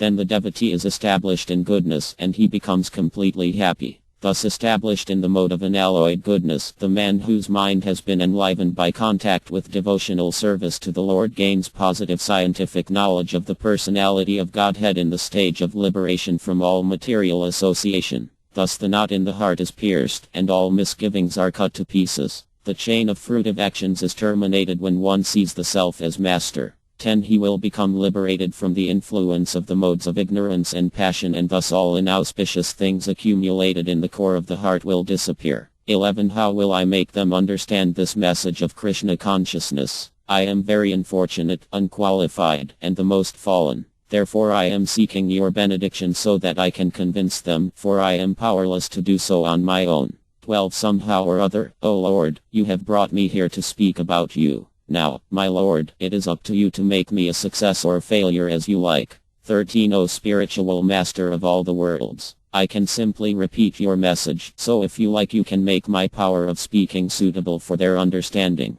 14. Only by your causeless mercy will my words become pure. I am sure that when this transcendental message penetrates their hearts they will certainly feel gladdened and thus become liberated from all unhappy conditions of life. 15. O Lord, I am just like a puppet in your hands. So if you have brought me here to dance, then make me dance, make me dance. O Lord, make me dance as you like. 16. I have no devotion, nor do I have any knowledge, but I have strong faith in the holy name of Krishna. I have been designated as Bhaktivedanta, and now, if you like, you can fulfill the real purport of Bhaktivedanta. Signed, the most unfortunate, insignificant beggar A.C. Bhaktivedanta Swami, on board the ship Jaladuta, Commonwealth Pier, Boston, Massachusetts, USA, dated 18th of September, 1965. Build your nations on the spiritual platform. RLA Prabhupada gives an address at the University of Nairobi. You are trying to develop yourselves, so please develop spiritually, for spiritual development is sound development. Don't imitate Americans and Europeans, who are living like cats and dogs. The atomic bomb is already there, and as soon as the next war breaks out, all their skyscrapers and everything else will be finished. Try to understand this from the real viewpoint of human life, the spiritual viewpoint. Ladies and gentlemen, thank you very much for kindly coming here to participate in this meeting for spreading Krishna consciousness. The Krishna consciousness movement is trying to bring human society to the point where everyone's life can become successful. The subject today is the real meaning of human life. We are trying to instruct the entire world about this meaning. Human life is attained after many millions of years of evolution. We should remember that there are 8,400,000 species of life according to the Padma Purana. Life began with the aquatics, for we can understand from Vedic literature that at the beginning of creation the entire planet was merged in water. This material world is composed of 5 gross elements: earth, water, fire, air, and ether. Besides these there are 3 subtle elements: mind, intelligence, and ego. Behind these curtains is the spirit soul, which is covered by these 8 elements. This information is given in the Bhagavad Gita. Human beings are not the only living entities to have a spirit soul. We are all spirit souls: beasts, birds, reptiles, insects, trees, plants, aquatics, and so on. The spirit soul is simply covered by different dresses, just as some of you are dressed in white clothes, some in green, some in red, etc. But we are not concerned with the dress. We are concerned with you as spirit soul. Thus it is said in the Bhagavad Gita 5.18, the humble sage, by virtue of true knowledge, sees with equal vision a learned and gentle Brahma, a cow, an elephant, a dog, and a dog-eater. The sage does not make any distinction on the basis of color, intelligence, or species. He sees every living entity as a small particle of spirit soul. It is stated, there are innumerable particles of spiritual atoms which are measured as 1/10,000th of the upper portion of a hair. Because we have no instrument to measure the dimensions of the spirit soul, the small particle of spirit soul is measured in this way. In other words, the soul is so small that it is smaller than an atom. That small particle is within you, within me, within the elephant, within gigantic animals, in all men, in the ant, in the tree, everywhere. However, scientific knowledge cannot estimate the dimensions of the soul, nor can a doctor locate the soul within the body. Consequently, material scientists conclude that there is no soul, but that is not a fact. There is a soul. The presence of the soul makes the difference between a living body and a dead body. As soon as the soul departs from the body dies. It has no value. However great a scientist or a philosopher one may be, he must admit that as soon as the soul departs from the body dies. It then has no value and has to be thrown away. We should try to understand this. The soul is valuable, not the body. The fact that the soul is transmigrating is explained in the Bhagavad Gita 2.22. As a person puts on new garments, giving up old ones, similarly, the soul accepts new material bodies, giving up the old and useless ones. When a suit becomes old, we give it up and accept another suit. Similarly, the soul is changing dresses according to desire. Because the soul is part and parcel of God, it has godly qualities. God is the supreme will, the supreme power, the supreme independent one, and we, being part and parcel of him, have all these qualities in minute quantity. We have willing, thinking, feeling, and desiring.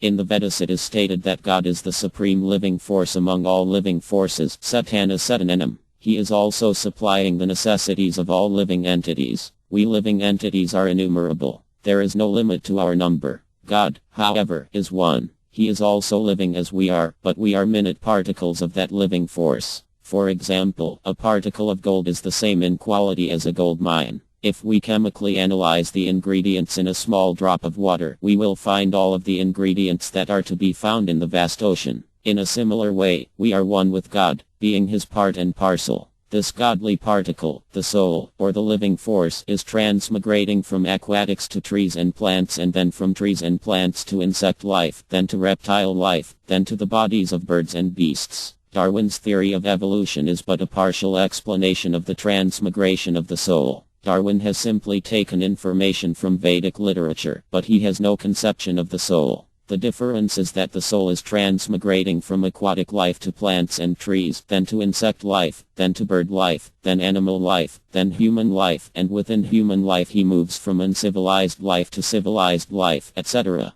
The civilized life of a human being represents the culmination of evolution. Here is a junction. From this point we can again slide down into the cyclic process of evolution, or we can elevate ourselves to a godly life. The choice is up to us. This is indicated in the Bhagavad Gita. This human form of life actually means developed consciousness. Therefore we should not waste our lives like cats, dogs, and hogs. That is the injunction. Although this body is perishable like a dog's or cat's body, it is different in that one can attain the highest perfection in this life. We are part and parcel of God, but somehow or other we have fallen into this material existence. Now we have to evolve in such a way that we can go back home, back to Godhead. That is the highest perfection. There is actually another world, a spiritual world, as stated in the Bhagavad Gita 8.20. Yet there is another nature, which is eternal and is transcendental to this manifested and unmanifested matter. It is supreme and is never annihilated. When all in this world is annihilated, that part remains as it is. In this material nature, everything is created. It stays for some time, produces some byproducts, dwindles, and finally vanishes. Our bodies are created at a certain moment by sexual intercourse. The semen of the father emulsifies and takes a pea form, and the living entity, or soul, takes shelter in that form, and because it takes shelter, it develops hands, legs, eyes, etc.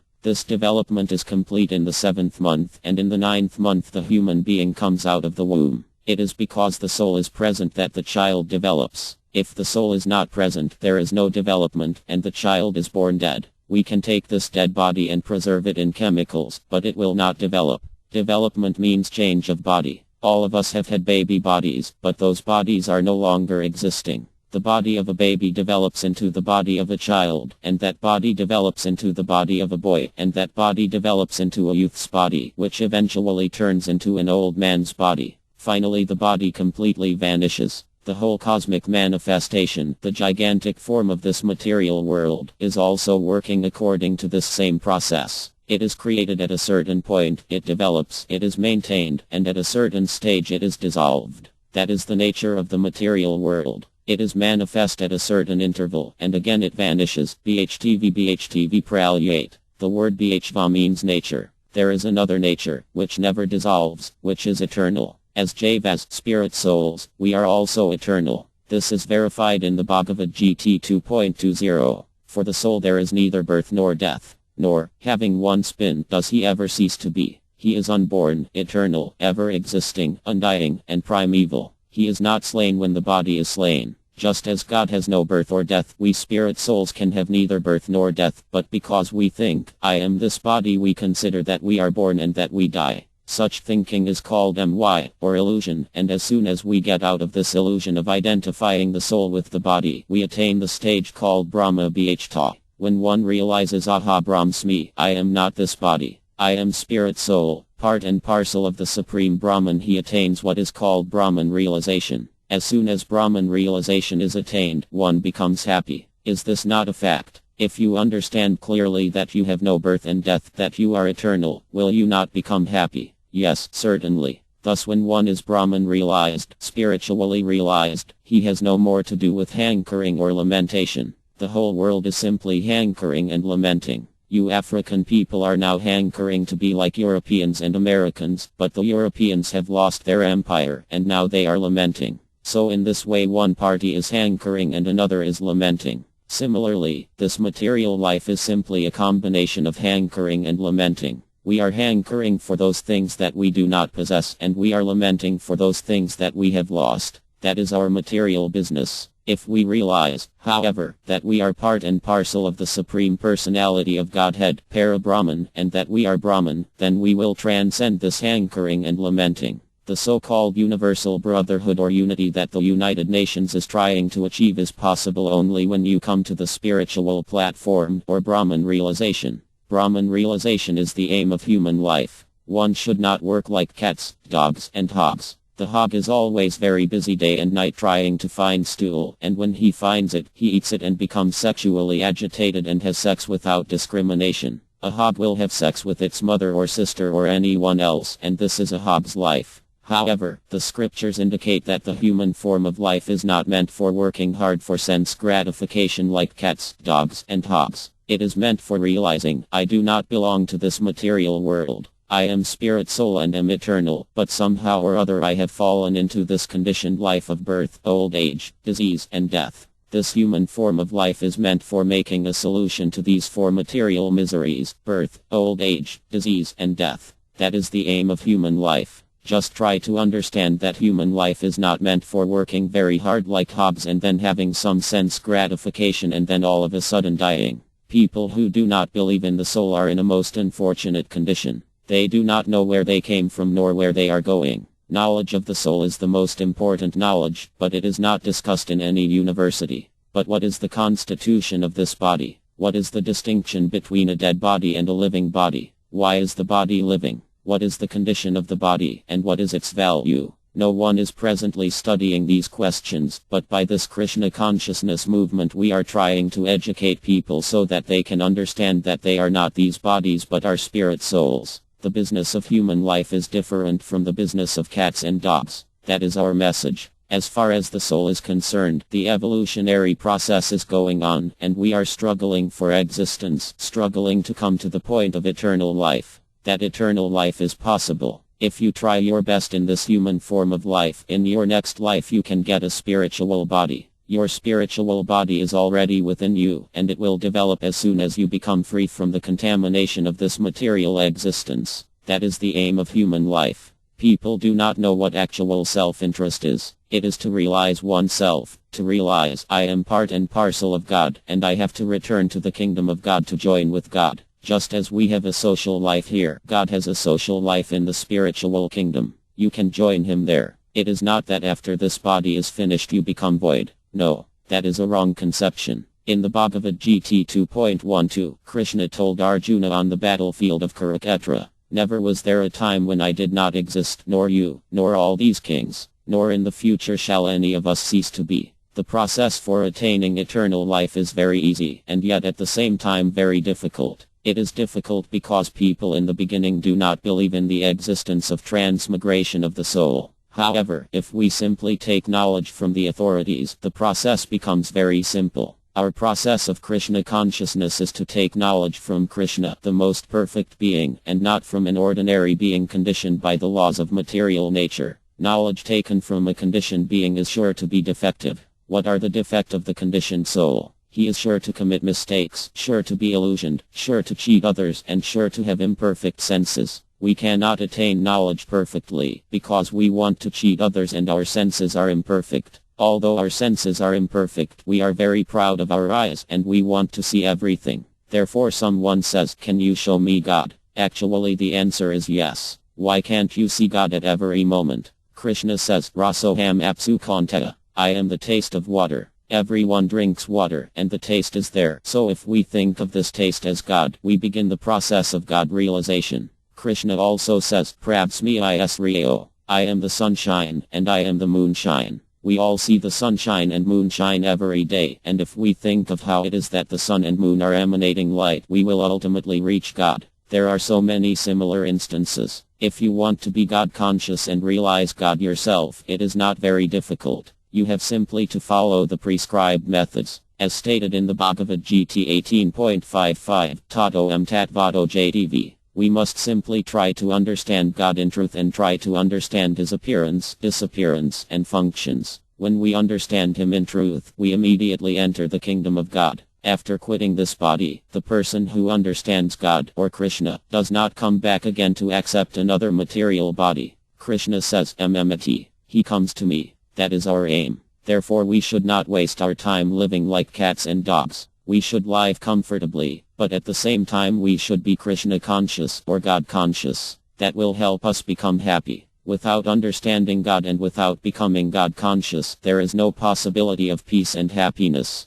The way of peace and happiness is outlined in the Bhagavad Gita. If you really want to understand God, he is very easy to understand. God is the proprietor of everything. Visayamita sarvam. Unfortunately we are thinking, I am the proprietor. In your country, for instance, the British have sometimes claimed to be proprietors and now you are claiming to be the proprietors, so who knows what will happen in the future? Actually no one knows who the real proprietor is. The land is there and it is the property of God, but we are simply thinking, I am the proprietor. I own this and I own that. Actually, America existed before the Europeans came, but now the Americans are thinking, we are the proprietors. Similarly, before them the Red Indians were thinking, we are the proprietors. The fact is that no man is an actual proprietor. The proprietor is God. Everything animate or inanimate that is within the universe is controlled and owned by the Lord. One should therefore accept only those things necessary for himself, which are set aside as his quota, and one should not accept other things, knowing well to whom they belong.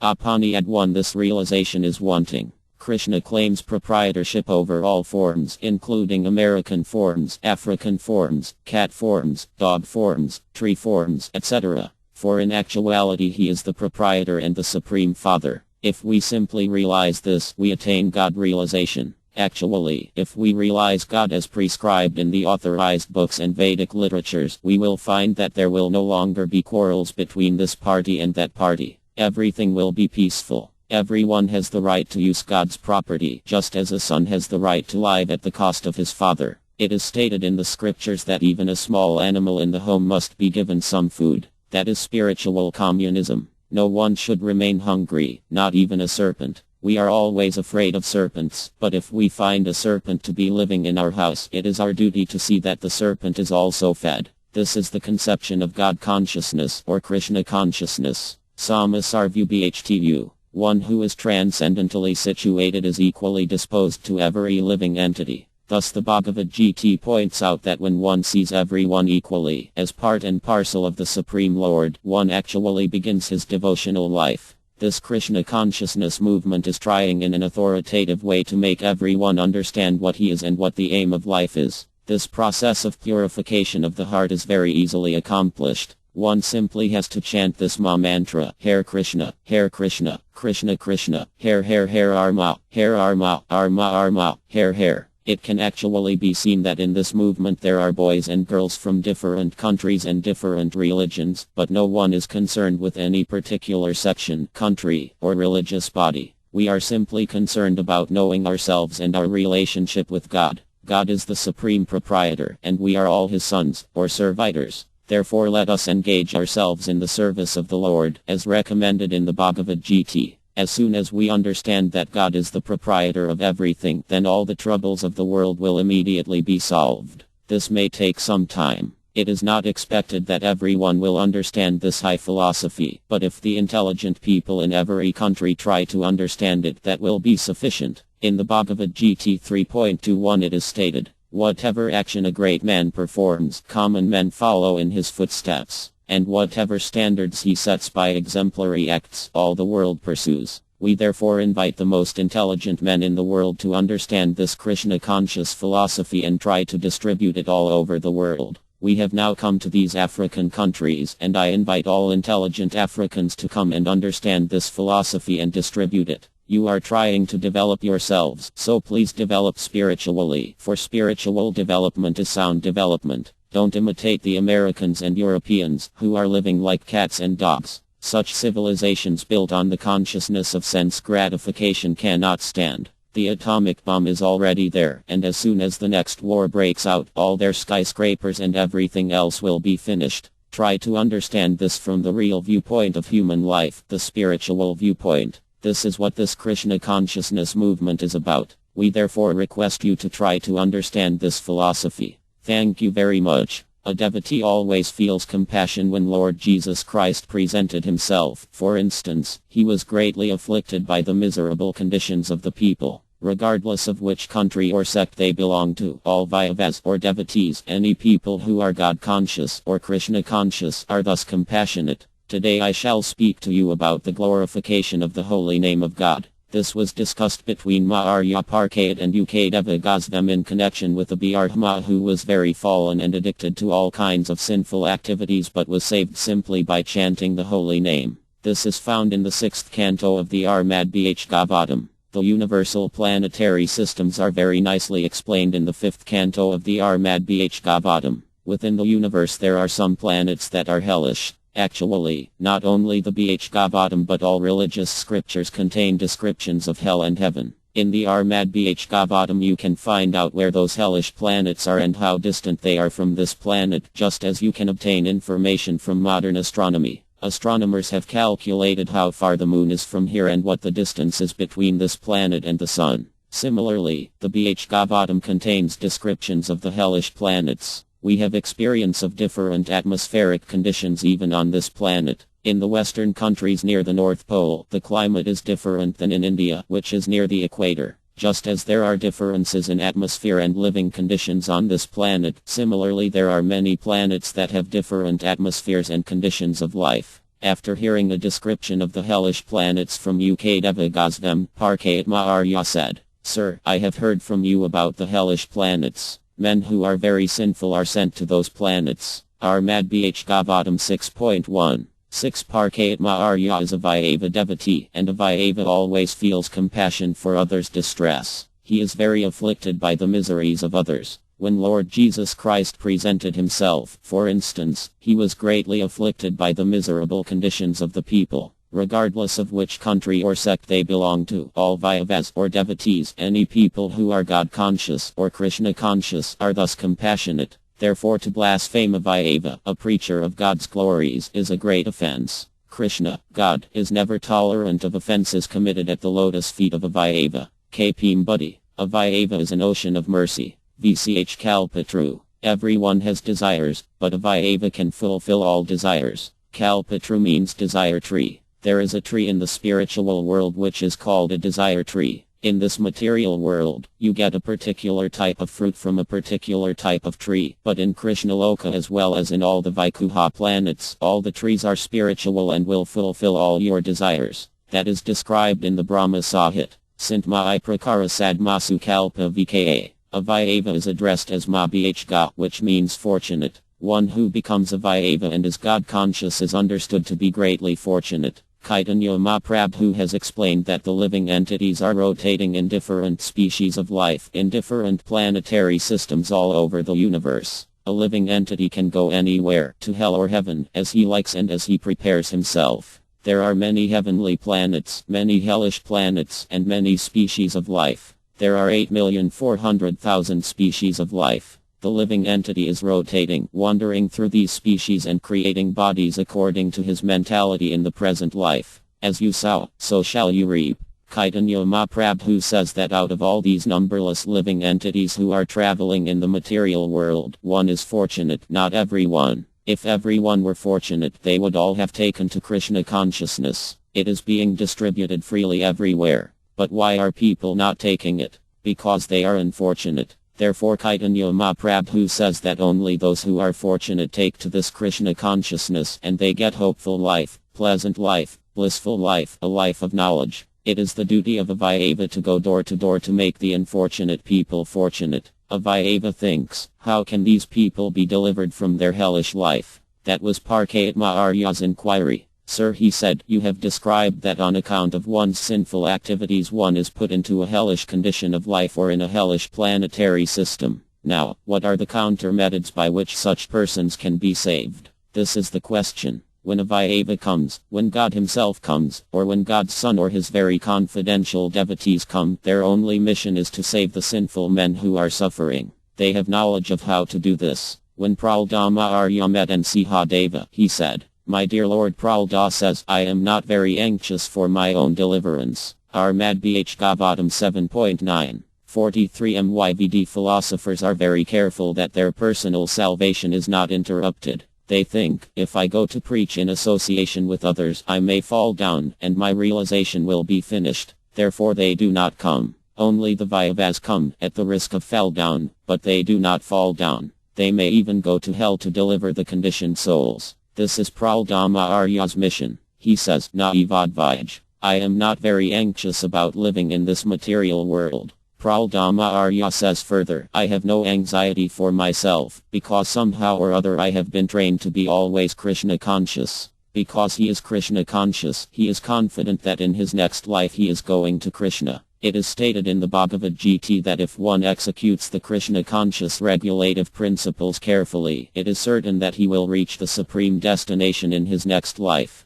Praldama Arya continues, there is only one source of anxiety for me. Just see, although he had no anxiety for himself, he still had anxiety. He says, Ostato Vimakha Setasa. I am anxious for those persons who are not Krishna conscious. That is my anxiety. For myself I have no anxiety, but I am thinking of those who are not Krishna conscious. Why aren't they Krishna conscious? My Sukyabaram Udvahato Vimhn. These rascals have created a humbug civilization for temporary happiness. My Sukya. Actually, this is a fact. We have a humbug civilization. So many cars are being manufactured every year, and for that purpose so many roads have to be excavated and prepared. This creates problem after problem. Therefore it is my Sukya, illusory happiness, and yet we are trying to be happy in this way. We are trying to manufacture some way to be happy, but this only creates other problems. In your country you have the greatest number of cars, but that does not solve any problems.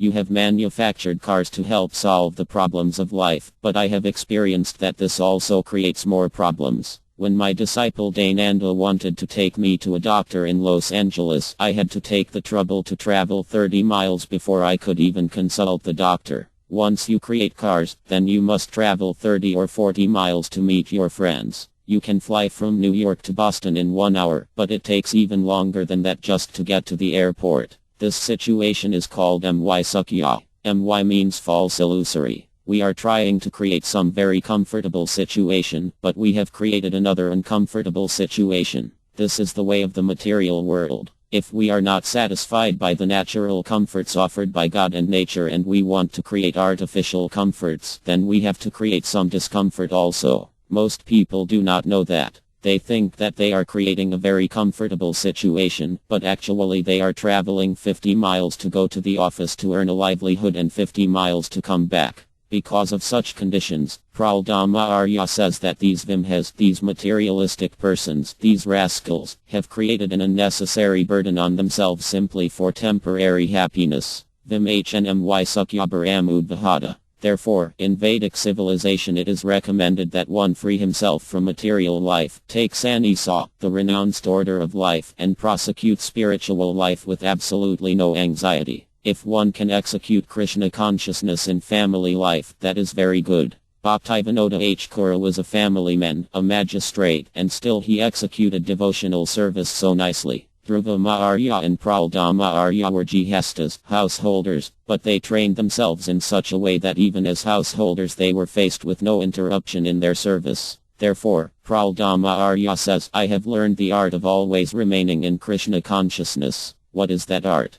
Tvadvirajiyana ma'amtam agnasiddha. Simply glorifying the victorious activities and pastimes of the Lord. Virya means very heroic. Krishna's activities are heroic. You can read about them in Krishna, the Supreme Personality of Godhead. Krishna's name, his fame, his activities, his associates, and all other things related to him are heroic. Praldama Arya says in this connection, I am certain that wherever I go, I can glorify your heroic activities and be safe. There is no question of my falling down. But I am simply anxious for these persons who have created a type of civilization in which they are always busy working hard. I am thinking of them. Pralda says further, my dear Lord, there are many saintly persons and sages who are very interested in their own liberation. Armad Bh Gavatam 7.9. 44 Muna means saintly persons or philosophers. Deva Muna Svavimukti Kayam. They are very interested in their own liberation. They try to live in solitary places like the Himalaya mountains. They do not talk to anyone, and they are always afraid of mixing with ordinary people in the city and becoming disturbed or maybe even falling down. They think, better let me save myself. Praldama Arya regrets that these great saintly persons do not come to the city where people have manufactured a civilization of very hard work all day and night. Such saints are not very compassionate. He says, I am anxious for these fallen people who are unnecessarily working so hard simply for sense gratification. Even if there were some point in working that hard, such people do not know what it is. All they know is sex. Either they go to a naked dance or to a naked club or to this or that. Praldama Arya says, Nate and Vilyakapa and Vimumaka Eka. My lord, I do not need salvation alone. Unless I take all these fools with me, I shall not go. He refuses to go to the kingdom of God without taking all these fallen souls with him. This is a Vyava. And Nyatvad Asaya Era Brahmatonupayi. I simply want to teach them how to surrender unto you. That's all. That is my goal. The Vyava knows that as soon as one surrenders, one's path is clear. Naivadvij Paraduratya Vitara Yestvad Virajiyana Ma'amtam Agnasiddha. Somehow or other, let them bow down before Krishna. This is a simple method. All you have to do is bow down before Krishna with faith and say, "My Lord Krishna, I was forgetful of you for so long, for so many lives. Now I have come to consciousness. Please accept me." That's all. If one simply learns this technique and sincerely surrenders himself to the Lord, his path is immediately open. These are the philosophical thoughts of a Vairava. A Vairava is always thinking about how the fallen conditioned souls can be delivered. He is always involved in making plans in that way, just like the Gosvamis. What was the business of the 6 Gosvamis of Vana, Lord Chaitanya's direct disciples? That is stated by Arnav Sasiriya. The 6 Gosvamis, namely, R. Santana Gosvam, R. Arpa Gosvam, R. Raghantha Bhagosvam, R. Raghantha Disa Gosvam, R. Java Gosvam, and R. Gopala Bhagosvam, are very expert in scrutinizingly studying the revealed scriptures with the aim of establishing eternal religious principles for the benefit of all human beings. They are always absorbed in the mood of the Gopis and are engaged in the transcendental loving service of RDH and Krishna. Agastmayaka too with similar Vairava compassion, Parkatma Arya says to Ukadeva Gosvam, "You have described the different types of hellish conditions of life. Now, tell me how those who are suffering can be delivered. Kindly explain this to me." Nara means human beings, those who are fallen. Narak and Nara and Nagra Waitan and Nati Tanmi. How can they be delivered from their fierce miseries and horrible pains? That is a Vairava heart. Ma'arya Parkait says, somehow or other they have fallen down to this hellish life. But that does not mean that they should remain in that condition. There must be some means by which they can be delivered, so kindly explain that. Ukadeva Gosvam replied, "Yes, I've already described the different types of hellish conditions and very severe painful life, but one has to counteract it. Armad Bh Gavatam 6.17. How can this be done? Sinful activities are committed in various ways. We can commit sinful activity or thus make a plan, thinking, I shall kill that man. Either way, it is sinful. When the mind is thinking, feeling, and willing, then there is action. The other day I was reading in a book that if someone's dog barks at you when you are passing on the road, then that is an offense on the part of the dog owner, according to law. No one should have to be scared by dogs barking, so one should take care of his dog. I read this. It is a law in your country. The dog is simply barking, but it is sinful. The dog is not responsible because it is an animal, but because the owner of the animal has made the dog his best friend, he is responsible by law. If an outside dog enters your house, it may not be killed, but the owners of the dog may be prosecuted. Just as the barking of the dog is unlawful, so when you speak something offensive to others, that is also sinful. That is just like barking. Therefore sinful activities are committed in so many ways. Whether we think of sinful activities, or we speak something sinful, or we actually commit a sinful activity, they are all considered sinful activities. Dhruvasavai Pratyanarakanapati. One has to suffer punishment for such sinful activities.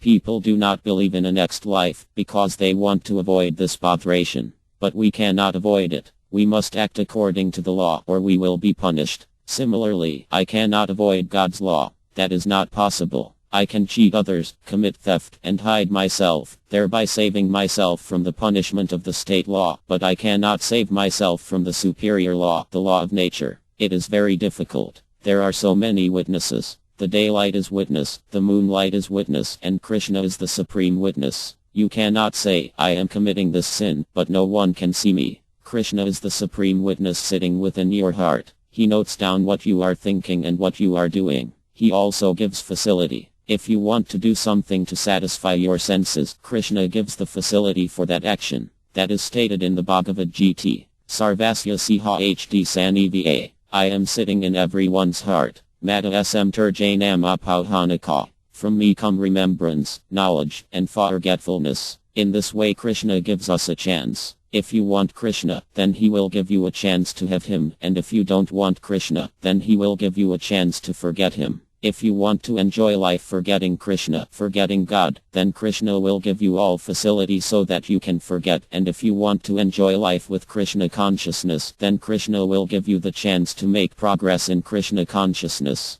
That is up to you. If you think that you can be happy without Krishna consciousness, Krishna does not object to that. Yatachasi Tathkaru. After advising Arjuna, he simply said, Now I have explained everything to you. Whatever you desire you can do. Arjuna replied immediately, Kari Vivekanatava. Now I shall execute your order. That is Krishna consciousness. God does not interfere with your little independence. If you want to act according to the order of God, then God will help you. Even if you fall down sometimes, if you become sincere, from this time on I shall remain Krishna conscious and execute his orders, then Krishna will help you. In all respects, even if you fall down, he will excuse you and give you more intelligence. This intelligence will say, don't do this. Now go on with your duty. But if you want to forget Krishna, if you want to become happy without Krishna, he will give you so many chances that you will forget Krishna life after life. Parkatma Arya says here, it is not that if I say there is no God then there will be no God or I will not be responsible for what I do.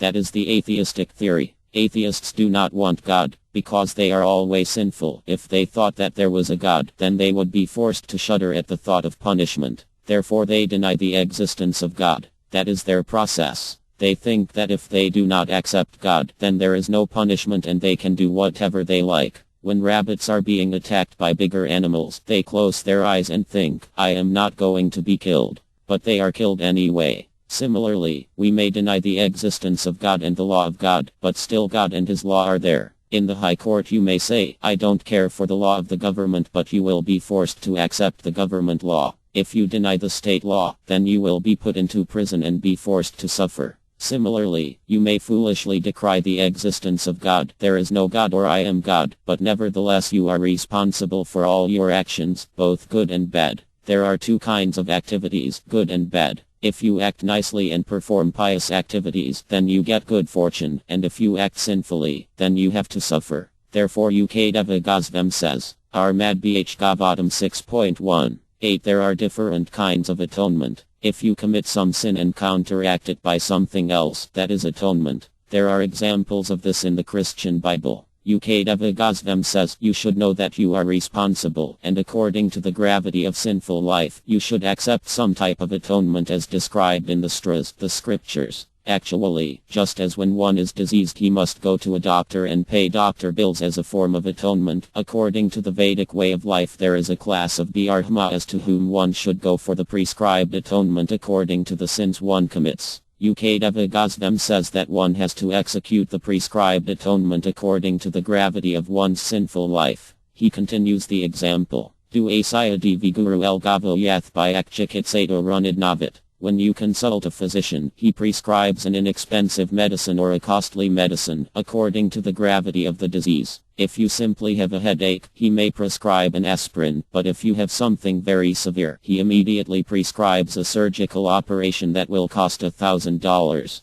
Similarly, sinful life is a diseased condition, so one must follow the prescribed cure to become healthy. Acceptance of the chain of birth and death is a diseased condition of the soul. The soul has no birth and death and no disease, because it is spirit. Krishna says in the Bhagavad Gita 2.20, Najayat, the soul has no birth, and Mriyat, it has no death. Nityavato yaparo nahanyat hanyam niyare. The soul is eternal and everlasting. It is not lost with the dissolution of this body. Nahanyat hanyam niyare. Nahanyat means that it is not killed or destroyed, even after the destruction of this body. The missing point of modern civilization is that there is no educational system to instruct people on what happens after death. Thus we have the most defective education, because without this knowledge of what happens after death, one dies like an animal. The animal does not know that he is going to have another body. He has no such knowledge. Human life is not meant for becoming an animal. One should not simply be interested in eating, sleeping, sex life, and defense.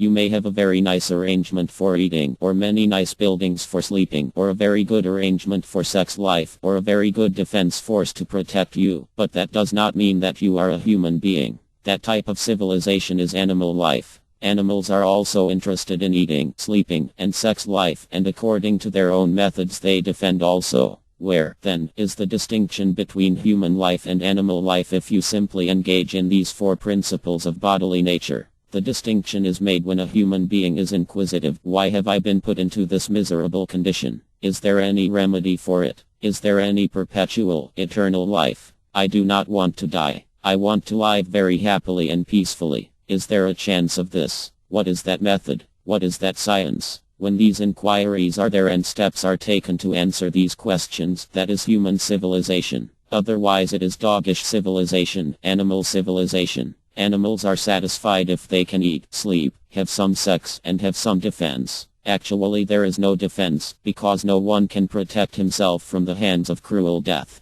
Hiroyuki, for instance, wanted to live forever, and so he underwent severe austerities. So-called scientists are now saying that we shall stop death by scientific methods. This is also another crazy utterance. That is not possible. You may make great advancement in scientific knowledge, but there is no scientific solution to these four problems: birth, death, old age, and disease. One who is intelligent will be eager to solve these four prime problems. No one wants to die, but there is no remedy. I have to die. Everyone is very anxious to stop the increase of population by employing so many contraceptive methods, but still, birth is going on. So there is no stoppage of birth. You may invent up-to-date medicines by your scientific methods, but you cannot stop disease. It is not possible just to take a tablet to put an end to disease. In the Bhagavad Gita it is said, Janma pujar vidai dukadu nudaranam. One might think that he has solved all the problems of his life, but where is the solution to these four problems of birth, death, old age, and disease? That solution is Krishna consciousness.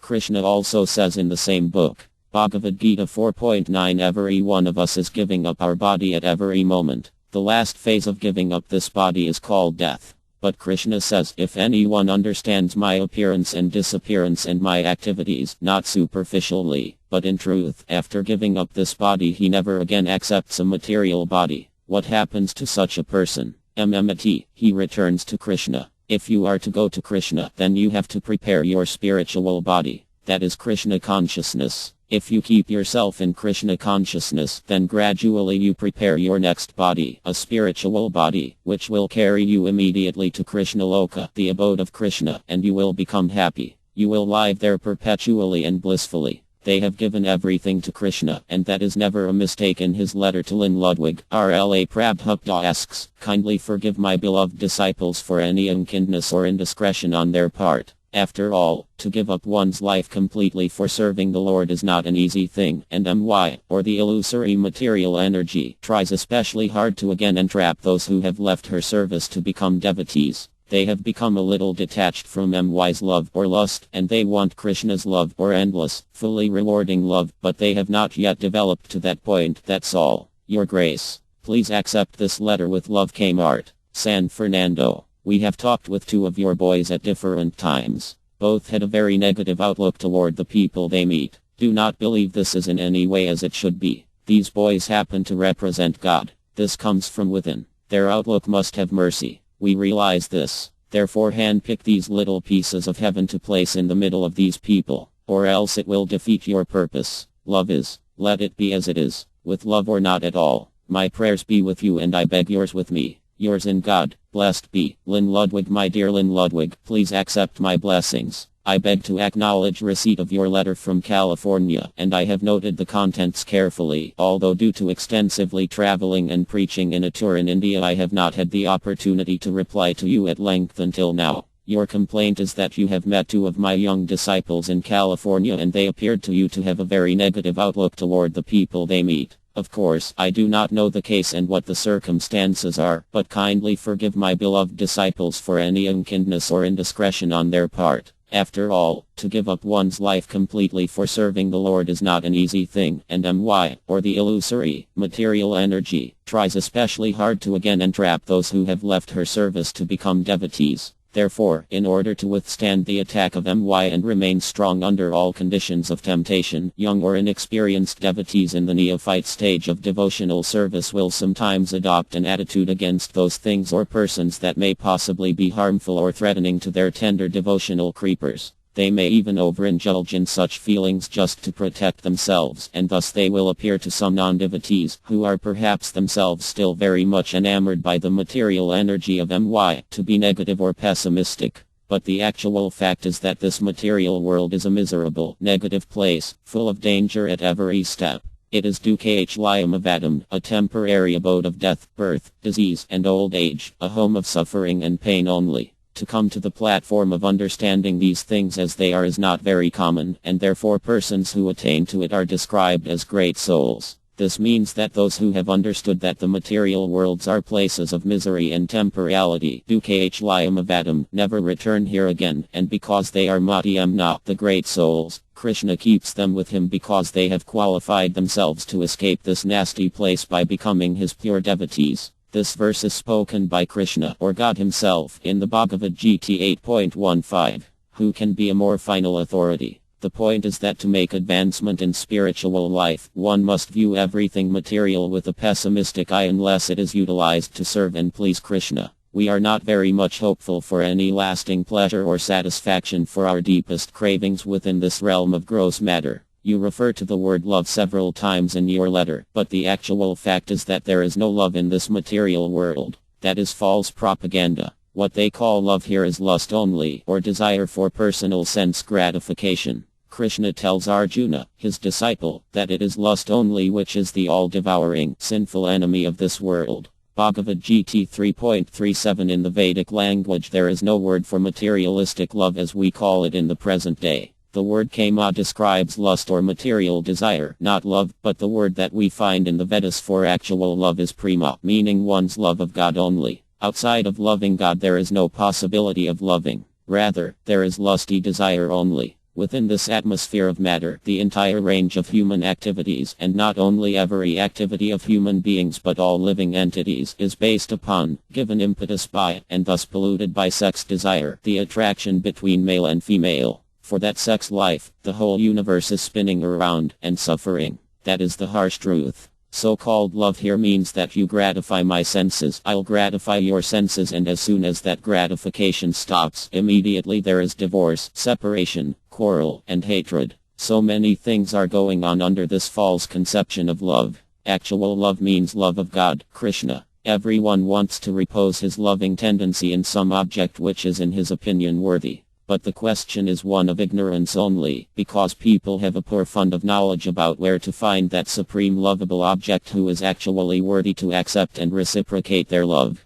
People simply do not know. There is no proper information. As soon as you have some attachment for anything material, it will kick you on the face, deteriorate, and disappoint you. It's bound to dissatisfy and frustrate you. That's a fact. But these young boys in your country, and all over the world, are accepting, yes, that is a fact, and they are getting the right information from Krishna. After many births and deaths, he who is actually wise surrenders unto me, knowing me to be the cause of all causes and all that is. Such a great soul is very rare. Bhagavad Gita 7.19. Again Krishna uses that word Madhyam, great soul. Therefore our devotees that you have met are not ordinary boys and girls. No. They are to be considered actually wise, great souls because they have experienced in many births the miserable disease of material life and have become disgusted. Therefore they are seeking higher knowledge, they are seeking something better, and when they find Krishna and surrender unto him, they become Madhyams, who are actually situated in knowledge. This material world is just like a prison house. It is a punishing place meant to bring us to that point of becoming disgusted, surrendering at last to Krishna, and going back to our original nature of eternal life in bliss and complete knowledge. Therefore it is to the credit of these devotees that they have done what is Sudurlabha, very rare among all men in human society. By surrendering to Krishna one will find the final object in which to invest his love, God. Love of God is present in everyone, just like fire in an unlit match, but it is covered over. But if one somehow or other develops his dormant love of God, and Krishna becomes his supreme adorable object, supreme friend, supreme master, or supreme lover, then he shall never again become disappointed or unhappy. Rather, because his loving propensity is rightfully placed, the devotee whose life is surrendered to Krishna is always enjoying great satisfaction and bliss, and he is constantly enlightened, always positive, not negative, as you say Bhagavad Gita 10.9. The advanced devotee is the friend of everyone. The yoga yukto vyudhyam, purified soul engaged in loving devotional service to Krishna, is sarva bhtma bhtm, dear to everyone, and everyone is dear to him. In another place Krishna claims that Yo Mad Bhakta Samiparya, his devotee, who is very dear to him, ad sarva bht and matra kruavaka, is not envious but is a kind friend to all living entities. The devotee is supposed to be, furthermore, equal to everyone, Paitsamadarina. He never discriminates, saying, this one is good, this one is bad. No. These are descriptions of the more advanced stages of Krishna consciousness that devotees get by development of mature knowledge. At present many of our students are young boys. They are learning gradually, and the process is so effective, certain, and authorized that if they stick to it they will come to the right point, as you say, of loving. But that love is not material, so it should not be judged on the false, sentimental platform of ordinary, mundane dealings. That is our point. Therefore to say they are not loving may be true from the materialist's point of view. They have given up affection for family, friends, wife, country, race, and so on, which is all based upon the bodily concept of life or flickering sense gratification. They have become a little detached from MY's love or lust, and they want Krishna's love or endless, fully rewarding love, but they have not yet developed to that point, that's all. We cannot expect that all of a sudden your countrymen, who are addicted to so many bad habits, will give up eating flesh, taking intoxicants, having illicit sex, and so many other nasty things, and overnight become great, self-realized souls. That is not possible. That is utopian. But just being initiated as Krishna's devotee puts one in the topmost category of human society. Sa Buddham and Manu Yu Sa Yukta Katesna Karma Kati. He is intelligent in human society. He is in the transcendental position, although engaged in all sorts of activities. And although such a devotee may not yet have advanced to the highest level of spiritual understanding, still he is to be considered the most exalted personality, regardless of any temporary frailties. Even if a devotee commits the most abominable actions, he is to be considered saintly because he is properly situated. Bhagavad Gita 9.30. As you will say, to err is human. Therefore in the neophyte stage we may always expect some discrepancies. Kindly see the thing in this light and forgive their small mistakes. The big thing is that they have given everything, even their lives, to Krishna, and that is never a mistake. Your ever well-wisher, A.C. Bhaktivedanta Swami, in awareness of what is best and most beautiful in Rome. During May of 1974, R.L. Prabhupada met with Mr. Desmond James Bernard O'Grady, a noted Irish poet. My request to you is this. You are a poet, just describe God. You are expert in describing, and therefore I ask you to kindly describe God in your occupation. Then your life will be successful. Mr. O'Grady, your edition of the Bhagavad Gita is very nice. R.L.A. Prabhupada. It is the 5th edition in 2 years. Mr. O'Grady, in which country has the Hare Krishna movement been the most successful? R.L.A. Prabhupada. Everywhere. In Africa, America, Canada, Japan, China. But actually it has been most successful in America. Many Americans have taken to Krishna consciousness. Mr. O'Grady, what about here in Rome? Have you had problems with the police? R.L.A. Prabhupada. We have problems everywhere. Police sometimes harass us, but usually they become tired and eventually don't do anything. Laughter. Mr. O'Grady, the system give up. That's marvelous. I feel very tired of the system myself. Something is wrong with the present state of affairs. Maybe you can give me some advice on how to beat the system. R.L.A. Prabhupada. You Irish people, you are never tired of fighting. Mr. O'Grady. No. Laughter. It's inside us. R.L.A. Prabhupada. Actually, the fighting has been going on constantly. Mr. O'Grady. Well, what do you suggest we do about it? I mean, is it morally correct for me to be sitting here? R.L.A. Prabhupada. As long as we remain illusioned by the bodily conception of life, thinking we are these bodies, one man thinking I am Irish, another thinking I am Italian, American, Indian, and so on, as long as this goes on, the fighting will go on. You cannot stop fighting between dogs and cats. Why do they fight? The dog simply thinks I am a big dog, and the cat thinks I am a big cat. In the same way, if we think I am an Irishman or I am an Englishman, then we are no better than the cats and dogs. As long as people remain in a bodily conception of life, there will be fighting. Mr. O'Grady, what was Mahatma Gandhi fighting in the House of Commons? R.L.A. Prabhupada. That was another dogism. There is no difference. A dog thinks I am a dog because he has the body of a dog. If I am thinking that I am Indian because this body was born on Indian soil, then how am I different from the dog? The bodily conception of life is simply animalism. When we understand that we are not these bodies but are spirit souls, there will be peace. There cannot be any peace otherwise. Sa eva gokara. The Vedic literature state that a person in the bodily concept of life is exactly like a cow or an ass. People have to transcend this inferior conception of the self. How is that done? One who engages in the spiritual activities of unalloyed devotional service at once transcends the modes of material nature and is elevated to the spiritual platform. Bhagavad Gita 14.26. In our society, there are many Mexicans, Canadians, Indians, Jews, and Muslims, but they no longer consider themselves Muslims, Christians, Jews, or whatever. They are all servants of Krishna. That is Brahman realization. Mr. O'Grady. That's giving it a name also. RLA Prabhupada. Yes, a name must be there. But although, for example, your name is different from that of another Irishman, you nonetheless all feel that you are Irish. One's name may be different, but that doesn't matter. The quality should be one. That is required. When we acquire Krishna's quality, then, despite different names, there will be peace. That is called Soham. The names of different people in a nation may be different, but all the people feel the same nationality. Varieties may exist, but if the quality is the same, that is oneness, Brahma Bhta. One who is thus transcendentally situated at once realizes the Supreme Brahman. He never laments nor desires to have anything. He is equally disposed to every living entity. In that state he attains pure devotional service unto me. Bhagavad Gita 18.5. This world is miserable for the materially infected person, but for the devotee, the entire world is as good as Vaikuha.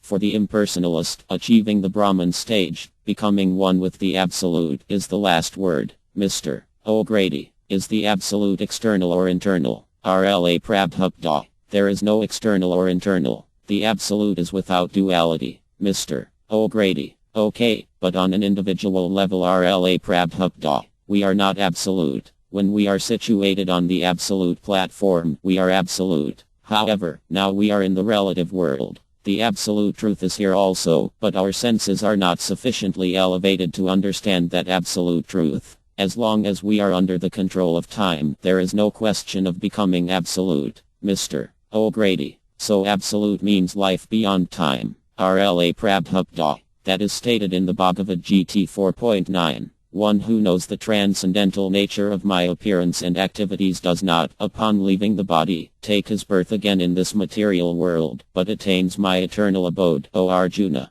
That is absolute, going back home, back to Godhead. As long as one is in the material world and identifies with this body, he transmigrates from one body to another. That is not absolute. This is clearly stated here. When one goes back to the spiritual world, he attains the absolute position. Mr. O'Grady. Alright, but this is my question. Is it sufficient for us to sit here, you sitting there and we as friends sitting with you engaging in the gentle art of conversation, while across the ocean RLA Prabhupada? The point you have missed is that although you are sitting in one place and I am sitting in a different place, this difference does not affect our actual existence. We are both human beings. The conceptions of Irishman, Englishman, Protestant, Catholic and so on are but different dresses. One has to become free from these designations. When one is thus free, he becomes purified. Bhakti Rasamta Sindhu 1.1. 12. When you have purified your senses and engaged those purified senses in the service of the master of the senses, Krishna, you have perfected your life. That is non-duality, and that is absolute. Mr. O'Grady. But the system insists that you think yourself American or Indian or African or whatever. RLA Prabhupada. Yes. Materialistic society means duality. Mr. O'Grady. But that is unavoidable. How can you avoid material existence? RLA Prabhupada. That is possible in Krishna consciousness. The lotus lives in the water but never touches the water. Mr. O'Grady. I don't think you can explain situations in one area with metaphors from another. How can you argue political problems in terms of vague spiritual concepts? Their nature is completely different. RLA Prabhupada. Sometimes a variety of examples helps us to understand or appreciate the problem better. In the vase there is a variety of flowers, and that variety helps us better appreciate the idea of flowers. From any point of view, Krishna can resolve all problems. Why just the problems of Irishmen or Englishmen? All problems. That is called unity in diversity. Our students come from different backgrounds, but because they are all in Krishna consciousness, they are unified. Mr. O'Grady. Very good. Yes, I accept that. I would like to know, though, that when you say Krishna consciousness, is there any difference between that and Christ consciousness? RLA Prabhupada. No, there is no difference. Christ came to preach the message of God. If you actually become Christ conscious, you become Krishna conscious, Mr. O'Grady. And does becoming Krishna conscious or God conscious mean becoming self-conscious? That is, conscious of who we really are. RLA Prabhupada. Yes, God consciousness includes self-consciousness, but self-consciousness is not necessarily God consciousness, Mr. O'Grady. But it may be. RLA Prabhupada. No, Mr. O'Grady. One may achieve consciousness of the God that is within. RLA Prabhupada. That means he is God conscious. You are now in the sunlight, and consciousness of the sun includes your ability to see yourself. In the darkness you cannot see yourself. At night you can't even see your own hands or legs, but if you come before the sun, you see the sun and yourself also. Without sunlight, without God consciousness, self-consciousness is incomplete. However, God consciousness makes self-consciousness very clear. Mr. O'Grady. We meet a lot of young people in our teaching profession, and we don't try to teach them any kind of didactic salvation. We do try to direct them toward an awareness of what is best and what is most beautiful and what is most spiritually nourishing in the world about them, that is, insofar as the system allows us. Very frequently the students are not neutral enough to be in a spiritual condition. They are more in an emotional one. What we are faced with often is the basic question of who am I? Or, what is it all about? RLA Prabhupada. Yes, Mr. O'Grady. Or they ask, why am I here? RLA Prabhupada. Yes, very good, Mr. O'Grady. We are asked, why should I be here? Who are you, teacher, and what gives you the right to tell us what to think or what to be or what not to be? Why should I read Shakespeare? Why should I listen to Mozart? I prefer Bob Dylan. These kind of questions seem to emanate from a very disillusioned state of mind, and insecurity, and uncertainty, and a lack of credibility in the total structure of things as they are. Frequently we have to answer these questions in a cataclysmic sort of way. Rather than presenting direct answers, we must answer indirectly, taking account of the conditioning that prompted students to ask these questions in the first place. Do you think that we should try to reach them more directly? RLA Prabhupada. You are talking about the problem of Mr. O'Grady. Modern education. RLA Prabhupada. Yes. So many questions are there, but they are not answered by modern education. Why have I come here? What is the purpose? These questions should be answered perfectly. Therefore the Vedas enjoin. Tadvyanrtha Saguram Avbhagakat. To find answers to all these questions, one must approach a bona fide spiritual master. Mr. O'Grady. What if you have none? What if we are told that Mr. Nixon is the bona fide spiritual master? What do we do? RLA Prabhupada. No. Laughter. There is a standard for bona fide spiritual masters. You have only heard one line of the verse. Who is the spiritual master? That is the next line. Ratraya Brahmaniham. The word Ratrayam refers to one who has heard from another bona fide source. A spiritual master is he who has taken the message from another qualified spiritual master. This is just like a medical man who has taken the knowledge of medical science from another medical man. Similarly, the bona fide spiritual master must come in a line of successive spiritual masters. The original spiritual master is God. Mr. O'Grady. Yes. Granted. RLA Prabhupada. One who has heard from God explains the same message to his disciples. If the disciple doesn't change the message, he is a bona fide spiritual master. That is our process. We take lessons by hearing from Krishna, God, and from him understand who is perfect. Or we hear from his representative, who does not contradict Krishna and who has realized his message. It is not that we speak one thing and do all nonsense. One who does so is not a spiritual master. Mr. O'Grady. Now there's my poor old father, living in Western Ireland. A simple old man, 78 years now, your generation. He has gotten to the point at his age where he says, they tell me, the priests, they tell me ultimately that it's God who knows. But I want to know who told God. Then he comes to me and says, you went to school, and you read books. Tell me, who told God? So I have no answer. That is the difference between 78 and 39 years. RLA Prabhupada. No, it is not a difference of age. The difference is knowledge. In the Brahmastra the question is raised. Who is God? First of all there is this question. Mr. O'Grady. Who taught God? RLA Prabhupada. No. First of all there is the question who is God. Then we shall ask who taught God. The Vedanta Astra says Eth to Brahmaji yes. Now we should inquire who is God. Unless you know who God is, how can you raise the question of who instructed God? If you don't know God, the question does not arise who instructed God.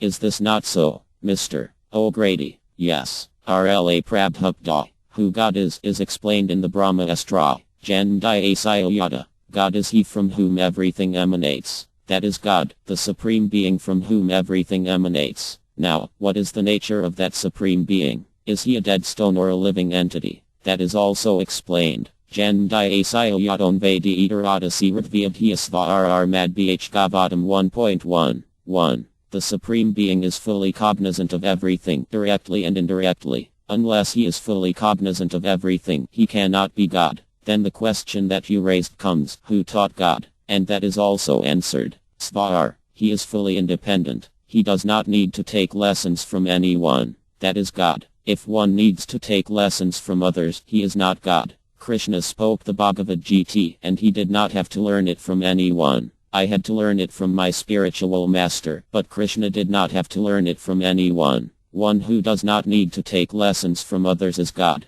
Mr. O'Grady. Where does human love come in? RLA Prabhupada. Everything is coming from God. Being part and parcel of God, we manifest partial love because the original love is there in Him. Nothing can exist if it is not in God. Therefore love is there in God. Mr. O'Grady. And manifestations of love are manifestations of God. RLA Prabhupada. Unless the loving propensity is there in God, how can we manifest it? A son born of a particular father has the symptoms of the father. Because the loving propensity is in God, we have that same propensity. Mr. O'Grady. Maybe love is generated in you by the need. RLA Prabhupada. No, there is no question of maybe. We are defining God in absolute terms. Janmdaya Sayayata. God is he from whom everything has emanated. The fighting propensity is also there in God, but his fighting and his loving are absolute. In the material world we experience that fighting is just the opposite of loving, but in God the fighting propensity and the loving propensity are one and the same.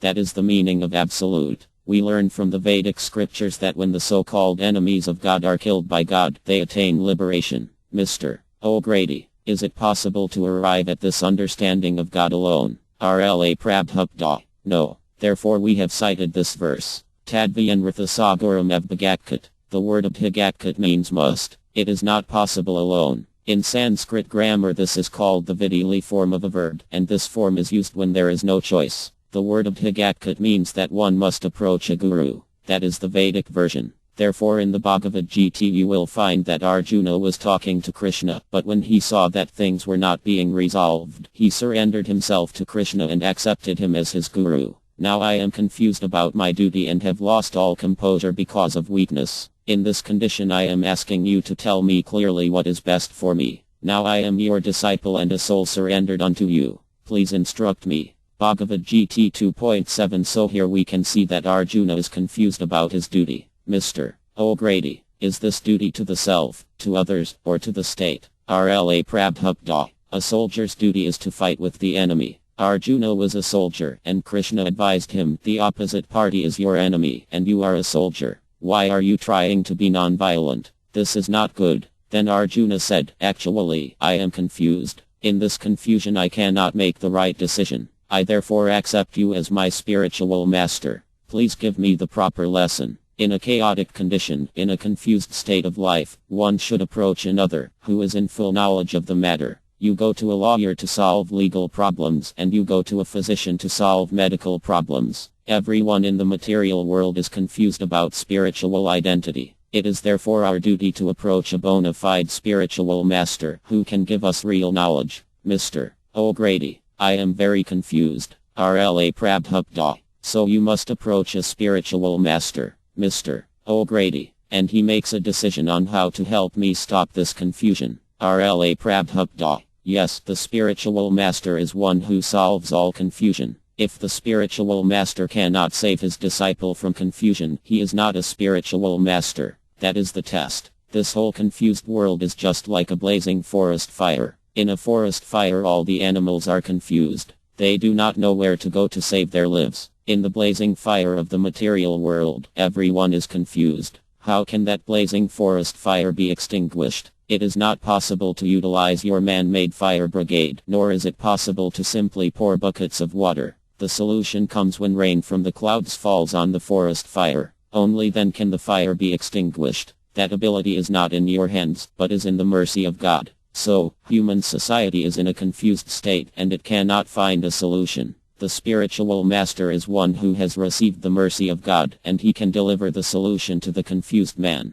One who has received the mercy of God can become a spiritual master and deliver that mercy to others. Mr. O'Grady. The problem is to find this spiritual master. RLA Prabhupada. That is not the problem. The problem is whether you are sincere. You have problems, but God is within your heart. Varasarva Bhtnm. God is not far away. If you are sincere, God sends you a spiritual master. Therefore God is also called Kshatriya Guru, the spiritual master within the heart. God helps from within and from without. Everything is thus described in the Bhagavad Gita. This material body is like a machine, but within the heart is the soul, and with the soul is the super soul, Krishna, who gives directions. The Lord says, you wanted to do this. Now here is the chance. Go and do it. If you are sincere, you say, now, God, I want you. Then he will give you directions. Yes, now you come and get me like this. This is his kindness. However, if we want something else, that is alright. We can have it. God is very kind. When I want something, he is in my heart directing me and telling me how to have it.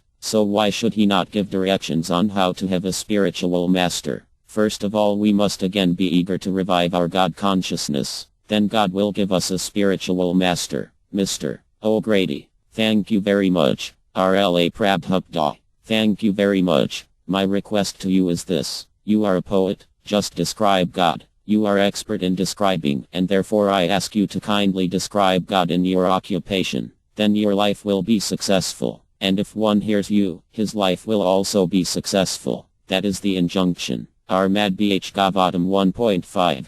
22 There are many leaders in society who are poets, scientists, religionists, philosophers, politicians, and so on. Those who are so expert are given this injunction. Your duty is to perfect your occupation by describing the glories of the Supreme Being. Mr. O'Grady. My experience is that, for some extraordinary reason, one is chosen to do a particular thing. RLA Prabhupada. That reason is given here. Avasuddha. The infallible choice is this. Let them describe the glories of the Lord. Mr. O'Grady. But you were saying that the spiritual master is chosen. The spiritual master, the poet, the priest, is chosen by God. This person is chosen to write poems or paint pictures or make music. RLA Prabhupada. So when you compose music about God. That is your perfection. Mr. O'Grady. When one works for God in his line, then his line becomes his perfection. RLA Prabhupada. Yes. Mr.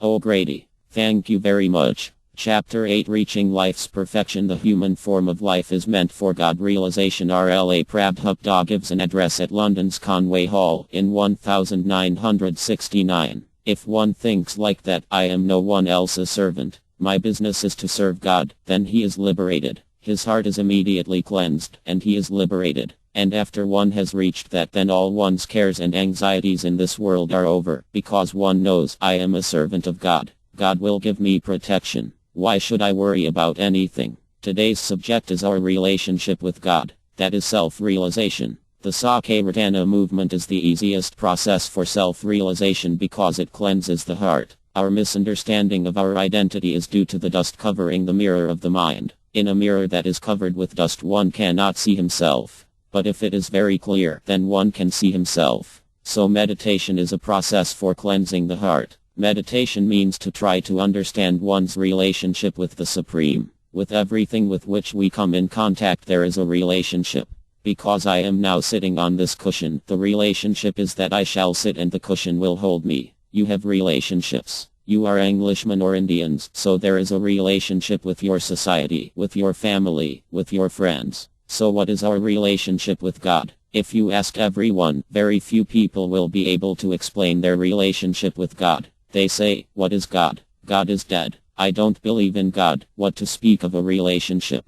Because these dirty things are covering their hearts, they cannot see. We have a relationship with everything. Why do we not try to understand our relationship with God? Is that very intelligent? No, that is ignorance. All the creatures in this material world are covered by the three modes of material nature. Therefore they cannot see God. They cannot understand God, nor do they try to understand Him. But God is there. In England in the morning there is mist, so you cannot see the sun behind the fog. But does this mean that there is no sun? You cannot see it because your eyes are covered. But if you send a telegram to another part of the world, they will say, yes, the sun is here. We can see it. It is very dazzling, full of light. So when you deny the existence of God or you cannot ascertain your relationship with God, that means that you are lacking in knowledge. It is not that there is no God. We are lacking. The sun is not covered. The sun cannot be covered. The fog or the cloud or the mist does not have the power to cover the sun. How big the sun is? It is so many times bigger than this earth. And the clouds can cover at most 10 or 20 or 100 miles. So how can the clouds cover the sun? No, the clouds cannot cover the sun. They cover your eyes. When an enemy comes and a rabbit cannot defend himself, the rabbit closes his eyes and thinks, my enemy is now gone. Similarly, we are covered by the external energy of God and are thinking, God is dead. The Lord has three kinds of energies. In the Vipura there are descriptions of the energy of the Supreme Lord. And in the Vedas also, in the Upanishads, there are descriptions of the energies of the Supreme Lord.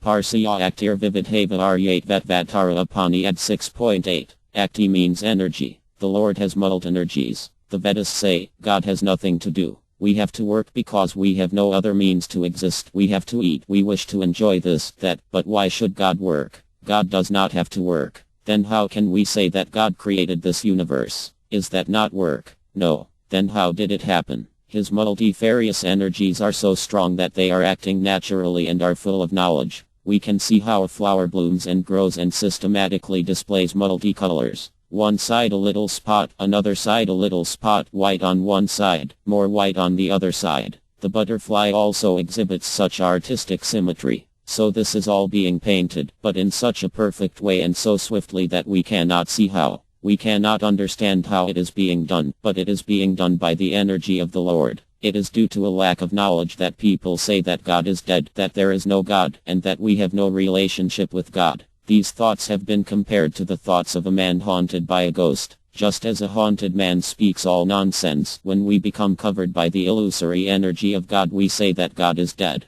But this is not a fact. Therefore, we need this chanting process to cleanse our heart. Take to this simple process of chanting the Hare Krishna mantra. In that way, in your family life, in your club, in your home, on the road, everywhere, chant Hare Krishna, and this darkness covering your heart, covering your real position, will be removed. Then you will understand your real constitutional position. Lord Chaitanya Mahaprabhu recommended, Sito Darpa Emryanam. Emryanam means cleansing. Darpa means mirror. The heart is a mirror. It is like a camera. Just as a camera takes all kinds of pictures of days and nights, so also our heart takes pictures and keeps them in an unconscious state. Psychologists know this. The heart takes so many pictures and therefore it becomes covered. We do not know when it has begun, but it is a fact that because there is material contact, our real identity is covered. Therefore Sito Darpa Emryanam. One has to cleanse his heart. There are different processes to cleanse the heart: the jhana process, the yoga process, the meditation process, pious activities. Karma also cleanses the heart. If one acts very piously, his heart will gradually be cleansed.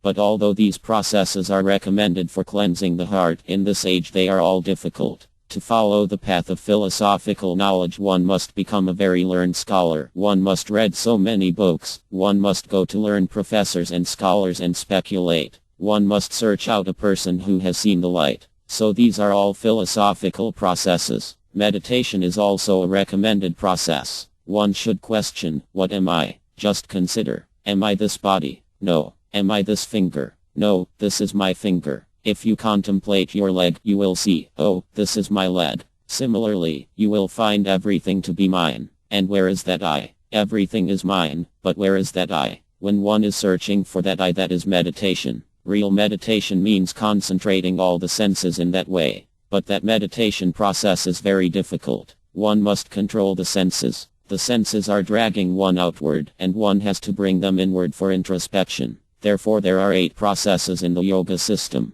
The first is controlling the senses by regulative principles. Then sitting postures, that will help to concentrate the mind. If one sits leaning over, that will not help. If one sits up straight, that will help.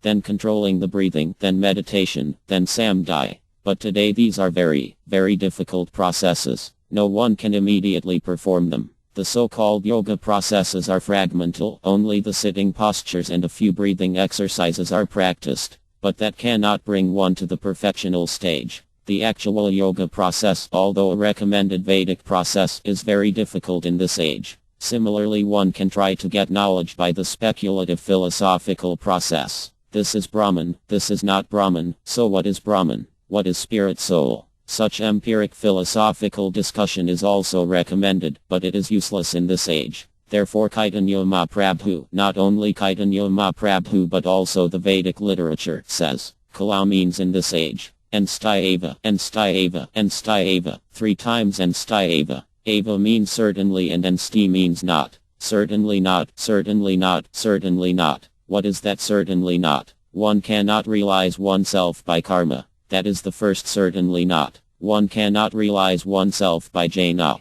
That is the second certainly not. One cannot realize oneself by yoga. Certainly not. Kalau. Kalau means in this age. Kalau Enstayava, Enstayava, Enstayava Gatiranayath. In this age one certainly cannot achieve success by any of these 3 methods. Then what is the recommended process? Harer and Maharer and Maharer and Mava Kavalam. Simply chant the Hare Krishna mantra. Kavalam means only. Simply chant Hare Krishna. It is the easiest and most sublime process. This is recommended, practical, and authorized. So take it. Accept it in any condition of life. Chant. There is no expenditure. There is no loss. We are not chanting a secret. No, it is open, and by chanting you will cleanse your heart. In this material world no one wants misery, but it comes, unexpectedly, like a forest fire that starts without anyone striking a match. It comes. No one wants a war, but war is fought. No one wants famine, but famine comes. No one wants pestilence, but it comes. No one wants fighting, but there is fighting.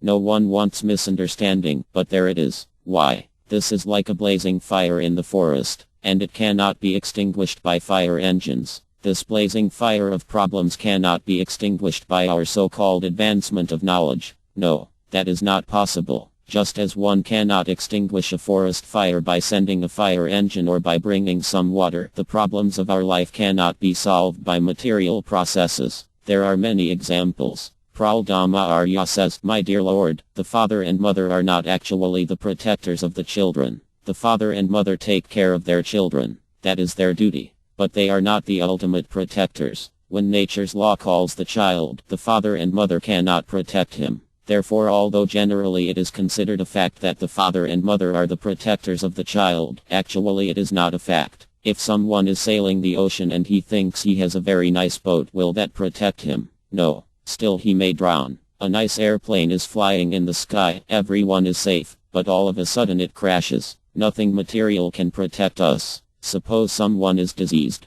He may engage a good physician who gives good medicine, but that will not guarantee that he will live. Then what is the ultimate guarantee? Praldama Arya says, My dear Lord, if you neglect someone, nothing can protect him. This is our practical experience. We can invent so many methods to solve the problems presented by the laws of material nature, but they are not sufficient. They will never solve all the problems, nor will they give actual relief. This is the fact. Therefore Krishna says in the Bhagavad Gita, this external energy is very, very strong. No one can surpass it. It is almost impossible. Then how can one get free from this material nature? Krishna says, simply by surrendering unto me one can get relief from the onslaught of material nature. That is a fact. So we have to cleanse the heart to learn what is our relationship with God. In the Katha Upanishad it is stated, Nityoniti and Satana Satananam. The Supreme Absolute Personality of Godhead, or the Absolute Truth, is eternal. God is eternal, and we are also eternal. But the Vedas indicate that He is the supreme living creature. He is not dead. If He is not living, how is this world working? In the Bhagavad Gita Krishna says, under my supervision things are going on. In the Bible also it is said, God created. That is a fact. Not that at one time there was a chunk and then this happened and then that. No. The Vedas tell us the actual facts, but we have to open our eyes to see. Sito Darpa Emryanam. That is the process of cleansing our hearts. When we cleanse our hearts, then we will be able to understand what Krishna and the Vedas say. We need to be purified. If a man is suffering from jaundice and you give him a piece of sugar candy, he will say that it is very bitter. But is sugar candy bitter? No, it is very sweet. And the medicine for jaundice is that sugar. Modern science prescribes this, and it is prescribed in the Vedic literature also. So if we take a great quantity of this sugar candy, then we will be relieved from jaundice. And when there is relief, then one says, oh, this is very sweet.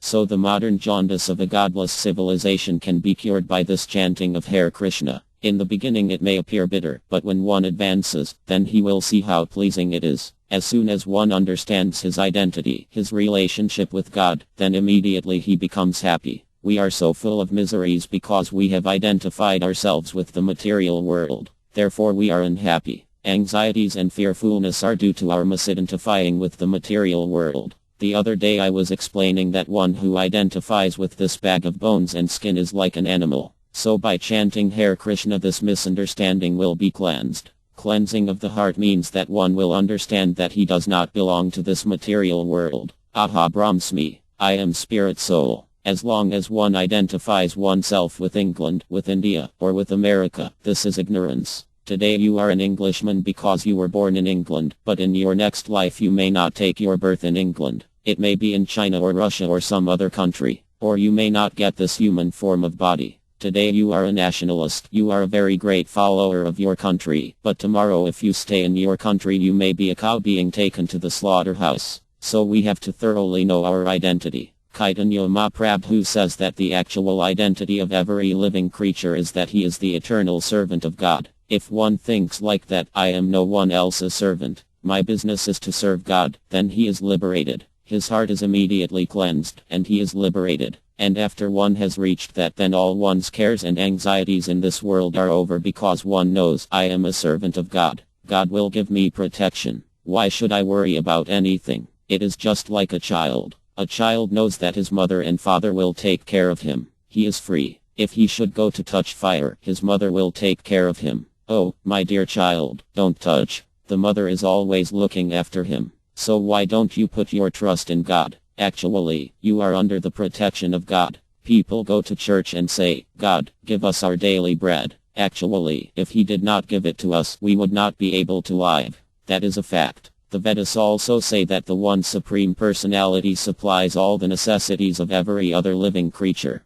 God is supplying food for everyone. We human beings have our economic problem, but what economic problem is there in societies other than human society? The bird society has no economic problem. The beasts have no economic problem. There are 8,400,000 species of life, and out of that, human society is very, very small. So they have created problems: what to eat, where to sleep, how to mate, how to defend. These are problems for us, but the majority of creatures, the aquatics, the fish, the plants, the insects, the birds, the beasts, and the many millions upon millions of other living creatures do not have such problems. They are also living creatures. Don't think that they are different from us. It is not true that we human beings are the only living creatures and that all others are dead. No. And who is providing their food and shelter? It is God. The plants and animals are not going to the office. They are not going to the university to get technological education to earn money. So how are they eating?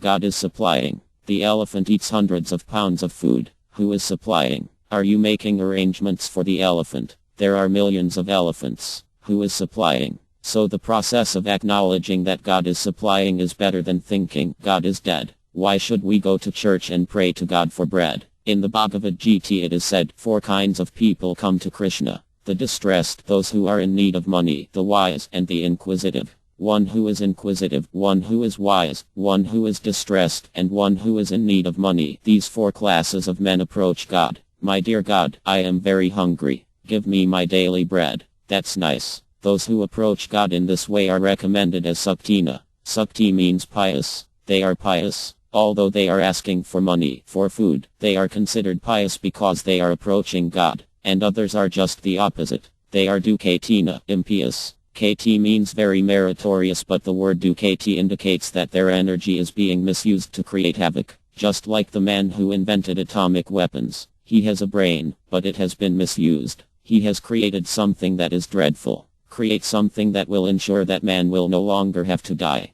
What is the use of creating something so that millions of people will immediately die? They will die today or tomorrow or after 100 years. So what have the scientists done? Create something so that man will not die immediately, so that there will be no more disease, so that there will be no more old age. Then you will have done something. But the Ducatinas never go to God. They never try to understand God. Therefore their energy is misdirected. The gross materialists who ignore their relationship with God are described in the Bhagavad Gita as Mhes. Mha means as donkey. Those who are working very, very hard to earn money are compared to the donkey. They will eat the same 4 kgs whole wheat bread patties daily, but they are unnecessarily working to earn thousands of dollars. And others are described as Nardama. Nardama means the lowest of mankind. The human form of life is meant for God realization. It is the right of man to try to realize God. One who understands Brahman, God, is a Brahma, not others. So that is the duty of this human form of life. In every human society there is some system that is called religion and by which one may try to understand God. It doesn't matter whether it is the Christian religion, the Mohammedan religion, or the Hindu religion. It doesn't matter. The system is to understand God and our relationship with Him. That's all. This is the duty of the human beings, and if this duty is ignored in human society, then it is animal society. Animals have no power to understand what is God and their relationship with God. Their only interests are eating, sleeping, mating, and defending. If we are only concerned with these things, then what are we? We are animals. Therefore the Bhagavad Gita says that those who ignore this opportunity are the lowest of mankind. They got this human form of life after evolving through 8,400,000 births and yet did not utilize it for God realization but simply for the animal propensities. Therefore they are Nardama, the lowest of mankind. And there are other persons who are very proud of their knowledge. But what is that knowledge? There is no God. I am God. Their actual knowledge has been taken away by MY. If they are God, then how have they become dog? There are so many arguments against them, but they simply defy God. Atheism. Because they have taken to the process of atheism, their actual knowledge is stolen away. Actual knowledge means to know what is God and our relationship with God. If one does not know this, then it is to be understood that his knowledge has been taken away by MY. So in this way, if we try to understand our relationship with God, there are ways and means. There are books, and there is knowledge, so why not take advantage of them? Everyone should take advantage of this knowledge. Try to understand that in the Bhagavad Gita and other Vedic literatures everywhere, it is said that God is great and that although we are qualitatively one with God, we are minute. The ocean and the minute particle of water have the same quality, but the quantity of salt in the drop of water and the quantity of salt in the ocean are different. They are qualitatively one but quantitatively different. Similarly, God is all-powerful, and we have some power. God creates everything, and we can create a small machine to fly, just like the small machines with which children play. But God can create millions of planets flying in the air. That is the qualification of God. You cannot create any planets. Even if you can create a planet, what is the benefit of that? There are millions of planets created by God. But you also have the creative power. God has power, and you have power. But His is so great that yours cannot compare to it. If you say, I am God, that is foolishness. You can claim that you are God, but what acts have you performed so extraordinary that you can claim that you are God? This is ignorance. The knowledge of one who thinks himself God has been taken away by the spell of MY. So our relationship is that God is great and we are minute. In the Bhagavad Gita, Krishna clearly says, all living entities are my parts and parcels. Qualitatively they are one with me, but quantitatively they are different. So we are simultaneously one with and different from God. That is our relationship.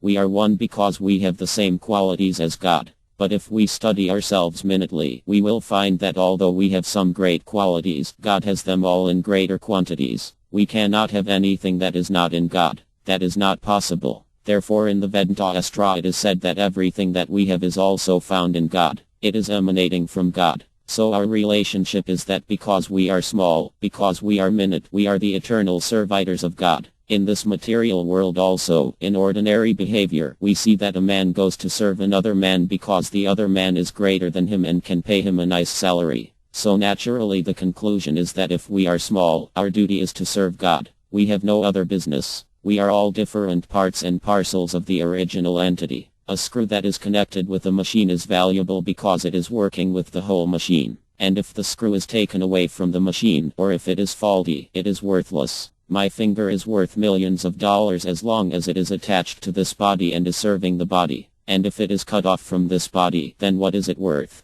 Nothing. Similarly, our relationship is that we are very small particles of God. Therefore our duty is to dovetail our energies with Him and cooperate with Him. That is our relationship.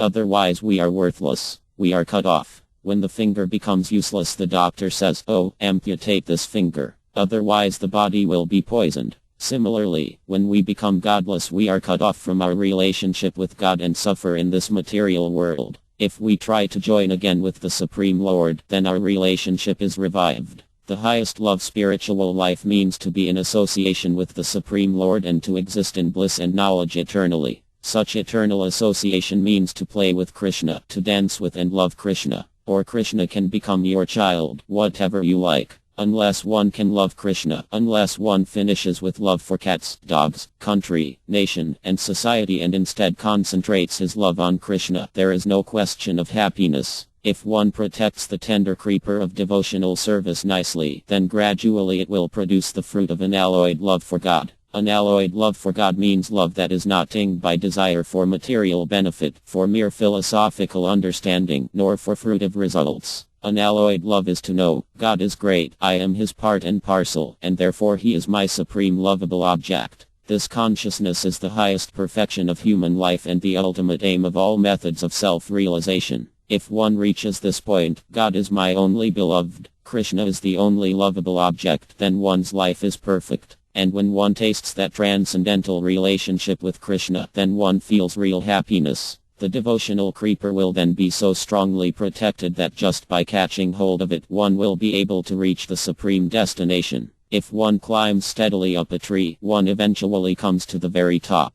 Similarly, if one can achieve love of Godhead by catching that devotional creeper, there is no doubt that one will reach the transcendental abode of Krishna and will associate with Him personally, just as we are associating here, face to face. God is not fictional or imaginary. He is as real as we are. Actually, we are under illusion. We are living as if this body were our factual self, although this body is not at all reality, but only a temporary manifestation. We dare to presume that there is no God or that He has no form. This mental speculation is due to a poor fund of knowledge. Lord Krishna and His abode exist, and one can go there, reach Him, and associate with Him. That is a fact. Spiritual life means to be in association with the Supreme Lord and to exist in bliss and knowledge eternally. Such eternal association means to play with Krishna, to dance with and love Krishna. Or Krishna can become your child, whatever you like. There are 5 primary relationships with Krishna: as a passive devotee, as a servant, as a friend, as a parent, and as a lover. The cows in Krishna's abode are also liberated souls. They are called Surabhi cows. There are many popular pictures showing how Krishna loves the cows, how he embraces and kisses them. That passive relationship with Krishna is called Mta. Their perfect happiness is achieved when Krishna comes and simply touches them. Other devotees are inclined to actually give service. They think, Krishna wants to sit down, I will arrange a place for him. Krishna wants to eat, I will get him some nice food. And they actually make these arrangements. Other devotees play with Krishna as friends on equal terms. They do not know that Krishna is God. To them, Krishna is their lovable friend, and they cannot forget him for a moment. All day and all night they think of Krishna. At night when they are sleeping they think, oh, in the morning I shall go and play with Krishna. And in the morning they go to Krishna's house and stand by while Krishna is decorated by his mother before going out to play with his friends in the fields. There is no other activity in Krishna Loka, Krishna's abode. There is no industry, no rushing to the office, or any such nonsense. There is sufficient milk and butter, and everyone eats plentifully. Krishna is very fond of his friends, and sometimes he enjoys stealing butter for them. One can actually live this way, and that is the perfection of existence. We should hanker for that perfectional stage of life. Krishna consciousness is the process to attain it. But as long as one has even a slight attachment for this material world, one has to remain here. Krishna is very strict. He does not allow anyone to enter into his association who has any tinge of the material conception of life. Bhakti must be free from material contamination. Do not think, I am a very learned scholar. I shall find out what is the absolute truth by mental speculation. That is nonsense. One can go on and on speculating and will never find the source of all sources. It is said in the Brahma Sahit, one can go on speculating about the absolute truth for millions and millions of years and still it will not be revealed. One can rot in this material world as he is and can go on speculating, but that is not the right process. Here is the process, Bhakti Yoga. Lord Chaitanya says that to render devotional service to Krishna is the highest perfectional stage of life, and compared to this, other things for which people are hankering in this material world are like bubbles in the ocean. Generally, people are after rewards and therefore they become religious. They say, I am a Hindu, I am a Christian, I am a Jew, I am Mohammedan, I am this, I am that, and therefore I cannot change my religion. I cannot accept Krishna. This is called religiosity, dharma. With such a materialistic, sectarian idea of religion, they will rot in this material world, stuck to rituals and faith. They are under the impression that if they follow their religious principles, they will get material prosperity. Of course, if one sticks to any kind of religious faith, he will get facilities for material life. Why do people want this material prosperity? For sense gratification. They are thinking, I shall have a very nice wife. I shall have very good children. I shall have a very good post. I shall become president. I shall become prime minister. This is sense gratification. And when one is frustrated and has seen that to be rich or to attain the presidency cannot give him happiness after squeezing out all the taste of sex life, when he is completely frustrated, then perhaps he takes to LSD and tries to become one with the void. But this nonsense cannot give happiness. Here is happiness. One must approach Krishna. Otherwise, it will end in LSD confusion and roaming in impersonal void concepts. People are frustrated. They must be frustrated if they do not have genuine spiritual life, because a person is spiritual by nature. How can anyone be happy without Krishna? Suppose one is thrown into the ocean. How can he be happy there? That is not for us. One may be a very good swimmer, but how long will he be able to swim? He eventually becomes tired and drowns.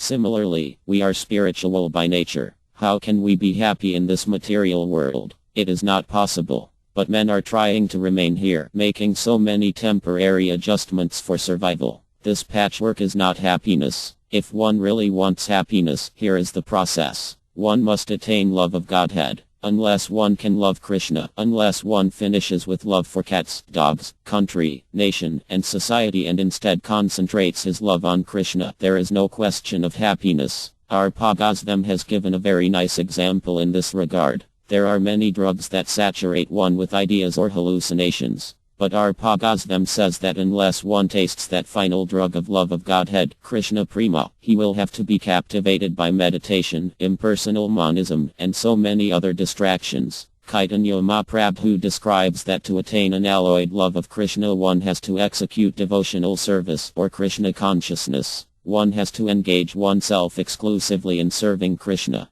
The highest perfectional stage of unalloyed devotion is to be free from all material desires, all mental speculation, and all fruitive activities. The basic principle of unalloyed devotion is that one cannot maintain any desire other than to become fully Krishna conscious. Even if one knows that all other forms of God are also Krishna, one should not worship any other form, but should concentrate on the Krishna form. Krishna has many forms, but one only has to worship Krishna in his form with the flute, as in the RDH Krishna deity. Simply concentrate on that form, and all mental speculation and fruitive activities will fall away. One has to cultivate Krishna consciousness favorably, and that means to execute service by which Krishna becomes satisfied. Krishna consciousness is not attained by manufacturing one's own way. I may think that I am doing something in Krishna consciousness, but who has sanctioned it? For instance, in the Bhagavad Gita, Arjuna hesitated to fight for certain moral reasons, but he was viewing the situation from the platform of fruitive activities on which one has to enjoy or suffer the results. He was considering that if he killed his family members, he would then be subjected to many reactions. This conclusion, however, was not sanctioned by Krishna.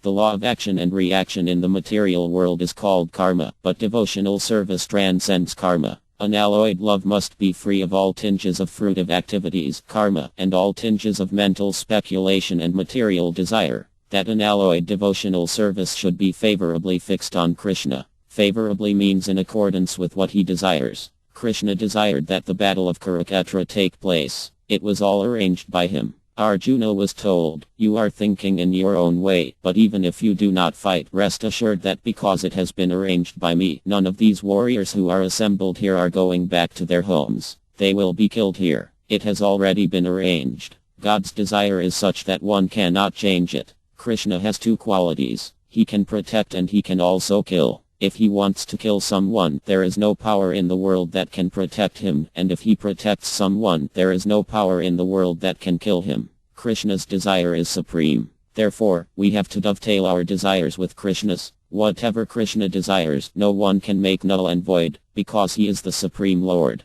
Therefore, our duty is to dovetail our acts with Krishna's desire, not to manufacture an action and then declare, "I am doing this action in Krishna consciousness." We have to be very careful to ascertain whether Krishna actually wants it. Such authorized knowledge is instructed by the representative of Krishna. In our prayers of praise to the spiritual master we are singing daily, if the spiritual master is satisfied, then God will be satisfied. And if one dissatisfies his spiritual master, then there is no way for him to please God. Therefore, as far as possible, one has to execute the order of one's spiritual master. That will enable one to progress. That is the essence of the favorable execution of Krishna consciousness. In my old age, I have come to America, and I am trying to teach Krishna consciousness, because my spiritual master gave me an order that I must do it. It is my duty. I do not know whether I shall be a success or a failure. It doesn't matter. My duty is completed if I can present before you whatever I have heard from my spiritual master.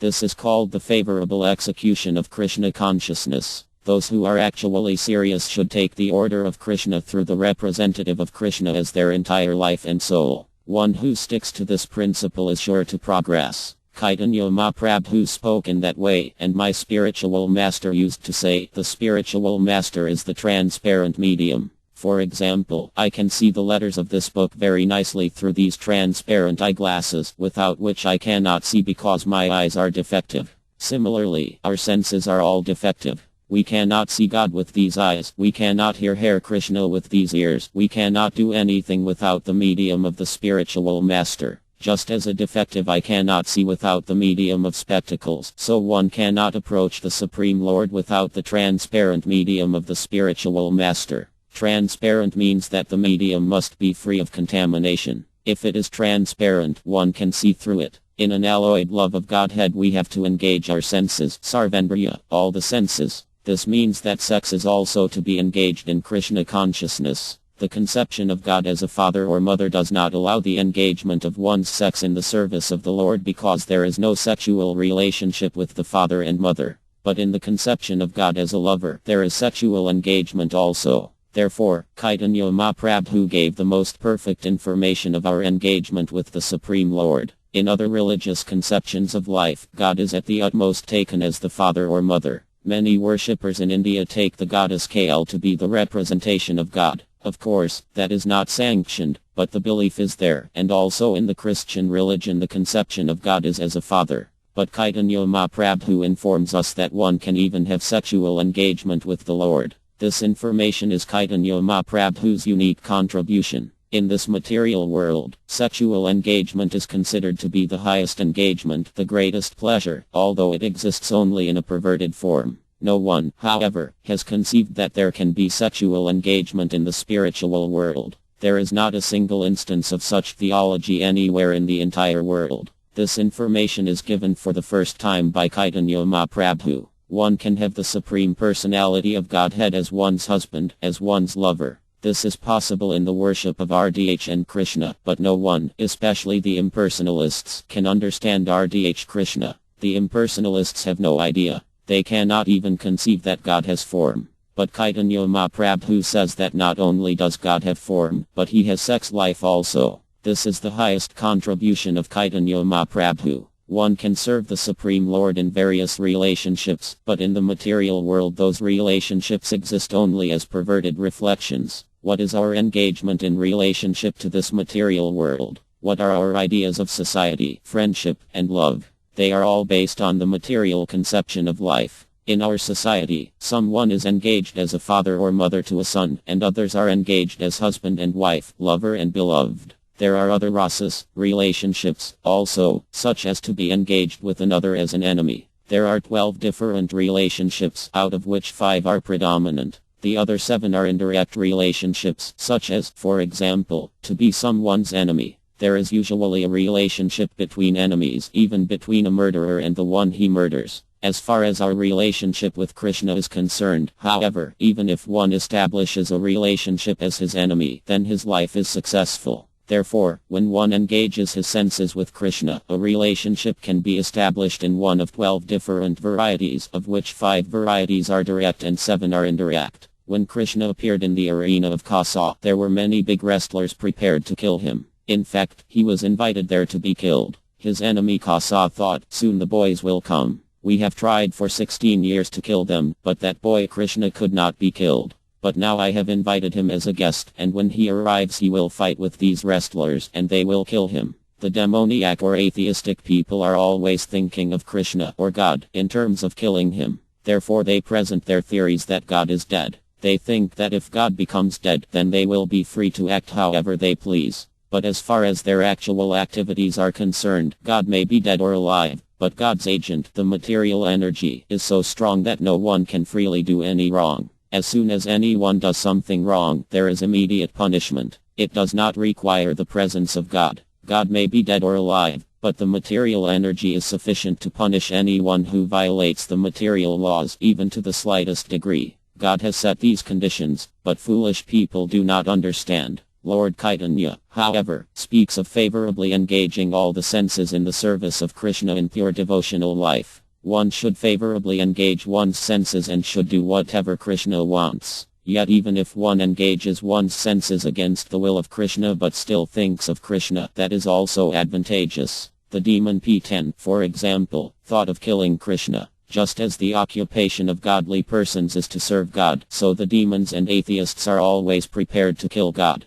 P10 thought, I shall kill Krishna. He is only a child. This is another mistake of the demoniac. They think Krishna, or God, to be an ordinary child or man. So in this way P10 was thinking, let me smear my breast with poison, and when the child goes to suck my milk, he will die. As we study this, we see that she approached Krishna as his enemy, and yet he accepted her as a friend because he is so merciful. He did not take the demoniac portion of her mentality, but he accepted her. Every living entity is conditioned, but Krishna is not. A doctor or psychiatrist treats madmen, but he does not become mad. Sometimes a patient may become angry with him or call him ill names, but the doctor is sober and simply treats him. Similarly, if someone regards Krishna as his enemy, Krishna does not become his enemy. P10 came to poison Krishna, but he took it otherwise. He thought, I have sucked her breast milk, therefore she has become my mother. Krishna treated her as his mother, and therefore she became liberated to the same position as Krishna's real mother, Yad. The conclusion is that the highest perfection is to establish a favorable relationship with Krishna, but even if one engages himself unfavorably, Krishna is so merciful that he at least gives one salvation. All the enemies killed by Krishna were immediately liberated. 2 classes of men may merge into the impersonal Brahmajyotir. Those who are intentionally aspiring to merge into the impersonal Brahmajyotir may enter, and those who are enemies of Krishna and are killed by him may also do so. Therefore, the devotee concludes, why should I accept a condition that is offered even to God's enemies? Chaitanya Mahaprabhu recommends pure devotional service. There should be no desire to fulfill one's own material desires. There should be no attempt to understand Krishna by experimental philosophy, and there should be no fruitive activities to derive material benefits from Krishna. The only desire should be to serve him favorably, as he desires. If Krishna wants something, then we should do it. Suppose I were to ask a disciple, my dear student, please give me a glass of water. It is then his duty to give me a glass of water. If he thinks, Prabhupada wants a glass of water, but why not give him something better? Why not a glass of hot milk? That is not service. In his consideration, hot milk is very palatable and is better than water, yet because I have asked for water, he has to give me water, not milk. That is favorable service. One has to understand what Krishna wants. When there is that intimate relationship, then one can serve Krishna most favorably. And as long as there is not that intimate relationship, one must take information of what Krishna wants through the transparent medium of the spiritual master. A Vairava never thinks that he has a direct relationship with Krishna. Lord Chaitanya says, I am the servant of the servant of the servant of the servant, 100 times the servant of Krishna. We have to agree to become the servant of the servant of the servant. This is the process of disciplic succession, and if one wants real, transcendental love of God, then he has to adopt this process. Because people do not accept this process, they do not develop real love of God. They speak of God, but actually they do not love God. Because there is no cultivation of pure devotional service, they love dog. We may say, love of God, but unless we adopt this principle, then we will have to love dog, not God. That is the mistake. Chaitanya Mahaprabhu says that if one really wants love of God, then one has to follow the process of pure devotional service. It is not that Chaitanya Mahaprabhu is speaking out of his own mental concoction. His statements are confirmed in Vedic scripture such as the Enradapakhartra and the Armadbhgavatam. These two books and the Bhagavad Gita are very authentic scriptures meant for devotees. Chaitanya Mahaprabhu quotes from a verse in the Enradapakhartra. Hkya Savana Bhaktir Usayate. This is the definition of pure devotional service. Hkya Savanam. Hkya means by one's senses. We have to engage our senses. It is not that we engage only our minds. If someone says, I am always thinking of Krishna, that is not pure devotional service. Meditation is thinking, but no one thinks of Krishna. They think of void or something impersonal. If someone is thinking of Krishna or an Arya or Vu, as prescribed in the Vedic scriptures, that is real yoga. Yoga meditation means to focus one's mind upon the supersoul.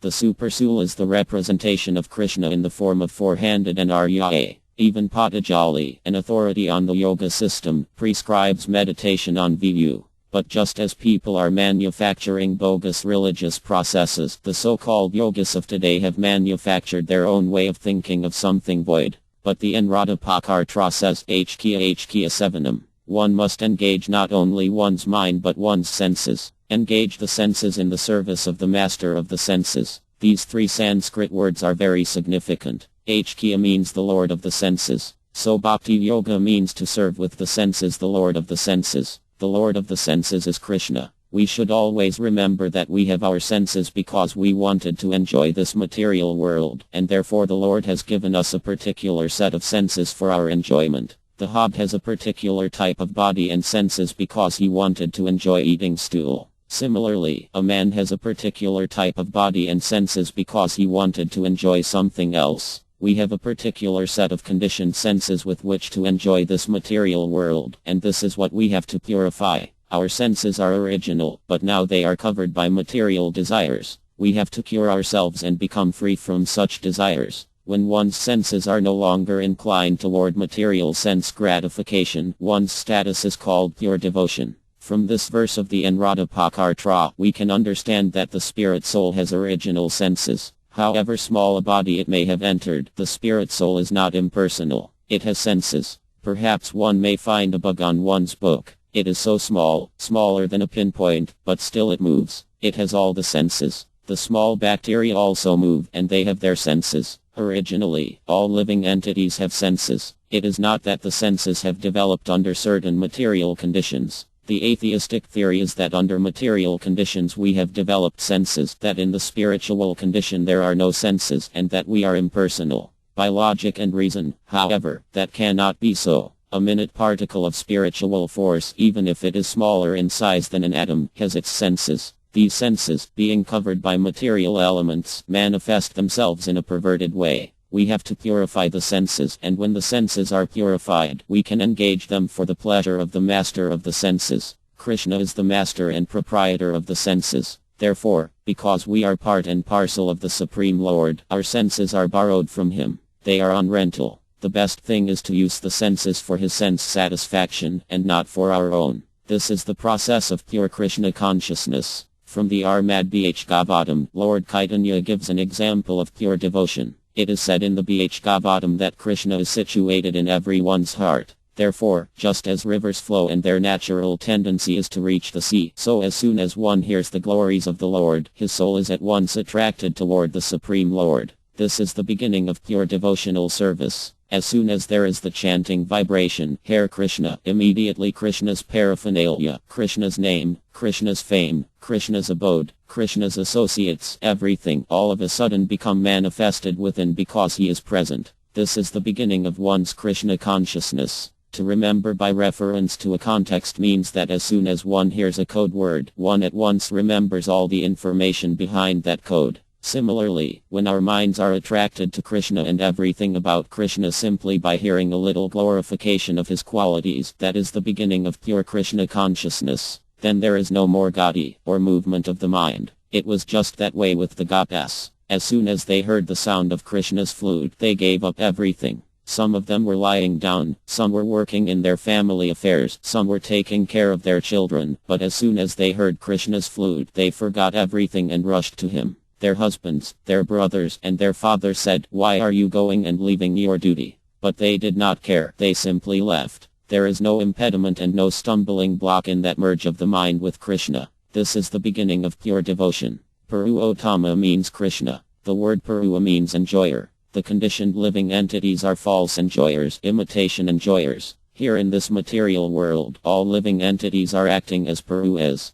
The more exact meaning of Purua is male. The male is considered to be the enjoyer, and the female is considered to be the enjoyed. In the material world, whether one has a male or a female body, everyone has the propensity to enjoy, and therefore everyone is called Purua. But actually the only Purua is the Supreme Lord. We living entities are his energy, and he is the supreme enjoyer. We are not Purua. Energies are employed for enjoyment, and we are energies, instruments of the Supreme Person. Therefore Puruotama is the Supreme Transcendental Person, Krishna. When our pure devotion for the Supreme Personality of Godhead is employed and there are no impediments or stumbling blocks, that is the symptom of pure Krishna consciousness. There is no ambition or motive in pure Krishna consciousness. Every other transcendental function or mode of worship is backed by a motive. Someone wants salvation, someone wants material prosperity, someone wants to go to a higher planet, someone wants to go to Krishna Loka. These ambitions should not be there. A pure devotee has no such ambitions. A pure devotee does not even desire to go to the supreme abode of Krishna. Of course, he goes, but he has no desire. He simply wants to engage himself fully in Krishna's service. There are different kinds of salvation.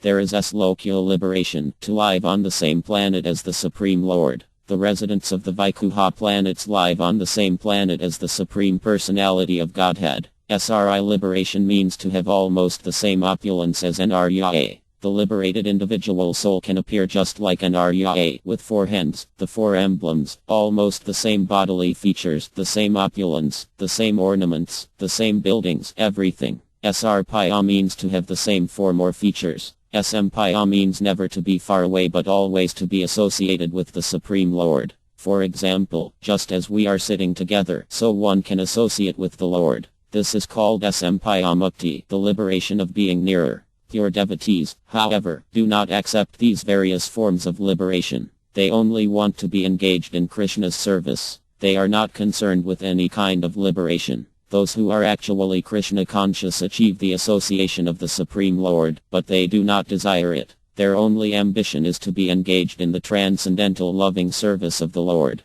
The highest perfection of devotional service, or Krishna consciousness, is exhibited when a devotee refuses to accept any benediction or profit from the Supreme Lord. Prahlada Arya was offered whatever he liked. He had only to ask for it, but he said, "My Lord, I am your eternal servant. It is my duty to serve you, so how can I accept any benefit from it? Then I would not be your servant. I would be a merchant." He replied in that way, and that is the sign of a pure person. Krishna is so kind that he fulfills all the desires of a devotee, even if he wants material benedictions. If at the bottom of the devotee's heart there is some desire, he also fulfills that. He is so kind. But the sublime position of bhakti yoga, or devotional service, is that a pure devotee refuses to accept the various kinds of liberation, even if offered by the Supreme Lord. If one has material desires or motives within himself, and for fulfillment of such desires he engages himself in devotional service, the result will be that he will never get pure love of God. If one is thinking, "I am engaged in Krishna consciousness, in Krishna's devotional service, because I want such and such an opulence that desire may be fulfilled," but he will never get such an alloyed love of Krishna as the gopis had. If one has a motive, even though he discharges his devotional duty, he still will not be able to reach the stage of pure love of Godhead.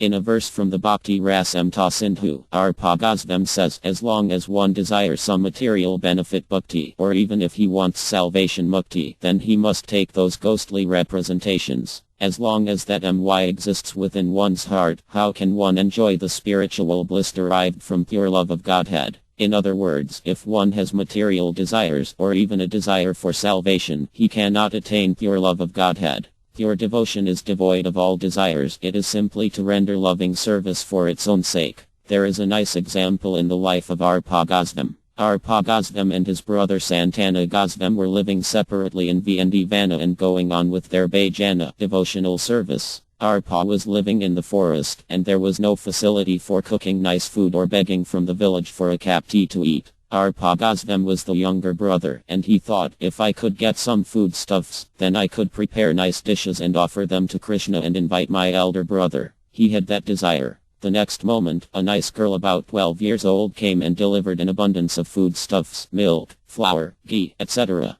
That is the Vedic system. Sometimes householders present foodstuffs to mendicants and sages in the renounced order of life. Arpagosvam was very glad that Krishna had sent so many things and that he could now prepare a feast. He prepared a feast and then invited his elder brother. When Santana Gosvam came, he was astonished. How have you secured such things? You have prepared such a nice feast in this forest. How is it possible? So Arpagosvam explained, in the morning I desired for it, and by chance Krishna sent me all these things. A nice girl came, and she offered it to me. He was describing the girl. A very nice girl. Then Santana said, this nice girl is RDHR. You have taken service from RDHR, the Lord's eternal consort. It is a great blunder. That is their philosophy. They would not accept service from the Lord. They simply wanted to render service. But Krishna is so clever that he also wants to serve his devotee. He looks for an opportunity to serve his devotee. This is spiritual competition.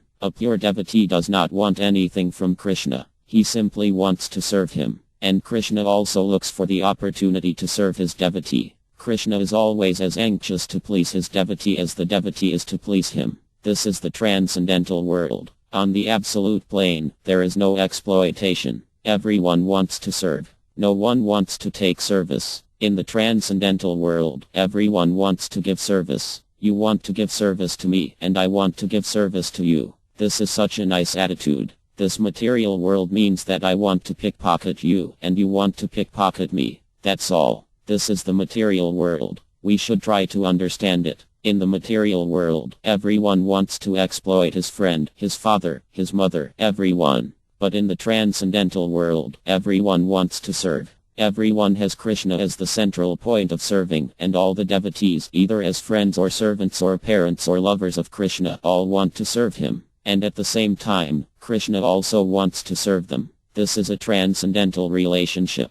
The main function is service, although there is no necessity of service, for everyone is full. There is no hunger, there is no necessity of eating, but still everyone offers nice things to eat. This is the transcendental world. Unless we attain the stage of simply serving Krishna or his devotee, we cannot relish the transcendental pleasure of service. If we have any motive, then that sense will never be awakened. Without a motive, without desire for personal sense gratification, service should be rendered to the Supreme Lord and his devotees. Approaching Krishna with love, this is the formula. We should not try to satisfy our senses separately but should try to satisfy Krishna's senses. Then naturally we will become satisfied. A Krishna-conscious person is always trying to give satisfaction to Krishna. When Krishna was on this earth, all the residents of Vana loved him. Indeed, they knew nothing but Krishna. They did not know whether Krishna is God or not God, nor were they disturbed by such thoughts as I shall love Krishna if he is God.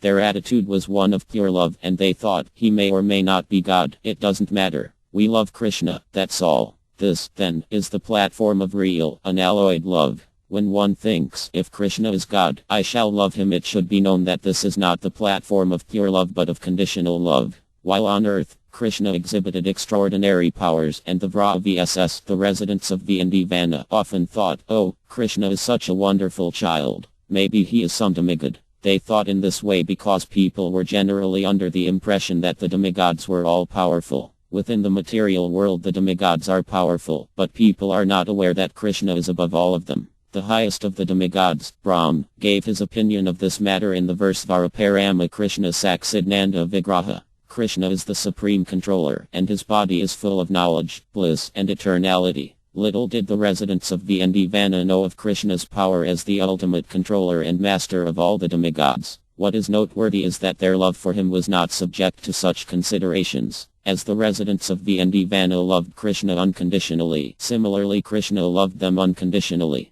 Vrajana Valabhagiri Varadhr. When the inhabitants of Vana stopped performing sacrifices to Lord Indra, the chief demigod of the heavens, they placed themselves in a very dangerous position. Indra became very angry and sent powerful clouds that rained over Vana incessantly for 7 days. The whole area began to flood, and the inhabitants became very disturbed. Although he was only 7 years old, Krishna saved the inhabitants of Vana by lifting Govardhana hill and holding it up as an umbrella to shield the village. Lord Krishna thus taught the demigod Indra that his disturbances could be stopped simply by his little finger. Seeing this, Lord Indra bowed down before Krishna. Thus Krishna also became known as Gopjana Vallabha, which indicates that his only business is to protect the Gopjana. This Krishna consciousness movement aims at teaching people how to become Gopjanas, or pure lovers of Krishna. When we reach that stage of pure love of God, the Lord will save us from any danger, even if it means his lifting a hill or a mountain.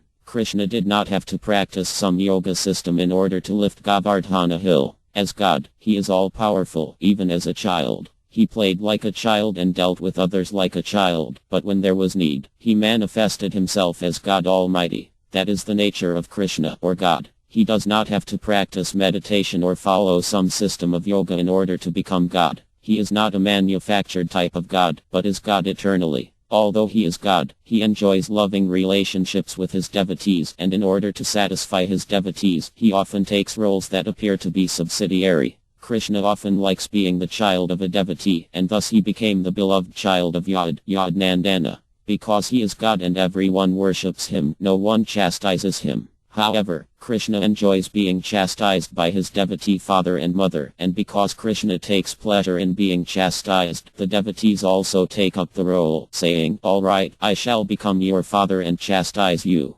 Similarly, when Krishna wants to fight, one of his devotees becomes the demon Hiranyakapu and fights with him. In this way, all Krishna's activities are carried out in connection with his devotees. If we aspire to become such associates of Krishna, we must develop Krishna consciousness, awareness of Krishna. Yadnandana Vrajana Rajana. Krishna's only business is satisfying the Vrajanas, and their only business is satisfying Krishna. This is the reciprocation of love. Yamanti Ravana Cr. Krishna, the Supreme Personality of Godhead, wanders on the banks of the Yaman to please the gopis, the cowherd boys, the birds, the bees, and the cows and calves. These are not ordinary birds, bees, cows, calves, or men. They have all reached the summit of self-realization and thus, after many, many lives, have attained a position whereby they can play with Krishna. This Krishna consciousness movement can enable everyone to go to Krishna Loka and become Krishna's associate as a friend, servant, father, or mother. Krishna is agreeable to take any of these positions in relation to his devotee. How he does so is all described in our book Teachings of Lord Chaitanya. To realize our relationship with Krishna, we have but to follow in the footsteps of Lord Chaitanya and his chief associates, the 6 Gosvams, RR Santana, RJ Gop La, Raghuntha Disa, and Raghuntha Bae. These Gosvams were always engaged in chanting Hare Krishna and dancing in ecstasy. They taught that when one is merged in Krishna Kirtana, or the chanting of the holy names of Krishna, he merges into the ocean of love of Krishna. As soon as the sound of Krishna's name is vibrated, one can immediately merge into the ocean of love. That is the sign of pure devotion. Thus at Kirtanas the 6 Gosvams would merge immediately into the ocean of love of Godhead. The 6 Gosvams were dear not only to the other devotees of Lord Chaitanya Mahaprabhu but to the non-devotees as well. A pure devotee's position is that he has no enemy because he is not envious. A pure devotee is always open to everyone, and he does not discriminate that this person can be allowed to chant Hare Krishna and that person should not be allowed. On the material platform, which is a platform of dualism, there are differences between high and low, man and woman, and this or that, but on the spiritual platform there are no such distinctions. The pure devotee, seeing everything with an equal mind, is therefore non-envious. Because he is non-envious, he is worshipable. Indeed, it may even be said that a person is worshipable simply if he is non-envious, for it is only possible to be non-envious on the spiritual platform. This is also the verdict of the Bhagavad Gita 5.1819. The humble sage, by virtue of true knowledge, sees with equal vision a learned and gentle Brahma, a cow, an elephant, a dog, and a dog-eater. Those whose minds are established in sameness and equanimity have already conquered the conditions of birth and death. They are flawless like Brahman, and thus they are already situated in Brahman. Such a position can be obtained by one who has acquired the mercy of Lord Chaitanya. Upon obtaining his mercy, a person can deliver suffering humanity from material contamination. Because the 6 Gosvamis were such devotees, we offer our respectful obeisances unto them with the mantra, Vandar Pasantanau Raghu Yagau Rj Vagap Lakau. The 6 Gosvamis were expert in scrutinizingly studying all the scriptures with the aim to establish real religion in the world. They left many books to guide us, the most famous of which is R.R. Gosvam's Bhakti Rasamta Sindhu, the Nectar of Devotion, which gives the neophyte devotee initial direction. The Gosvamis always worked very hard, day and night, and their business was simply writing books, chanting, and dancing. Indeed, they were practically released from the bodily necessities of eating, sleeping, mating, and defending themselves out of fear. There was no question of mating at all, nor was there any question of fearing or defending, for they were totally absorbed in Krishna. At most they used to sleep 1.5 hours daily, and they ate practically nothing. Whenever they felt hungry, they would simply go to a householder's home and beg 1 or 2 pieces of bread. The mission of such saintly persons is but to make suffering humanity happy by elevating everyone to spiritual consciousness. In the material world, everyone is trying to exploit one another. One nation is trying to exploit another nation. One society is trying to exploit another. One businessman is trying to exploit another, etc. This is called the struggle for existence, and out of it the people who are struggling have invented a law called might is right, but we can actually see that even the most powerful must struggle, just as in the current world situation. There is a great struggle going on between Russia, America, and China. Because of such a struggle, everyone is suffering. Indeed, the very struggle for existence means suffering. The pure devotees of Krishna, however, are interested not in exploiting others but in helping people become happy, and therefore they are worshipped on all planets. Akaya even said that a rich man and a learned man cannot be compared, for a rich man may be honored in his own country or on his own planet, but a learned man, a devotee of God, is honored wherever he goes. Nor for a devotee is there a distinction between heaven and hell, because Krishna is with him in both places. Where there is Krishna, there is no question of hell. Every place is Vaikuha. Haridsa H. Kura, for instance, did not enter the Jagannatha temple at birth, for he was born in a Mohammedan family, and the Hindus opposed the Mohammedans entering the temple. Haridsa H. Kura did not let this disturb him, however. He thought, oh, why should I go and disturb them? I shall chant here. Consequently Lord Chaitanya, who is Lord Jagannatha himself, came daily to see Haridsa. This is the power of a pure devotee. He doesn't have to go to Jagannatha. Jagannatha comes to him. Lord Chaitanya Mahaprabhu used to go see Haridsa H. Kura daily when the Lord was going to bathe in the sea. The Lord would enter Haridsa's cottage and ask, Haridsa, what are you doing? And Haridsa would reply, please come in, my Lord. This then is the actual position of a devotee. Therefore Krishna says that worship of his devotee is even more valuable than worship of himself. The devotee is actually able to deliver Krishna, for he knows the science of Krishna consciousness, the science of hearing Krishna's words, eating Krishna prasada, and enjoying Krishna. The impersonalists and voidists may preach dry philosophical treatises on Aha Brahmasmi, I am spirit, but ultimately who will be attracted? What is the difference between someone who thinks I am a stone and someone who thinks I am void? Why should we become stone, wood, or void? Our actual position should be in reciprocating loving affairs with Krishna. The spark of love for Krishna is struck by the spiritual master, the pure devotee. As for myself, my spiritual master, His Divine Grace Ovyapda Bhaktasiddhanta Sarasvat Gosvam Prabhupta, ordered me to take up the responsibility of spreading Krishna consciousness in the Western world. His Divine Grace had a great desire to preach Lord Chaitanya's message in the West, and my success is both his grace and pleasure. When I first met my spiritual master, I was a very young man in India, a nationalist, engaged in a very responsible office. But although I did not want to go, one of my friends, who is still living in Calcutta, forcibly took me to his divine grace. I was reluctant to see him because in our home our father used to receive many sannyasis and I was not very satisfied with their dealings. I thought that Bhaktisiddhanta Sarasvat Gosvamma Arya might be a similar man, and if he were, what business would I have in seeing him?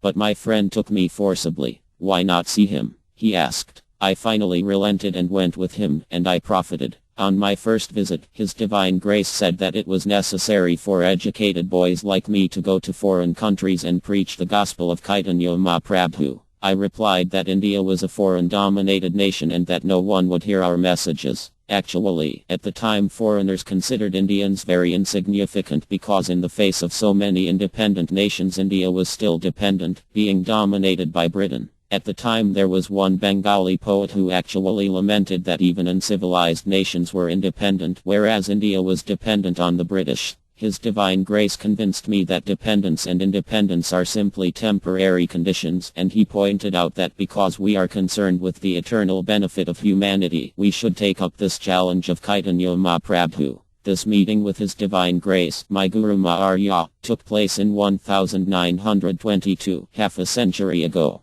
I was officially initiated in 1933, just 3 years before the passing of Guru Maharya from this mortal world. At the last moment, just a fortnight before his passing away, he wrote me a letter repeating his instructions. He specifically said that I should try to preach this gospel among English-speaking people. After receiving this letter, I sometimes dreamed that Guru Maharya was calling me and that I was leaving home and following him. I was dreaming in this way and thinking, I have to give up my home. My Guru Maharya wants me to give up my home and take sannyasa. At the same time I thought, this is horrible. How can I leave my home, my wife, my children? This is called MY. Actually I did not want to give up my home life, but Guru Maharya made me give it up. Following his orders, I left my home, including a few children, but now Guru Maharya has given me many nice children all over the world. Thus by serving Krishna no one becomes a loser, and this is an example from my own practical experience. When I left India alone in 1965, I feared that I would have a great deal of trouble.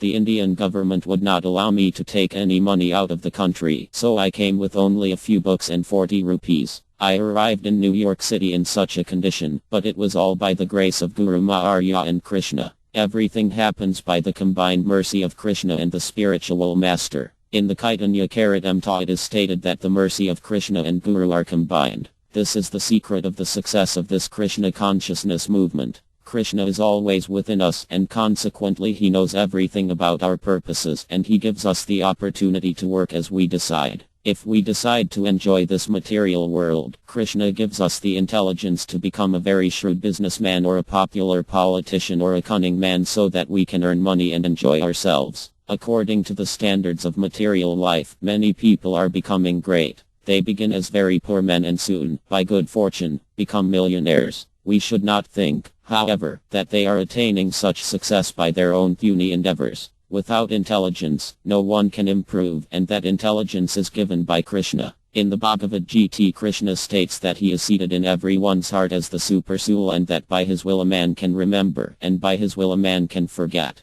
Krishna supplies forgetfulness and remembrance according to the living entity's desire. If we want to forget Krishna and enjoy the material world, he will give us the necessary intelligence so that we can forget him for good. Many people are thinking, I can enjoy this material world very nicely. Everyone is having such a good time. There is no reason I can't enjoy myself as much as they. This idea is illusion because there is no real enjoyment in the material world. We may rise to a very high position like President Kennedy. We may be very good looking, very famous, very intelligent and well educated, very wealthy and very powerful, and we may have a very beautiful wife and children and hold the highest position in the country, but at any moment we are subject to be shot down. This is the nature of the material world. We have to face danger at every step. There is no question of having pleasure without impediments. Even when the pleasures are earned, they are earned after a great deal of struggle and sacrifice, and whatever pleasure may be acquired is temporary, for in the material world there is no pleasure that can give us constant and unending enjoyment. Only Krishna can give us that. Therefore Krishna instructs in the Bhagavad Gita that it is the welfare of every living entity to give up this nonsensical material activity and just surrender unto him. Unfortunately, in this age people are so attracted by the glitter of material nature, to illusion, or that they are not very interested. Krishna even declares that if one surrenders unto him, he will give all protection from all sinful reactions, but still people are so attached that they cannot do it. People always fear that by surrendering to Krishna they will lose something, just as I feared losing my family by going to the Western world and preaching. But Krishna is so kind that if he takes anything away, he will reward us 1,000-fold. The spiritual master is also kind in that he begs from door to door, country to country, town to town. My dear ladies and gentlemen, my dear boys and girls, please take to Krishna consciousness. In this way he renders very confidential service to Krishna. Krishna is the Supreme Lord who gives the orders, and the spiritual master executes those orders. Therefore the spiritual master is very dear to Krishna. Whether Krishna sends him to heaven or to hell makes no difference to him. For the spiritual master, a pure devotee, heaven and hell are both the same if there is no Krishna consciousness. In hell people are suffering in so many ways, and in heaven they are enjoying their senses in so many ways, but a devotee of the Lord can live any place where there is Krishna consciousness, and since he brings this consciousness with him, he is always self-satisfied. If he is sent to hell, he will be satisfied simply chanting Hare Krishna. In fact, he does not believe in hell but in Krishna. Similarly, if he were put in heaven, where there are so many opportunities for sense gratification, he would also remain aloof, for his senses are satisfied by Krishna himself. Thus for the service of the Lord a devotee is prepared to go anywhere, and for this reason he is very dear to Krishna. Renounced impersonalist philosophers say that this world is false and that the impersonal Brahman is truth. But if they are asked to go out into society where material sense gratification predominates, they will refuse for fear of being affected by those conditions. For a Krishna-conscious person, however, there is no such difficulty. Because he is controlled and has taken shelter of Krishna, he is not afraid of going anywhere. Consequently, when devotees meet in a place where there is no Krishna consciousness, there is no harm, for they take the opportunity to chant Hare Krishna and infuse the place with Krishna consciousness. This opportunity should always be taken. It is not that one should close himself up in a room and chant alone. The great sage Narada is a spaceman who travels all over the universe. Although he can dwell in the most elevated planets, he sometimes goes to hell and preaches there. That is the beauty of a servant of God. He is always acting out of love for Krishna and his parts and parcels. The underlying principle of devotional service is unalloyed love for Krishna. Regardless of the position of a particular devotee, as friend, servant, parent, or lover of Krishna, his service is unconditional, for Krishna consciousness is not dependent on any material condition. It is transcendental and has nothing to do with the modes of material nature. A devotee is not afraid to go anywhere, and because of this he sees all material conditions as equal. In the world we may say that this is a good place to be and that is a bad place, but, as pointed out before, the devotee is not subject to these mental concoctions. For him the basic principle of material existence is bad, for material existence means forgetfulness of Krishna. In the neutral stage of devotion one may give more importance to the impersonal effulgence of the Lord and to the supersoul within the heart, but Krishna consciousness actually develops when one thinks, Krishna is my very intimate master of intimate relationships. In the beginning, of course, impersonal realization and realization of the supersoul are part of Krishna consciousness. The partial realization of God in his impersonal aspect or in his aspect as supersoul enables one to develop veneration for the Lord, but when one has an intimate relationship with Krishna as a friend, master, son, or lover, then the veneration disappears.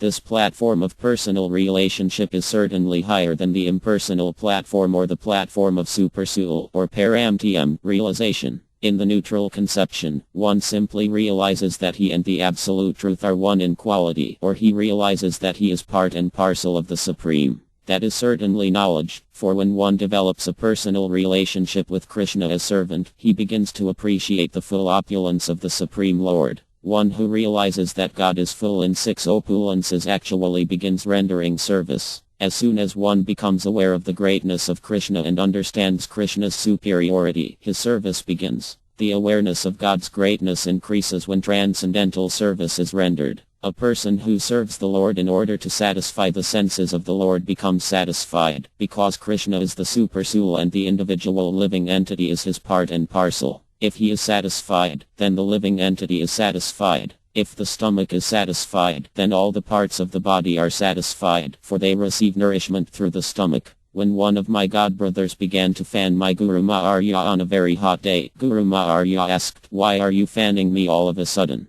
The boy replied, "Because if you are satisfied, we are all satisfied." This is the formula. We should not try to satisfy our senses separately, but should try to satisfy Krishna's senses. Then naturally we will become satisfied. A Krishna-conscious person is always trying to give satisfaction to Krishna, and this is the beginning of Krishna consciousness. Because in the impersonal conception there is no form of God, there is no opportunity to satisfy his senses. However, one who sees Krishna as master can render service. In the Bhagavad Gita, Krishna is referred to as HKA, master of the senses. When it is understood that the absolute truth is the master of the senses, that our senses are products of his senses, and that they should therefore be utilized for the satisfaction of his senses, Krishna consciousness, which is dormant within everyone, begins to awaken. Once Chaitanya Mahaprabhu asked, "What is the difference between the neutral position in relation to Krishna and the relationship of master and servant?" In both cases one can understand that Krishna is great, but in the neutral position there is no inclination for service. Therefore the master-servant relationship between Krishna and the living entity is more elevated.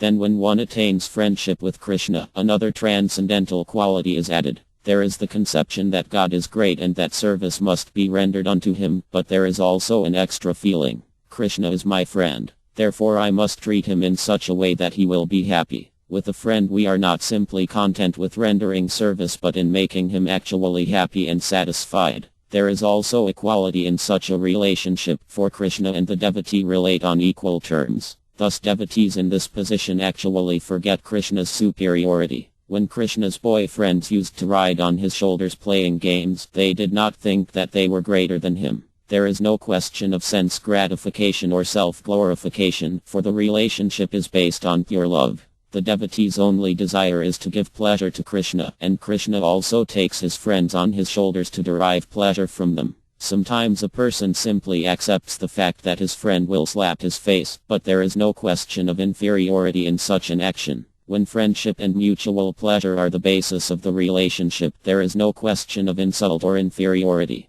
The whole basis of Krishna consciousness and a relationship with Krishna is the pleasure potency of Krishna himself. Rdhr, the damsels of Vraja, and Krishna's cowherd boyfriends are all expansions of Krishna's pleasure potency. We all have a tendency toward pleasure, because the source from which we emanate is fully potent in pleasure. Impersonalists cannot think in these terms, for they deny the pleasure potency. Therefore the impersonalist philosophy is incomplete and inferior. Those who are in Krishna consciousness recognize the pleasure potency in Krishna and in all his paraphernalia, his friends, servants, father, mother, and consort. All relationships with Krishna that aim at satisfying Krishna's senses are manifestations of Krishna's pleasure potency. As far as the individual soul is concerned, it is originally a part and parcel of this pleasure potency, of the reservoir of pleasure himself. However, due to contact with material nature, the soul has forgotten its actual position and has become trapped in the evolutionary process of transmigration from one body to another. Thus one struggles hard for existence. Now we must extricate ourselves from the sufferings of the struggle, from the countless transmigrations that force us to suffer the miseries of birth, old age, disease, and death, and come to the point of our eternal life in Krishna consciousness. That eternal life is possible. If one tries his best in this human form of life, in his next life he will get a spiritual body. The spiritual body is already within the gross material body, but it will develop only as soon as one becomes free from the contamination of this material existence. That is the aim of human life and the actual self-interest of all people. Self-interest is actually realizing, I am part and parcel of God. I have to return to the kingdom of God and join with him. Just as we have a social life here, God has a social life in the spiritual kingdom, and we can join him there. It is not that after finishing this body we become void. In the Bhagavad Gita 2.12 Krishna told Arjuna, "Never was there a time when I did not exist, nor you, nor all these kings, nor in the future shall any of us cease to be." Our existence is therefore eternal, and the changes of birth and death are simply the changes of the temporary material bodies. The actual process for achieving eternal life is not at all difficult. This process of Krishna consciousness is based on knowledge received from Krishna, the most perfect being. Knowledge received from others is defective because the conditioned soul is certain to commit mistakes, certain to be illusioned, certain to cheat, and certain to have imperfect senses. The knowledge received from Krishna, however, actually enables us to see Krishna. Someone may challenge, "Can you show me God?" And our answer is, yes. God can be seen at every moment. Krishna says, "Rasoham apsu kantaya. I am the taste of water." We drink water every day, and the taste of water is there. So if we think of this taste as Krishna, we will have begun realizing God every day. In the Bhagavad Gita, Krishna further says, "Pravsmi isreo. I am the light of the sun and the moon." Every day we receive sunlight, and in the evening there is moonshine. So if we think of the source of these emanations, we will ultimately become God conscious. There are so many similar instances given in the Bhagavad Gita, for Krishna is the beginning, middle, and the end of all manifestations. If we want to become God conscious and realize our own essence, it is not very difficult. We only have to understand God in truth, how He appears, how He disappears, and what His functions are. Then we can become eligible to enter into the kingdom of God. After quitting this material body, a person who understands God, Krishna, does not return again to earth to accept another material body. Where does he go? Krishna says, "Mmati. He comes to me." That should be the aim of any intelligent human being.